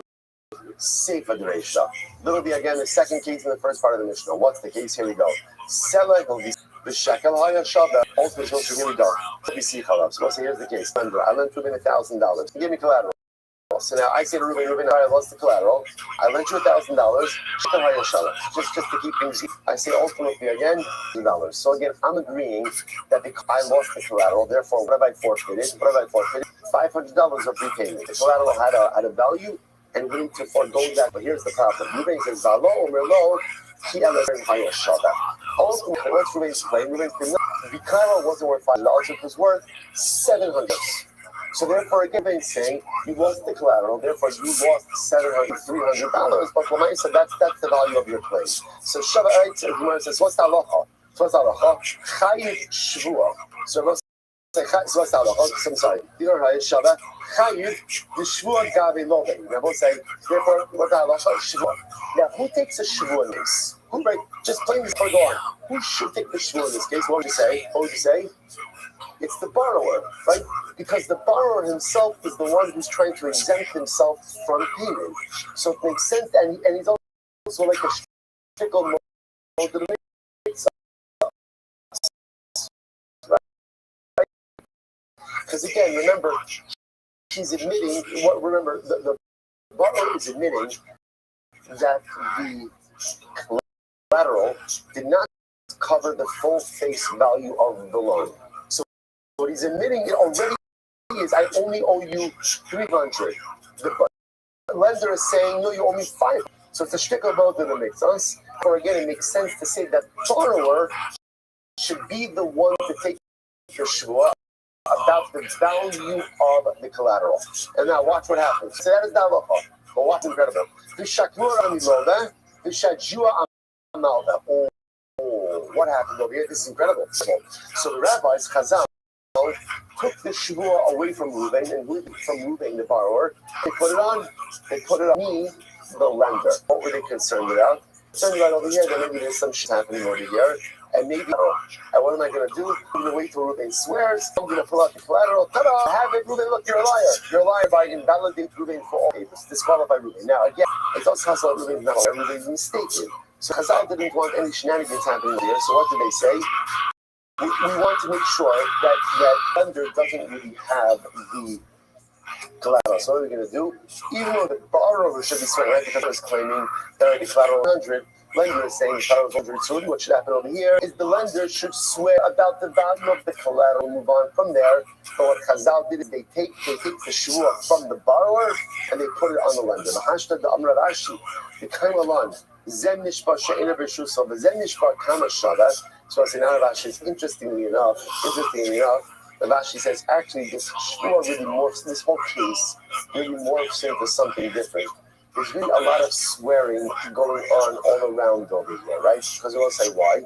The lender has to swear that he does not have the collateral in his possession. He has to make that oath, right? And the borrower has to swear how much the value of the actual shvuah, the value of the actual collateral is. So now it's not a question of who swears. What is it a question of? What is the question of? Who swears first? Mi mishpat chila. Who swears first? Misha because. So let's say who swears first? Who's in possession of the collateral? Why? Shema yishpazeh because what are we concerned about? We're concerned that Allah that maybe the borrower is going to swear it off. The lender is going to take out collateral. We'll say now the Gemara just threw that out at us. We have not seen that before. I mean, we sort of love Mitzvah, but we have not got reference over here. And in fact, in a case like this is fascinating. So you know what I'm saying? In this case over here, I lent them $1,000. Then they gave me collateral. I lost collateral. Now, what's the point of contention? The point of contention over here is what's the value of the collateral? I'm agreeing the collateral is worth $500. I agree. Because no, it was worth $700. So what happens over here? So I will say we've been focusing on who swears regarding the collateral. By the Gemara says to tell you, there's actually two shvuos happening over here. I have to swear to have the collateral in my possession. I have to swear that I lost it, so whatever it is. I have to, because I am a showman on the collateral. So I have to swear about the collateral, and then what? Now what Ruben has to swear ultimately again about ultimately again the value of the collateral. Really, what it comes down to, I will say, is both of us are swearing. So the real shayla is not who's swearing. The real shayla is who's swearing. So it turns out that halacha l'maisa is the order. First order of the shvuah is me. The lender swear that what? The padon is not in my possession. After that, Reuven swears about the value of the pikadon. And after he takes that shvuah, we settle up for the remainder of the outstanding money. So if Reuven is really to swear that the pikadon itself is worth $700, he swears about it. Then what's the halacha? He takes in $300 and shalom al Yisrael. Incredible. Amar Shmuel. Let's just read another line. So Shmuel says as follows: Hi man, the Oz Alpha Zuz and the Chabre. That's an interesting case over here. Right? We'll at least start it, then we'll have to stop. $3 to Ruvain. And what happens? And what happens over here? I'll just tell you stats, and then we'll stop. So I will say, we'll get into an interesting question about collateral. We normally speak about collateral. The collateral has an inherent value. What do we do in a case where the collateral itself seems to be valueless or certainly does not match the value of the loan? Is there the ability to ascribe a height to an otherwise valueless collateral? It's Hashem to be continued tomorrow. What a God, what a day, what a week. Shkoyach, good night of Shabbos. All right, everyone, good Shabbos, everyone. Good Shabbos, good Shabbos. So our brothers and Eretz Yisrael and Eretz Hashem should be a peaceful Shabbos, a holy Shabbos, a Shabbos Hashkoch HaKotis, Hashkoch HaKotis, and Klal Yisrael, and B'Seres Tovos, Yeshua, Mechamas, and Shalom. Shabbos, will say, good Shabbos.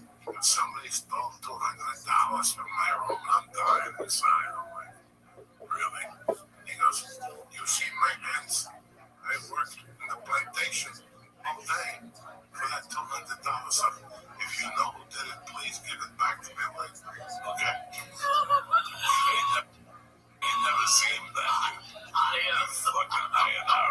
I was just nuts, man. I was just fucking nuts. Oh, man. School said ultimately that's collateral. Represents a form of freedom I'm sure. and therefore right for him to use I mean, I grew up in one School vouchers one was that the collateral is dramatically different now than the act itself. Nevertheless, it appears that when a lender accepts the collateral, he accepts that collateral as independent of the value of the loan itself. These collateral lose the ability to achieve any additional level of functionality that it does. Now it doesn't, was that this is 2 or 6, 8, 10, 12 years ago. Now it does, after the touch of an aspect, remember doing some decisions so that I got nothing.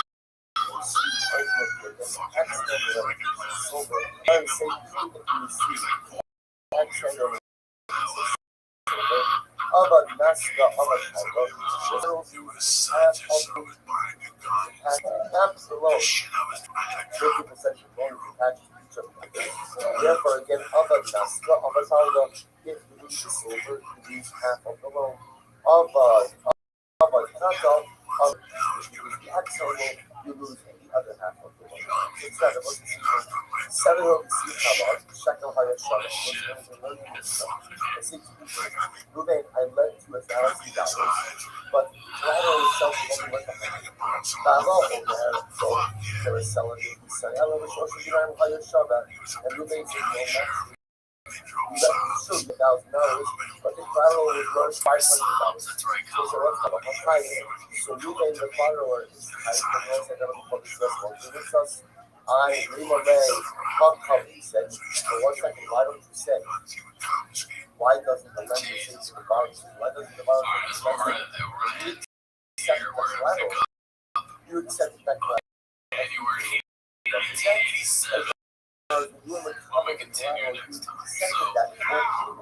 And therefore,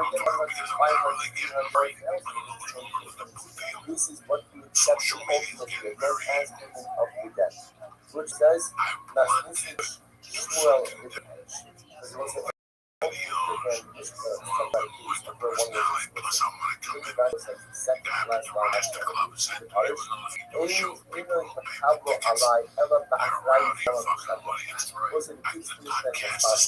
the lender makes the public return. I'm accepting this collateral for its down. For its down. So I am not accepting this collateral as a form of forgiveness of the debt. I won't discuss matter of what exactly that is. You will use the collateral.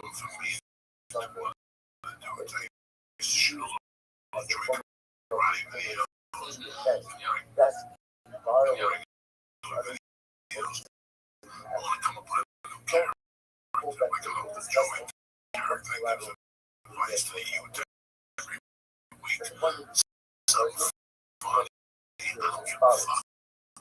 It's something outside the box. That's why I joined you. I am not accepting this collateral. I am not accepting ultimately my liability for this item is capped as opposed to the short of us. So the lender was not I want to say this too is what part about Patreon. It's $1, but you can get more if you feel like I do $5, you get more. I do $5, you get video, you get audio. It's a new episode. It's not like the rest of this, or it's a whole new footage. Go for it. or is collateral there something else? Something like it's collateral just there as a reminder of the debt. Right? That collateral is there as a principal reminder back to I lent you the money. I don't even remind you that I lent you the money. Why else do you watch? Stand-up's going right now. We have to figure out how to make some of that. Was lost. He was still in was lost. The broker was well, the collateral was lost. I as the lender. I'm on hook for the bounty of the collateral. I have not lost the first thing to tonight. I'm sorry, I'm not funny lens, but other people money on the national level. But other commercial and now the collateral is lost. Shava people asmaul. So as we I said that Shava although I swear ultimately again that I lost the collateral and go ahead and collect my money. So okay, once again, let's choose the collateral. I swear that I stick and I collect my debt. Then you will my role will be sent. The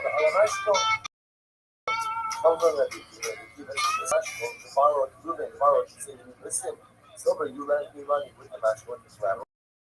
When you use the collateral, then what? You lose the ability to collect the debt. Aber, Hamal be'elef zus b'shtar, yediach mashron debt. No, I will say, I lent you $1,000. And there's a document. But there's also a mashron, collateral. Give out Avad HaMashron of Tumos.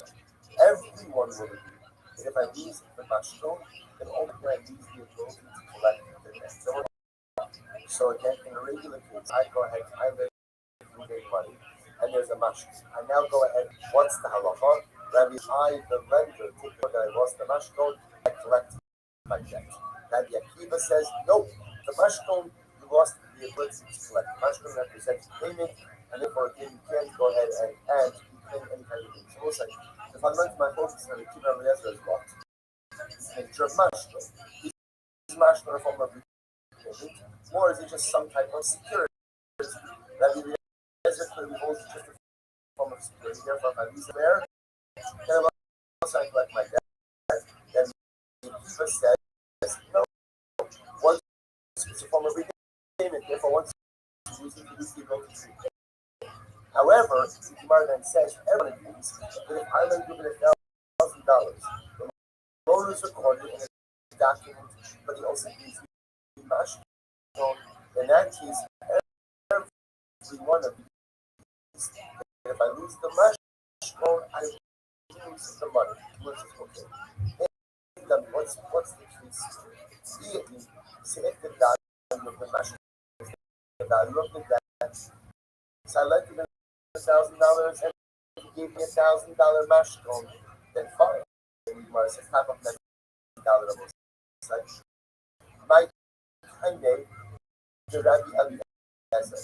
The Rabbi say ultimately again, then what is the logic of Rabbi Eliezer? Why would Rabbi Eliezer hold that the Lemaisa again? Why would Rabbi Eliezer that I have the ability to collect my debt? Meaning, at the end of the day, the value of the money was the value of that. Then the mice again, what I should do, to collect the treasure state. I swear I lost money. I swear that I lost the money. Still collecting that. It's a low shabby shoes. Rather, it has ultimately again the value of the match is not the value of the actual loan itself. And therefore, if we shmuel come in for you, and therefore, we'll say the point of the match is that you should give shmuel.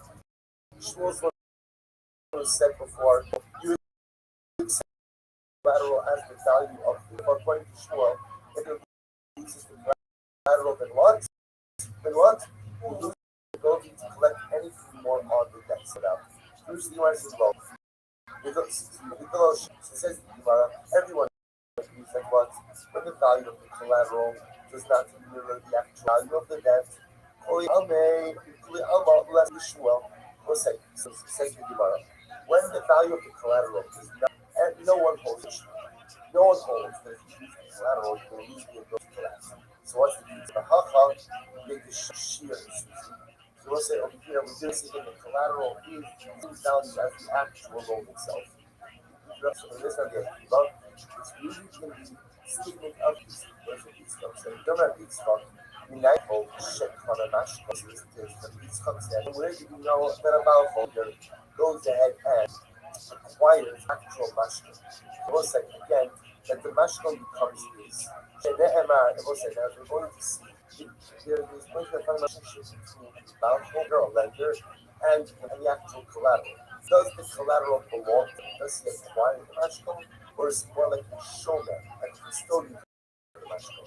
So Yitzchak says, from where do we know that the bondholder, the actual lender, goes ahead and buys the mashkon that in this case, Shenema says, the mashkon is something like the following. I see an object as collateral. And let's say again that the person is the borrower is for. So the collateral is something that he needs. For example, take his challenge collateral. So what does it say? Hashem touch the doors ha'avot flash hamish. The shachab is samoso. The rech ulchat gets the Torah tells me that if I collateralize his pajamas, I should give him back his pajamas. And I should go ahead and I can take them back the next morning. Or I go ahead and I take his work, and he's a carpenter, so I can keep his hammer at that morning. I should give him back his hammer. It says, "Well, the front yet stuck." It's actually the front. My focus is partial. As Simon said, his face. The saying over here, the front yet stuck. A lender considered to be a stuck. It's an act of righteousness, of kindness that you are perpetrating. Says the Gemara, She says to Gemara, Kona Mashron Tzedakah. Now you know. So we'll say, so it's only the tzedakah part. So essentially, what it's telling you is, if I, the lender, go ahead and return the mashkon to the borrower whenever he needs it, that's the stuff that I perform. That's only the stuff that I will say what. It's only the stuff that I own. If it's mine, if it's legally mine, and yes, I still go out of my way to go ahead and give it back to him, then that is its stuff. However, in the Kona mashkon, if I don't acquire the mashkon, then it's tzedakah right. And I will say, what's tzedakah? Is there times on what do we learn from every time? The whole shekana mashkon. From here we learn that the stuff that ultimately again the powerful creditor, the lender, actually acquires the mashkon. Which the rest of the Lima that is cost kadon. Maybe the second practice was in fact in machlokes kadon. Also, she says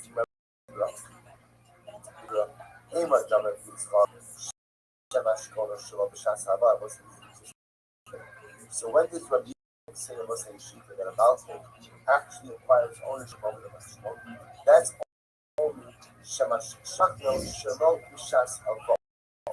That's the able to say when the Mashkon is given, not at the time that the actual loan was given. However, Shachna B'Shas Haba, the Rabbi Yitzchak said that the lender acquires the Mashkon. The Mashkon at the time of the debt, that was actually just a moment. If the Rabbi Yitzchak Shemashachno Shalom B'Shas Haba also, when there's a Yitzchak say that the Balfour acquires the Mashkon, that's only what goes later after that is the transaction. We go I should say, the last the Bahag straight up. The Silva Almine, What's Tamo, Vaish, but I'm married, especially after she wasn't. So the Gemara says from the context of the sounds like over here what's happening in this case is that when I say this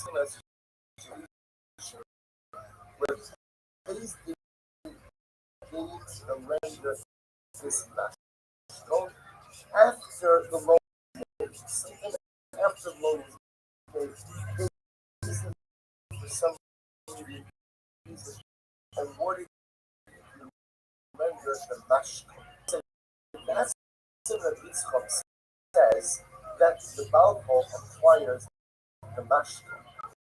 But perhaps it's possible that when the mashkon is given at the time of the loan itself, the Balfour does not acquire. Now we'll say, the underlying question over here is if a Balfour doesn't acquire a mashkon, ultimately again, what is the power of that mashkon? So we'll get to that in just a moment.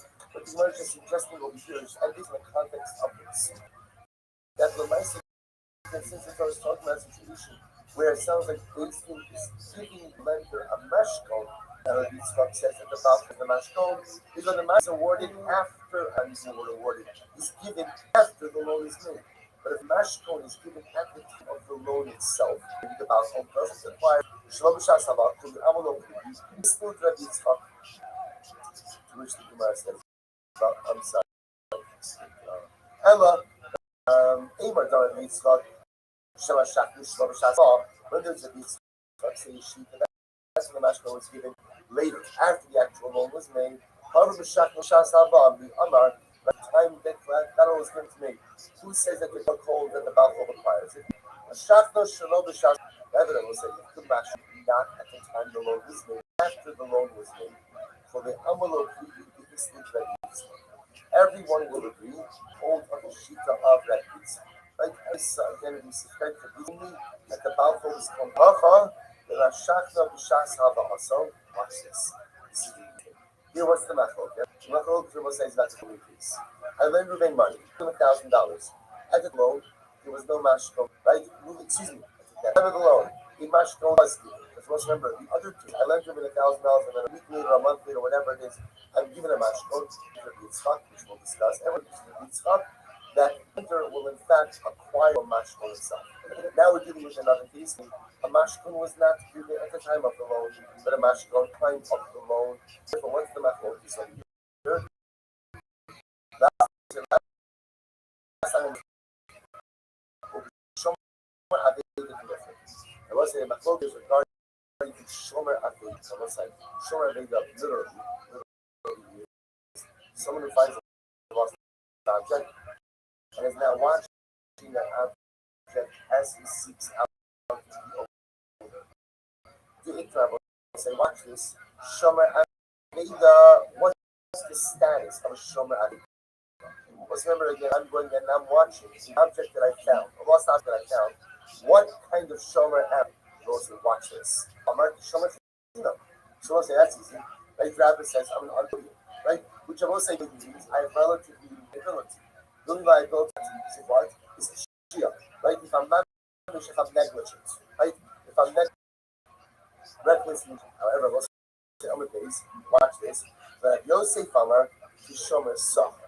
Rabbi Yosef said, I'm like a paid custodian. How could it possibly be as a paid custodian? That I found that I don't even know the story. Shomer Soch, Schar Mitzvah. Schar Mitzvah. We'll say, watch this. Says the Gemara, I am, when I lost object, so I am getting paid. What's the payment? The payment is in the form of getting a mitzvah. So we'll say, what Rabbi Yosef is saying over here, looser interpretation, the Shomer Sachar. Right? The Shomer Sachar is anyone who can fundraise Shira. So normally we look at that as financial gain, like you're paid to do it. Now Rabbi Yosef comes along and says, I get a mitzvah. Ultimately, again, from building this agency, I am going to be, that's called the Shomer Sachar. So I go ahead and I get a mitzvah for watching over the Avida. Therefore, again, and now Rashi adds in over here, Malva alamashkon nami mitzvah of it. And therefore, again, Yosef says that when one lends on collateral, he's also performing a mitzvah of lending money. Therefore, again, he's considered to be like the Shomer Sachar on the mashkon itself. Lema, to Rabbi Yosef, can I? So it's in this one with Rabbi Yosef. It's not his tenor. To which he says, no, the Shomer Aved, Rabbi Yosef, it's not true. When it comes to lost object, everyone agrees with the position of Yosef. So if I find one object and I am now watching the object, everyone will agree that I am a Shomer Sachar. Why am I a Shomer Sachar? Because I'm getting a mitzvah ultimately again of guarding the lost object. So let's say the Hacha, the Milvet Tzarech Mashkol. Wow, we're seeing so many dramatic machlokes today. What's going on over here? Says the machlokes over here is regarding a case where the lender needs mashkol. The lender needs mashkol. So we can actually just start the mashkol. It's the first, it's the last of the wide lines on top, 4 lines each on the top of the mashkol. Yishtamishkol. Ultimately, I lend Ruben $1,000. He gives me years, and what happens? I happen to need to do some landscaping. So I need shears. I need shears. So what happens? So what I'll say, so what's the arrangement? Really good dashi. Tzarech Yishtamishkol. Umenakil. Umenachol to me shears hamashkol. So we'll say, the way this works, by the way,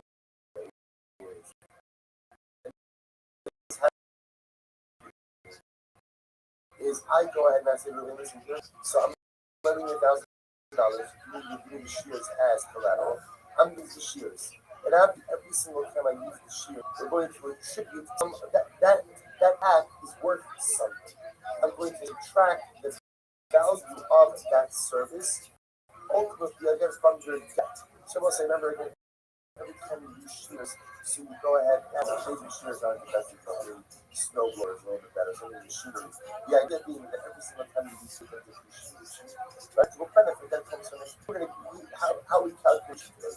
The point is to have this particular age. I'm going to use the shears to go ahead and subtract the value of that service from total debt. So once I say Mar Saba Kavik, Mar Saba Kavik. So we'll say back to the Rashi. She says over here about how they I'm sorry. So Rashi, I'm sorry. Yishtamish umenakim menachol k'nei samashkol.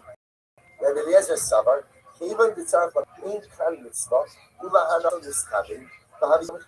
So we'll say Rabbi Eliezer will say in this case it was say, I'm not a shomer suffer, right? I'm not getting a mitzvah. From this arrangement. This arrangement is done ultimately, or you can't call me shomer suffer. I'm getting a mitzvah. This is from Kiva Savar. Kiva in both cases, Allah, Eliki shomer suffer. What's what Kiva says? Even if I'm deriving benefit only from the collateral for that service, I am still called a shomer suffer, or I still derive benefit from the fact that I fulfilled the mitzvah of lending money. But so say ultimately again that this is still subject to my Rashi. Hamaves Chavera ala Mashkon v'nichnes Shmita. Once I get ready for this again, it's just one amazing case after the next. So once I lend you money, right? I lend him $10, but he gives me collateral. He gives me his watch. His watch. And I will say what happens. Shmita comes. Shmita remember again.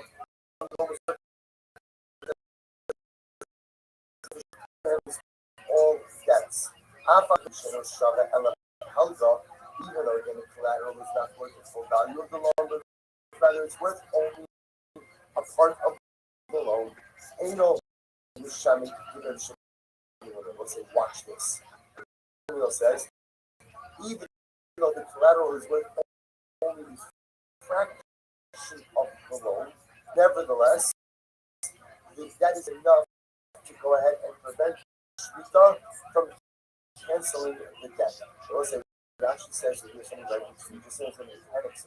So Hamal each Shmita Misham Kasa. If you lend money on collateral, we'll say Shmita does not cancel the debt. Now why is that? The Ihan Misham Logos Shahari Ino Show. Listen to this. The pasuk by Shmita says Logos Esrael. You can't press your fellow for repayment. Right? You can't press your fellow for repayment. If I have collateral, then what? Why not? Because it's got an object that represents the value or represents some type of.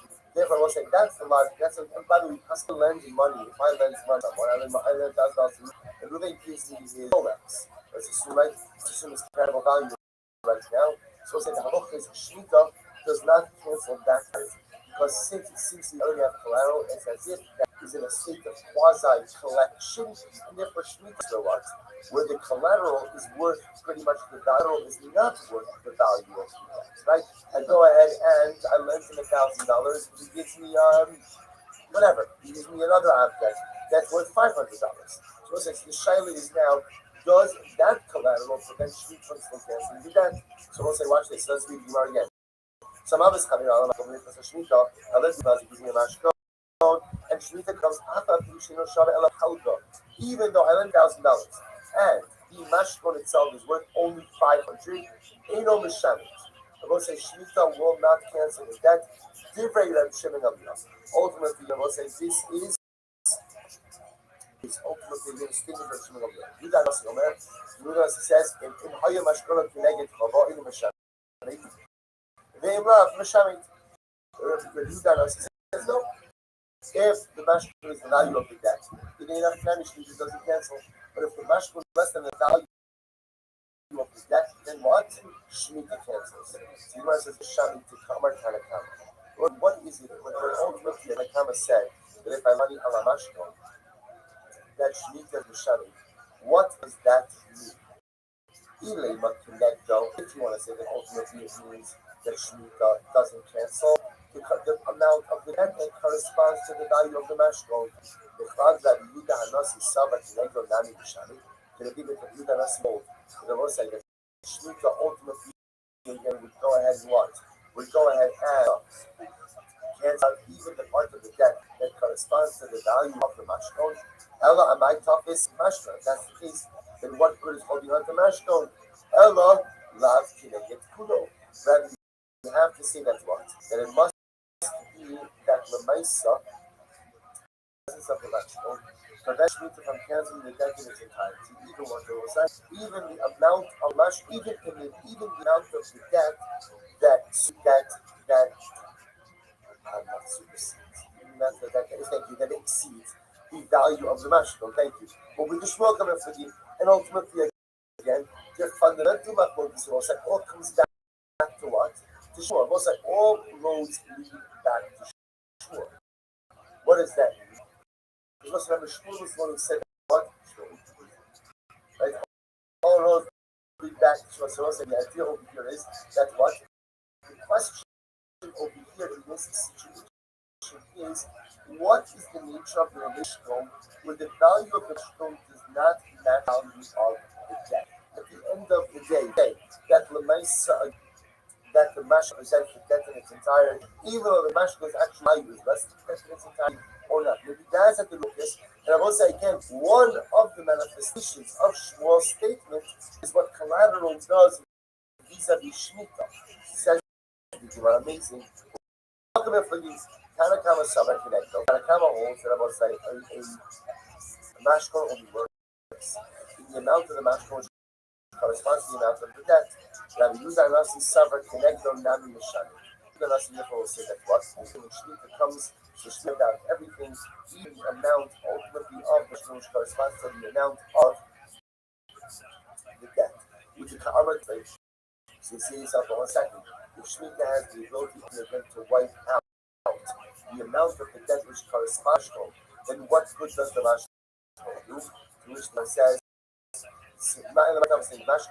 the zichron dvarim.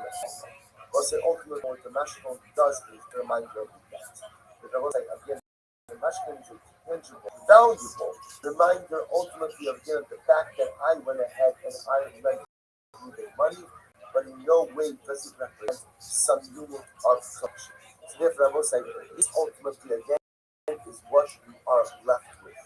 So first of all, in the piece of so let's go back. So how do we pass it? In general, when it comes to mashkon, so what is the role of mashkon when it comes to collection of the debt? So let's listen to this. So the Shulchan Aruch passes, this is in Kosher Mishpat, Siman Beis Sif Beis Ramah. So look at listen to Ramah says.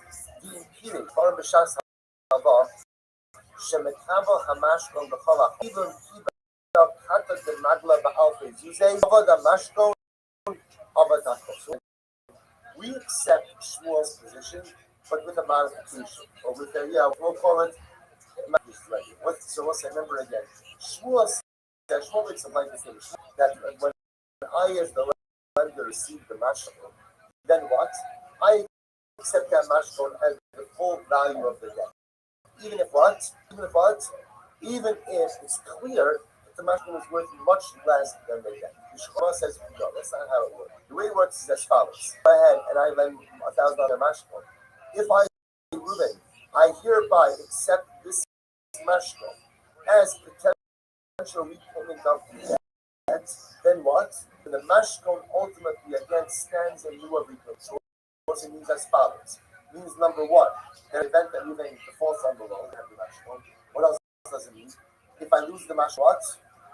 I've lost the ability to collect. But I will say that is only true if I explicitly articulate that. If I do not explicitly articulate that, and then what? He gives me a mashkon. How do we get that mashkon? That mashkon ultimately has value, but it does not represent the payment of the debt. Therefore, what right? If I, the lender, lose the money, what's the halacha? I have to pay back. What do I have to pay back? The value of the mash itself, or I could deduct the value of that mash from the amount of Reuben owes me. So what's the bottom line is, we accept that a mash that is valued at less than itself can serve payment of the debt, but only in a situation where that was explicitly articulated ultimately by the lender. But in the event that it was not explicitly articulated by the lender, the most that the lender is on the hook is what? Is the actual value of the mashkon. We'll say that's number one. Number two, how do we paskin by Shemitah? So we'll say we paskin by Shemitah that if you have a collateralized, even if the collateral only a fraction of the presence of collateral ultimately again allows, just prevents Shemitah from going ahead and redeeming or prevents Shemitah from wiping out debt. We'll say the idea behind that is because once I have collateral represents that the debt is in a state of quasi-collection. Once it's in a state of quasi-collection, even though again the mashkon itself is much less than the actual debt itself, Once it's in a state of quasi collection, Shemitah is not Mishani Shemitah. Hadron Allah, Shvuas Hayyana. We'll say we'll say new parent. We'll say now this is dramatically limiting Sugya. Shvuas Diran Bottom. Now, we're gonna put a top off of Shvuas right now. It's like, right now we've been doing Shvuas one by one. Now we're about to deal with all of them together. And we'll say, and now so going to be dealing with a group of namely Shvuas Diran Shvuas. So it says this. When it comes to local Shvuas, right? I will say, so if you notice again, the pattern over here by Shvud or I will say is the point over here is to do what? Is to exempt yourself from liability. So biblical Shvua says, I'm chayiv something, I'm going to take a Shvua to free myself from responsibility. So essentially, on a biblical level, I swear in order to pay. So we'll say, so again, this is when I'm older, and it says, I say, $100,000, Ruben says, 500, what does he do? What does he do? Right? He takes the shvur to what? Not pay. Ruben, I deposit the object with Ruben. They say, Ruben, give back my object. Ruben says, I give it back to you. We'll say, what's the halacha? He takes the shvur. Why? In order not to pay. Biblical shvur will say there to exempt people from liability. Watch this. They never, oh, that is exciting. Now we're introducing a new category, a new country of shvuas, which I will say this should be a category, this should be a rubric. So what happens? In order to go ahead and, so we'll say here, I'm swearing in order to get paid. I'm swearing in order to collect money. Examples of this. So from smoking listeners, we're going to break them down. Asachir, Hanigzal, Hanechbal, Apikasa. Fine. So we'll say, point out, look at Rashi, 4 lines down in the New Mishnah, the Hebrew Mishnah, we'll say these are organic shvuos that these people will swear in order to get paid. We'll say, so watch this. Watch these cases. Asachir Keita. We'll say, what's the case of the Sachir?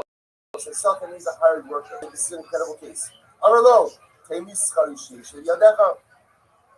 say, I work for Ruvain. I say, Ruvain, right? I'm a day labor. This case works best with like a day labor. I'm a day labor. So what happens? I say, Ruvain, please go ahead and pay me my wage. Right? I work today, pay me my wage. Who Omer? Now Santi, Ruvain says, I paid you. Lo Omer, lo not. And I say, I don't know because I didn't get paid. Right, so again, in this case, Ruben, my employer, is saying, I'm saying I never got paid. So I say, what's that? Mishpat v'nota.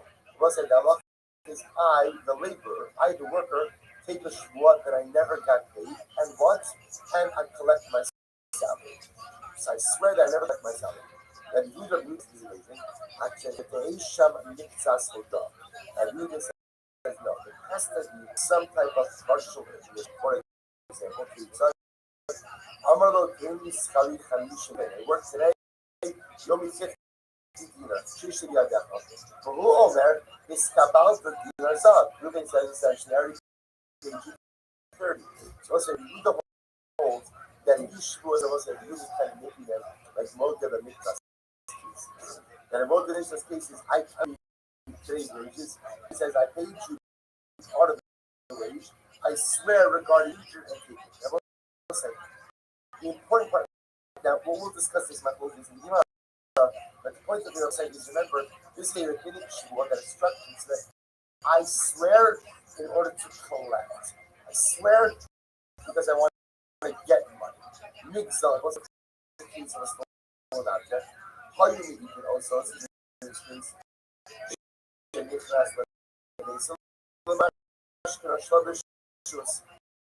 say watch this.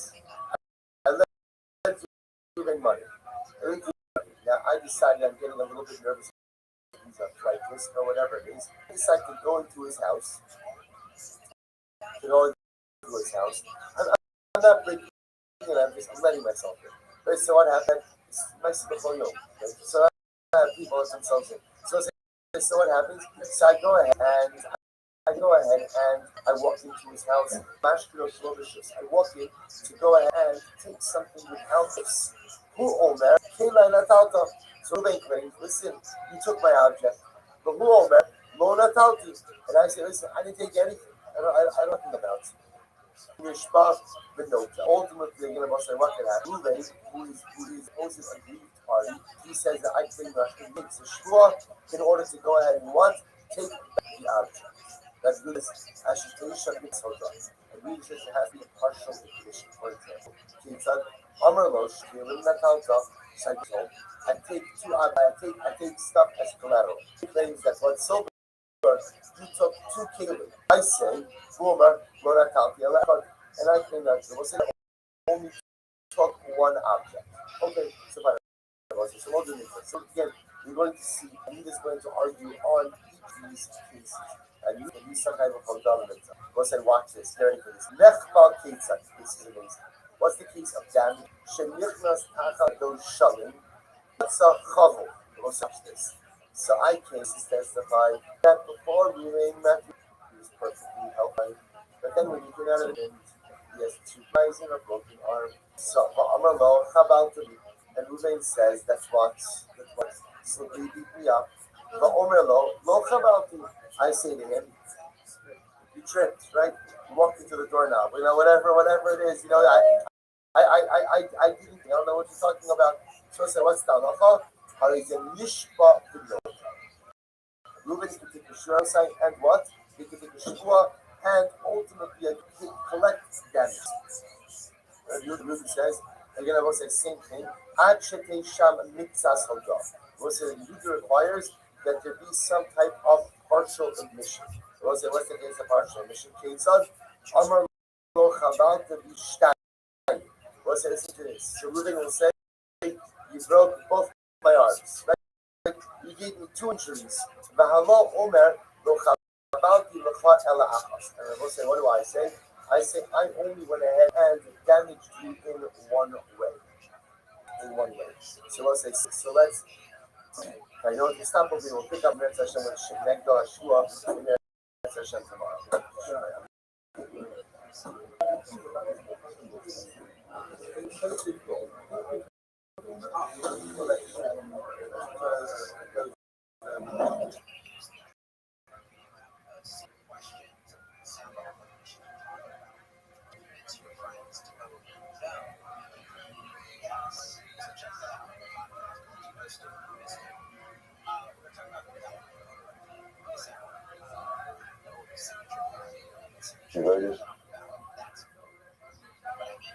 I'm an easy song.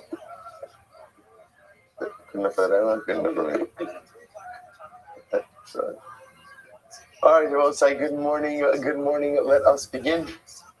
Begin by thanking all of our sponsors for this morning's share to thank our Talmud sponsor for Tafshin Pei the Felsen Mishpach of Rothschild for dedicating all Sherman Drushos this year as his chus for Besoros Tovos for Am Yisrael.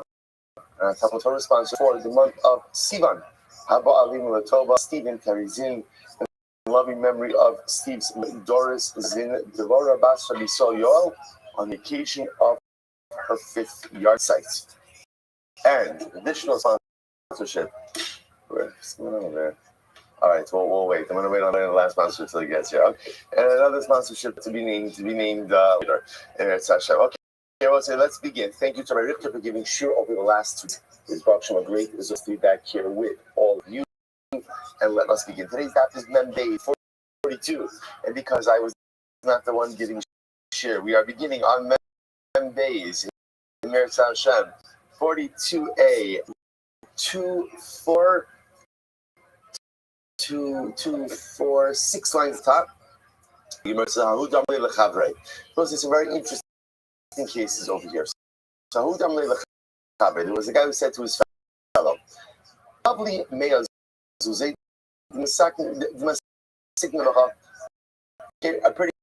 sounds like a pretty straightforward case, right? So Reuben goes over to Shimon. Reuben says, Shimon, I lent you $1,000. Pay up. And again, of course, Reuben is coming forward with a shtar as well to back up that particular claim.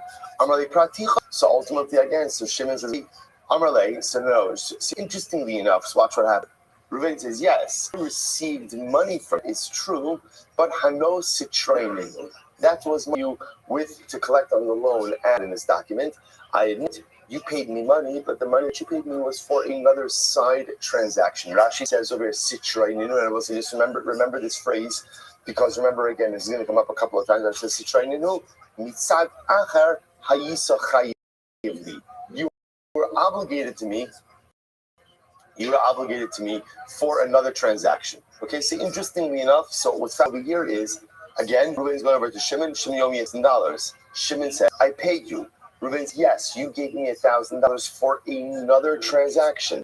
I'm coming to you now with this document to collect on this one. So fascinating case over here where the lender is admitting that he received money, but just claiming that that money was for a separate transaction. Now, before we even go on, so remember again, on one hand, Reuben is eroding his claim because he is admitting that he received money.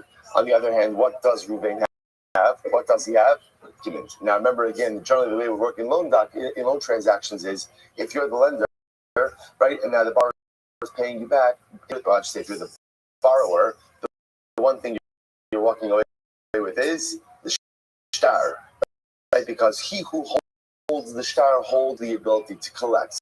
So how do we understand this? So first thing, Machlokes, Rav Nachman says, Isra Shtara. In this case over here, the shtar has been compromised. Now, Gilbo said, Isra Shtara means, again, Isra from the motion of Ra, the shtar has been compromised. Rashi says, Isra Shtara, Hoil Umoder Shekibla, Alaf Kol Kamini Lomar Sitrain. So Rav Nachman, essentially, Reuben can't collect. Why? Because since Reuven admits that he has been paid money, again, the shtar itself is compromised and he can't collect. Even though, interestingly enough, even though Reuven is holding the document, and that is after for a loan that has been repaid, but since Reuven is admitting he has been paid, we have no documentation of a set transaction, right? Remember, again, not like there's any second shtar that's being, we take it that the loan has been paid. Why Reuven still has the shtar, I don't know. But once he's admitted he has been paid, halacha l'maisa, that is the end of the story. Rav Papa says, lo isra shtara. Rav Papa says, no, the shtar is fully intact. What's Rav Papa's logic? At the end of the shtar, if the loan was really the halacha, should not have the shtar, shouldn't have taken dar. So the Gemara says, Rav Papa, ma'ishna me'ahu. So Gemara asks Rav Papa, why is this different in the following case? Listen to this. Same case. Reuven goes over to Shimon. He says, Shimon, give me the $1,000 you owe me, v'hashtara. And ultimately again, and he says, and Reuven says, here's the shtar. Amarle, la turi yahavasli, va'asis ve'elis amasakta. So again, so we'll say, so similar case over here, similar case where Shimon says, right? Shimon says, I paid you, right? And Reuven again says, you did, but remember that was for a different transaction. I bought meat from you, right? You right? Sorry, you paid me money, and again that was for meat from me. And essentially you got your meat. That's the way of saying it. In other words, yes, you gave me money, but that money was for the purchase of meat, and you came with me to the butcher, and they gave you the meat. You gave me the meat. So in other words, same case. Reuben is admitting that he received money from Shimon, but he's saying the money that you gave me was for the purchase of meat, and I delivered on that. That transaction is closed. You still owe me this loan. There was what's the halacha? No, that was a different transaction. That's not the transaction in this document. A different transaction from Rav Papa. Interestingly enough, in that case, Rav Papa says it's Rashtara. Rav Papa agrees in that case that halacha l'maisa, the document is compromised, because again we could say that although payment was given, halacha l'maisa, it was for a different transaction.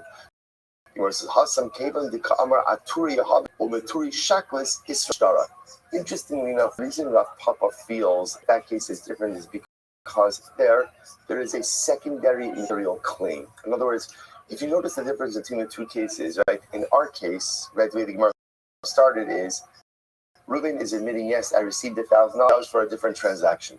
What transaction? Like, in other words, but it's serious. You have documentation, you have something, you can't just claim a secondary transaction. In this case, interestingly enough, there's quite literally, in other words, that he's literally here, you purchased, you came with me to the butcher. There's a narrative.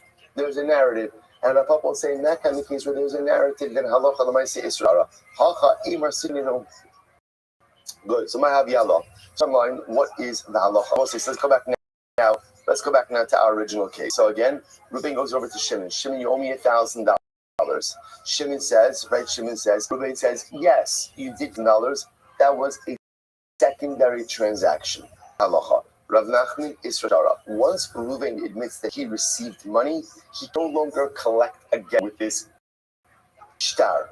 Again, I'll say, even though again, the glaring question is, if he really were repaid for this debt, why are you still holding the document? It doesn't matter. Once you admit to receive money, halacha again, we're done. Rav Papa, no, not Isra Shtara. As long as the lender is holding the shtar, he has the ability to collect it. Rav Papa, Isra Shtara. Rav says the shtar has not been compromised. Rav Idi Amar Isra Shtara. No, the shtar has Isra Shtara. That is ultimately, again, in a case like this, the shtar has in fact been compromised. So when you have a case where the lender admits that he has received money from the borrower, even though he's claiming that that money was for a separate transaction, halacha l'maisa, he cannot collect with the shtar any longer. Isra shtara. And by the way, the Gemara just qualifies this. The party ba'api sahadi below idkar shtara. Now this is assuming that halacha l'maisa, again, payment occurred in front of witnesses, and there was just simply no mention of the shtar. In other words, that payment happened in front of witnesses, and there was no mention shtar. Then we assume that halacha l'maisa again, that halacha l'maisa was payment for that. In other words, the fact that the shtar wasn't taken back, it is a strange thing. It is, but l'maisa payment happened in front of witnesses. Then that's when Isra Shtara Aval. Also, here's an interesting qualification. Pari bein didei didei. Here's what's interesting. If payment happened between Reuben and Shimon and there were no witnesses, Migo the Yachal Lememar Olam, Yachal Nami Lememar Sitrayin Ninu, Ukidami Braid Rabbi Abol. So this is a very interesting qualification. When do we say Isra Shtara? We say Isra Shtara when payment happened in the presence of witnesses. But if payment just happened between Reuben and Shimon, then Reuben has a migo. What's Reuben's migo? Right? Remember again, when Reuben goes over to Shimon and Shimon says, you owe me $1,000, and Shimon says, I paid you. If halacha l'maisa again, there were no witnesses to payment, what could Reuben have said? What are you talking about? What are you talking about? And by the way, and who would side with in that case? And why? Because Reuben has the so Reuben has a migo that he could have claimed you never paid me at all. So because he has the migo, therefore he's believed to say that no, you did pay me, but this was for a different transaction, so owe me this money. So therefore both say. And again, the Gemara points out this actually happened in a case with Avimi Berei Rabbi Avol. She just points out that there are cases where this actually occurred. So halacha l'maisa, first piece of halacha l'maisa for today. Reuben goes over to Shimon. Shimon, you owe me $1,000. Shimon says, I paid you. Reuben agrees, you did pay me, but you paid me for a different transaction. What is the halacha? The halacha is Isra Shtara. Reuben cannot collect again with this document. Why? Because since he admitted that he was repaid, he compromised the effectiveness. Done. But that is presupposing that payment took place in the presence of witnesses. But if payment did not take place in the presence of witnesses, Reuben can collect with the shtar. Why? Because he has a migo. What's his migo? He could have said what? I don't know what you're talking about. Right? I don't know what you're talking about. I never received anything from you. And therefore, halacha l'maisa, again, he would be believed to say that payment was for a different transaction. Incredible. Okay, we'll say that's part one. So what's this very interesting case over here? So right, same case, Reuben went to Shimon $1,000, and what happens? So Reuben, so right. So Reuben went to Shimon $1,000. Shimon says to Reuben something very interesting. Says to Reuben that I'm giving you complete credibility. You claim that I did pay you back, you are believed. So what's happening over here? So Shimon the borrower, is vesting Reuben, the lender, with complete credibility regarding this transaction. So even if I, Shimon, claim that I paid you back, if you, Reuben, the lender, claim did not pay you back, you are believed.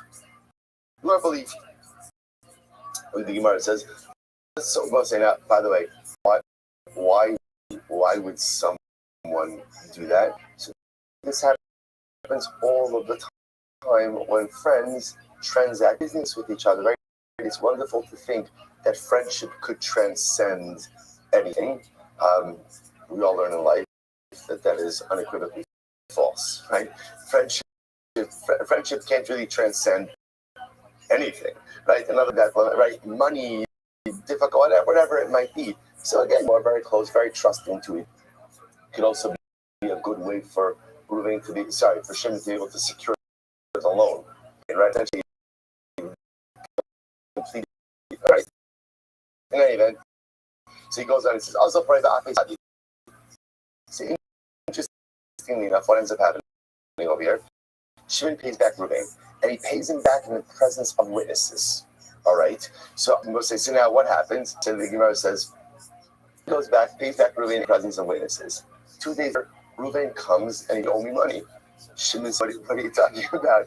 You back in the presence of witnesses. To which Reuven claims, Shimon, remember our deal? You vested me with credibility, right, to the chunk you paid me back. So I'm saying you haven't paid me back. Shimon, what are you talking about? I paid you back in the presence of witnesses. So what do we do in this case? Fascinating. The Gemara says, Abai says, look, a deal is a deal. At the end of the day, that Reuven has the ability to say whether or not he's paid. If Reuven shows up and says, Shimon, you did not pay me back, there's nothing else to discuss. There's witnesses, that's not the nature of this transaction. So the Gemara says, Maski doesn't make any sense. No, here. When Shimon says to Reuven, you have complete credibility. What does Shimon say? What is Shimon saying? You have complete credibility over me. In other words, that if it's my word against your word, I'm telling you, your word is witness. But witnesses are witnesses, right? Shimon would never in a million years agree to say that Reuven's word should trump witness. It doesn't make any sense. So therefore, again, if it's lender's word against borrower's word, so again, the nature of the transaction is lender is going to win. Lender is going to win. But if it's witnesses, it would create independent verification of what occurred. Incredible. Next case. We'll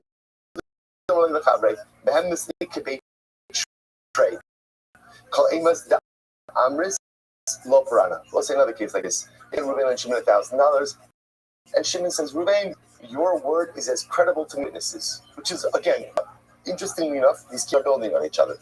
So in this case, over here, Shimon is almost like he's what's the right word? He's countertizing this in a bit more of a legal framework, saying, right? Shimon says, Reuven, lender, your word is as credible to me as two witnesses. Now watch this. The Gemara is pari ba'ape tlasa. Okay, so what happens now? So Shimon goes and he pays back Reuven in the presence of three witnesses. Good. So I'll say, so now the unwritten part of the case is what happens. He pays back in the presence of three witnesses. And then Reuven, the lender, shows the next day and says, you owe me money. Shimon says, what I paid you back in the of three witnesses. So again, Reuven doesn't have a claim. Why? Because halacha l'maisa, Shimon is a smart guy. Shimon says, I vested you with the credibility of two witnesses. I paid you back in the presence of three witnesses. So therefore, again, Reuven's credibility fades in the face of the three witnesses in front of whom he's been paid back. I will say second one. It doesn't make sense.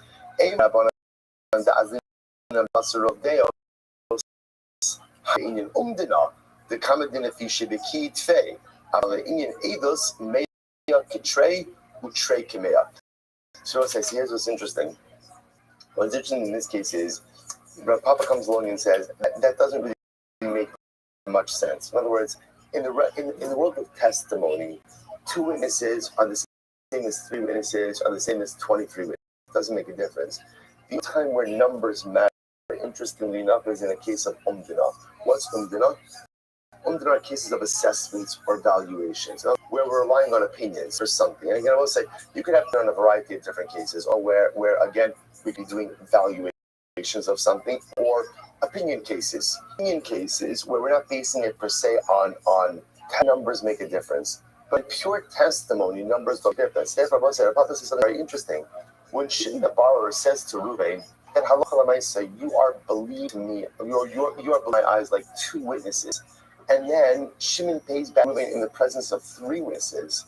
Essentially, what we have over here is what halachically, two witnesses against two witnesses. That's really what we have over here. The fact that he paid it in the presence of three witnesses does not lend any more credence to Shimon's claim. So therefore, what we do in this case, for halacha l'maisa, Reuven would be able to collect again. Why? Because it says two witnesses against two witnesses. They effectively cancel each other. And what does Reuven still have? He's got the shtar.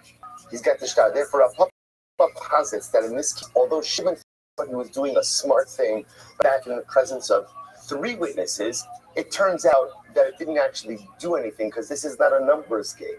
Witnesses are witnesses, and therefore halacha l'maisa, Shimon would still have to pay back. So the Gemara says, another version of this. So let's listen to the same case, right? So Reuven lent Shimon $1,000. Shimon said, okay, Reuven, thank you. And Reuven, you are believed like two witnesses to say that I did not pay back. So sure enough, what ended up happening? Shimon paid back, and Shimon thought he was doing a smart thing. He paid back Reuven in the presence of three witnesses. Amra Papa, Kibei Trey Hemne, Kibei Tlasalo Hemne. So Papa says, Rabbi makes a statement, and Shimon did a smart thing. Why? Because Shimon believed Reuven like two, but not like three witnesses. As he paid back in the presence of witnesses, Reuven's subsequent claim that he has not been paid back has no veracity. Maskiv of kind of says, what are you talking about? That's about Yeshua. Trey Kamea Umea Kitrei. It's not the way testimony works, right? Witnesses 200 is like two. There's no value to numbers of witnesses. The Amrle, however, listen to this. The Amrle Kebeit Lasa Azal Apari Bape Be Arba. So I'll say, so now watch what the Gemara just did. The Gemara essentially is punchline. In a case where Reuven lent Shimon $1,000, Shimon says to Reuven, your word in this transaction is as much weight as two witnesses. Essentially means if you that I did not pay you back, if two witnesses claim that I did not pay you back, fine. Shimon wants to pay back Reuven, but obviously Shimon wants to make sure that Reuven against him, and he was. So he doesn't get back the document. What does he do? He pays him back in the presence of three witnesses. It turns out halacha l'maisa doesn't do anything. Why? Because in the Rabbis, 2, 3, 100, it doesn't make a difference. They're all the same. And therefore, even though Shimon is paying back Reuven in the presence of three witnesses, Reuven is still vested with the credibility of a testimonial unit as well.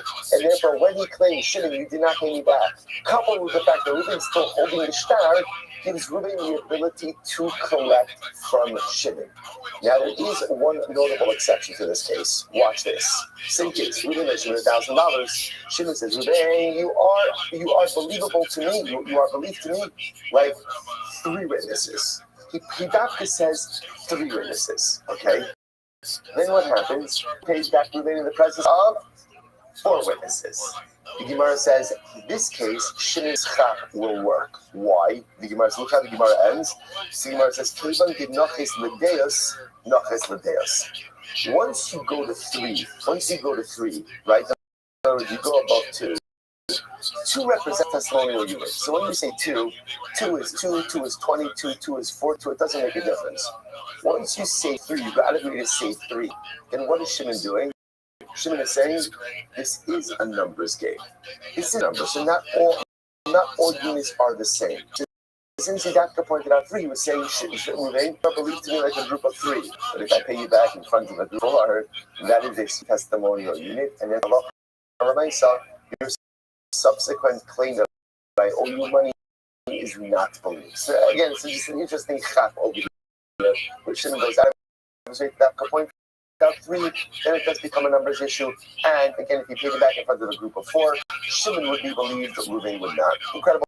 All right, let's go back, Jerk. really interesting cases. So we'll say Tzilamaisa. Let's go. We'll say so back to the Mishnah. As the Mishnah said that again with Tzadayanim, so you can't go ahead and before swear based on the claim of a Chirish, Shot, and Katan. Let's remember again, deaf mute, Shota, someone who lacks mental capacity, a minor. They mashpina sakata. And furthermore, we don't adjure. What's the reason? I was going to say, why is it that the kind of a katan, like the kind of a katan, does not trigger a shvua? Very simple. My time, Alka, creating ish areelu, kesef okevim lishmar. Ve'im mesinas katan klum. There's also the pasuk by Moldovitz that talks about the idea that if halacha might say again, a person will give to his fellow an item. So again, this has to be someone who is capable of a legal act of conveyance. A katan does not have the ability to legally convey anything, and therefore he's not in the parasha of Shvuah Sadayanim. Incredible. Aram Bishbaim Lakatan Ula Hakish. One second, but you know, the Mishnah said, but we swear, right? We'll take the Shvuah to a katan or to Hakish. One second. Well, it doesn't make any sense. But you just said before that we would swear based on the Abakari shot of the katan. So what's going on? Very interesting that let's say this is talking about a case of a katan who's coming with a claim of his father. Very interesting over here. So if you look at Rashi, Rashi says on both sides, it's at the end, second to last line in Rashi. Above the kind of father, how the time the shvoim benesinas ish kamer shakatan tono avi mosro liyadecha. So as I said, again, the key. So interestingly enough, if a katan is coming along and advancing his own claim, so that claim can never trigger a shvuah. But if a katan is coming and leading on behalf of his father, I deposited something with you. My father lent you money. So now it's not coming of his own claims. We call the bar kind of ultimately, again, that could trigger a shvuah. The same.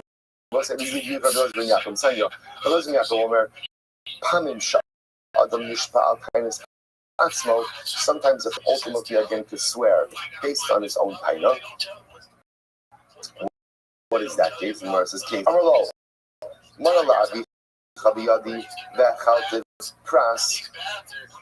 example, right? I go over to Ruvain. I say, Ruvain, your father deposited $1,000 to me, right? $1,000 to me, and I gave him $500. So what's that? How do you say mishpah? So we'll say, so here, so again, I have to swear. What do I have to swear? What do we call that? What do we call that? The mitzvahs, right? Interestingly enough, what's that case? What bring the shvuah? In other words, there's no claimant over here, right? No, I'm admitting, I'm saying, Ruben, you deposited $1,000 with me, I gave him back $500. I'm creating the din of shvuah. That's what's called nishba apainis atzmo. Good. So the Gemara says, say no. Not true. There's no shvuah in that case. Why is no shvuah? And here is very interesting. The Gemara works with a general assumption that children know the affairs of their parents. Right? That we spoke about this week. Right? Generally, children don't understand. So because of that, remember, there's no claimant over here. I'm in a statement saying your father went ahead and deposited this money with me. The Chacham say, I can also just keep mouth closed and not say anything, and no one will know the difference. You know the difference. So we'll say, again, therefore the Chacham say, it's called Meshiva Veda. And Meshiva Veda is the expression of literally returning a lost object. What happens when you find a lost object? No one knows if you found it or not. Right? Therefore, again, when you return it, so obviously, as a mitzvah expression over here is hearing something that no one even knows about. So because that the Chum say that can't trigger a shvuah. Okay, whereas Rabbi ben Yaakov, less than Yeshiva Veda Pater, Rabbi ben Yaakov doesn't hold with this idea that returning a lost object. So says the expression that's used when you're giving something back to someone that they don't even know about. So Rabbi ben Yaakov doesn't hold with this idea that Yeshiva Veda doesn't trigger a shvuah. No. So that's what's the case. The case is not simply Yeshiva Veda. The case over here is where halacha l'maisa, a katan is petitioning me, right? So in other words, really what's happening over here is a katan is coming over to me and says, hey, my father deposited $1,000 with you. I'm sad. I claim you're right. I gave back 500. I gave back. Right? I gave back already part of it. So that's the case. Tana katan. First katan b'ha'amrit. English. What time is katan? Time is cherushot v'kan. One second. We just said in the Mishnah that the time of the claim of the cherushot v'kan can't trigger a shua. So what's going on over here? So someone says you're right. The olam gadol. Right. You're right. It doesn't mean what does katan mean? It means a gadol. Only Jews could do this, right? It means a katan means a katan. Katan means a gadol. Why calling him a katan? Ba'amai katan. The gabi avua katan. Shabbos says what we said before. He's a katan, but rather what? Regarding his affairs, he's a katan. He's a katan. Tainus atzmo. Tainus achirimi. If that, sorry, Tainus atzmo. Tainus achirimi. To which Gemara says, if that's the case, then why are you calling this a case of it? This isn't a case of admission. What's happening over here is there is an adult child that's the claimant, not the adult claimant, and halacha again, and I'm admitting part of the claimant. This is the Moed Mitzvah's case. Tainus atzmo, Tainus achirimi. Gemara says, you're right. It's Tainus achirimi v'odas atzmo. You're right, but it's a case of where what? It's a case of where someone's claiming, and this again, it's the adult child. It's the adult child that's $1,000 of you, and I am making a partition. That's why I call you Odas Atzmo. The word says hello. Base 42b. Yeah, that's called Moed Mitzvahs. Every case of Moed Mitzvahs is like that. Someone's making a claim against me. I am making a partial admission. To which the Gemara says, Kulunami. All cases are like that. Tainus Odas Atzmo. Hello. The Gemara says, you're right. What's going on over here? Focus on the statement of Rabbi. The Amar Rabbi, so is actually very interesting. We should actually have here, right? But it's coming up now. The Amar Rabbi, Amar Torah, Moed Mitzvah, Yeshava. So listen to this. Why is it, again, I will say, this whole parak, Moed Mitzvahs. So we know what's halacha Moed Mitzvahs, right? I go over to Rabbi, so we owe $1,000. Rabbi says, I only owe you 500. Boom, you admit 500. Great, you admit 500. You swear on the rest. Why? What are the mechanics of that? Here we go. So why is it that halacha isa? So we say Moed Mitzvahs that ultimately, again, that if the partial admission that you have to swear, why is that? Chazaka, ein adam meis panav b'pnei Jehovah. So it's chazaka. What's the chazaka? Chazaka is, no one has to deny loan in the face of their creditor. Right? No one has that chutzpah. So right, if I lend Ruben $1,000, there's no way that Ruben's ever going to have the chutzpah to look me in the eyes and say, I owe you nothing. Impossible. But really, what was this? That's really what Ruben wants to do. Like, really, what Ruben wants to do is Ruben wants to deny this loan. Now, again, I will say, there's a lot of psychology over here, right? So, psychological nugget number one is that people would never have the chutzpah to deny the total good that someone else has done to them. Right, so if I've lent him $1,000, there's no way that he in good faith. Again, he was working under certain assumptions of him going to look at me and say, I owe you nothing. But he really wants to say he owes me. Now, why does he want to claim he owes me nothing? Why? Have the money to repay me. Not because he doesn't want to repay me. I will say, there are certain truths that the Gemara is operating over here. Right? So psychological truth number one is that people will never have the chutzpah to follow the good that someone else has done for them and to them. That's truth number one. Second truth number two is people are often too proud to admit they need help. Over here is as follows. Ruben owes me $1,000. It's time to pay up. Ruben doesn't have the money. So what's going to happen over here is, but yet Ruben doesn't want to say, I need a little bit more help, right? Reuben really to claim he doesn't owe anything, but he's not going to say that because chutzpah that he's not going to have. So but he wants to say he doesn't have it, but he's not going to say it. V'hadelo kafrei mishum de'ino meis panam l'kei b'chovo. So really he wants to admit that he owes the whole thing. So once they see, so this is so fascinating over here, right? So watch what's happening. I lend Reuben $1,000. Time to pay up. Reuben doesn't have the money. So what does Reuben want to do? What's his instinct? Because he doesn't have it. What's his instinct? What's the instinct? I don't owe you anything. But he's not going to do that because a person would not have that level of unprecedented chutzpah, right? To lie to the face of the person who lends. He's not going to lie to my face. But he really wants to lie to my face because he doesn't have the money. But yet, he really wants to admit to me that he owes the whole amount, but he doesn't have it. But he's too, parentheses, but he's too proud to do that. The haidula odile ishtamute hu dekam ishtamut mine. See, it figures like this. Okay, so what I'm going to do, I'm not going to admit the whole amount, because this way I'll buy myself a little bit more time to be able to come up with the money. Savar adahavi rizuzarnale.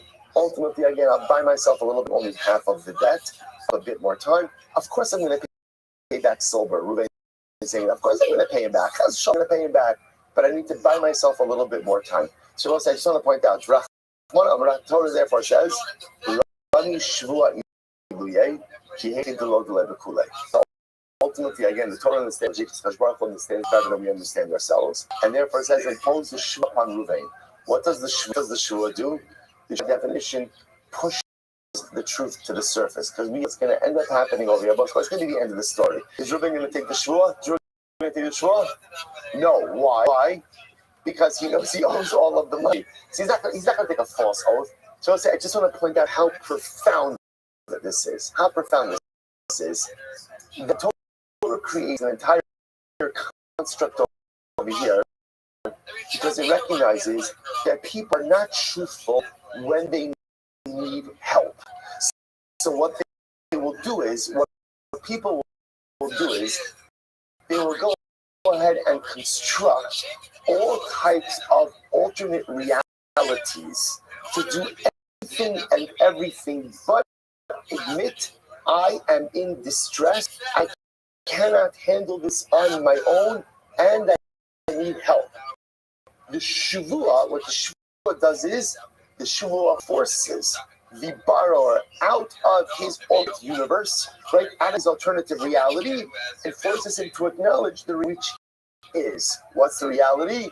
I the borrower, don't have the money, I don't have money, but I owe it. Notice that it's absolutely fascinating.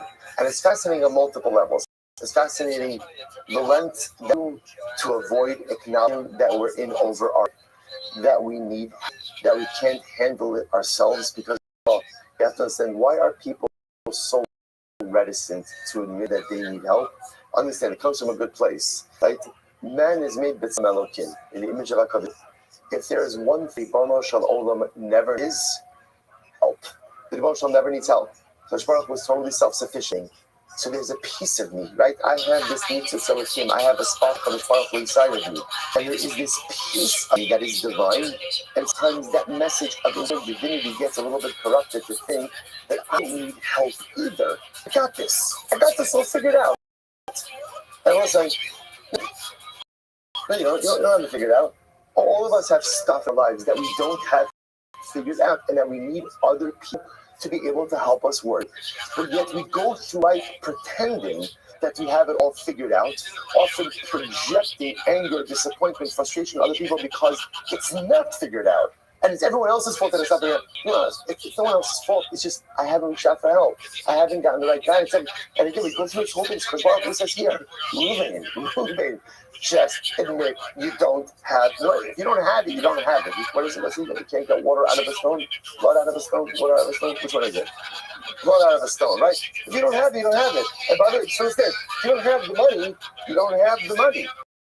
But instead, Reuben concocts this whole thing. I can't say I don't have it. I want to say I don't owe it to you, but I don't have that chutzpah. So I'm just going to buy myself a little bit of time. That essentially says, stop it. Steve, you can send it around now. Stop stop it. Right? Stop it. Right? Stop. Just be honest. Just be honest.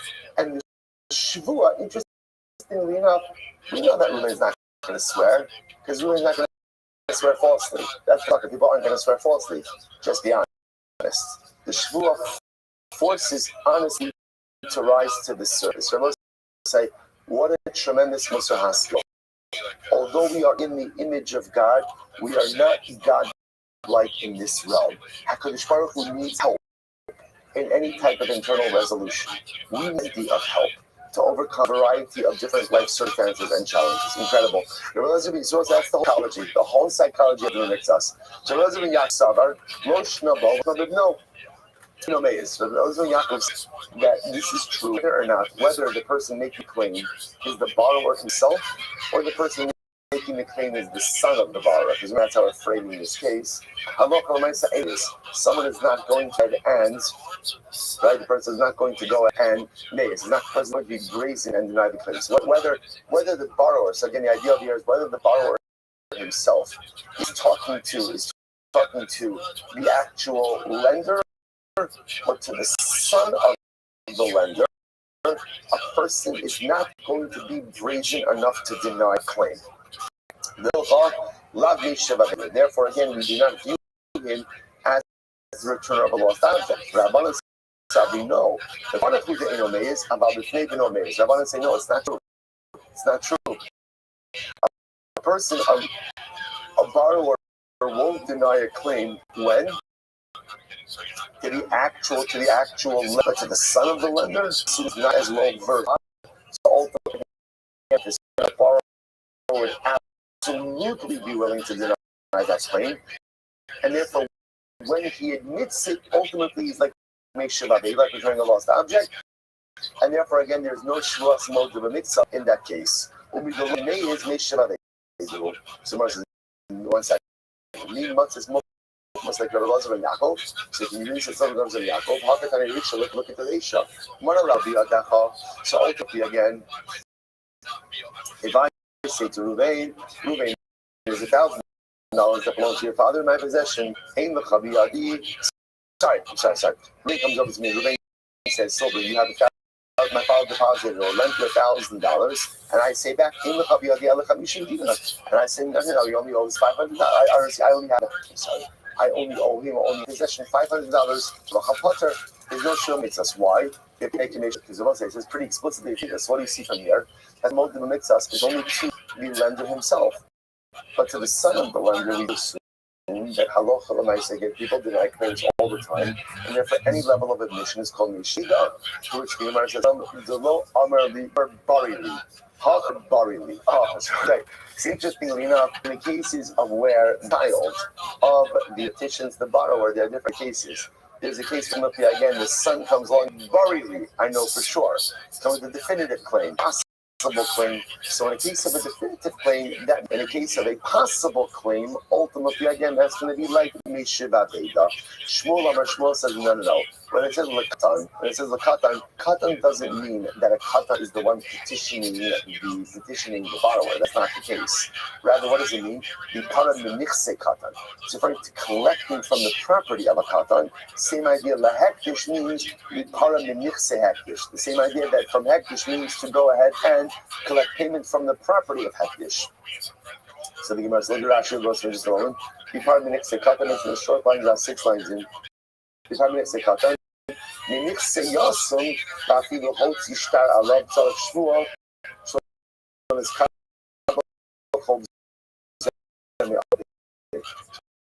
the case over here is where it's actually reversed. I am the lender, and comes back from Reuven. Reuven passed away, and now again his estate has been inherited son. So I'm coming to collect ultimately again from the estate. So most of we've seen this with what's the halacha? When they're coming to go ahead and collect from the Yasam, what do you need? Shvua. Same idea with hektish. Ultimately, I will say, I was makdish my property, and I had outstanding liens on that property. I defaulted now on certain obligations. My creditors could come and collect property from hektish. But in order to collect property from hektish, you need a shvua. So different interpretation of the case of the Mishnah. We're talking about it when you say that shvua, when you're collecting from the property, i.e. of a katan, or you're a creditor and you're collecting from hektish, you need a shvua in order to act. You might say shvua katan, let's say katan, tanina. I'll be sure. If you want to collect from someone from the estate of orphans, you can only collect with the shvua. Tarti lamos, why don't I need expressed in two ways?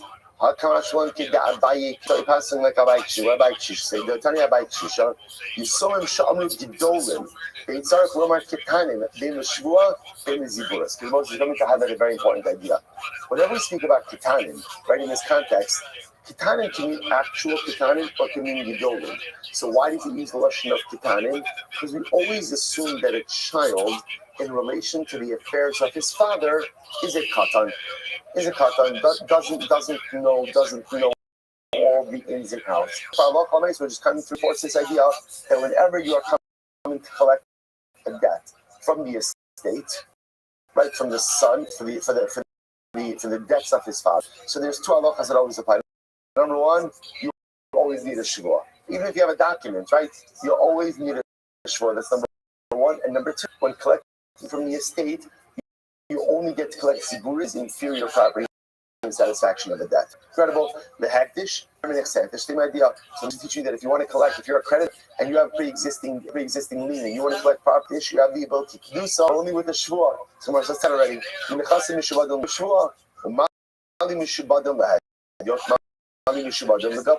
Again, in general, if you're a creditor and you want to collect from encumbered property, the only collect from encumbered property is how with the shvua. And again, what does it matter if it's encumbered to other people or it's encumbered to hektish? It's not local. So again, you might ask you, why do we need to restate this concept over here? So again, if I have property, I have encumbered, I'm makdish my property. I default loans. My credit hektish and seize the encumbered property because remember again, their lien preceded the hektish lien, so to speak. So now that Gemara is telling me, but they could only collect with the shvua. We already learned that. Why do we need to say that again? It's to sound like I would have thought the first headlines are the Hadyot Adam Osek Kinunya Al Hadyot. Hagdish Dain Adam Osek Kinunya Hagdish. So let's say so again. No. When do you need to get shvua when collecting encumbered property? But say that's when let's say it's encumbered and sold to another person. People play games with each other, but hagdish, no one's going to collect property in satisfaction of a debt from hagdish unless, of course, they're actually owed that property. Kamash Malon, the Gemara says, not true. People play games with everything. Therefore, Allah again, in general, whenever collecting encumbered property in satisfaction of a debt, whether you're trying to extract it from a person or to extract it ultimately in hagdish, halacha you are going to have to go ahead and the shvua. I Vamar Avuna Chimira Shegdish Kon also. What about the following? Right, the person is dead, who is makdish all of his property. Right, so Reuben the Shmira all of his property. Vamar Yadi, and ultimately, then he says, by the way, I know that I'm makdish all property, but I $1,000 to shillings. What's the halacha? Naaman, all these believe. Why? In Adam Osekim Yala Hagdish. Ultimately, you will say, what's the chazaka? The chazaka ultimately is that a person doesn't play hagdish, even though he was makdish all of his money, right? His work, because again, there's an assumption people don't mess around with hagdish. You see from here that again, people don't mess around with hagdish. So that's the case, and halacha you should say that the creditor should be able to collect from hagdish even without a shvua. So someone says, no, Amri, honey, we shmira. The in other chote below Agabi bori vade chashi. That's a very interesting statement. The says, no. When do we say when people don't mess around with hagdish? That's a shmira. Why am I saying? Because in general, when do people sin? Or right, when do people sin or why do people sin? Because there's a benefit for it, right? Low means people. I only sin because there's a benefit to me. Right? Because if we bring the shchid there's no vested interest for him to sin. He's going to die. He's going to die. So therefore we assume that whatever he's saying is honest. So again, that's when we say a person is about to die, that we assume that his statements regarding him should not play games. But in general, if a person is alive and well, we assume that they do play games, and therefore even by hektish halach l'maisa, you have to take a shvuah for extracting. So it's the only case where there would be no obligation of shvuah, when extracting from hektish would be a shchid, because he has complete credibility, because there's no reason for him to lie. But Allah is coming out of it, say, is whether you are collecting. So the Gemara is just interpreting that last case in the Mishnah as katan and hektish, as not dealing with the case of katan and hektish that are making a claim, but rather again I'm trying to draft from the katan and hektish. And what is the Mishnah reinforcing? We learned beforehand. What was the law we already learned? Extract money from a katan. What case of extracting money from a katan? I lent Ruvain $1,000. Ruvain died. His estate was now inherited by his son. I want to collect from his estate. Even though I'm holding the document. What do I need in order to collect? What do I need? A shvuah. A shvuah. Same thing with hektish. I went ahead and I lent Ruvain $1,000. Ruvain decided to be all for money, and he was makdish his entire estate. Now I'm going to hektish. I'm saying shkoyach. Don't be from my good rule in life in general. Don't be from other people's shoulders, right? But the nice, I guess, it's an hour like from hektish. Hektish says no problem. So here's my document. Doesn't work that way. You want to collect from hektish. Ultimately, again, you require a shua. One late breaking sponsorship that I did not do at the beginning. Let's say a very special sponsorship by David and Roberta Schwartz and all of the friends of Sammy Esterson. In honor, I listened to full dedication after multiple generations of healing patients with his gifted physical therapy hands, mind, and heart. Sammy Esterson retires today. Current patients, their children, and their children's children have been healed by Sammy. Sammy is an icon in the physical therapy industry. Wait, we're not finished yet. We're not finished.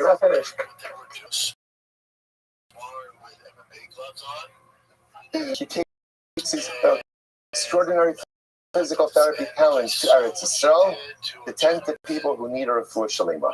Says she nothing but wonderful health. Thank you for have done for our community and beyond. Shkoya. All right, that's all I got. We're done for today. It's not bad. Shabbos, I think it is already. All right, okay. I say there is no games, buddy. Yeah, it was cool to see up to Newport. Got into Good morning. Camp, and I was like, Visual National Championships, gold medalist, wrestler. Morning. He's on his own as coach. Today's daf is Shavua Mem Aleph. We begin our daf this morning with our sponsors. With the annual Talmud Torah sponsors and family of Eretz Yisrael. For sponsoring all the shuras of this year, as is a former Surah's Torahs for Klal Yisrael, for Am Yisrael, for Talmud Torah sponsors for the month. We thank Steve and Dr. Terry Zinn, sponsoring all the shura of this month. Steve's mother, Doris Dora, Basra Yisrael, on her 50th yard site. We also thank our for today. Azariah say, you help to Mordechai Tzvi, and Yitzchak Isaac, whose yard site is today, and Mishon have an Aliyah, and then what we should have in the Chava. So today's daf is daf. We're going to pick up daf Mem Amud Beis. After the word Amr of Anan, it's about 2/3 of the way down the page. Amr of Anan, Amr of Shmuel. Twanu Chitim. Adam, the Hoda Lobis Saor, if Mikima'arav im the Miskal Potter. So the Gemara says the following. Rana makes the following statement. What happens if a very clever person knows the halachos of yesterday's year? he recognizes there's a halacha called moed b'miktzas, which means that if someone comes to me and he claims that I owe him money, and I admit to part of that loan, and whether it's money or it's items, we said it's still the same halacha. If I admit to part of an obligation, the halacha is going, I'm going to have to take a shavua. But this person also knows that if I admit to something which is not min hataina, it's not exactly the same thing. In other words, if you claim that I owe you wheat, and I say it's not true, I owe you barley, then that's not considered to be that's not considered to be a public mission, and therefore I'm going to be off the hook and won't have to make a shuvah. The person also knows the halacha that if you claim two things, even though they're not the same thing, you claim chita, so barley, the person admits to wheat and barley, so he's going to have to make a shvuah, like you said yesterday, even though there are two different types of claims here, there's wheat and barley. If you're going to admit to one, that's considered to be taina, you're going to have to make a shvuah. Now they have this, he's very smart, is that if the claimant comes here and says that I owe wheat and barley, and I admit to the barley and have to take a shvuah. What happens? The guy brings him into Beis Din. He says to him, "Sir, you owe me wheat." Before the guy had a chance to say anything else, he says, "I owe you barley." That's how I owe you barley. So what Rambam is saying is, if the Beis Din pick on this and they think this guy's just trying to get ahead of himself, because he knows if he allows the guy to finish the sentence, now once he admits that he owes barley, now he has to make a shvuah on the leader. Therefore, he gets ahead. This is now what is the Beis Din here? The Beis Din here is a guy saying, "You barley." That's not a mission. That's considered a mission which is not in China. He'll be off the hook. It says the Beis Din has to be able sharp about what's going on over here. The Kadam, the Hobbits owed him. He got ahead of himself, and he admitted that he owes barley in Kima'ar. It looks like he's just trying to trick everybody. Kayev will slept to make the shvuah. Infamous Kaveh. That's actually what he really meant. He just missed. He wanted to go to be front. Potter is going to be exempt from the shvuah because Amar Shmuel, he said, Tanu Shtei Machtin. The first two tailors, they worked together. They moved his needle in the sewing machine. So he said to the guy next to him, "Can I borrow two needles?" And he admits that I borrowed one needle. What's the halacha?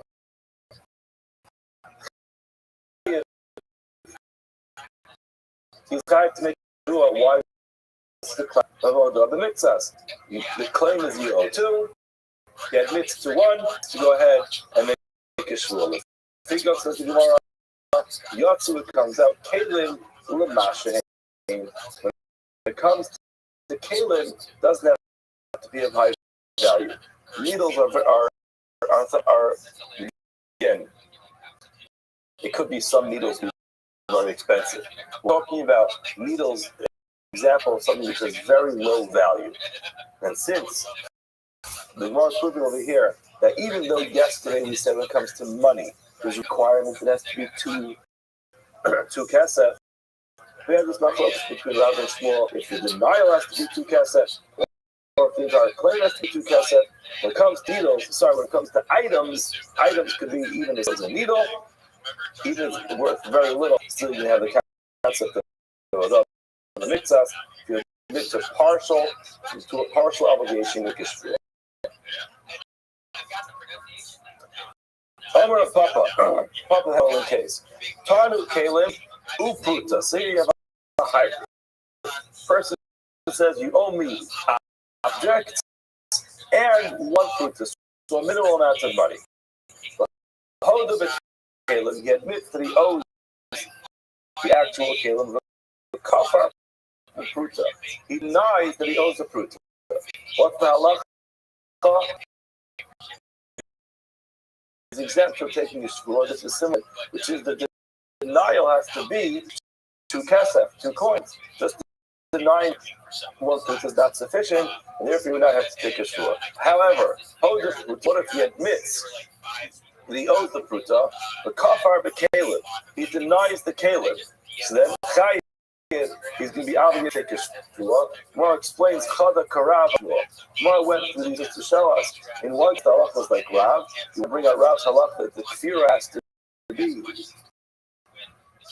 a minimum of 2 coins. Look at Shmuel, who's saying in the case of Shmuel, which is when you claim 2 things, and to one of them it's considered to be a hodah minaina. It's an admission, which is similar to the claim. You have to make a shua. Gemara explains that chada karav damafiras taina. The first one is like Rav, who says we have a denial and 2 coins. The other one's like Shmuel, so I'm trying to keep the 2 different things.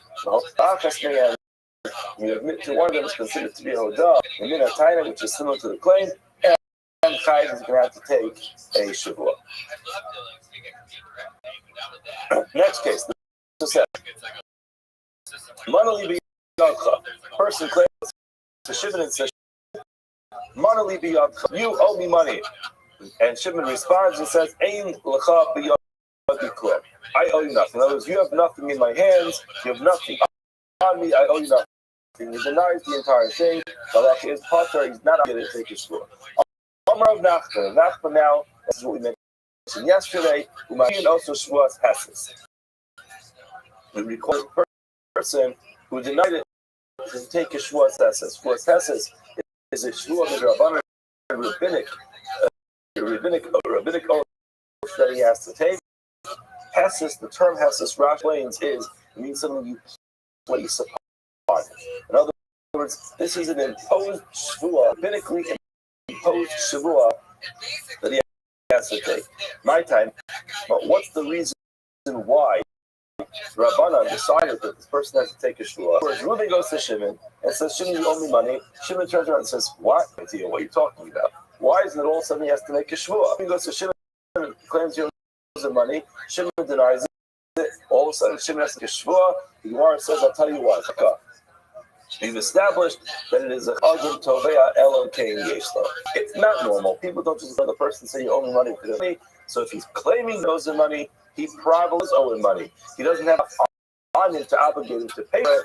But therefore, Rabbanan said that since it's very uncommon, you walk over to Shimon and claim that he's owed money. So that he did means something going on here. We therefore are going to impose a shavua on Shimon. The Gemara says, the opposite is true. Chazaka Hava. We have a chazaka that a person is not going to just have the audacity to deny a loan. Again, it takes a certain amount of chutzpah. Borrow money from somebody to just deny it.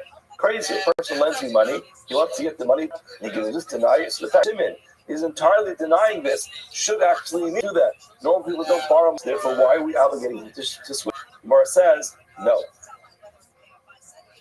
Generally will not deny that they actually owe. Sometimes people want to push off the payment of the loan. In other words, what Gemara is saying is the following. When a person borrows money, why did he? Because he needed to spend it. That's the point. People borrow money because they need to spend money on something. Therefore, what happens is, in many cases, a person borrows the money, he doesn't have enough of his money, so he borrows money from somebody else, so he can spend it. What happens if he happens not to have yet recovered his money yet? Going through the whole thing and saying, you know what, I'm sick, I have 30 more days. What? The loan? Not sure what he's talking about. His intention really is to postpone the loan until he's back. So you're right. We understand that maybe you owe the money, but we're going to add some pressure to you and say, you're denying it? You deny the whole loan? You claim you didn't borrow it? Take a shua that you didn't borrow it. And so we're hoping that in that process, the guy's going to say, you know what? I don't want to make you borrow the money. Actually, I own up. But I did borrow the money. I'm not ready to pay you back. Giving you to the shua is that generally people will not deny the loan entirely. But here what he means is he just wants to push it off. Or explains, once I get the money, I'll pay back. Teida, the Gemara proves this. In other words, the Gemara proves that this idea, this concept of Ishtamutu is quite normal. Person postpones it. Just a code for Benu denies a monetary loan, kosher le'edus. You shouldn't be kosher. In other words, even though it's kosher le'edus, obviously, as Rashi points out, this means where he denied it but did not take a full shvua. The person took a full shvua, then he's possible le'edus. He's disqualified from testifying because he's a liar. Now, however, because if it's with a deposited item, then the person denies that he is possible le'edus. You know why? Because when I give you something to watch, you know what you're supposed to do with it? Keep it exactly where it's supposed to be. Put it in your drawer, you put it in your safe, you put it away in a place where it's going to be safe. There's absolutely no reason why you postpone giving back my item unless you used it. If you used it, then you already violated your commitment to me. So therefore, when it comes to monetary, people borrow money, you want to spend it. Sometimes when you spend money, you expect to have a return on your investment, but sometimes it takes a little longer than you expect. So instead of going through the whole thing, sometimes people will be honest and say, you know, I never borrowed it. The intention is that I'll pay you back next week. However, when it comes to an item that you're watching, you're supposed to hold on to it. Therefore, if you don't have it, that means it's not there, and then you're already in violation of your commitment.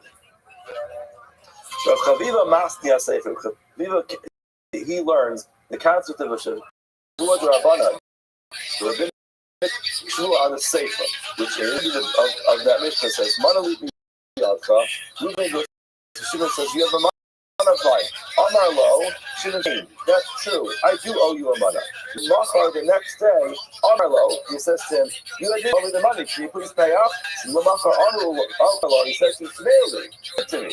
The guy says, I paid you back.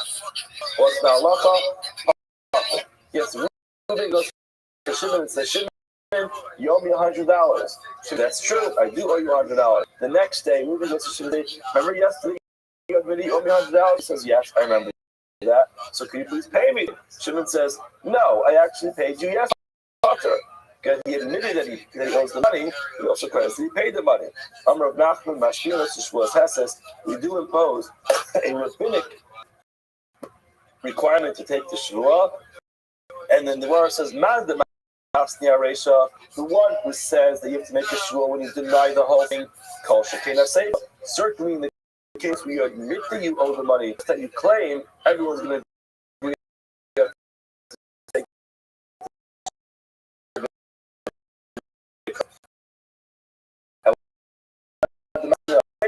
one who says that in the Seifa you have to take a shvuah from an hour. One who says that in the case where you admitted that you owe the money, you'd say in this case, since there is already something there, it's called glying with them. In other words, we already know we have something that smells over here a little bit like there's a loan. So we already have a suspicion that there's a loan. In that case, you're claiming you take back. We're going to impose a shvuah of Rabbanan. However, in the first case, we can go to him and say, shouldn't you owe me $1,000? And says, I don't know what you're talking about in that case. Perhaps a hustle could go to Ramona. There's no occasion that anybody owes any money. In such a case, perhaps he would not agree that he has to take a shvuah of Rabbanan. And just on the counter of the Ramona, it's not really our sugya today. This comes up in Shas a few times. Typically, when we see it, there's always going to be in my focus Rashi tells us what it means. Rashi usually says it means there's a loss of money. So typically, whenever there's a monetary discussion going on where Reuben owes Shimon money than Ramona, however, when it comes to a mitzvah, to a lost and found article, that's a case where no one's really losing. It's just the loss of gain. In that case, it's not Jorah Ramona. Tosfos generally says Jorah means if you take away anyone's verbal claim, you'll recognize that there's a suffix over here. You see people hold on to something, you could observe that, and if no one says anything, you figure out that there's a shiloh, there's a suffix. Over here, not either Rashi nor Tosfos to say it. It seems that everybody agrees that drugs or motive means that there's something fishy, something stinks. In other words, it smells like there's a loan over here. In that case, it requires it to be a shvur and Rabbi. This concept of shvur hesed. So the shvur Rabbanan and what halachic difference is the rabbinic oath and it's the Mar's Vayik and Shvur the shvur Rabbanan. What is halachically different between the shvur Midoraisa, a biblically imposed shvur, and the shvur Rabbanan, which is rabbinically imposed shvur? The Mar says, the following is the difference. Mepech shvur. Flip the shvur. This means is, let's say your day goes to Shimon and says $1,000. Say take Shimon, you have to take it. I'm interested in taking it. Rather, I would say, you claim that I owe you money, you make shvur. So now the Gemara says, Midoraisa, when it comes to shvur Midoraisa, the most of makes us case, but where a person has the shvur, the Torah says his name, and if Shimon's the one who has to take the shvur, he cannot run on when it comes to rabbinically imposed shvur, mapchinan. The logic is as follows. Midoraisa, Reuben claims Shimon owes him money, and Shimon says, I don't owe you anything. There's no monetary loan. There's monetary obligation. So what's Shimon's obligation? These are takana. The Chazal say, let's try to settle this well so everyone is confident in the halacha. So you know what? Or maybe we want to put pressure on them, like you said, in case he tried to push it off. So what's a shvur? So therefore, monetary obligation is clear. Shimon can say, I'm not even making a shvur. You make it. However, when it comes to a Midoraisa, really, once you admit that there is a monetary obligation, so then the shvur, if you're exempting yourself, you don't want to take the shvur, you don't get the exemption, you can't put it on the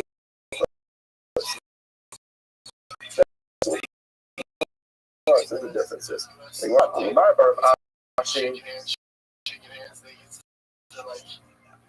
According to Rabbi Ashi, the Midoraisa not enough biblically imposed Shimon can force me to get. Now, what's the what is the difference? Where it says, if the mitzvah is Shimon refuses to swear, are we going to force him by taking some of his possessions away from him? Midoraisa, what do you call a raisa? A biblical shvua. In other words, it makes us like we've been talking about partial mission.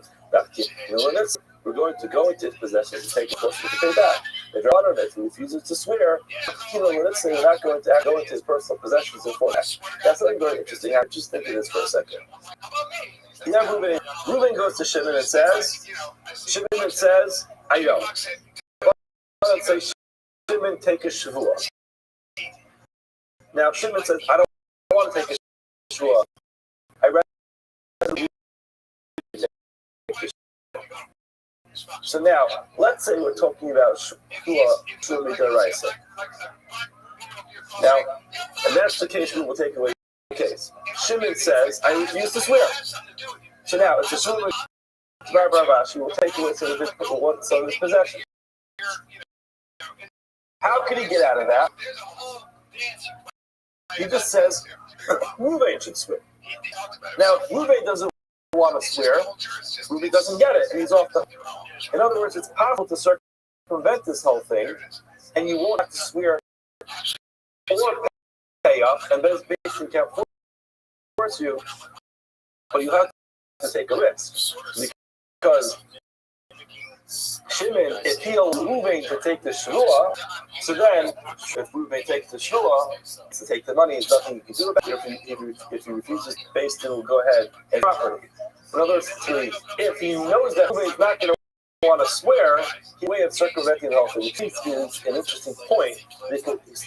He can get out of it. They can stop when Lachina say by refusing to swear and asking Reuben to swear. But again, there's a risk that if Reuben swears, he has nothing to do about it at that point in time. In other words, he can no longer to swear to get out of it. Basis is never going to set up a situation where we know that there is a false oath being taken. In other words, you can't have Reuben swear that you owe me, and Shimon swear that you don't owe me, Basin's not going to do. And the Gemara says, okay, that can't, that's because when Rabbi Yossi, the Rabbi say, according to Rabbi Yossi, you do have to go ahead and take things away from people, even by the Rabbi. How do we know this? It's not. Random case. Mitzias shows to Bekata. So again, limited his capacity. Shows his limited his intellectual capacity. Bekata, a child just doesn't really know things yet. The halach is all these people don't have the halachic ability to accomplish a kinyan. However, find something to put in Gezel. If you take it from them, we're going to impose all the halachas of Gezel. We can't have a society to start taking things away from people because there's no halachic. Gezel Gama. Real theft. If you take a child finds a lost article on the street, he picks it up and he says, he's a child, he can't accomplish it. He does not know how to acquire it. You grab it out of his hand, Gezel Gabor says it means Gezel Gabor b'divrei. In other words, it's not really a biblical Gezel because the Raisa, the kid didn't have to be Midrabanan to be Gezel.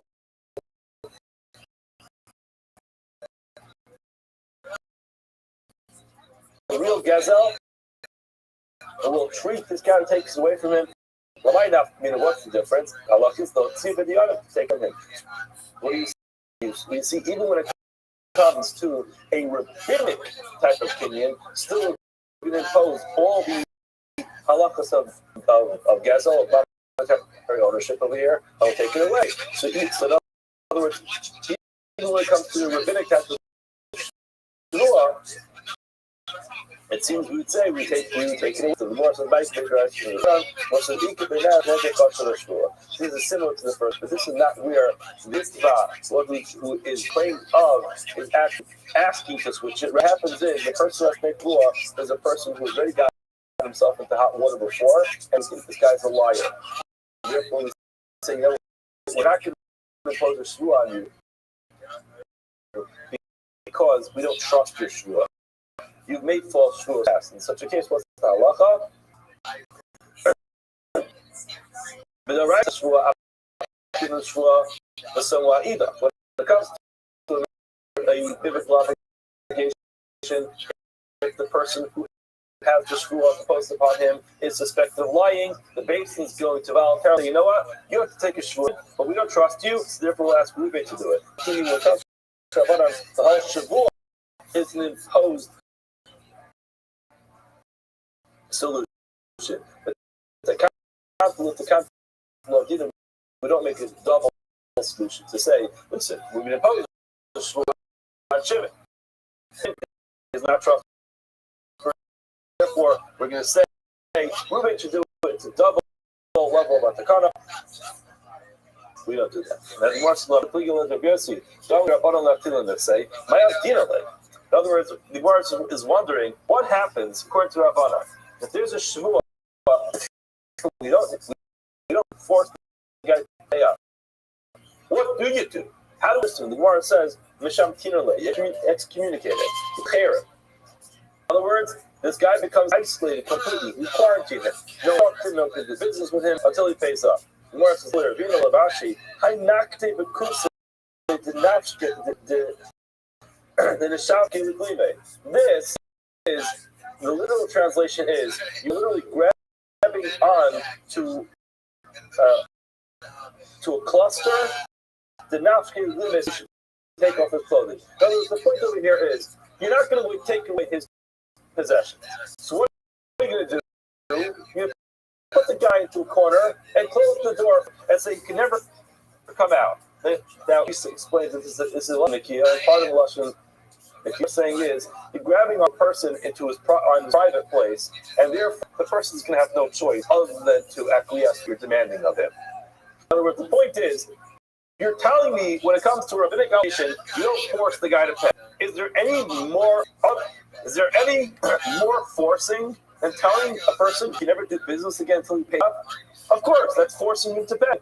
The Gemara says no. Ella maya dinale, amar mishamtinale.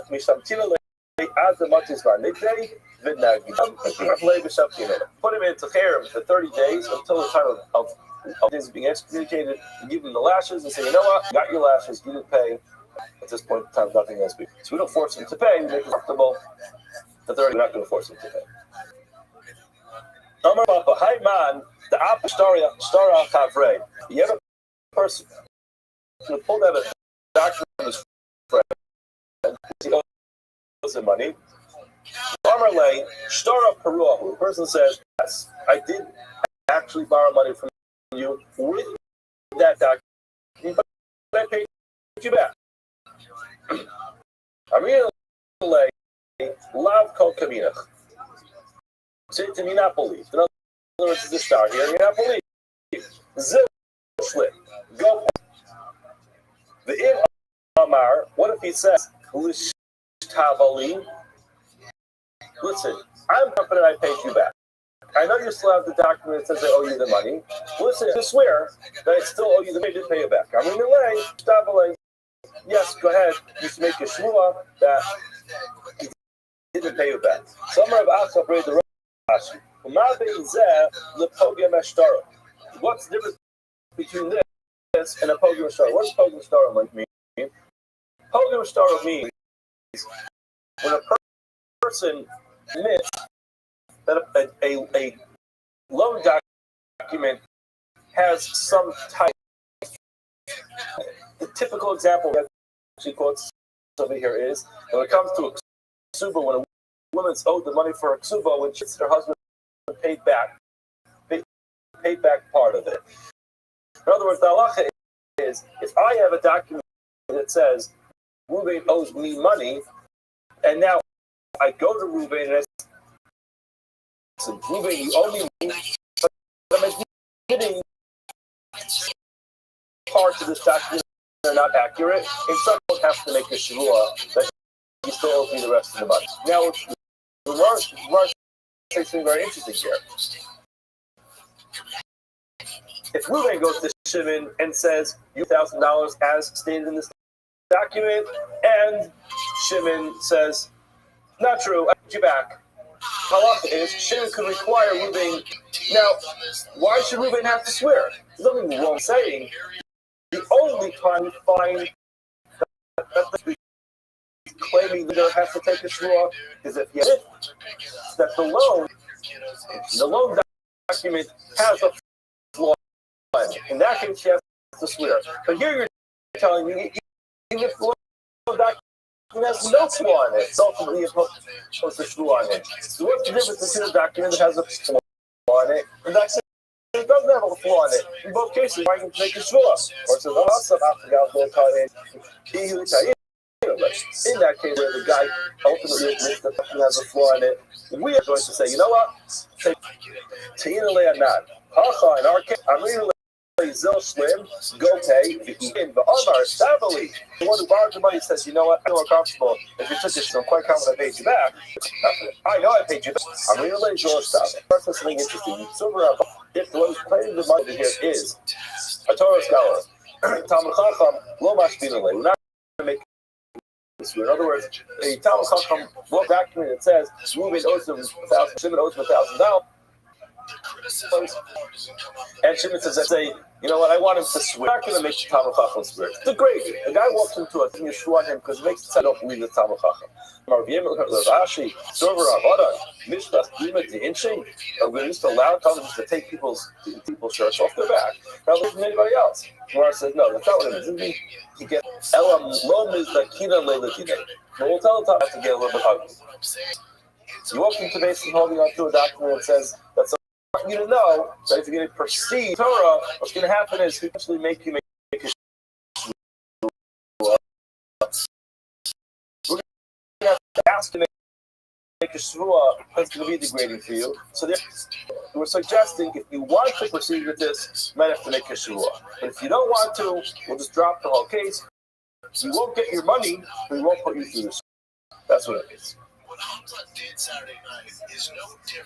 So the issue of a number of cases where if he claims it was paid back, whether he believes or not, if he borrowed in front of it, he has to pay back in front of it. He wants to use as follows. Amar Hamal Be'ez the person lends money to his friend, which in other words, there are witnesses there at the time of the loan. So the father of the agent, he has to pay him back in front of agent. When this halacha was said, asking in front of small, Amar Lee, Shmuel said, Yochel Lomar Partik of the for you. In other words, it's never going to be relevant. Why? Because, let's just play this. Ruben led by to Shimon in front of 2 agents. What's the halacha? Shimon has to pay back to Ruben in front of 2 agents. Shmuel says, Shimon could simply just say, I did pay you back in front of 2 agents. Now, where are those agents? In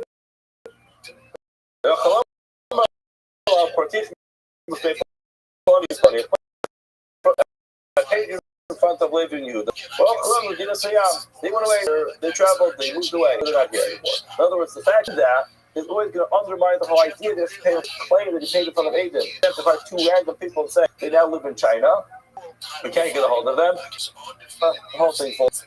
Tonight, the money be your person says to Shimon, you owe me a money. He says to me, hey, yes, I do owe you that money. Omar alerts earlier today. He says to me, I'll give it to me. He responds, he says, I did give it to you. What? He was this time Aiden, since he claimed in front of Aiden that he owes you the money, command the oath of Aiden, as if he had Aiden. So what's Allah? Potter. And we learned halacha is that he's Potter. So what do you see? So even though he claimed in front of Aiden that he owes him the money, still he could claim that he paid back even though they weren't paid. So you see that the Rabbi is wrong, which is top of the Malach base. You have to do this seems to be refutation. And therefore must be the halach is you don't have to pay back for it. No, he amri didn't kara owes favor. I even was talking about when he actually lent him the loan the day handmade. He's clearly in, and sorry, the other way around. Shimon goes to Reuben and says, lend me $100. Yes, no problem. But hold on a second. Let me just call Levi Yehuda over and have security. What's he mean? He's indicating I don't trust him. And therefore, he said, I don't trust you. I want you to renovate him, and I expect you back in front of David. Because I know what's going to happen here. I know that tomorrow you're going to say you paid me back. So therefore, in such a case, he has to pay back in front of David. Another case happened. He lent him the money in private. Clearly, he stood the guy. So the fact that there was a conversation that took place in front of Adam does not indicate that he's not paid. He actually required him to pay back in front of Adam. It should have been, but not an indication of specificity. He wants to be paid back in front of Adam. Rabbi Yosef Masli Haki was the following. Rabbi Yehuda Rabbi Arasi, Hamadas Chaver Be'edim, Etzarach Lefarov Be'edim. The opposite. If you lend someone money in front of 2 witnesses, you do not have to pay back in front of 2 witnesses. However, in Amar says, out for any Be'edim, don't pay me back unless they're Edim. What's the halacha? In such a case where he says, pay me back unless they're Edim. Adam has to pay him. Now, Kiamisi made the Shmuel. When he said this in front of Shmuel, Shmuel responded the same. Normally, you said, even if you said, I'm afraid, don't pay me back, still,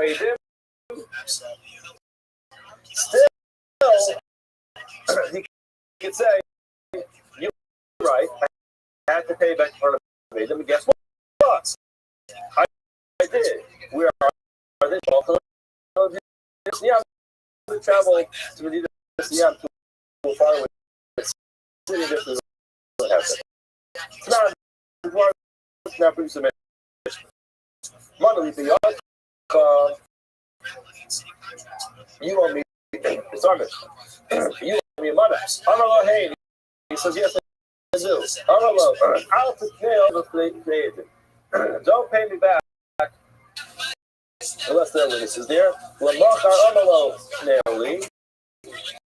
next day it says pay me back. What did you say?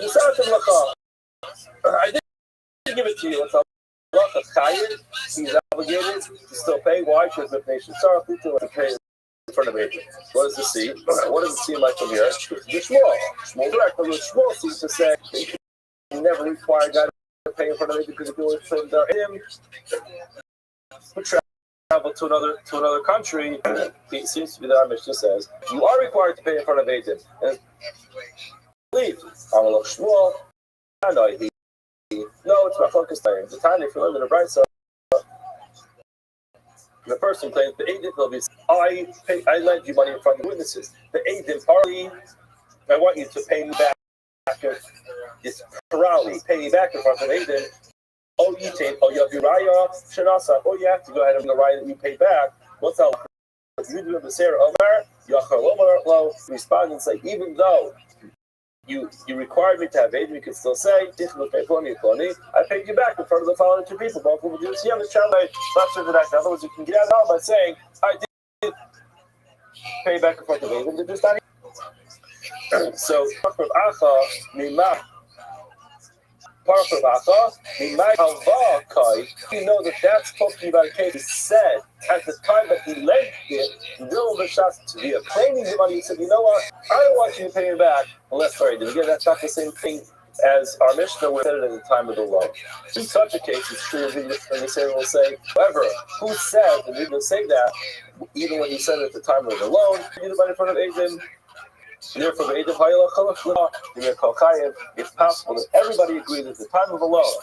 In other words, at the time that money we illustrated before, we clearly demonstrated you don't trust this person. It could be that everybody's going to, you have to actually identify them, and Shmuel would be incorrect. All right. Amr Papi the Rabbi. Papa's name of Rabbi. What's up? You do lend, if you go and lend someone money in front of witnesses, start the front of it. You have to pay back in front of agent. Now, if you think it was so fair, don't worry about it. We have nothing. The Papa says, no, what's the halacha? The Papa says, the Rabbi Amar, Mavach agent, start the front of agent. Now, again, clearly we have machlokas what the halacha is. The Amar, the frame of the agent, start the front of the agent. If he actually stipulated, clearly said, I'm lending you money, but please don't pay me back unless there is. Or the Imamar, Neman, but the halacha, he is going to be Neman, he will be believed if he says it. So again, clearly there are two different opinions as to what the bottom line halacha is. The more gives a simon for the next year are going to come up. Start with them. See how simon, moving the shemin, the tunnel hilchasa, para, plani, plan, after try to have musa kibay tray. So a bunch of very interesting. Who the person says to his friend, Pratin, Paranli, Ba'api Ruven Mishim. In front of these two specific people. Ruven and Shimon, in other words, it seems like you say Ruven and Shimon are there. Be back. Ruven and Shimon are there. Don't pay me back. And what's the halacha? Azal Ba'api Trade. You pay me back. Ruven and Shimon. I don't know. You turn the rule. Two random people. Now what's the halacha? Ba'api Trade. Amarle, Ba'api Trade Pare. He told him to pay. You're right. He defied Ruben and Shimon. The line is that he bought money, he paid back money, and it was in front of agent. Who cares if it's Ruben and Shimon? Amalei Rabbi of an argument says, no, he can't about Ruben and Shimon, can't he win the title? Because he knows Ruben and Shimon are going to get a hold of Ruben and Shimon. So therefore, if he doesn't do it in front of Ruben and Shimon, Ruben was not paid back. Next, the person says to his friend, when you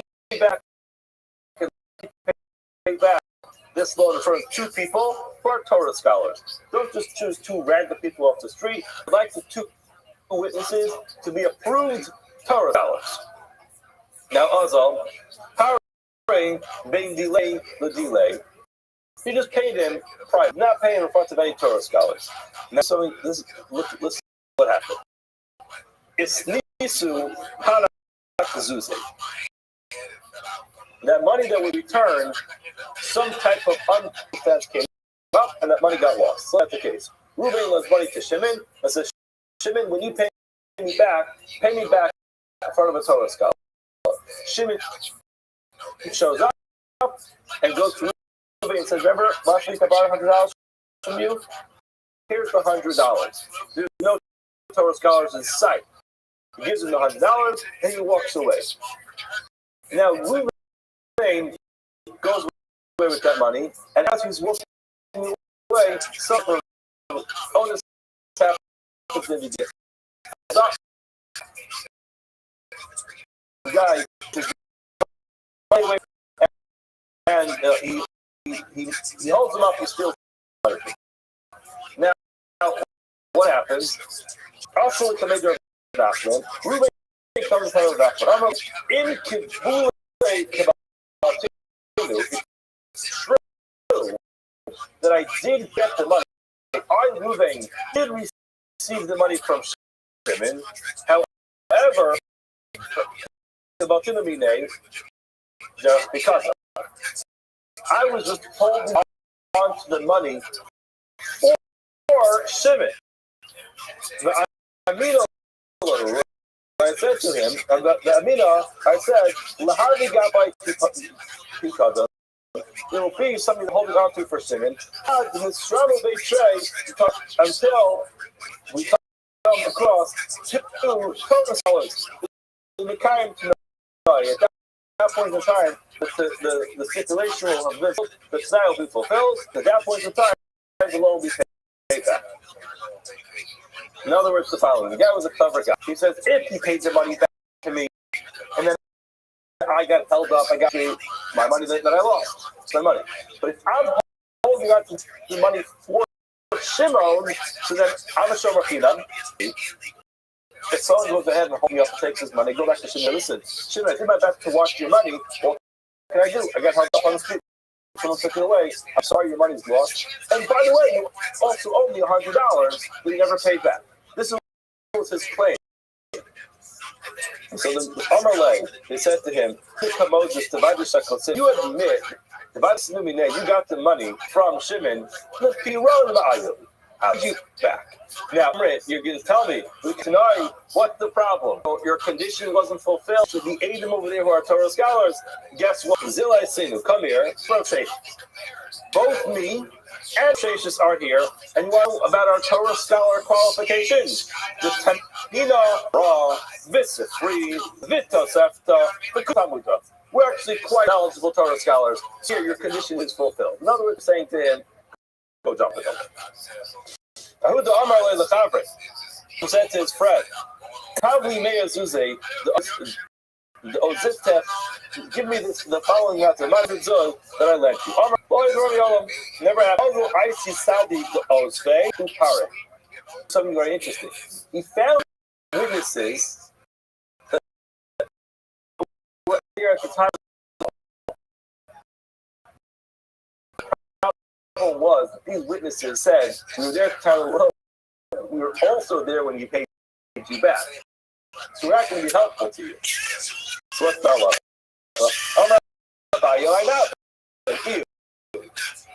Sorry, my novel. What should we do? These two witnesses are here to actually substantiate the loan, and they say he borrowed it. But in Rabbi, the same people who are substantiating the loan are actually saying that he paid back, so we can't really help you. There's nothing we can do. Rava disagrees when he says, Kola over Lola BC. In the claim of I never borrowed from you is once you claim you never borrowed the money, you are admitting you didn't pay back because nobody pays back money that they didn't borrow. That's the concept called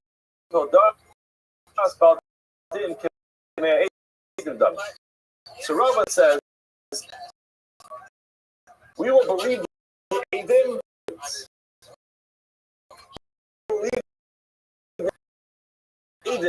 you borrowed the money.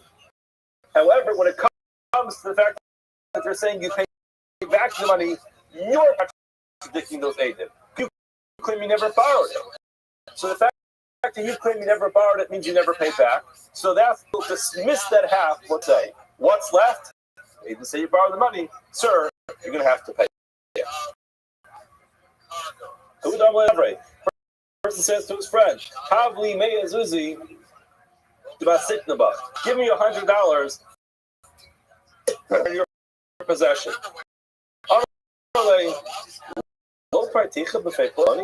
Didn't I pay you back in front of Reuben and Shimon? So they went out, they got these two identified witnesses, and we were the witnesses, pay back? Nope, no. Someone has now been officially established as a liar. Why? He claims he paid back the loan in front of Reuben and Shimon. Reuben and Shimon say it's a baba nice. It never happened. We didn't watch this guy pay back. So Amalei Rava, no, I'm going to disagree with you.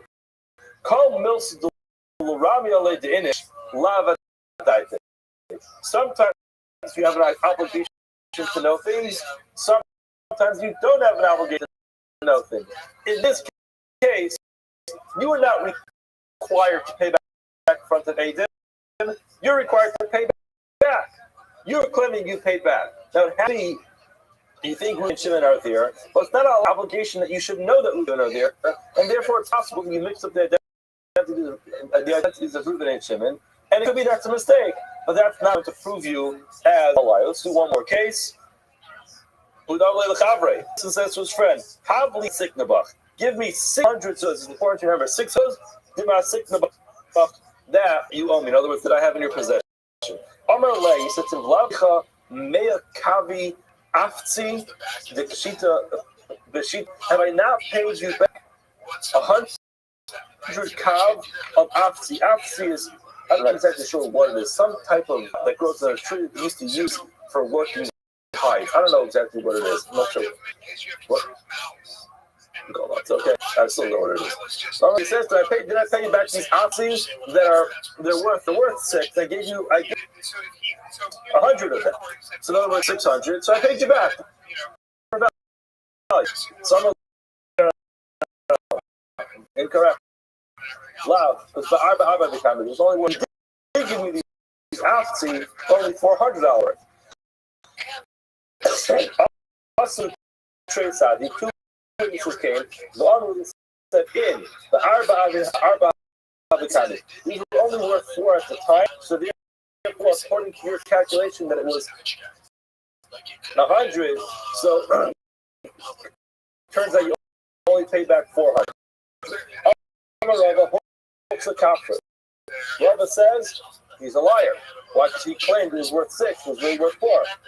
Rabbi Barchama, no, Rabbi, why don't you go back to what you said before? Amrit, you told us that the Inish lava daite. Can you tell us that people don't have to know something that they could make a mistake? In other words, this guy is not a nut, so he doesn't know exactly how much they're worth. So therefore, he thought, and therefore that's why he claimed it. But again, because I paid you $600 worth, sticking to the fact that he paid $600, he happened not to have the value of the nuts, or you said the wrong amount. But he still claims he paid you back to $600. How did they get to $600 from these nuts? I gave you $400 worth of nuts and $200 in cash.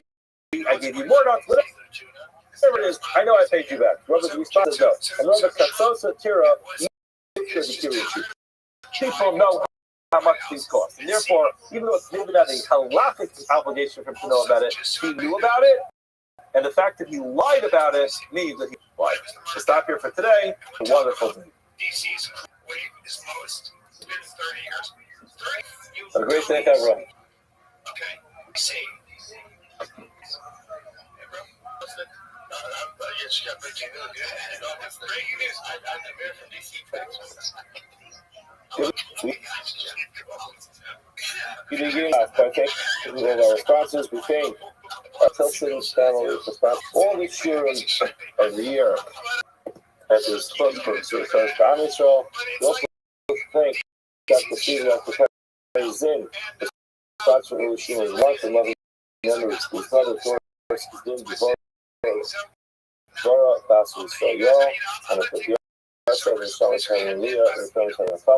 also thank our daily sponsors for today, Ilan and Ross, the sponsor of our family today in memory of Ayla Rivka Basmeyer. We have a late making sponsorship here.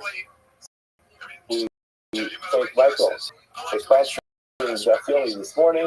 Of course, for Shlomo, for Yehuda Mordechai, Ben Shana Rivka, so to have a refuah. Today's but let that not believe. We are starting on Daf Lamed Chesed days, a third of the way down the Amud. He's an attorney for the Department of Justice. We were left off by the Mashbian also. Yes. The Gemara said for Mashbian also, when they make him take the Shvuah, they say to him, Lavi Yodea Shvuah. Just know that it really doesn't make a difference what you mean when you make the Shvuah. That's not the relevant point over here. The point is what we have in mind. Whether we, the base, are going to tell you what we want you to swear about, and when you take the Shvuah, that is what your Shvuah is referring to. Yes. Why will you remember Leachi? Why do you have to tell this guy this? Why do you have to have this thing where the base has one thing in mind, and you're telling him you're swearing upon our mind? Mar says you're so irrelevant because of the story that happened with the stick of Rabbi. This is a story that came up previously in the Gemara, which was where this individual was brought in because he denied a loan and he had claimed that he had returned the money to its proper owner. He came to him, the owner was there, and he was adamant he had not gotten the loan back. And what happened? He told him, "Go ahead, take a shvuah that you paid him." He handed the stick, and the Waldemar told him not his walking stick. He took a shvuah for the attack, and he was so upset. He knew already 100% clarity he had not paid him back. He could not believe the audacity to go ahead and take a false shvuah in basin that he paid him back. He took the walking stick, he threw it on the floor, it broke. And what happened? The money came out of the walking stick. He found out this guy had hollowed out the walking stick, put the money in, and he pulled this. We're technically paid the guy back by handing him the shvuah. He wasn't, but ultimately he had to stick money. And because you know what? We can't have people having these little shticks up their sleeve when they make the shvuah. We're going to make the shvuah based on what we say, and no shtick allowed. Now it goes on to a discussion about whether the mitzvahs. A couple of things we have to keep in mind over here. We just want to get ourselves a little familiar with terminology, like this will all go very smooth and very easily. Very easy. We have something called a taina.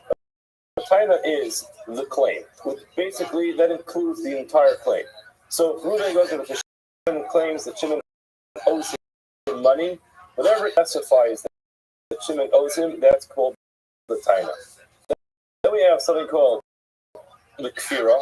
Kfira, whatever's right. So Reuben goes to Shimon and says, "You owe me $100." Shimon denies 100. He owes 50, and the hodah then that he owes 50. So the taina is 100.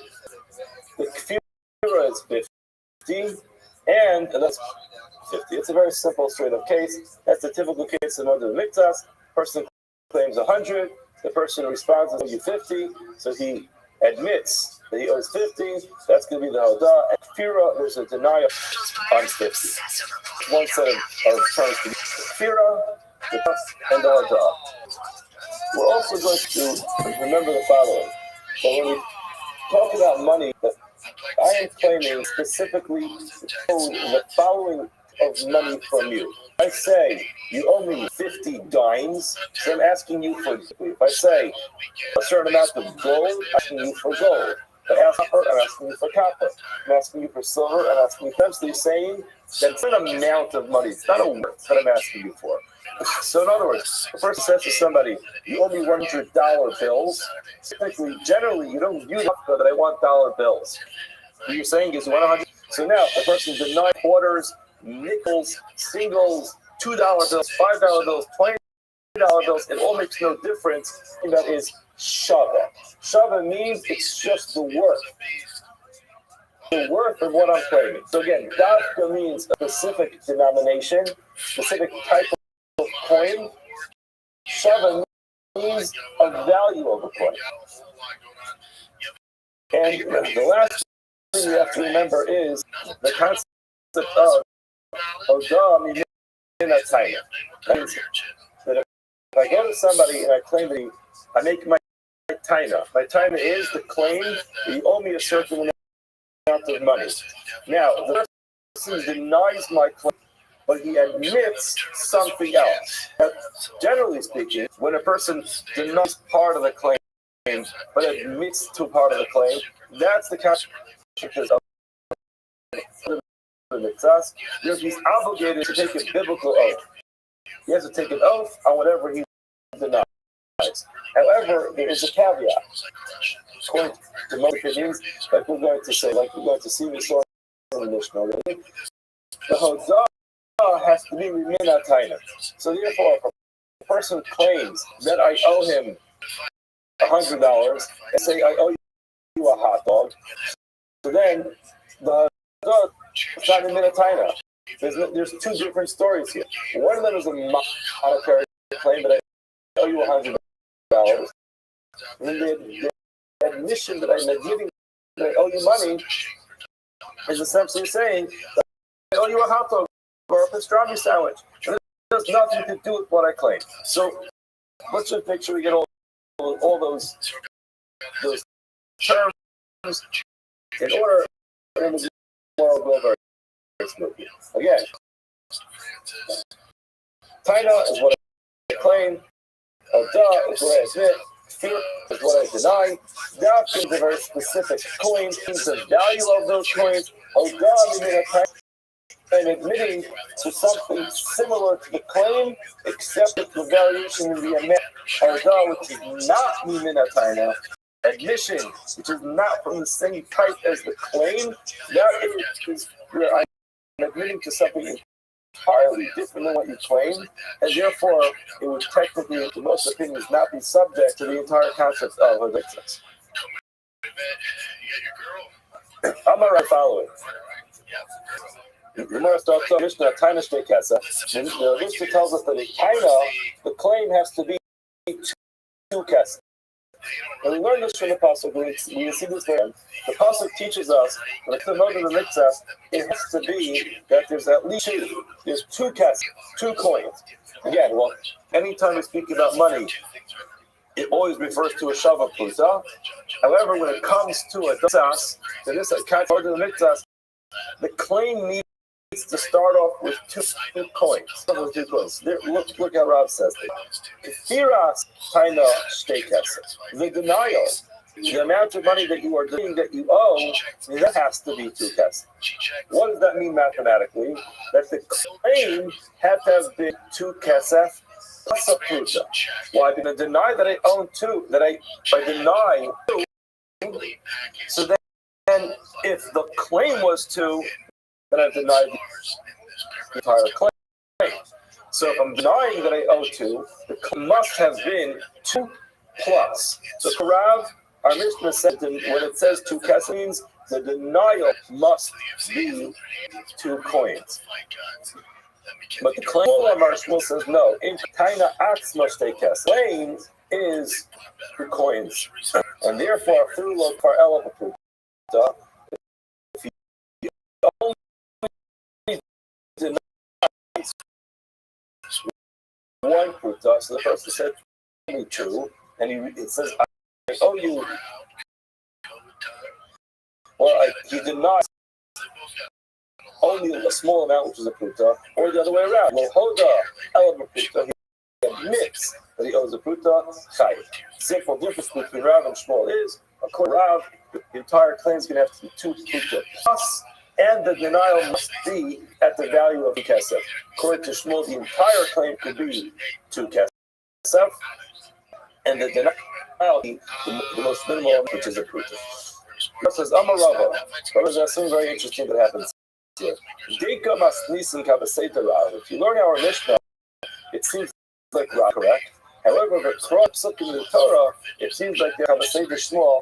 They seem to check Shmuel is correct. Now let's go with this and say the Rav Mishnah seems to back up Rav in the Ketana, for it says Hataina. In the Mishnah, the words were Hataina is the coins. The Hoda, the Ilu, Rashi takes with the word the Ilu, Pruta, it doesn't say that there should be a kfira of a pruta. In other words, if the Mishnah said that the kfira is a pruta, then Shmuel would be correct. It doesn't say that. It says, the Mishnah, what you admit to is a shava pruta. Bob is probably correct that the admission has the admission can be about, but the kfira has to be 2, and what is going to be a pruta. Now, Nami, another Mishnah thing regard to shava pruta.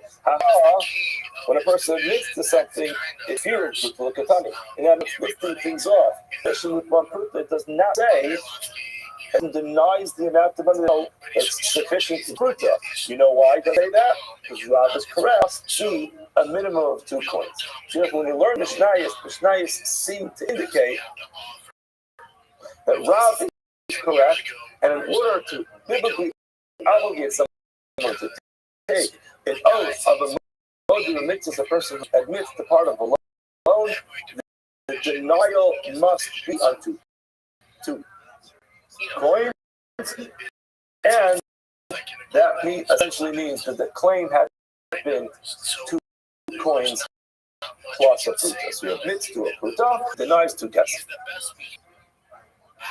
Now the cry conversation with psukim in the Torah seems to back up Shmuel.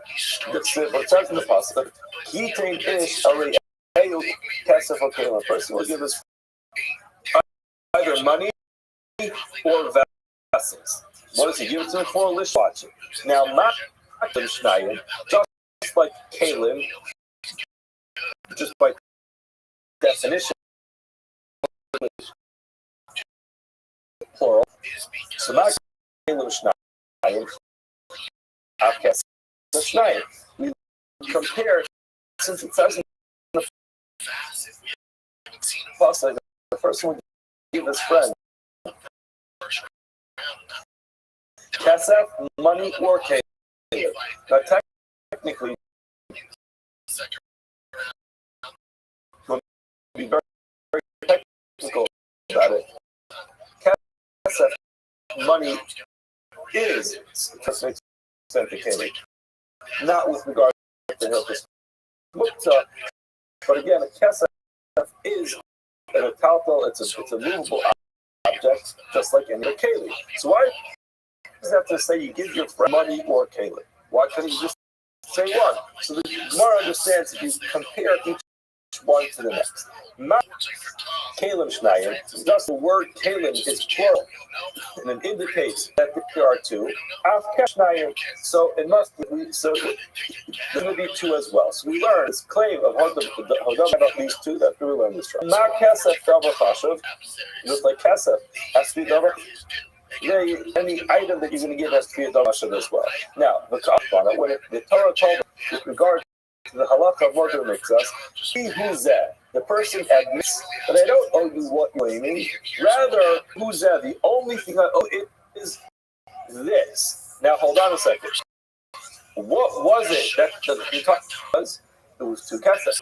So again, if you look at the pasuk strictly, you're saying just kalim are 2. My entire loan, or the amount of money disputed here is 2 coins. The person admit to who's that. Part of that too. It seems like Shmuel is correct. And he admitted to only part of that, which is obviously mitzvahs, and he has to take a shul, not like Rav. Now Rav is not that's in the Gemara. Only Baile takes us at. When's your GP appointment? I watched back the video. Appointment.